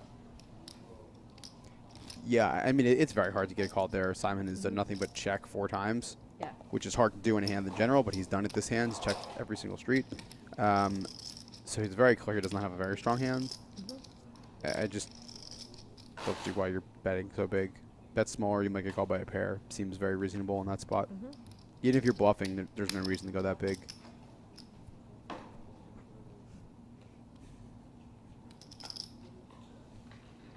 Can I do a stereotypical Italian accent? No, I I also cannot. like how I read it in his, like, hey, Gagliano. I am not very good at... Come on. Hey. I was being made fun of the other night for my New Jersey accent. I don't know. I don't think I even hear it. Well, I was Like, told I have one, and then I was... Say H-O-M-E and P-H-O-N-E. Home? Yeah. Phone? Yeah, you don't have it. The South Jersey accent's like home. And they say Oh, that's a home. double Dave. Yeah, that's the terrible. worst. Double Dave does that? Yeah. Yes, yes, Showers. yes. But no, I was being referred to like the New York kind of accent. Long Islandish or something? Yeah, because I'm originally from New York, and wasn't aware of this. But then I was told that after I was told about it, they said it got worse, and I said I didn't know what they're talking about. So forget about it, says Johnny Drama.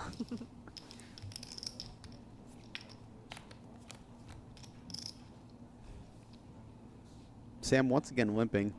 He's in a dominating position here. This is ace-3 for Simon's jack-3.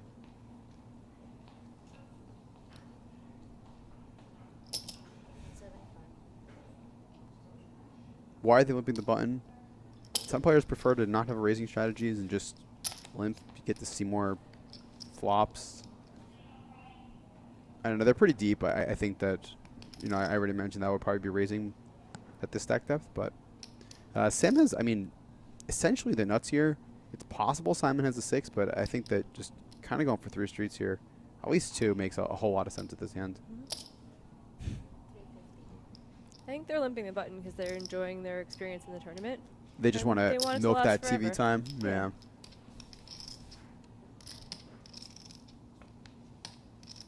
Both players don't like that river, but Sam will win this pot.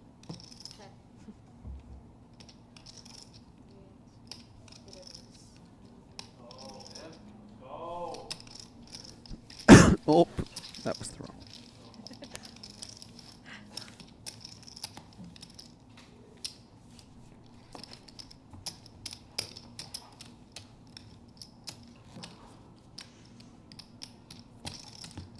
Maybe we should label these mics, huh? So that you don't turn down mine and then cough in yours. Yeah, sorry guys.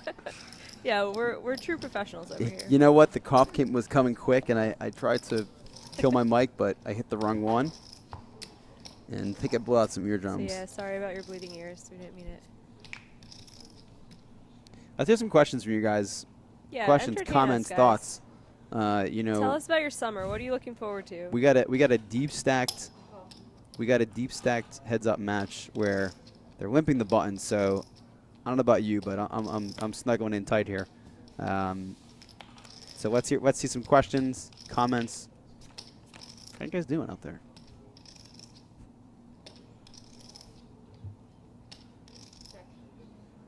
Oh, Johnny Drama says he's looking forward to winning Colossus. I look forward to that too, Drama. Yeah. I look forward to you winning haven't heard Colossus. anyone else call it. So No, I guess he it's called it. yours. It's his. Yeah. Let's give it to him. Side bet purposes. What ladies would you guys want to see at the main final table? Well, I'm biased, but me. That's a good choice, Jamie. Very good choice. I think just literally any woman at the final table would be awesome. Yeah, or any of my friends. Yeah. Sounds good.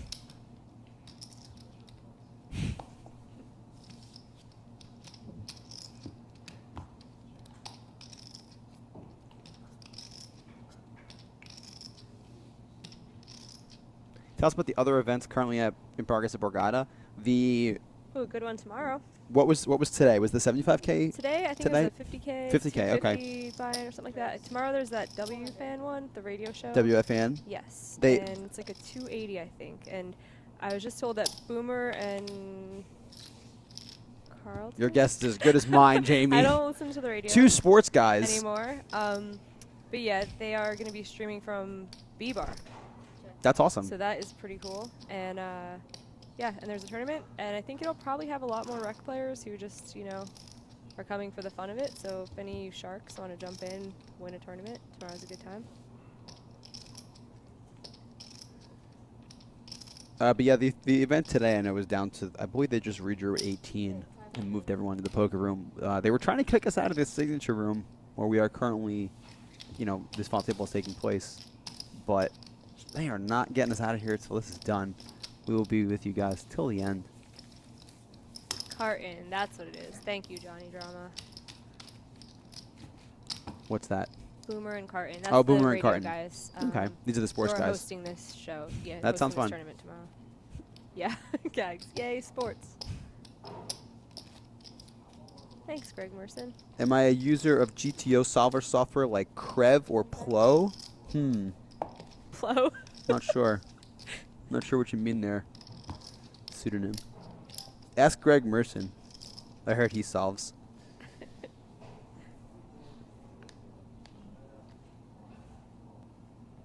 Thanks, Greggy, for the shout out, by the way. Greg Merson, main event champion of, what year was that? 2013, I want to say?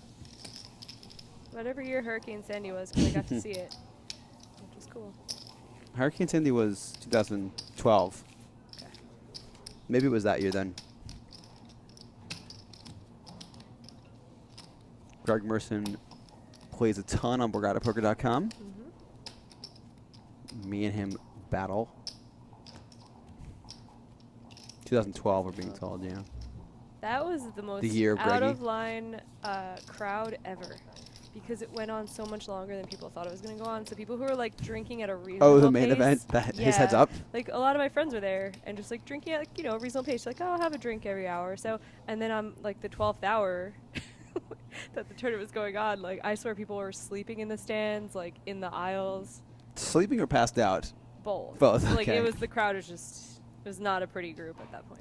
I gotta say, Greg Merson, of course, beat Jesse Sylvia heads up to win that main event. And Jesse just tweeted not that long ago, referring to Shookem, Simon Lamb. Damn, about time he got some Borgata justice. Oh, yeah? Of course, referring to the final table in September that Jesse won when Shookem ran pretty poorly, just in general. So very nice of Jesse kind of giving the shout out, Jesse, of course, a great player. We'll see him this summer, I'm sure, out in Vegas, where he's always crushing those cash games. Interesting pot developing here, just based on the board texture. Simon does have the best hand, and he bets very small on this turn after another limp and a check, and Sam considering his options with just ace high. And I guess that'll do it, the twos. We are in the signature room. Chris Brand. It is a balmy 52 degrees in here. It's great. And about to kick back, relax, get a nice tan. Get some hypothermia. I was being told I looked tan today. Well, standing next to me, you look tan. Is that true? Yeah. Oh, okay. I'm the whitest, and I use like SPF 3 million. So yeah, you probably look very tan next to me.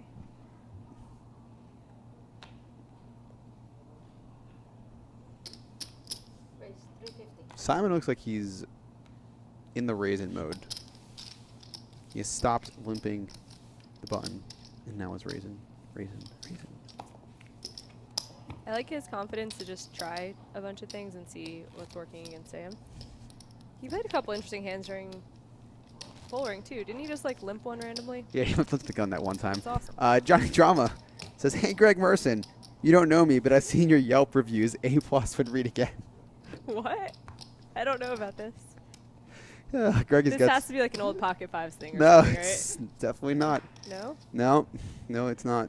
Greggy's a big Yelper, from what I understand. Is he like an out of line Yelper? No, I don't think so. I don't know. I'll leave that up to Greggy. Okay. 400, right? Are you a big Yelp user? Me? Yeah. No. not I really. could say you writing some artsy Yelp reviews. Nah. I could see it too. I'd have to get really fired up and like super hate a company to do it though, I think. My best story involving Yelp was actually in Las Vegas. We had all busted a tournament, and there were probably 4 or 5 of us driving around, and we were getting hungry, and we were driving for a long time, and we were like, nobody, where are we gonna eat? I don't know. I'm sick of this. I'm sick of that. No one was couldn't pick out a place, and we were like, all right, let's go get some Indian food.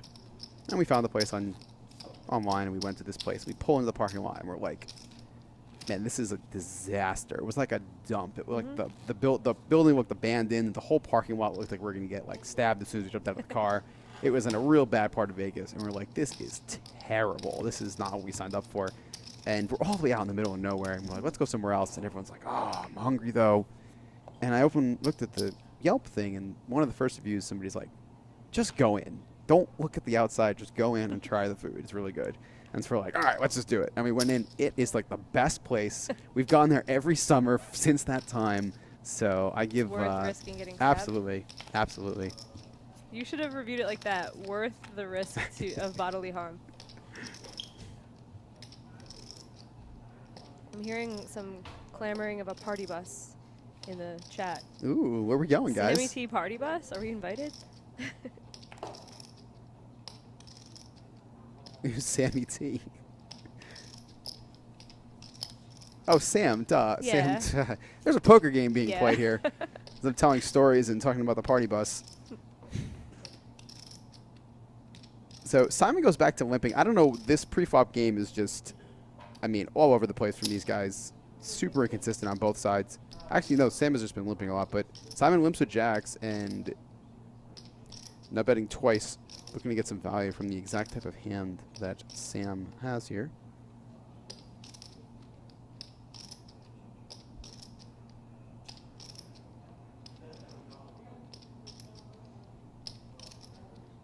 I thought the stream was frozen and I saw the dealer blink. Okay. Sam has been a bit of a statue at this funnel table.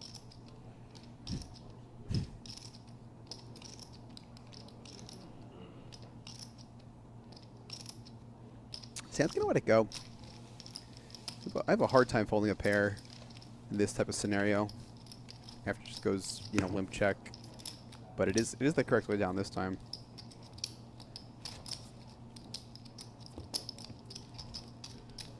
I want to hear more about this party bus story here, guys.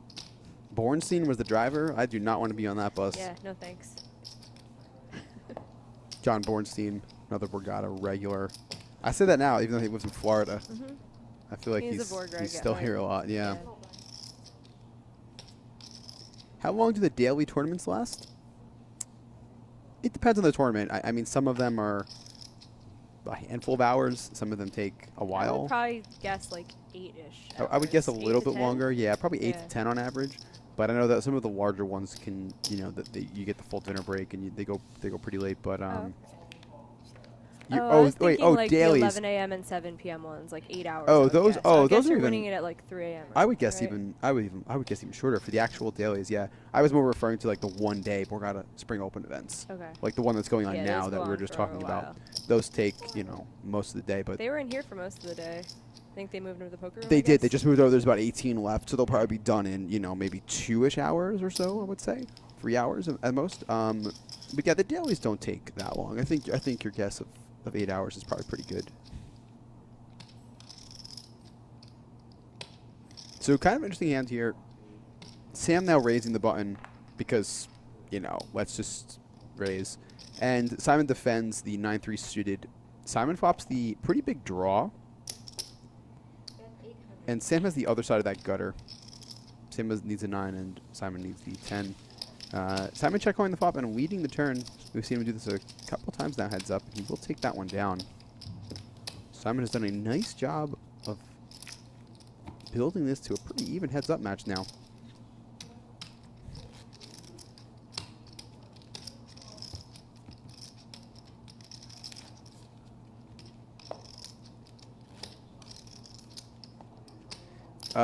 I definitely got to say that, now that these are a little more even, I think that there's a better shot that Simon's going to take this thing down. Simon's just been playing pretty well this whole final table, very aggressive. And I feel like when, this type of heads up goes down where one person is playing a little more passively with the limping and stuff like that, that the aggressive player tends to just take it. But, we'll see. Sam has played well and Sam has been in these types of spots before, so we'll see if he can combat. Simon certainly has the momentum right now. Absolutely.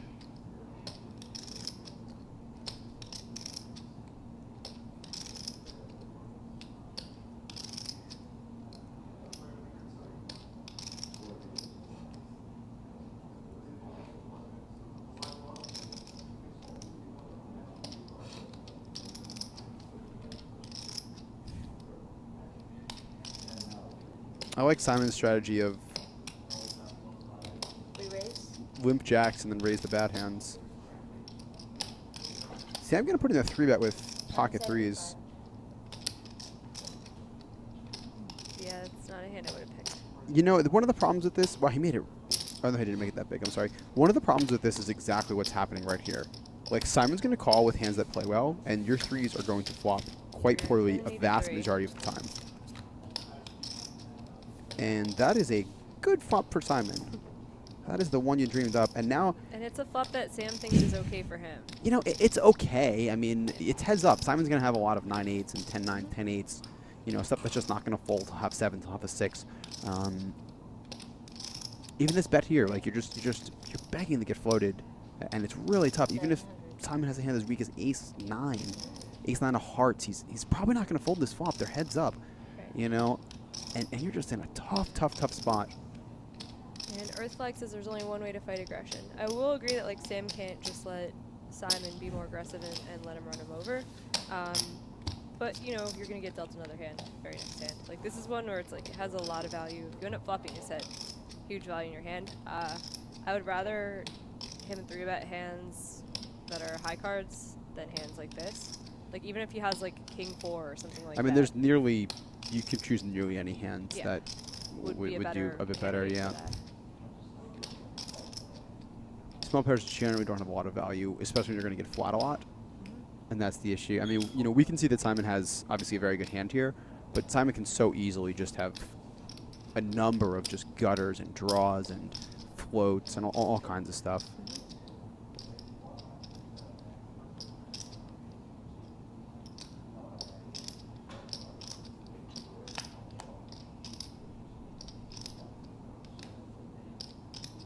This is not the easiest fold in the world. I mean, Sam does have a pair. He's beating all of those, you know, potential floats, but your equity is just so low. There's so many bad rivers for everything, and this is just, again, more of a reason why building the pot with 3s here is just not the best play pre-flop. But Simon will take that one down. I believe he's a chip leader now after that hand. Let's see if we can get an updated graphic, but just by looking at the chips there. Not sure on that one, but we'll see. When we get a closer shot, we can get a count, visual count.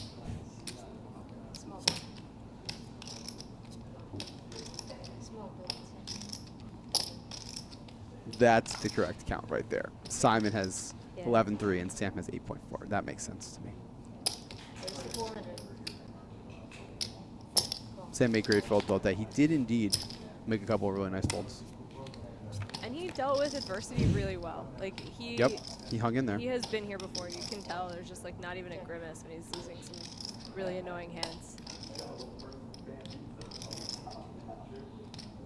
I think a lot of people would have tilted off after the ace king ace 4 hand, especially with like the amount of You're talking about that Simon? had to happen. Yeah, the amount of things that had to happen for him to lose a pot that big in that spot. Absolutely. I mean, like Meacham had to be sitting out. Sam had to realize, you know, exactly what was happening and like anticipate that he was going to get 3-bet and then decide if I get 3-bet in this hand, I have to jam this hand and then have to turn a 4. Like all the stuff that had to happen is so annoying. That was something. And Simon just like kind of shook his head and was like, okay. He's like, all right, now I have, you know, 15 big blinds or whatever instead of a massive chip lead. So we, I This is gonna be the, have an issue here. but this was exposed though. That one is also? Yes. Okay. I think maybe the term is prematurely exposed? Check. I'm not sure.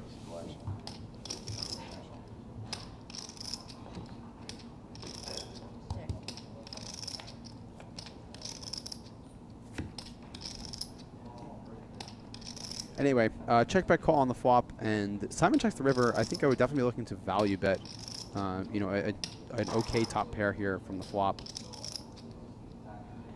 The chat said that the turn card, put 2 cards out by accident. Ah. Picked up 2. Yeah, that's what I saw the card flash, and it seemed a little off there. Yeah, she exposed the burn. Well, exposing the burn happens. Yeah, no big deal. I was playing, one of my favorite stories is I was playing in Vegas. I think it was a World Series event. I'm not positive, but the dealer, they're on the turn or the flop of this hand, and the dealer's like holding the deck, and there's the muck, and then the dealer just like went to do something and just wound up exposing like, I don't know, 15 or 16 cards. Like, I think they dropped the bottom of the deck. No, it just turned over all of them. Yeah, I think it was the muck somehow. I don't know how they could have done that, but they wound up exposing, it was about 15 or 18 cards, and they had to, so they called for it, it was a big to-do, and they just spread all the cards out, and they were like, all right, well, the turn of the river is still intact, and we're just going to play with exposed cards that everyone can see. Because they didn't want to. Yeah, what else can you really do? Like, if there's already a pot built, like what, just chop it up? I've never seen that happen ever. You can just, like, declare the hand, like, dead and give everyone their bets back. That's crazy. Yeah. It's not great no matter what you do, so that's why they just decided to expose all the cards. That was the first dealer error, I think, of the whole final table. And it was a really Yeah, and that small wasn't one. even really Yeah. an error. I think the 2 cards just, Stuck these, together. yeah, these RFID cards are very thick compared to normal cards. Yeah. And so, yeah. That's great, though. I mean, we do have, like, the experienced dealers at Borgata are really good. Brown shirts. Absolutely. Some blue shirts. Blue shirts are okay. Yeah. Some of the I'm blue just shirts saying are good. all of the brown shirts are good. This is true.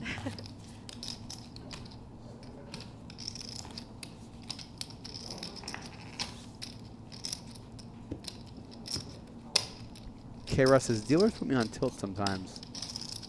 Why do dealers Just put you gotta breathe, on just tilt? gotta breathe. They shouldn't put you on tilt. Literally nothing the dealer I know what does. he's talking about. I'm like, like some circuit events where like someone is brand new. They're what, like and really you have bad to dealer? watch so hard. Like sometimes you have to watch everything. And Yeah. it feels like more stressful than just playing. Yeah. Like I experience some kind of tilt, like frustration tilt with that. But you just gotta like breathe. This is why people meditate. You know, to be like, this is out of my control. Just chill out. So the fact that Sam is limping here and Simon has a good hand, I mean, this is, you know, the benefit to limping is that you get to play in position and play a smaller pot. But I don't know. We're going to see a flop.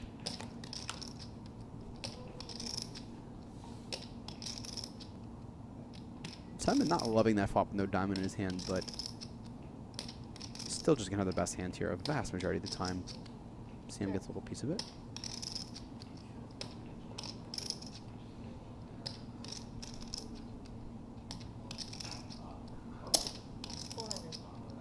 Sam can take a stab with his second pair. And a quick call from Simon.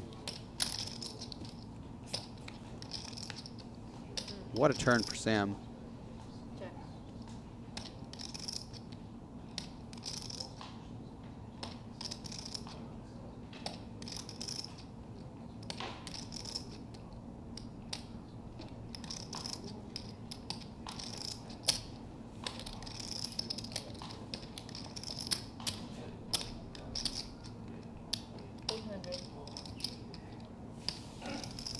Sam will fire 800,000, half the pot. Again, quick call from Simon. Not going anywhere with these 2 kings. 7 is not a complete blank, but it's blank in that it's not a diamond. So I think that Simon is just going to pay Sam off here. The question is just how much.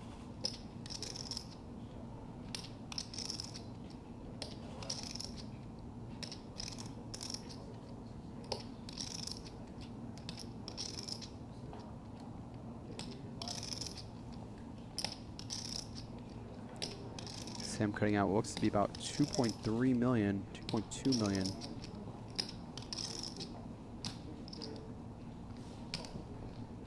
I kind of like this size. I think he'd have to bluff sort of big if he had just like a high diamond. Yeah. You know, He at has a this good point, shot I'm at getting paid assuming here. if I'm Sam, I'm thinking at 2.3 from Sam, I'm thinking that Simon has some sort of jack. Usually, perhaps a hand like pocket 10s or pocket 9s with a diamond. And apparently you can have overpairs as well. You know, some sort of one pair hand that we're trying to get value from here.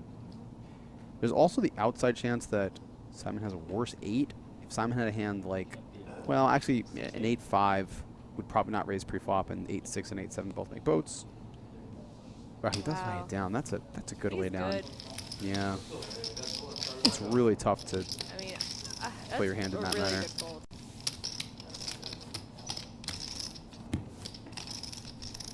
Bina asks if anyone here can shuffle the non-tournament chips, the I cash also think chips. excuses. I wish I could shuffle some Borgata chips right now. I know that feeling. Like when I used to have a full-time job, like I'd sometimes watch poker because I just like loved poker so much, and I'd be like, man, I just want to get dealt a hand.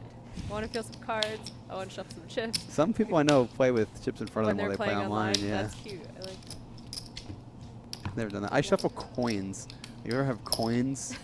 like, not like while I'm playing. Like if I have like a bunch of change I'll get from like a restaurant or whatever, and I'm standing there in line, I find myself like fiddling with them. Like I'll roll them over and I do the spin with them and stuff. Usually I don't have enough to shuffle, but I do the other ones sometimes. The white chips are easier to shuffle than the red $5. That is true. That is true. A lot of people talk about how they don't really like these chips. Do you like Not the cash these- chips? I Yeah, we're like talking about the them. cash game chips here, guys. I like them for like a pretty good reason that I don't think like a ton of people consider. That room is so much quieter than most cash game rooms because people are usually like taking their chips and like slamming them down true. and shuffling them and always making noise and just doing little like nervous ticks. And those chips are so hard to shuffle that it's like way quieter. And like please notice. They don't make as loud of a noise too. Like these clay chips that these guys are currently playing with, they really clack loud. together. Yeah. And the Borgata cash chips, there's a little duller sounding when they knock them together. So they're not They as look loud. cool too. They look super cool. They're Especially heavy. the pumpkins look so important. Oh, we get $1,000 chip brag here, Jamie. They feel very important when you have one, right? They're Like, oversized as well, yeah. And they stack extremely well. You can stack massive towers of those chips. We're huge Borgata chip fans. I am. Like, I hate the commerce chips. They are my least favorite chips because the $100 ones are white. And That's they a just little don't odd, look yeah. important. Like, Yeah. I feel like I could just, like, tip them by accident. Be This like, is oh, true. no. And then you're not taking it back. I'm not going to be like, wait, no.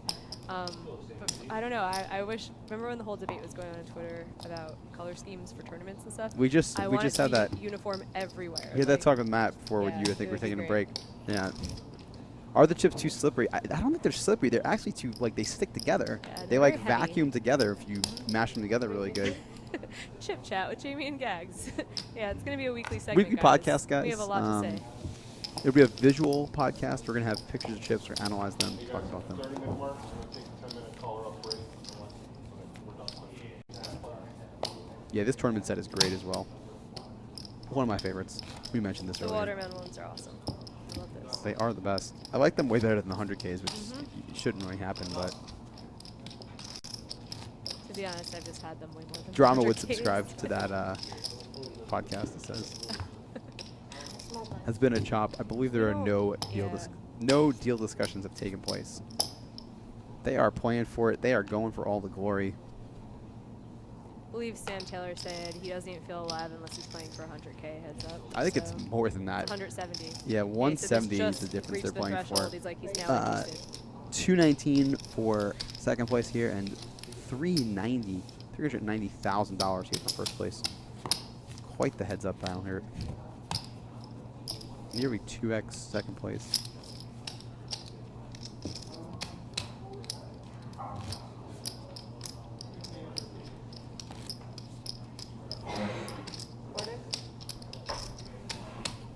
If you guys like Chip Chat, tweet pictures of your chip stacks to @MattClarkPoker. Matt does enjoy this chat.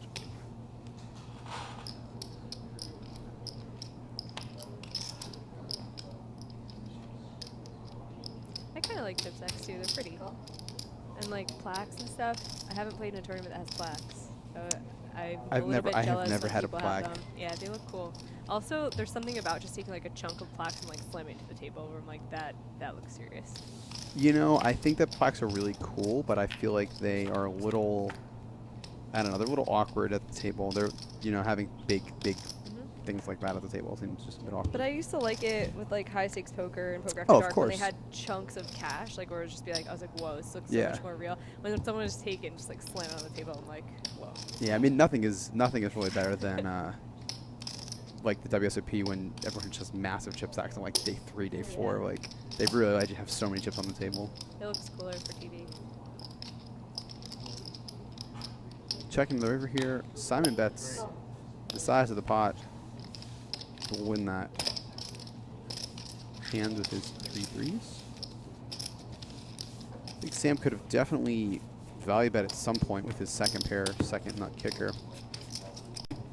Yeah, Cajun Killer said when the tourney starts today, start at 2, and I believe the stream started at 2:30. They were supposed to start at 2. They started a few minutes later than that. Yeah, maybe like 2:15 yeah, or so. So these guys have been at it for a long time. Gags and I have been at it for a long time, so we start to get loopy and just talk about chips a lot. Let's go, guys. Chip chat is alive and They strong. said it's going to be #1 on iTunes. Serotonin's going. With your help, Serotonin, let's go.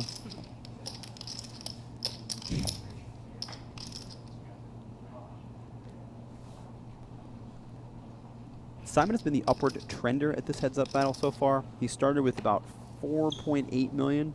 He has more than doubled his stack to 11 million, and now does have the chip lead over Sam.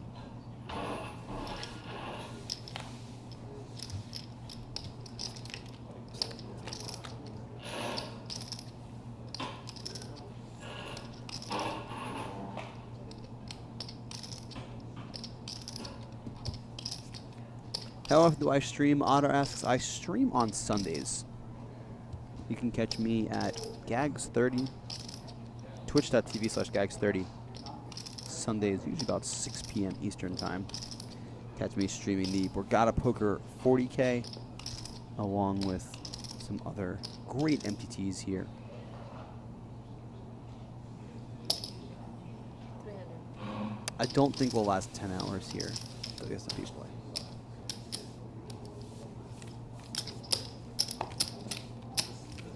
How's MGM in Maryland? I've been hearing very good things. I'm going to find out in like 2 days. Are you going? Oh, you said you're going to the I'm circuit gonna down go there. play that main and then check out MGM while we're down there. I was sitting next to Tony Gregg the other day. He had a lot of good He things to say plays. about He that plays place. down there all the time. Yeah. And also said that the harbor area around there is just really nice, Mhm. really safe, and since the weather's so nice, it's probably cool to hang out there. So I'll check it out and report back. Sounds like a plan.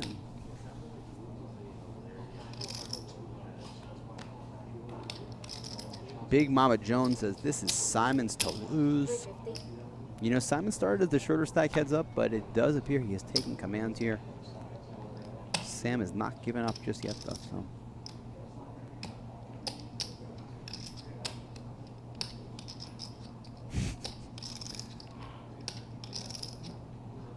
Joe Roberto, not a real person. But to be fair, neither is Mike Clark. That's true. That's true. I heard they're both buddies with Dan Polk, so. Yeah. They're going to play the tag team event this summer, the 3 of them. Oh, who's your tag team? I don't know if I'm going to be there for any of the tag team Oh, wow. ones. I'm playing the smaller one. I think it's just going to be me and Hortsky. That'll be fun. They don't let Crouton get an orbit I in mean, there. he should. He'd probably play better than Just give him me. a chew toy to sit on the table. One I would orbit, he'll fold fold for an everything orbit. Crouton. He's so cute. And he's good to go. He's good to go. He get a lot of walks. He gets a lot of walks. Oh, Jamie. For more jokes like this, follow her at Jamie Kerstetter on Twitter. Small blind. Aw. K. Russ says his 1-year-old Aiden is watching, and he's talking to us, thinks we can hear him. Hi, Aiden, we can hear you. That's pretty awesome. Best way for beginners to learn.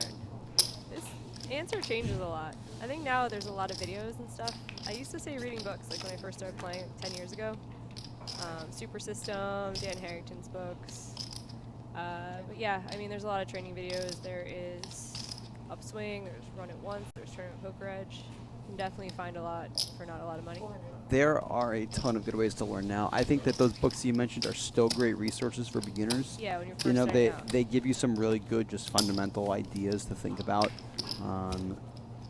A lot of the stuff you find now, some of it kind of assumes you know the basics. You know, so depending on your exact skill level. But the best way, you know, I always recommend to actually improve your game is just to play a lot. And the way you play a lot is by playing online poker. Yeah, and you could you know, risk so much less than if you start out playing exactly. live. You know, you Put in come into 20 a bucks. casino, the smallest stakes it runs is 1-2. That's anywhere. You need a couple hundred, at least $100 Yeah. or so to sit down in that game. And online, you can play for pennies or even for free. So, 350. you know, definitely give online a shot. Obviously, we're going to recommend BorgataPoker.com. If you're here in New Jersey, come check that out.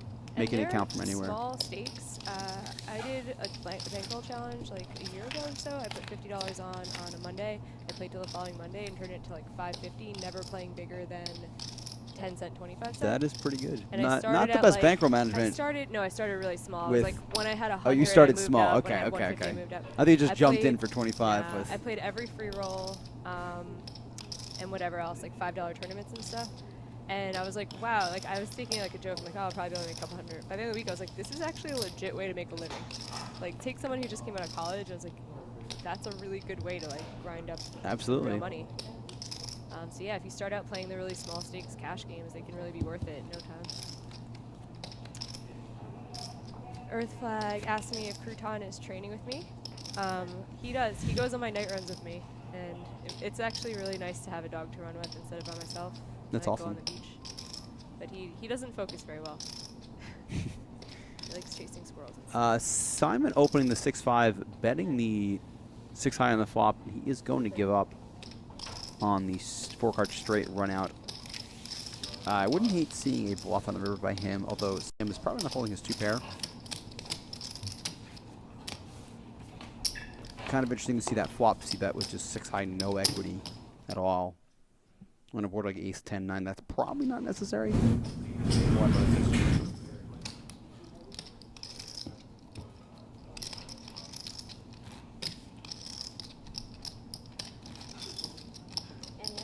They're almost dead even now. Blind filling up in about 15 minutes.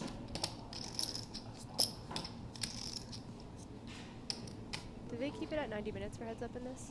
I believe they do. Wow. This is even a better structure than the WPTs. Yeah, Than that WPTs get shorter for... They do half hour, I think, for heads up. Yeah. I don't mind that so much. You know, it doesn't sound great on paper, but heads up plays so much faster that it's not the end of the world. I mean, if I was at a final table heads up against someone that I thought I was better than, and the blinds are going up quickly, I would definitely be annoyed.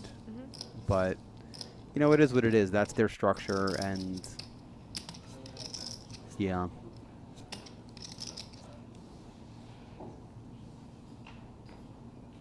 Godarasia says hi. Hi, Godarasia. How are you? Where's the 350?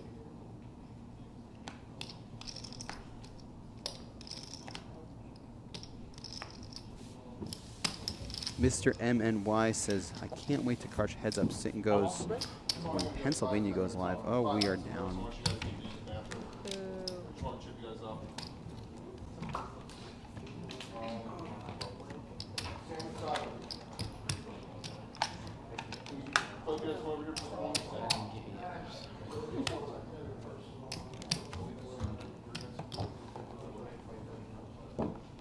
Yeah, just everybody refresh. They can't hear you. They can't?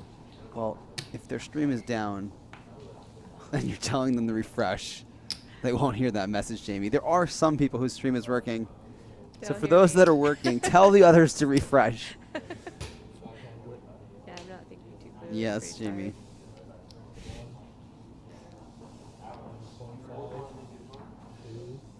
Johnny Drama saying how he was a good example of someone who, you know, was kind of just starting and not bankroll to play live.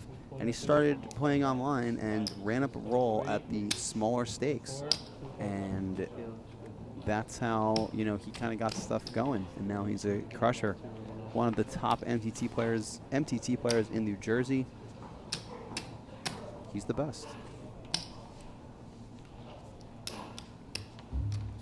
Type in.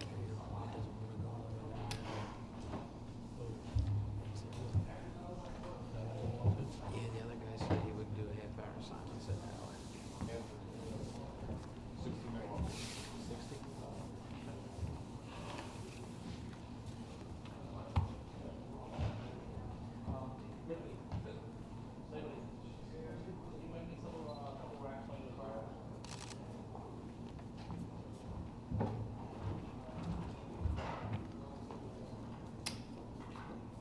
Big, streams, televised final table I was at, it was, there was definitely some added pressure. But the thing for me is that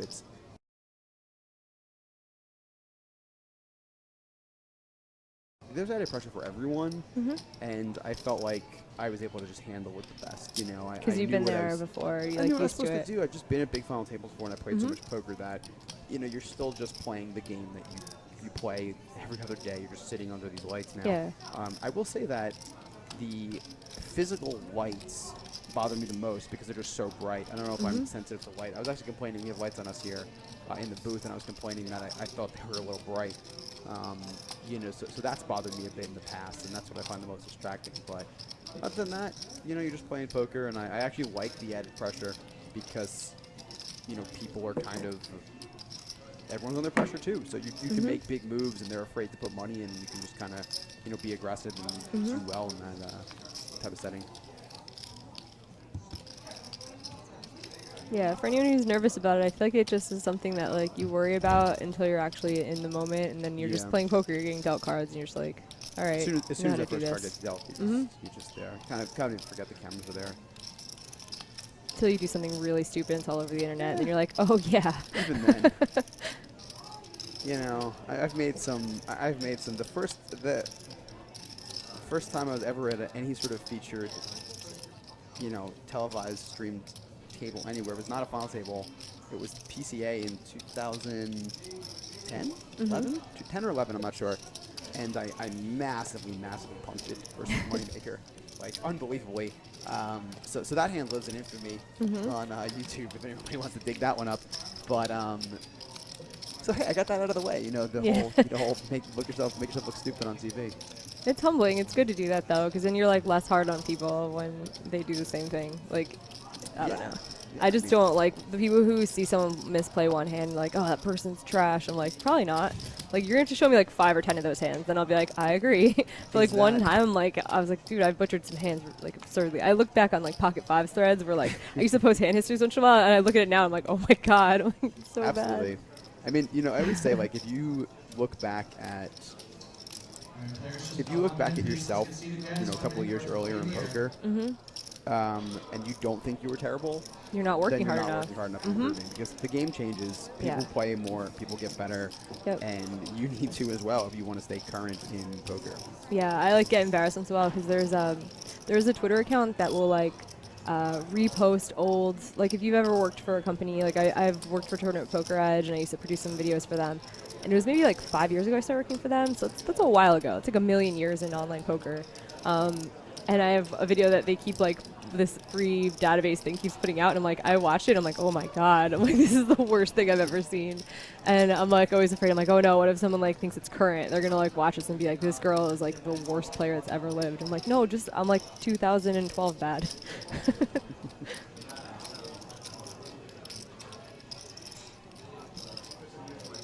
So kind of have a hand brewing here. All the kings. I don't think Wade's going to make a set here. No one's going to flop a king here, you don't think? No, probably not. Here we go, dealers, with the level number 9 is a teal deck. 100 ante, 500 small blind, 1,000 big blind. Dealers, please shuffle and deal. 1, 500, 1,000, teal deck. And this is a spot where if you're Eric is thinking, Wade's got the button. Wade put in a 3-bet. He might be making a move. Yeah, I'm sitting here with 2 blockers and not much value in my hand besides that, so it's not like you're really going to flat there. he decides to make the conservative play and fold. Now, when you say blockers, for those that might not know, what do you mean by blockers? I mean, like when Wade puts in a 3-bet, you're trying to figure out like what's the chance that he has a hand that he could call my 4-bet jam with, right? So, like, a really good- aces, kings, queens, jacks, tens, something The like big- that, the and big like ace, king suited, something like that. So when you have a king and a queen, it like greatly reduces the chance that your opponent has aces or kings or ace, king suited. Sure. I'm sorry, queens, king, queen. Yeah. So you have to think about that. Like when you're trying to make a play, it's like, all right, like the chance that I get through here is like increased so much by this person not having as many kings and queens and ace kings in their hand. Yes, there's a less chance they have it, and also, you have 2 big cards. Yeah. You might be flipping against some sort of big pair. But he decides to make the laydown. I mean, a lot of this has to do with like the stage of the tournament they're in. Like that might have been something like with 4 tables left, he's 500,000.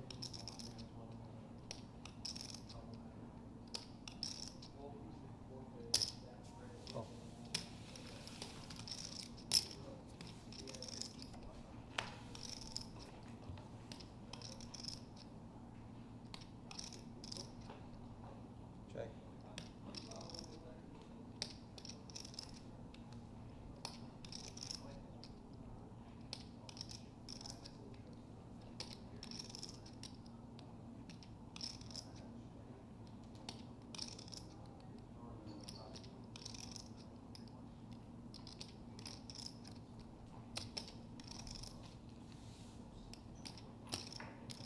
that's crazy. Yeah. That's huge.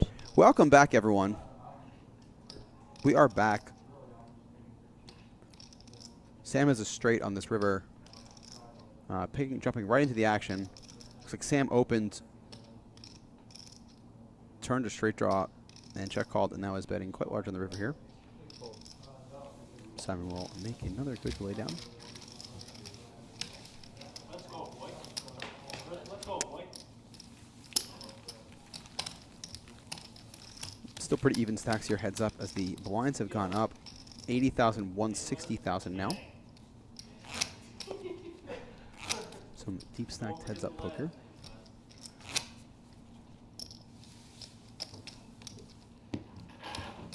Payouts are around, guys. Give us a second. Here they are. 390K. Yeah, 390 for first, 220 for second. $170,000 heads up match right here.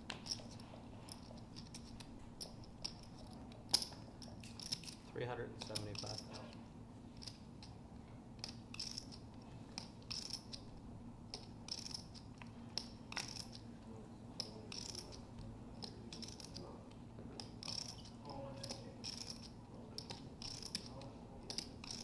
Call.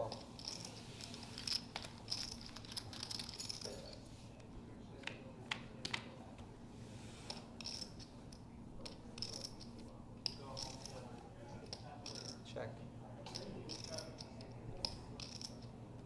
Simon opening the ace-6. He will see bet this time. I'm having trouble kind of figuring out what these guys are doing with different hands because, we saw Simon just like pretty quickly check back at another ace high in a pretty similar situation. So I'm not really sure. Sam looks like he doesn't want to fold the queen jack, but will. And Simon will take it down. Goes to them pointing out how the regulated online poker sites here in New Jersey have some pretty big advantages over the non-regulated ones. Such as getting your money on and off is very easy. That is very true. Also, they are very safe. Regulated means safety. So that's always good as well. I generally use the withdraw option where you can just pick up cash here at the Borgata before I come down here. It takes 5 minutes. I mean, awesome. Yeah, it's best to do it ahead of time, a day or two in advance. Oh, I just mean to collect it, actually. Yeah. To collect it is very quick, hours but if yeah. It's like a reasonable amount. I think if you're doing like 5K plus an hour. I've had friends come down and want to withdraw instantly, and they have to sometimes wait for it to get. You have to wait for it to get processed. Everything has to get approved. But if you just do do it a day or two before, you're generally good to go, and you can play whatever you want here. And it's helpful if you're coming down to play like WPTs and stuff. It can act like a bank account almost. Like if you don't want to travel with a lot of cash, you can keep it in your account, cash it out before you make the trip, go to Borgata and pick up your buy-ins for the tournament. Plus, there's all those satellites online you can play too. We had a number of satellite winners from both the opener event and for this event here. I already bragged once, but I'll brag again. I won a seat online to this main event here. In case anyone didn't hear. If you his didn't first hear it one. last time, yeah. Oh yeah, people are talking about how like some of the non-regulated sites, there's big uncertain account methods. It's crazy. So. Just not yeah. safe. I'm just very, very scared that, you know. Yeah, I would just recommend people who are doing that. Like some people are in states where they just don't have an option. So, I mean, True. just try not to keep a lot of your money on there. I True. learned my lesson with full tilt. That was a long time to get that money back. Yep. And a lot of people learn that lesson with ultimate bet as well. Did you have ultimate bet money? I think only like really small, $100 or something. Oh, still. I wasn't sweating it for a long time. No. Did you? No. No. I never kept a lot on there. That felt like a scam from the start. But I know a lot of people that had really a lot on there. So I was offered a ton of UB money at a fraction of the price and passed on it years ago, like 5 or 6 years ago. One good thing about that, like Phil Hellmuth can finally start showing his face again. Yeah, like that stopped. That's the joke. K. Russ says, I should have moved to New Jersey instead of Connecticut. Yeah, Connecticut's like not even, I don't even think it's on their radar yet, as far as I know.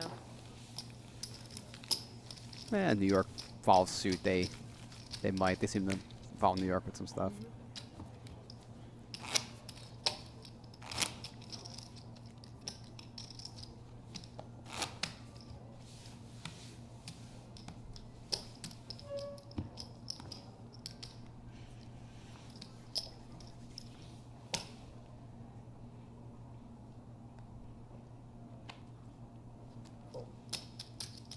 Mr. MN says UB was okay. I don't think it was. I'm gonna go with no, it wasn't. Oh, that's great. Is your Twitch still working okay? Because mine just cut out. You know, the hordes of the Twitch chat haven't started panicking yet, so it's I just think my it's okay. laptop? Yeah.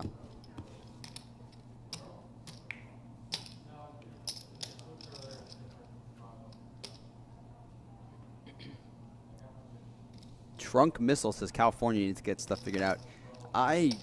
Who knows what they're doing, man. California's in a rough spot right now for online poker. 400,000. Stream is good, thank you. Wow, Colorado, if they got it, that would be an interesting place to spend part of the year. Online poker? Yeah. Are they talking about it there? I No, don't- he was saying I think if anything might see it in a year or two here in Colorado. Like, I'm not sure.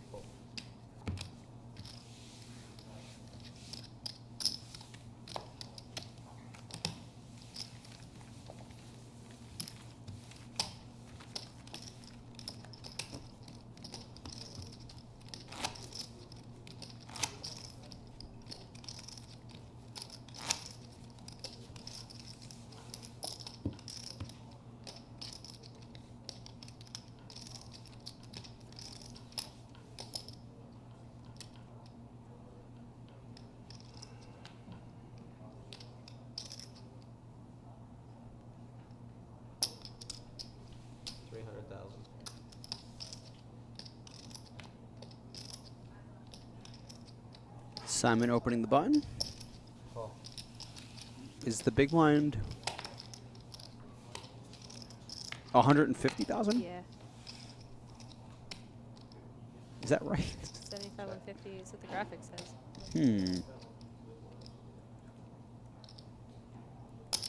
400,000.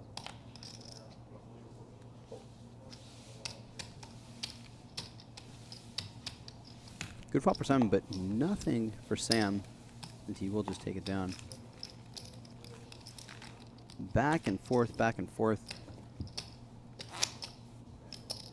Going up bigger than 2-5. Borgata is the place. That is the correct statement right there. Come to Borgata, play some cash. I approve of these messages.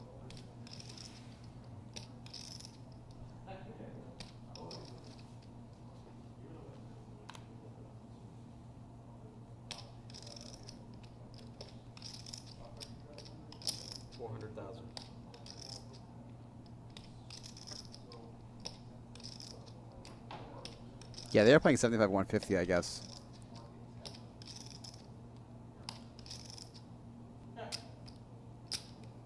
Sam opening with threes.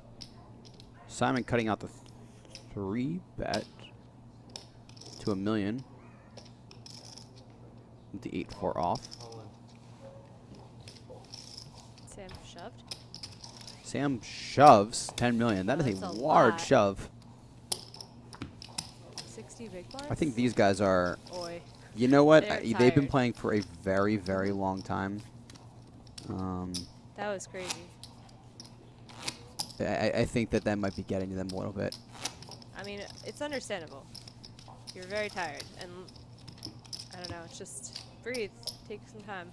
Mindset coaching helps this. I've been learning lately. People who meditate and work out. And Are you big everything. into that now? There's a lot of mean, people that talk about I'm that. just trying to like work out and stuff again in that way. That's always been my thing. Like running is definitely therapeutic for me. I'm not big into the like listening to apps and meditating and all the stuff that my friends are doing, but I think I probably could get into it. I'm just stubborn. Yeah, I don't think that's necessarily for me.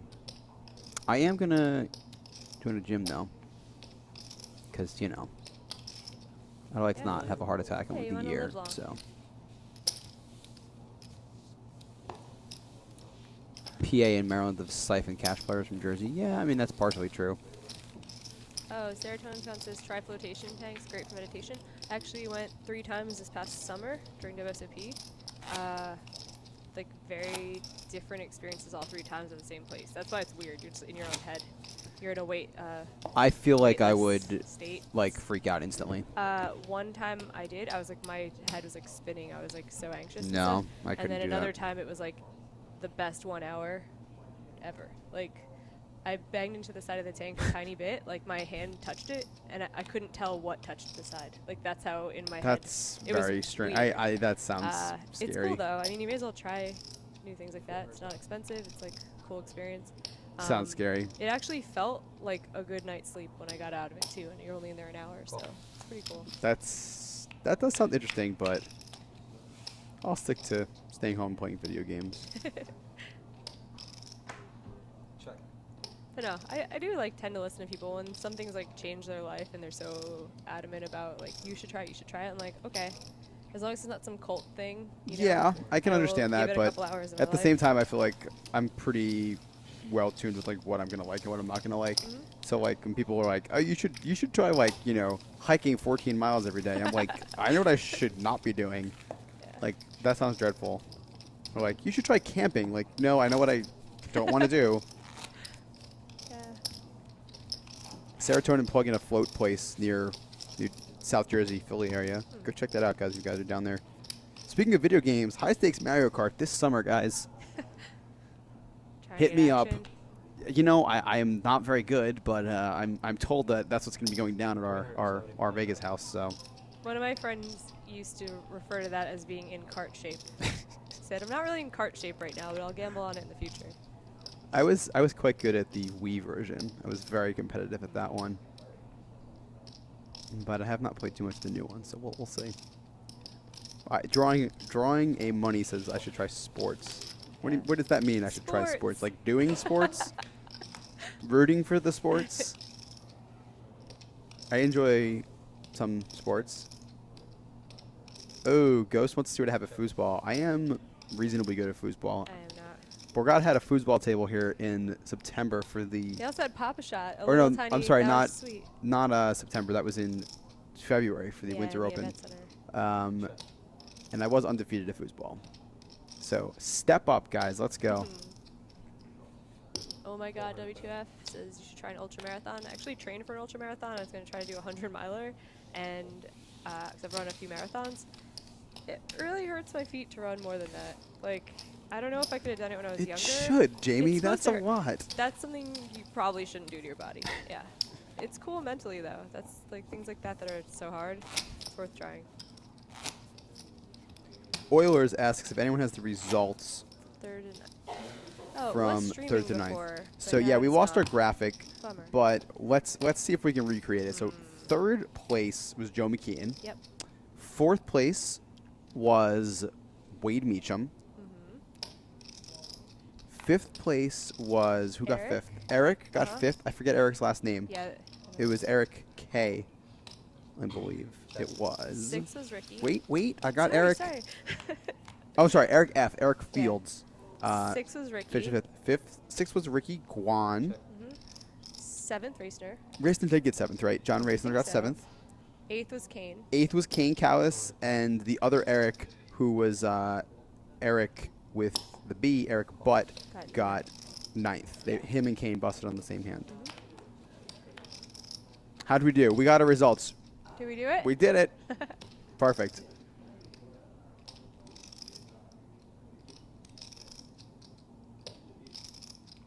We are on the turn here with a couple of bets going in, but Simon's going to let go of his bottom pair, rightfully so.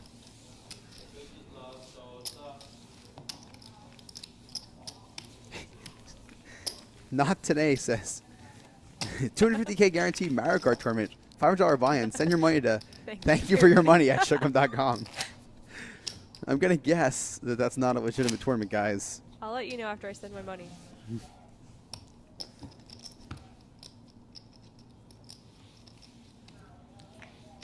The chat's still rooting for Ricky here, by the way, even though he's no longer with us. Yeah, by the way, thanks for Ricky for stopping in the booth. We didn't get a chance to give him a formal goodbye on our break there when he bid us adieu.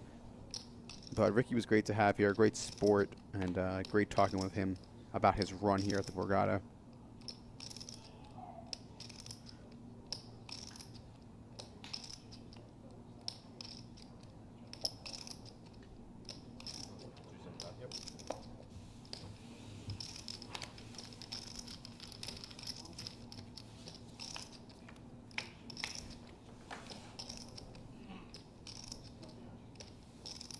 Open for Simon. Sam defending Jack deuce suited. Quick check on the flop. Not much going on this one for Simon. Check. Check.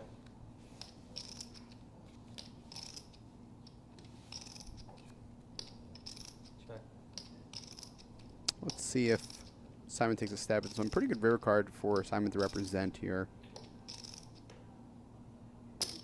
500,000. Bets 500K. Okay, I like his sizing.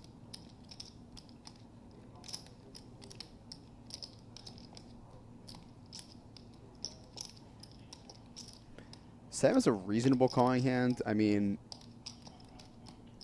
it's tough to fold a pair getting to this point. Call. Yeah. Good call, Sam. Gags, I think these guys should open it up a bit more. They seem like they're playing exploitable. I think they should open it up a bit more. I'm not sure what you mean by them playing exploitable, but they are playing some pretty conservative pre-flop strategies here for the most part.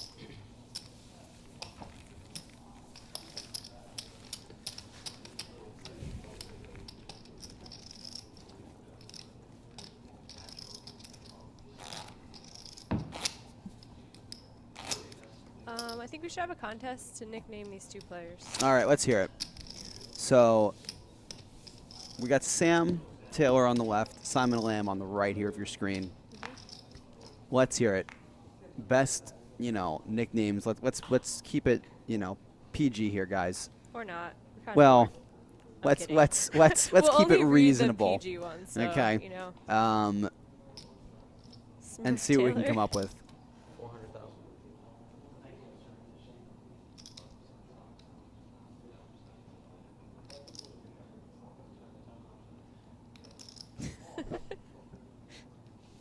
Scrappy Doo and Baba Ganoush. Which is which? I don't know. Neither do I. And Sammy Sam's AC hashtag king. Sam's got to Aw. be Scrappy Doo, right? I think so. Dora and I like Dora and Boots. Sam Taylor Ham's a good one. I like that.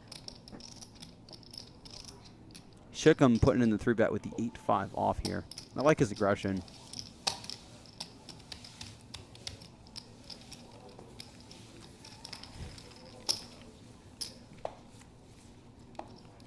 Sam Taylor Ham is pretty good. Yeah.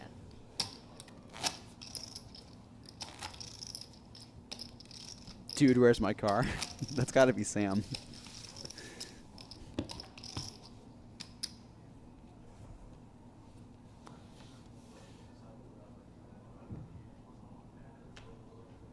Simon on button with 5-4 off again. I imagine he will open. He opened his hand 2 hands ago. Can I enter this contest? Yeah, let's hear it, Jamie. I would name him Sambian. Why is that? Because he doesn't move much and he's like a sleepy type of, player. Pretty good.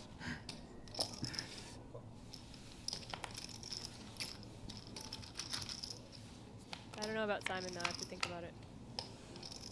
Harold and Kumar. Sam popping the bottom end of the gutter here. 400,000. Simon going for it with 5 high. I guess backdoor flush draw counts for something. Oh man, King is just getting added to everything. King, yeah. I think this is just the era of that. Can we just Help us. forget about him? Yeah, he had his 14 seconds of fame, so.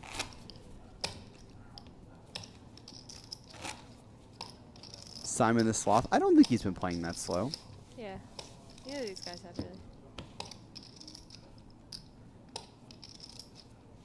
Sam Narcolepsy Taylor. So that he's got to be on board with Sambian then. I think Sambian's kind of a cute name. We have to let him know.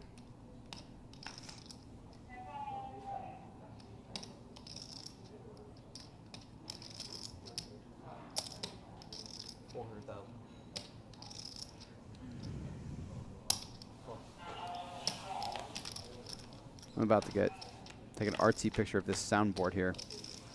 Clicking through my Nerd. Check. Come on, Jamie. That's cool. It's pretty cool. Eat your heart out, Ansel Adams.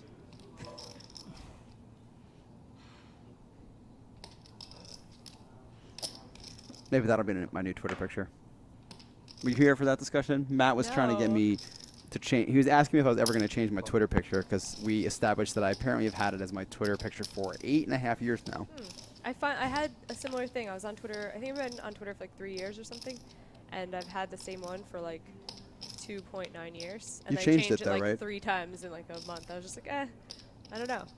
Because It's not identifying. Facebook, right? Facebook is people put up different pictures all the time. This is true. But Twitter is different. I was Now, on Twitter. Twitter is I, identifying. That's why you Exactly, stand out in your timeline. on my timeline, I look at certain people's tweets harder. It's someone who's funny. I'll be like, oh, that's their icon. I looked at.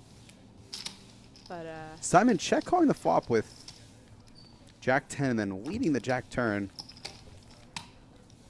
Another interesting line here by these guys who are taking some unique lines here. Heads up.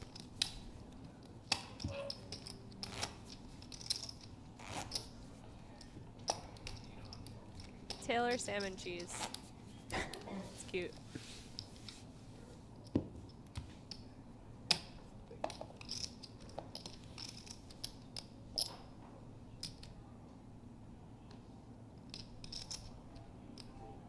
$375,000.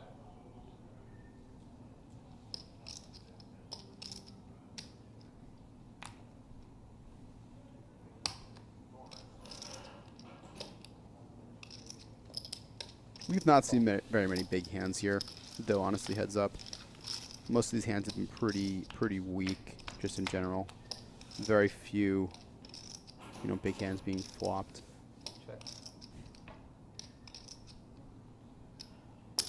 400,000. Simon, like we're gonna bet and take this one down.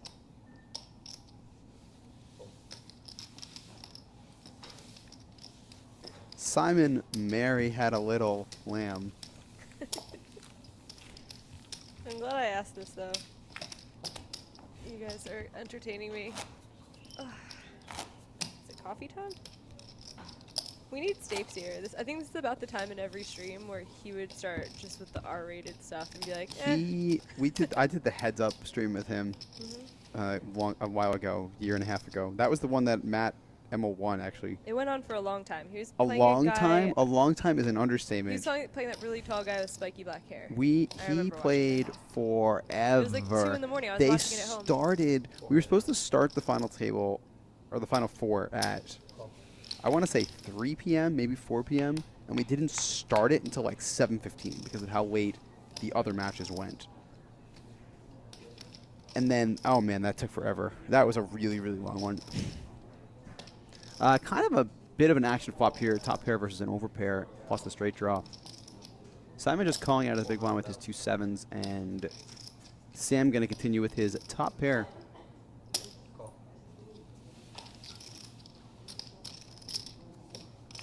Quick call from Simon. And it's not the best turn card. The 3 now makes a straight. Obviously, the flush gets there. I wouldn't hate to see Sam bet again here. He still gets a lot of value from a lot of different hands.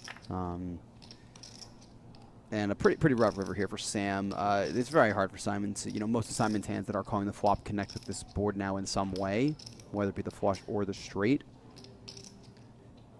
But we're going to see a bet out of Simon, and it's still pretty tough to fold what was previously top pair.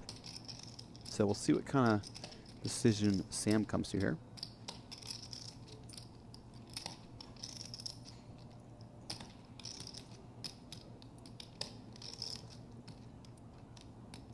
Mr. MNY says, Mr. whatever, says, great check raise spot here for Simon. Do you think this is a good check raise spot on this river here, Jamie? No, I would lead. I think that Sam has value a lot that won't be betting. Like, that's just he'll have some, like, showdown value. Just like the hand he has but, here. Yeah, but nothing that he can expect to get more. Yeah, pretty tough to value bet exactly So like a 6 or a 5 here. It's a pretty bad run out, and you just kind of want to take showdown. So, yeah, I completely agree on that one.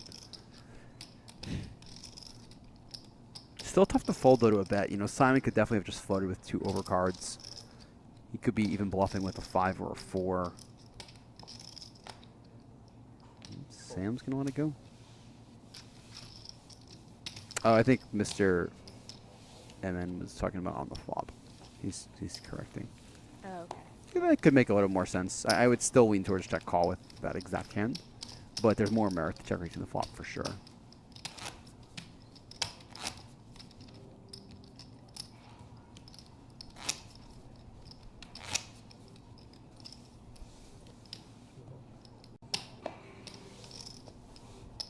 We continue.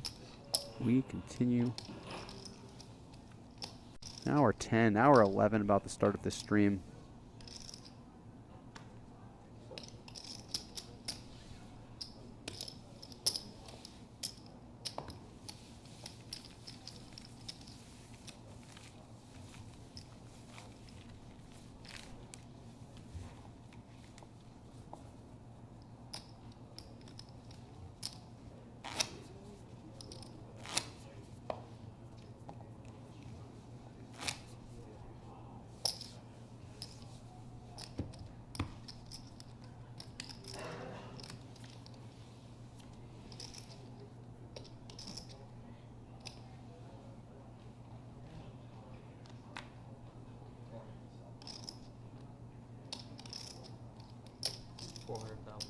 Taylor Gang still in the room. Got quiet. There's a couple of them over there still. This room has mostly been cleared out. There's not much remaining, as it's quite late. The staff was trying to, they were supposed to clear the room a while ago, but we are still going strong.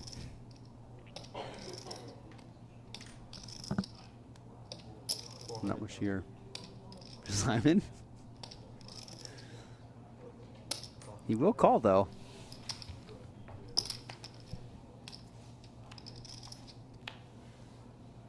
And a bad board for Simon gets worse.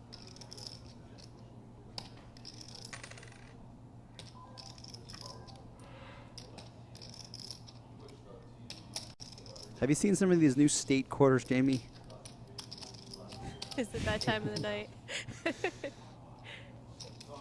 I got this one. I can't tell which one it is. West Virginia, Harper's Ferry. Nice. Simon continuing on this flop. I mean, I think Simon can just fold the flop. I mean, it's 10-9-5, man. You got some better hands you can pick from than pocket twos. Yes, it's a pair, but that's a pretty rough one. All right, Jamie. State trivia for you. Oh boy. What state Twitch chat, don't tell her the answer. What state is the Ocean State? That's a real state? Yeah, that's The that's the Ocean name. State? It's a nickname, but yeah, Huh. the Ocean No, State. I know. I'm trying to think because I don't think I've ever heard that. Without looking it up, Twitch chat. Jamie, don't look. I'm not looking.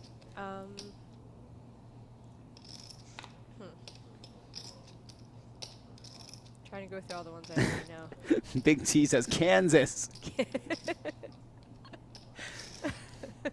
Like Jamie, it's not Kansas, Jamie. Not Kansas. Okay, well that eliminates one. 49 to go.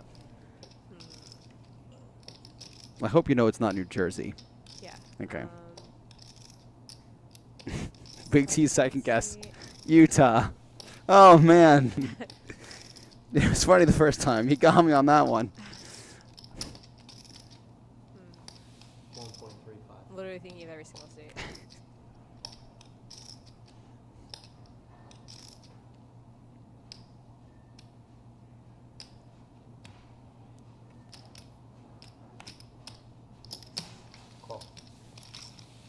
While Jamie thinks Oregon.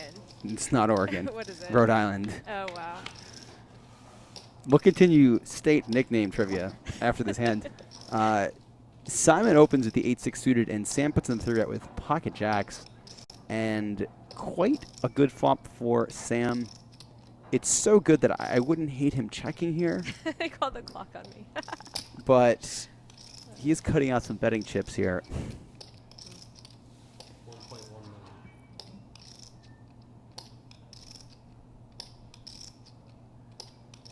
You know, giving Simon a chance to perhaps, well, call with a hand like 8 high. Whoa. I feel like we're playing PLO right now. He's like, there's a lot of turn cards I can semi-bluff. You know, I mean, he does have some backdoors, but the Not problem is, anymore. the problem is like on a 10 or on a queen, like your backdoor is just so They're not good weak. anymore, Yeah. You know, he has spades. he does have a backdoor straight flush draw, which is like, you know, something. Pretty But exciting. Sam just going to keep firing. I mean, one of the problems with Sam's exact hand is that he's holding all of the jacks. So, like, Simon probably doesn't have a jack. You know, you really need Simon to have a hand like a 9 or anything like that. Any float like this hand here is going to have a tough time coming along. You know, you actually got a spot where Simon improved his hand on the turn, and he's still folding to a bet. You know, which really just shows that, like, Sam needs to not be just shoveling money into that pot despite the good hand that he has. Oh, live stream cruise from Rhode Island. Sorry, guys. I didn't know about your state. Oh, that's I literally was awesome. going through, like, every single one that seemed oceany, but I'm like, no. I'm like, got Sunshine State. What else did I get? What is Florida is the Sunshine State, right? What's Florida is the California? Sunshine State. Because I was thinking California, and then I thought I knew it, and I forgot it already. I would not have thought Rhode Island. California. I'm thinking more like beach destination states. This is what we're talking about at like 1 a.m. You guys, someone help, send help. Why is New Jersey called the Garden State? It used to be very gardeny. It still is. I live by tons of farms. There are Yeah. beautiful farms by me. There's trees everywhere. This is true. Newark or New Jersey is not just Newark, guys. Exactly. It's only because like the Parkway and the Turnpike happen. Well, to, everybody like, be- flies into Newark that Right. like goes places too, so they think it's like a dump like that is, but what is California? I has don't know what the California's most nickname is. diners, It's I should have known it. I should know it. Wow, wasn't I a lawyer? Yes, I was a lawyer. We don't learn what all the states are called in law school. It's not one of the courses. One of my favorite exercises is asking someone to draw a map of the U.S. and see how poorly they do. You know how much better I'll do on it now after having gone cross country twice? Do you think so? Yes. Don't do it to Jamie, me. I think we got a pen somewhere here. I would Don't love do to it see me, this because man. I've had some really good ones. I should do it, then I'll post it to Twitter so people could be like, "Didn't you graduate school?" All right, wait. I want to say my best competition. The best thing I ever seen was how many Pokemon are there? This is an odd question. know. Twitch chat, how many Pokemon are there? The original ones, like 152, I want to say, something like that. Someone will know for sure. Anyway, I was sitting in one of the places in Vegas, a Starbucks or something with Vegas in the Rio, and I was with Neil Farrell and Brian Yoon. Neil Feraldo, 87 for those that don't know. And I don't know, 151, yeah, 151 they say. For whatever reason, this was when Pokemon Go had just come out, and Neil was bragging about how he could name all of the Pokemon, all 151 That's original a Pokemon, brag? from memory. Well, he was saying that he could do it. And I said there's absolutely no way this kid can do it. Yeah. So we bet. I think I gave him some amount of odds. And, I mean, he did shockingly well. I think he named like 135 of them or something like that. But it was really good. And at the same time, I have a picture on Twitter. If you go back to, I think, like last July, we started talking about naming all the states. And Biyun thought that he could name all the states. And without, like, writing them down or anything like that. And so he's trying to name all the states while Neil's trying to name all the Pokemon. And both of them are just, like, agonizing over their decision. And I have a great picture on my Twitter if somebody wants to dig it up.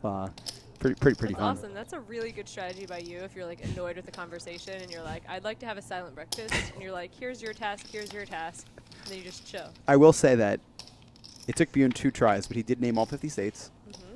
And that Neil did not win his Pokemon bet. So I won one bet and I lost the other.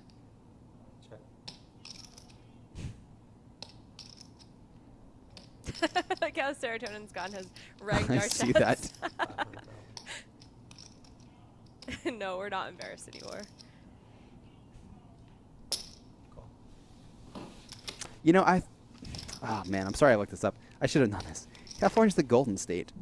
Yeah, someone typed that in the chat before. Oh, they did? I didn't was see it. thinking about that earlier, and then I forgot it in time to say Oregon. Because I was like, I know it's not the Ocean State. But I didn't know Oregon. Serotonin's Gone says, if you win a bet by naming all the Pokemon, you still lose. I agree with that. Let's pick up this action because we don't know Simon's hand Sorry, here. guys. And we have quite the pot brewing. We have Sam opening the button and Simon defending. Sam value betting the flop and checking back the turn to get to a river here with his top pair. Don't mind his line. You can make a case for betting the turn. Simon's going to bet. It's going to be an easy call here for Sam. He's not going to do anything but call. And he looks like he will win that pot. Yeah, Simon bluffing with what I believe was a 7-5, I think I saw in there. Some sort of gutter. The hand was 9-4. Really? The hand was 9-4. I didn't see it.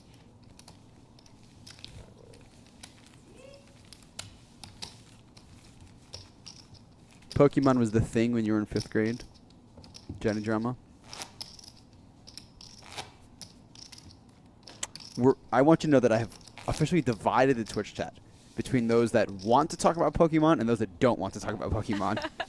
Yeah, I mean, I'm like I did play Pokemon for like 3 months. Pokemon like Go. 2 months longer than everyone else. Yeah. Oh, hold on a Because second. It's good for you. Like, Where's Shane Train 22? Where's Yeah, he Greggy? loved it. Where's Greggy? Yeah. Is Greggy still in the chat? Because I hear that Greggy is a Pokemon master. Hort still plays. He loves it. He even got the little watch thing that you press it and it catches them for you. Wow, really? Yeah, he loves it. I liked it because we would go to like Ocean City Boardwalk and walk around and catch stuff. And he'd be like, "Oh my God, a Lapras!" And it was kind of cute. But I like got bored of it. Yeah. But yeah, drawing A money, yes. Okay, you called me out. I was playing Pokemon Go not too long ago. I think we all tried it last summer. Like, let's talk about Borgata's buffet. Their brisket is the greatest thing ever. It is that part of the night where, like, we will talk about any topics, you guys. I will literally read the teleprompter. If a Pokemon stabbed me in the face, I wouldn't be able to identify it. That's I don't a think they do that. Stabris.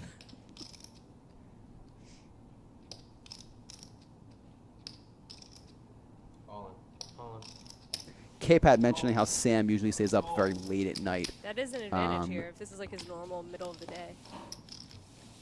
You know, yeah, that is a big advantage. Pot developing just now, actually. Simon through betting the Jack 7 off. Actually, I'm sorry. Simon 4-bet and then folded Sam's shove there. We did not get a chance to see Sam's whole cards. Name Sean says, how do you think Chris Leon got so thin? Pokemon Go, of course. I believe it. I hope that's true. We walked tons of miles for that game, trying to hatch eggs and stuff. We used to play a whole online session, and it would be like 2 in the morning, and we go walk like 2 or 3 miles just to go hatch eggs. That's pretty awesome. Yeah.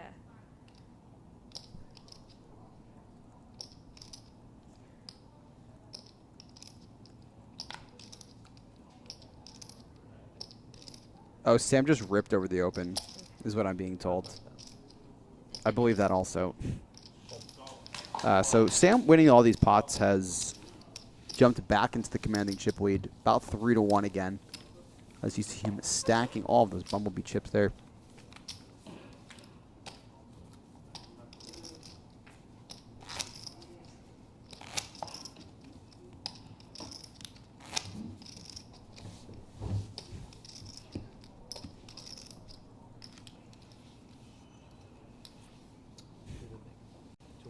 Simon looks like visually distraught.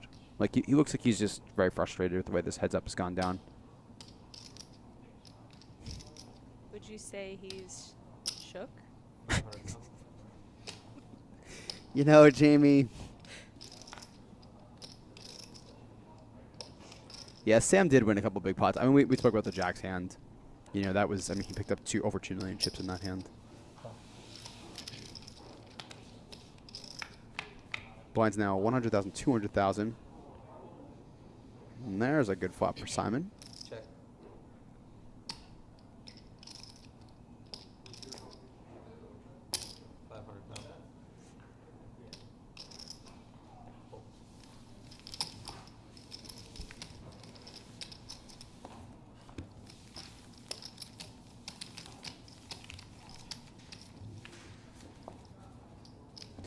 Student says he thought he might have 3-bet the 7-5 suited. Yeah, you know, he could have, but they're getting to a stack depth where those hands you kind of want to call with because they're too good almost. You know, you don't want Simon to just be all in, and then you have to fold in that sort of spot. OMG says Sam is in the zone. Sam does seem pretty comfortable right now.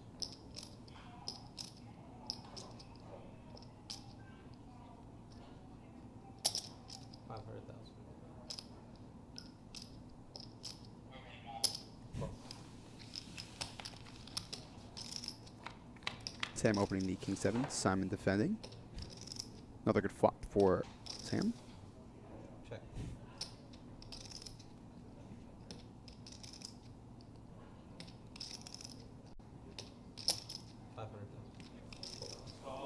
Did they make a deal? They did not make a deal. They are playing for it all here, guys.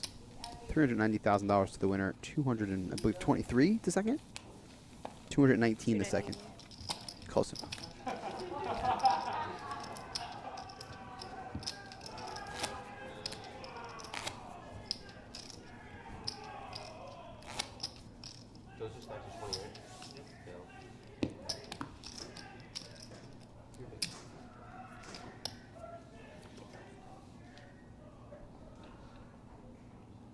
They are playing for all the marbles.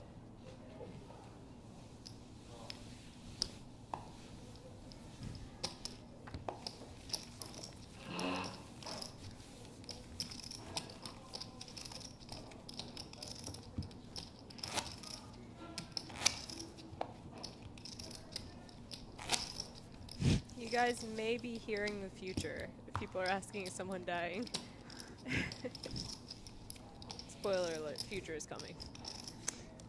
The future is coming. The future does tend to come. That does happen. The past is going.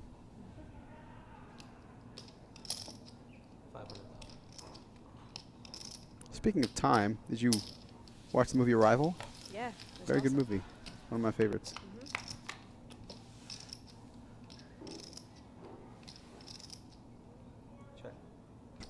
It made me cry my eyes out. Did it? Yes, like horribly. I haven't I feel like I haven't cried in real life as bad as I was crying at the end of that movie.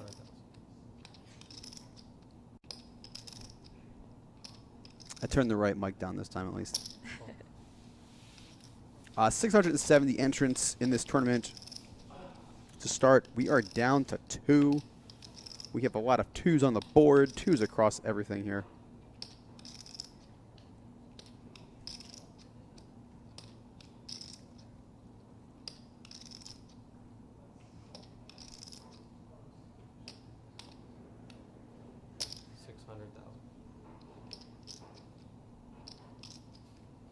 So I'm going to bluff with the jack high here.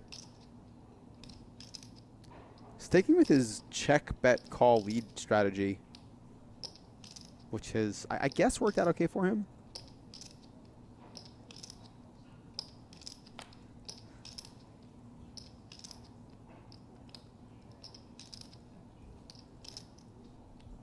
It's not a great card for Jack 8 to bluff, but at least it's a board pairing card that, you know, he can kind of represent. I mean, he will have a lot of 4s when he calls here.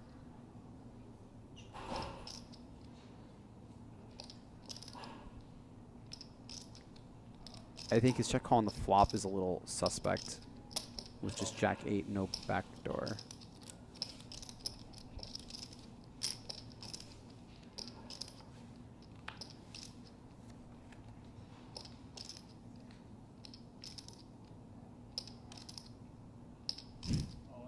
All in.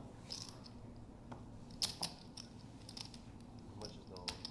Simon moves all in. And Sam has a decision. If Sam calls here, Sam will be the winner. That was what, like about a pot size shove? It's, I believe, slightly more, like 200,000 more. Okay.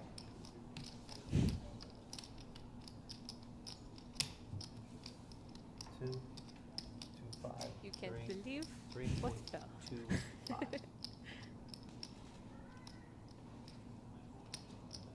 Game. Bluffs. Serotonin's gone. Got all the good lines.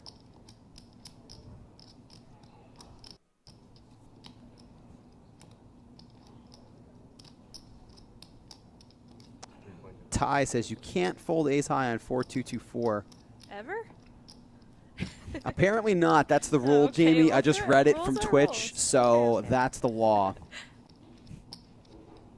This would be a pretty sick call. I mean, you know, Sam has an gonna be all over, okay baby. hand to call with. There are still, you know, missed diamonds, some missed straight draws that he could have, that, you know, Simon could have.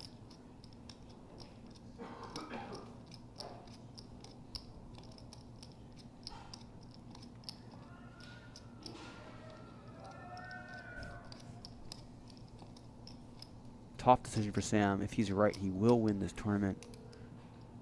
If he's wrong, he's doubling up a very strong opponent. If he folds, he still has a very good chip lead, about 2-1. Tough decision.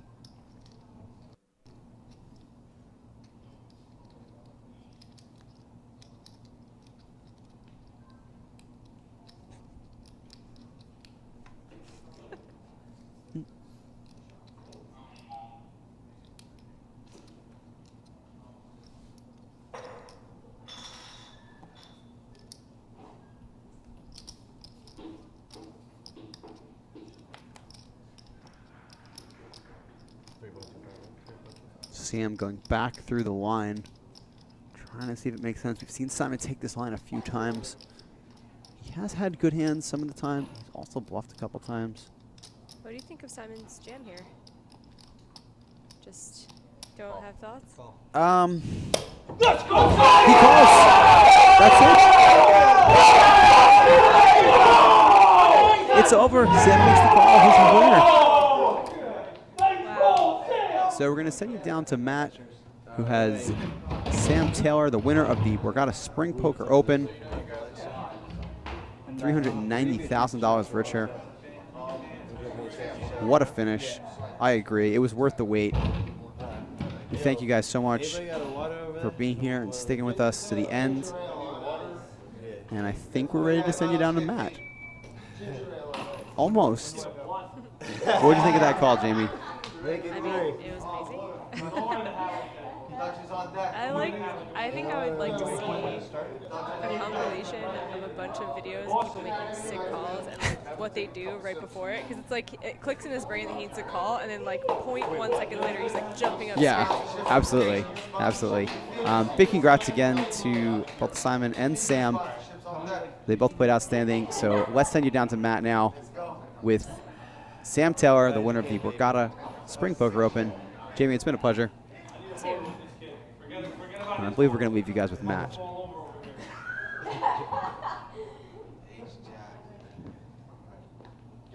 I had the good rail, you know? They didn't want to see me lose. Sam, how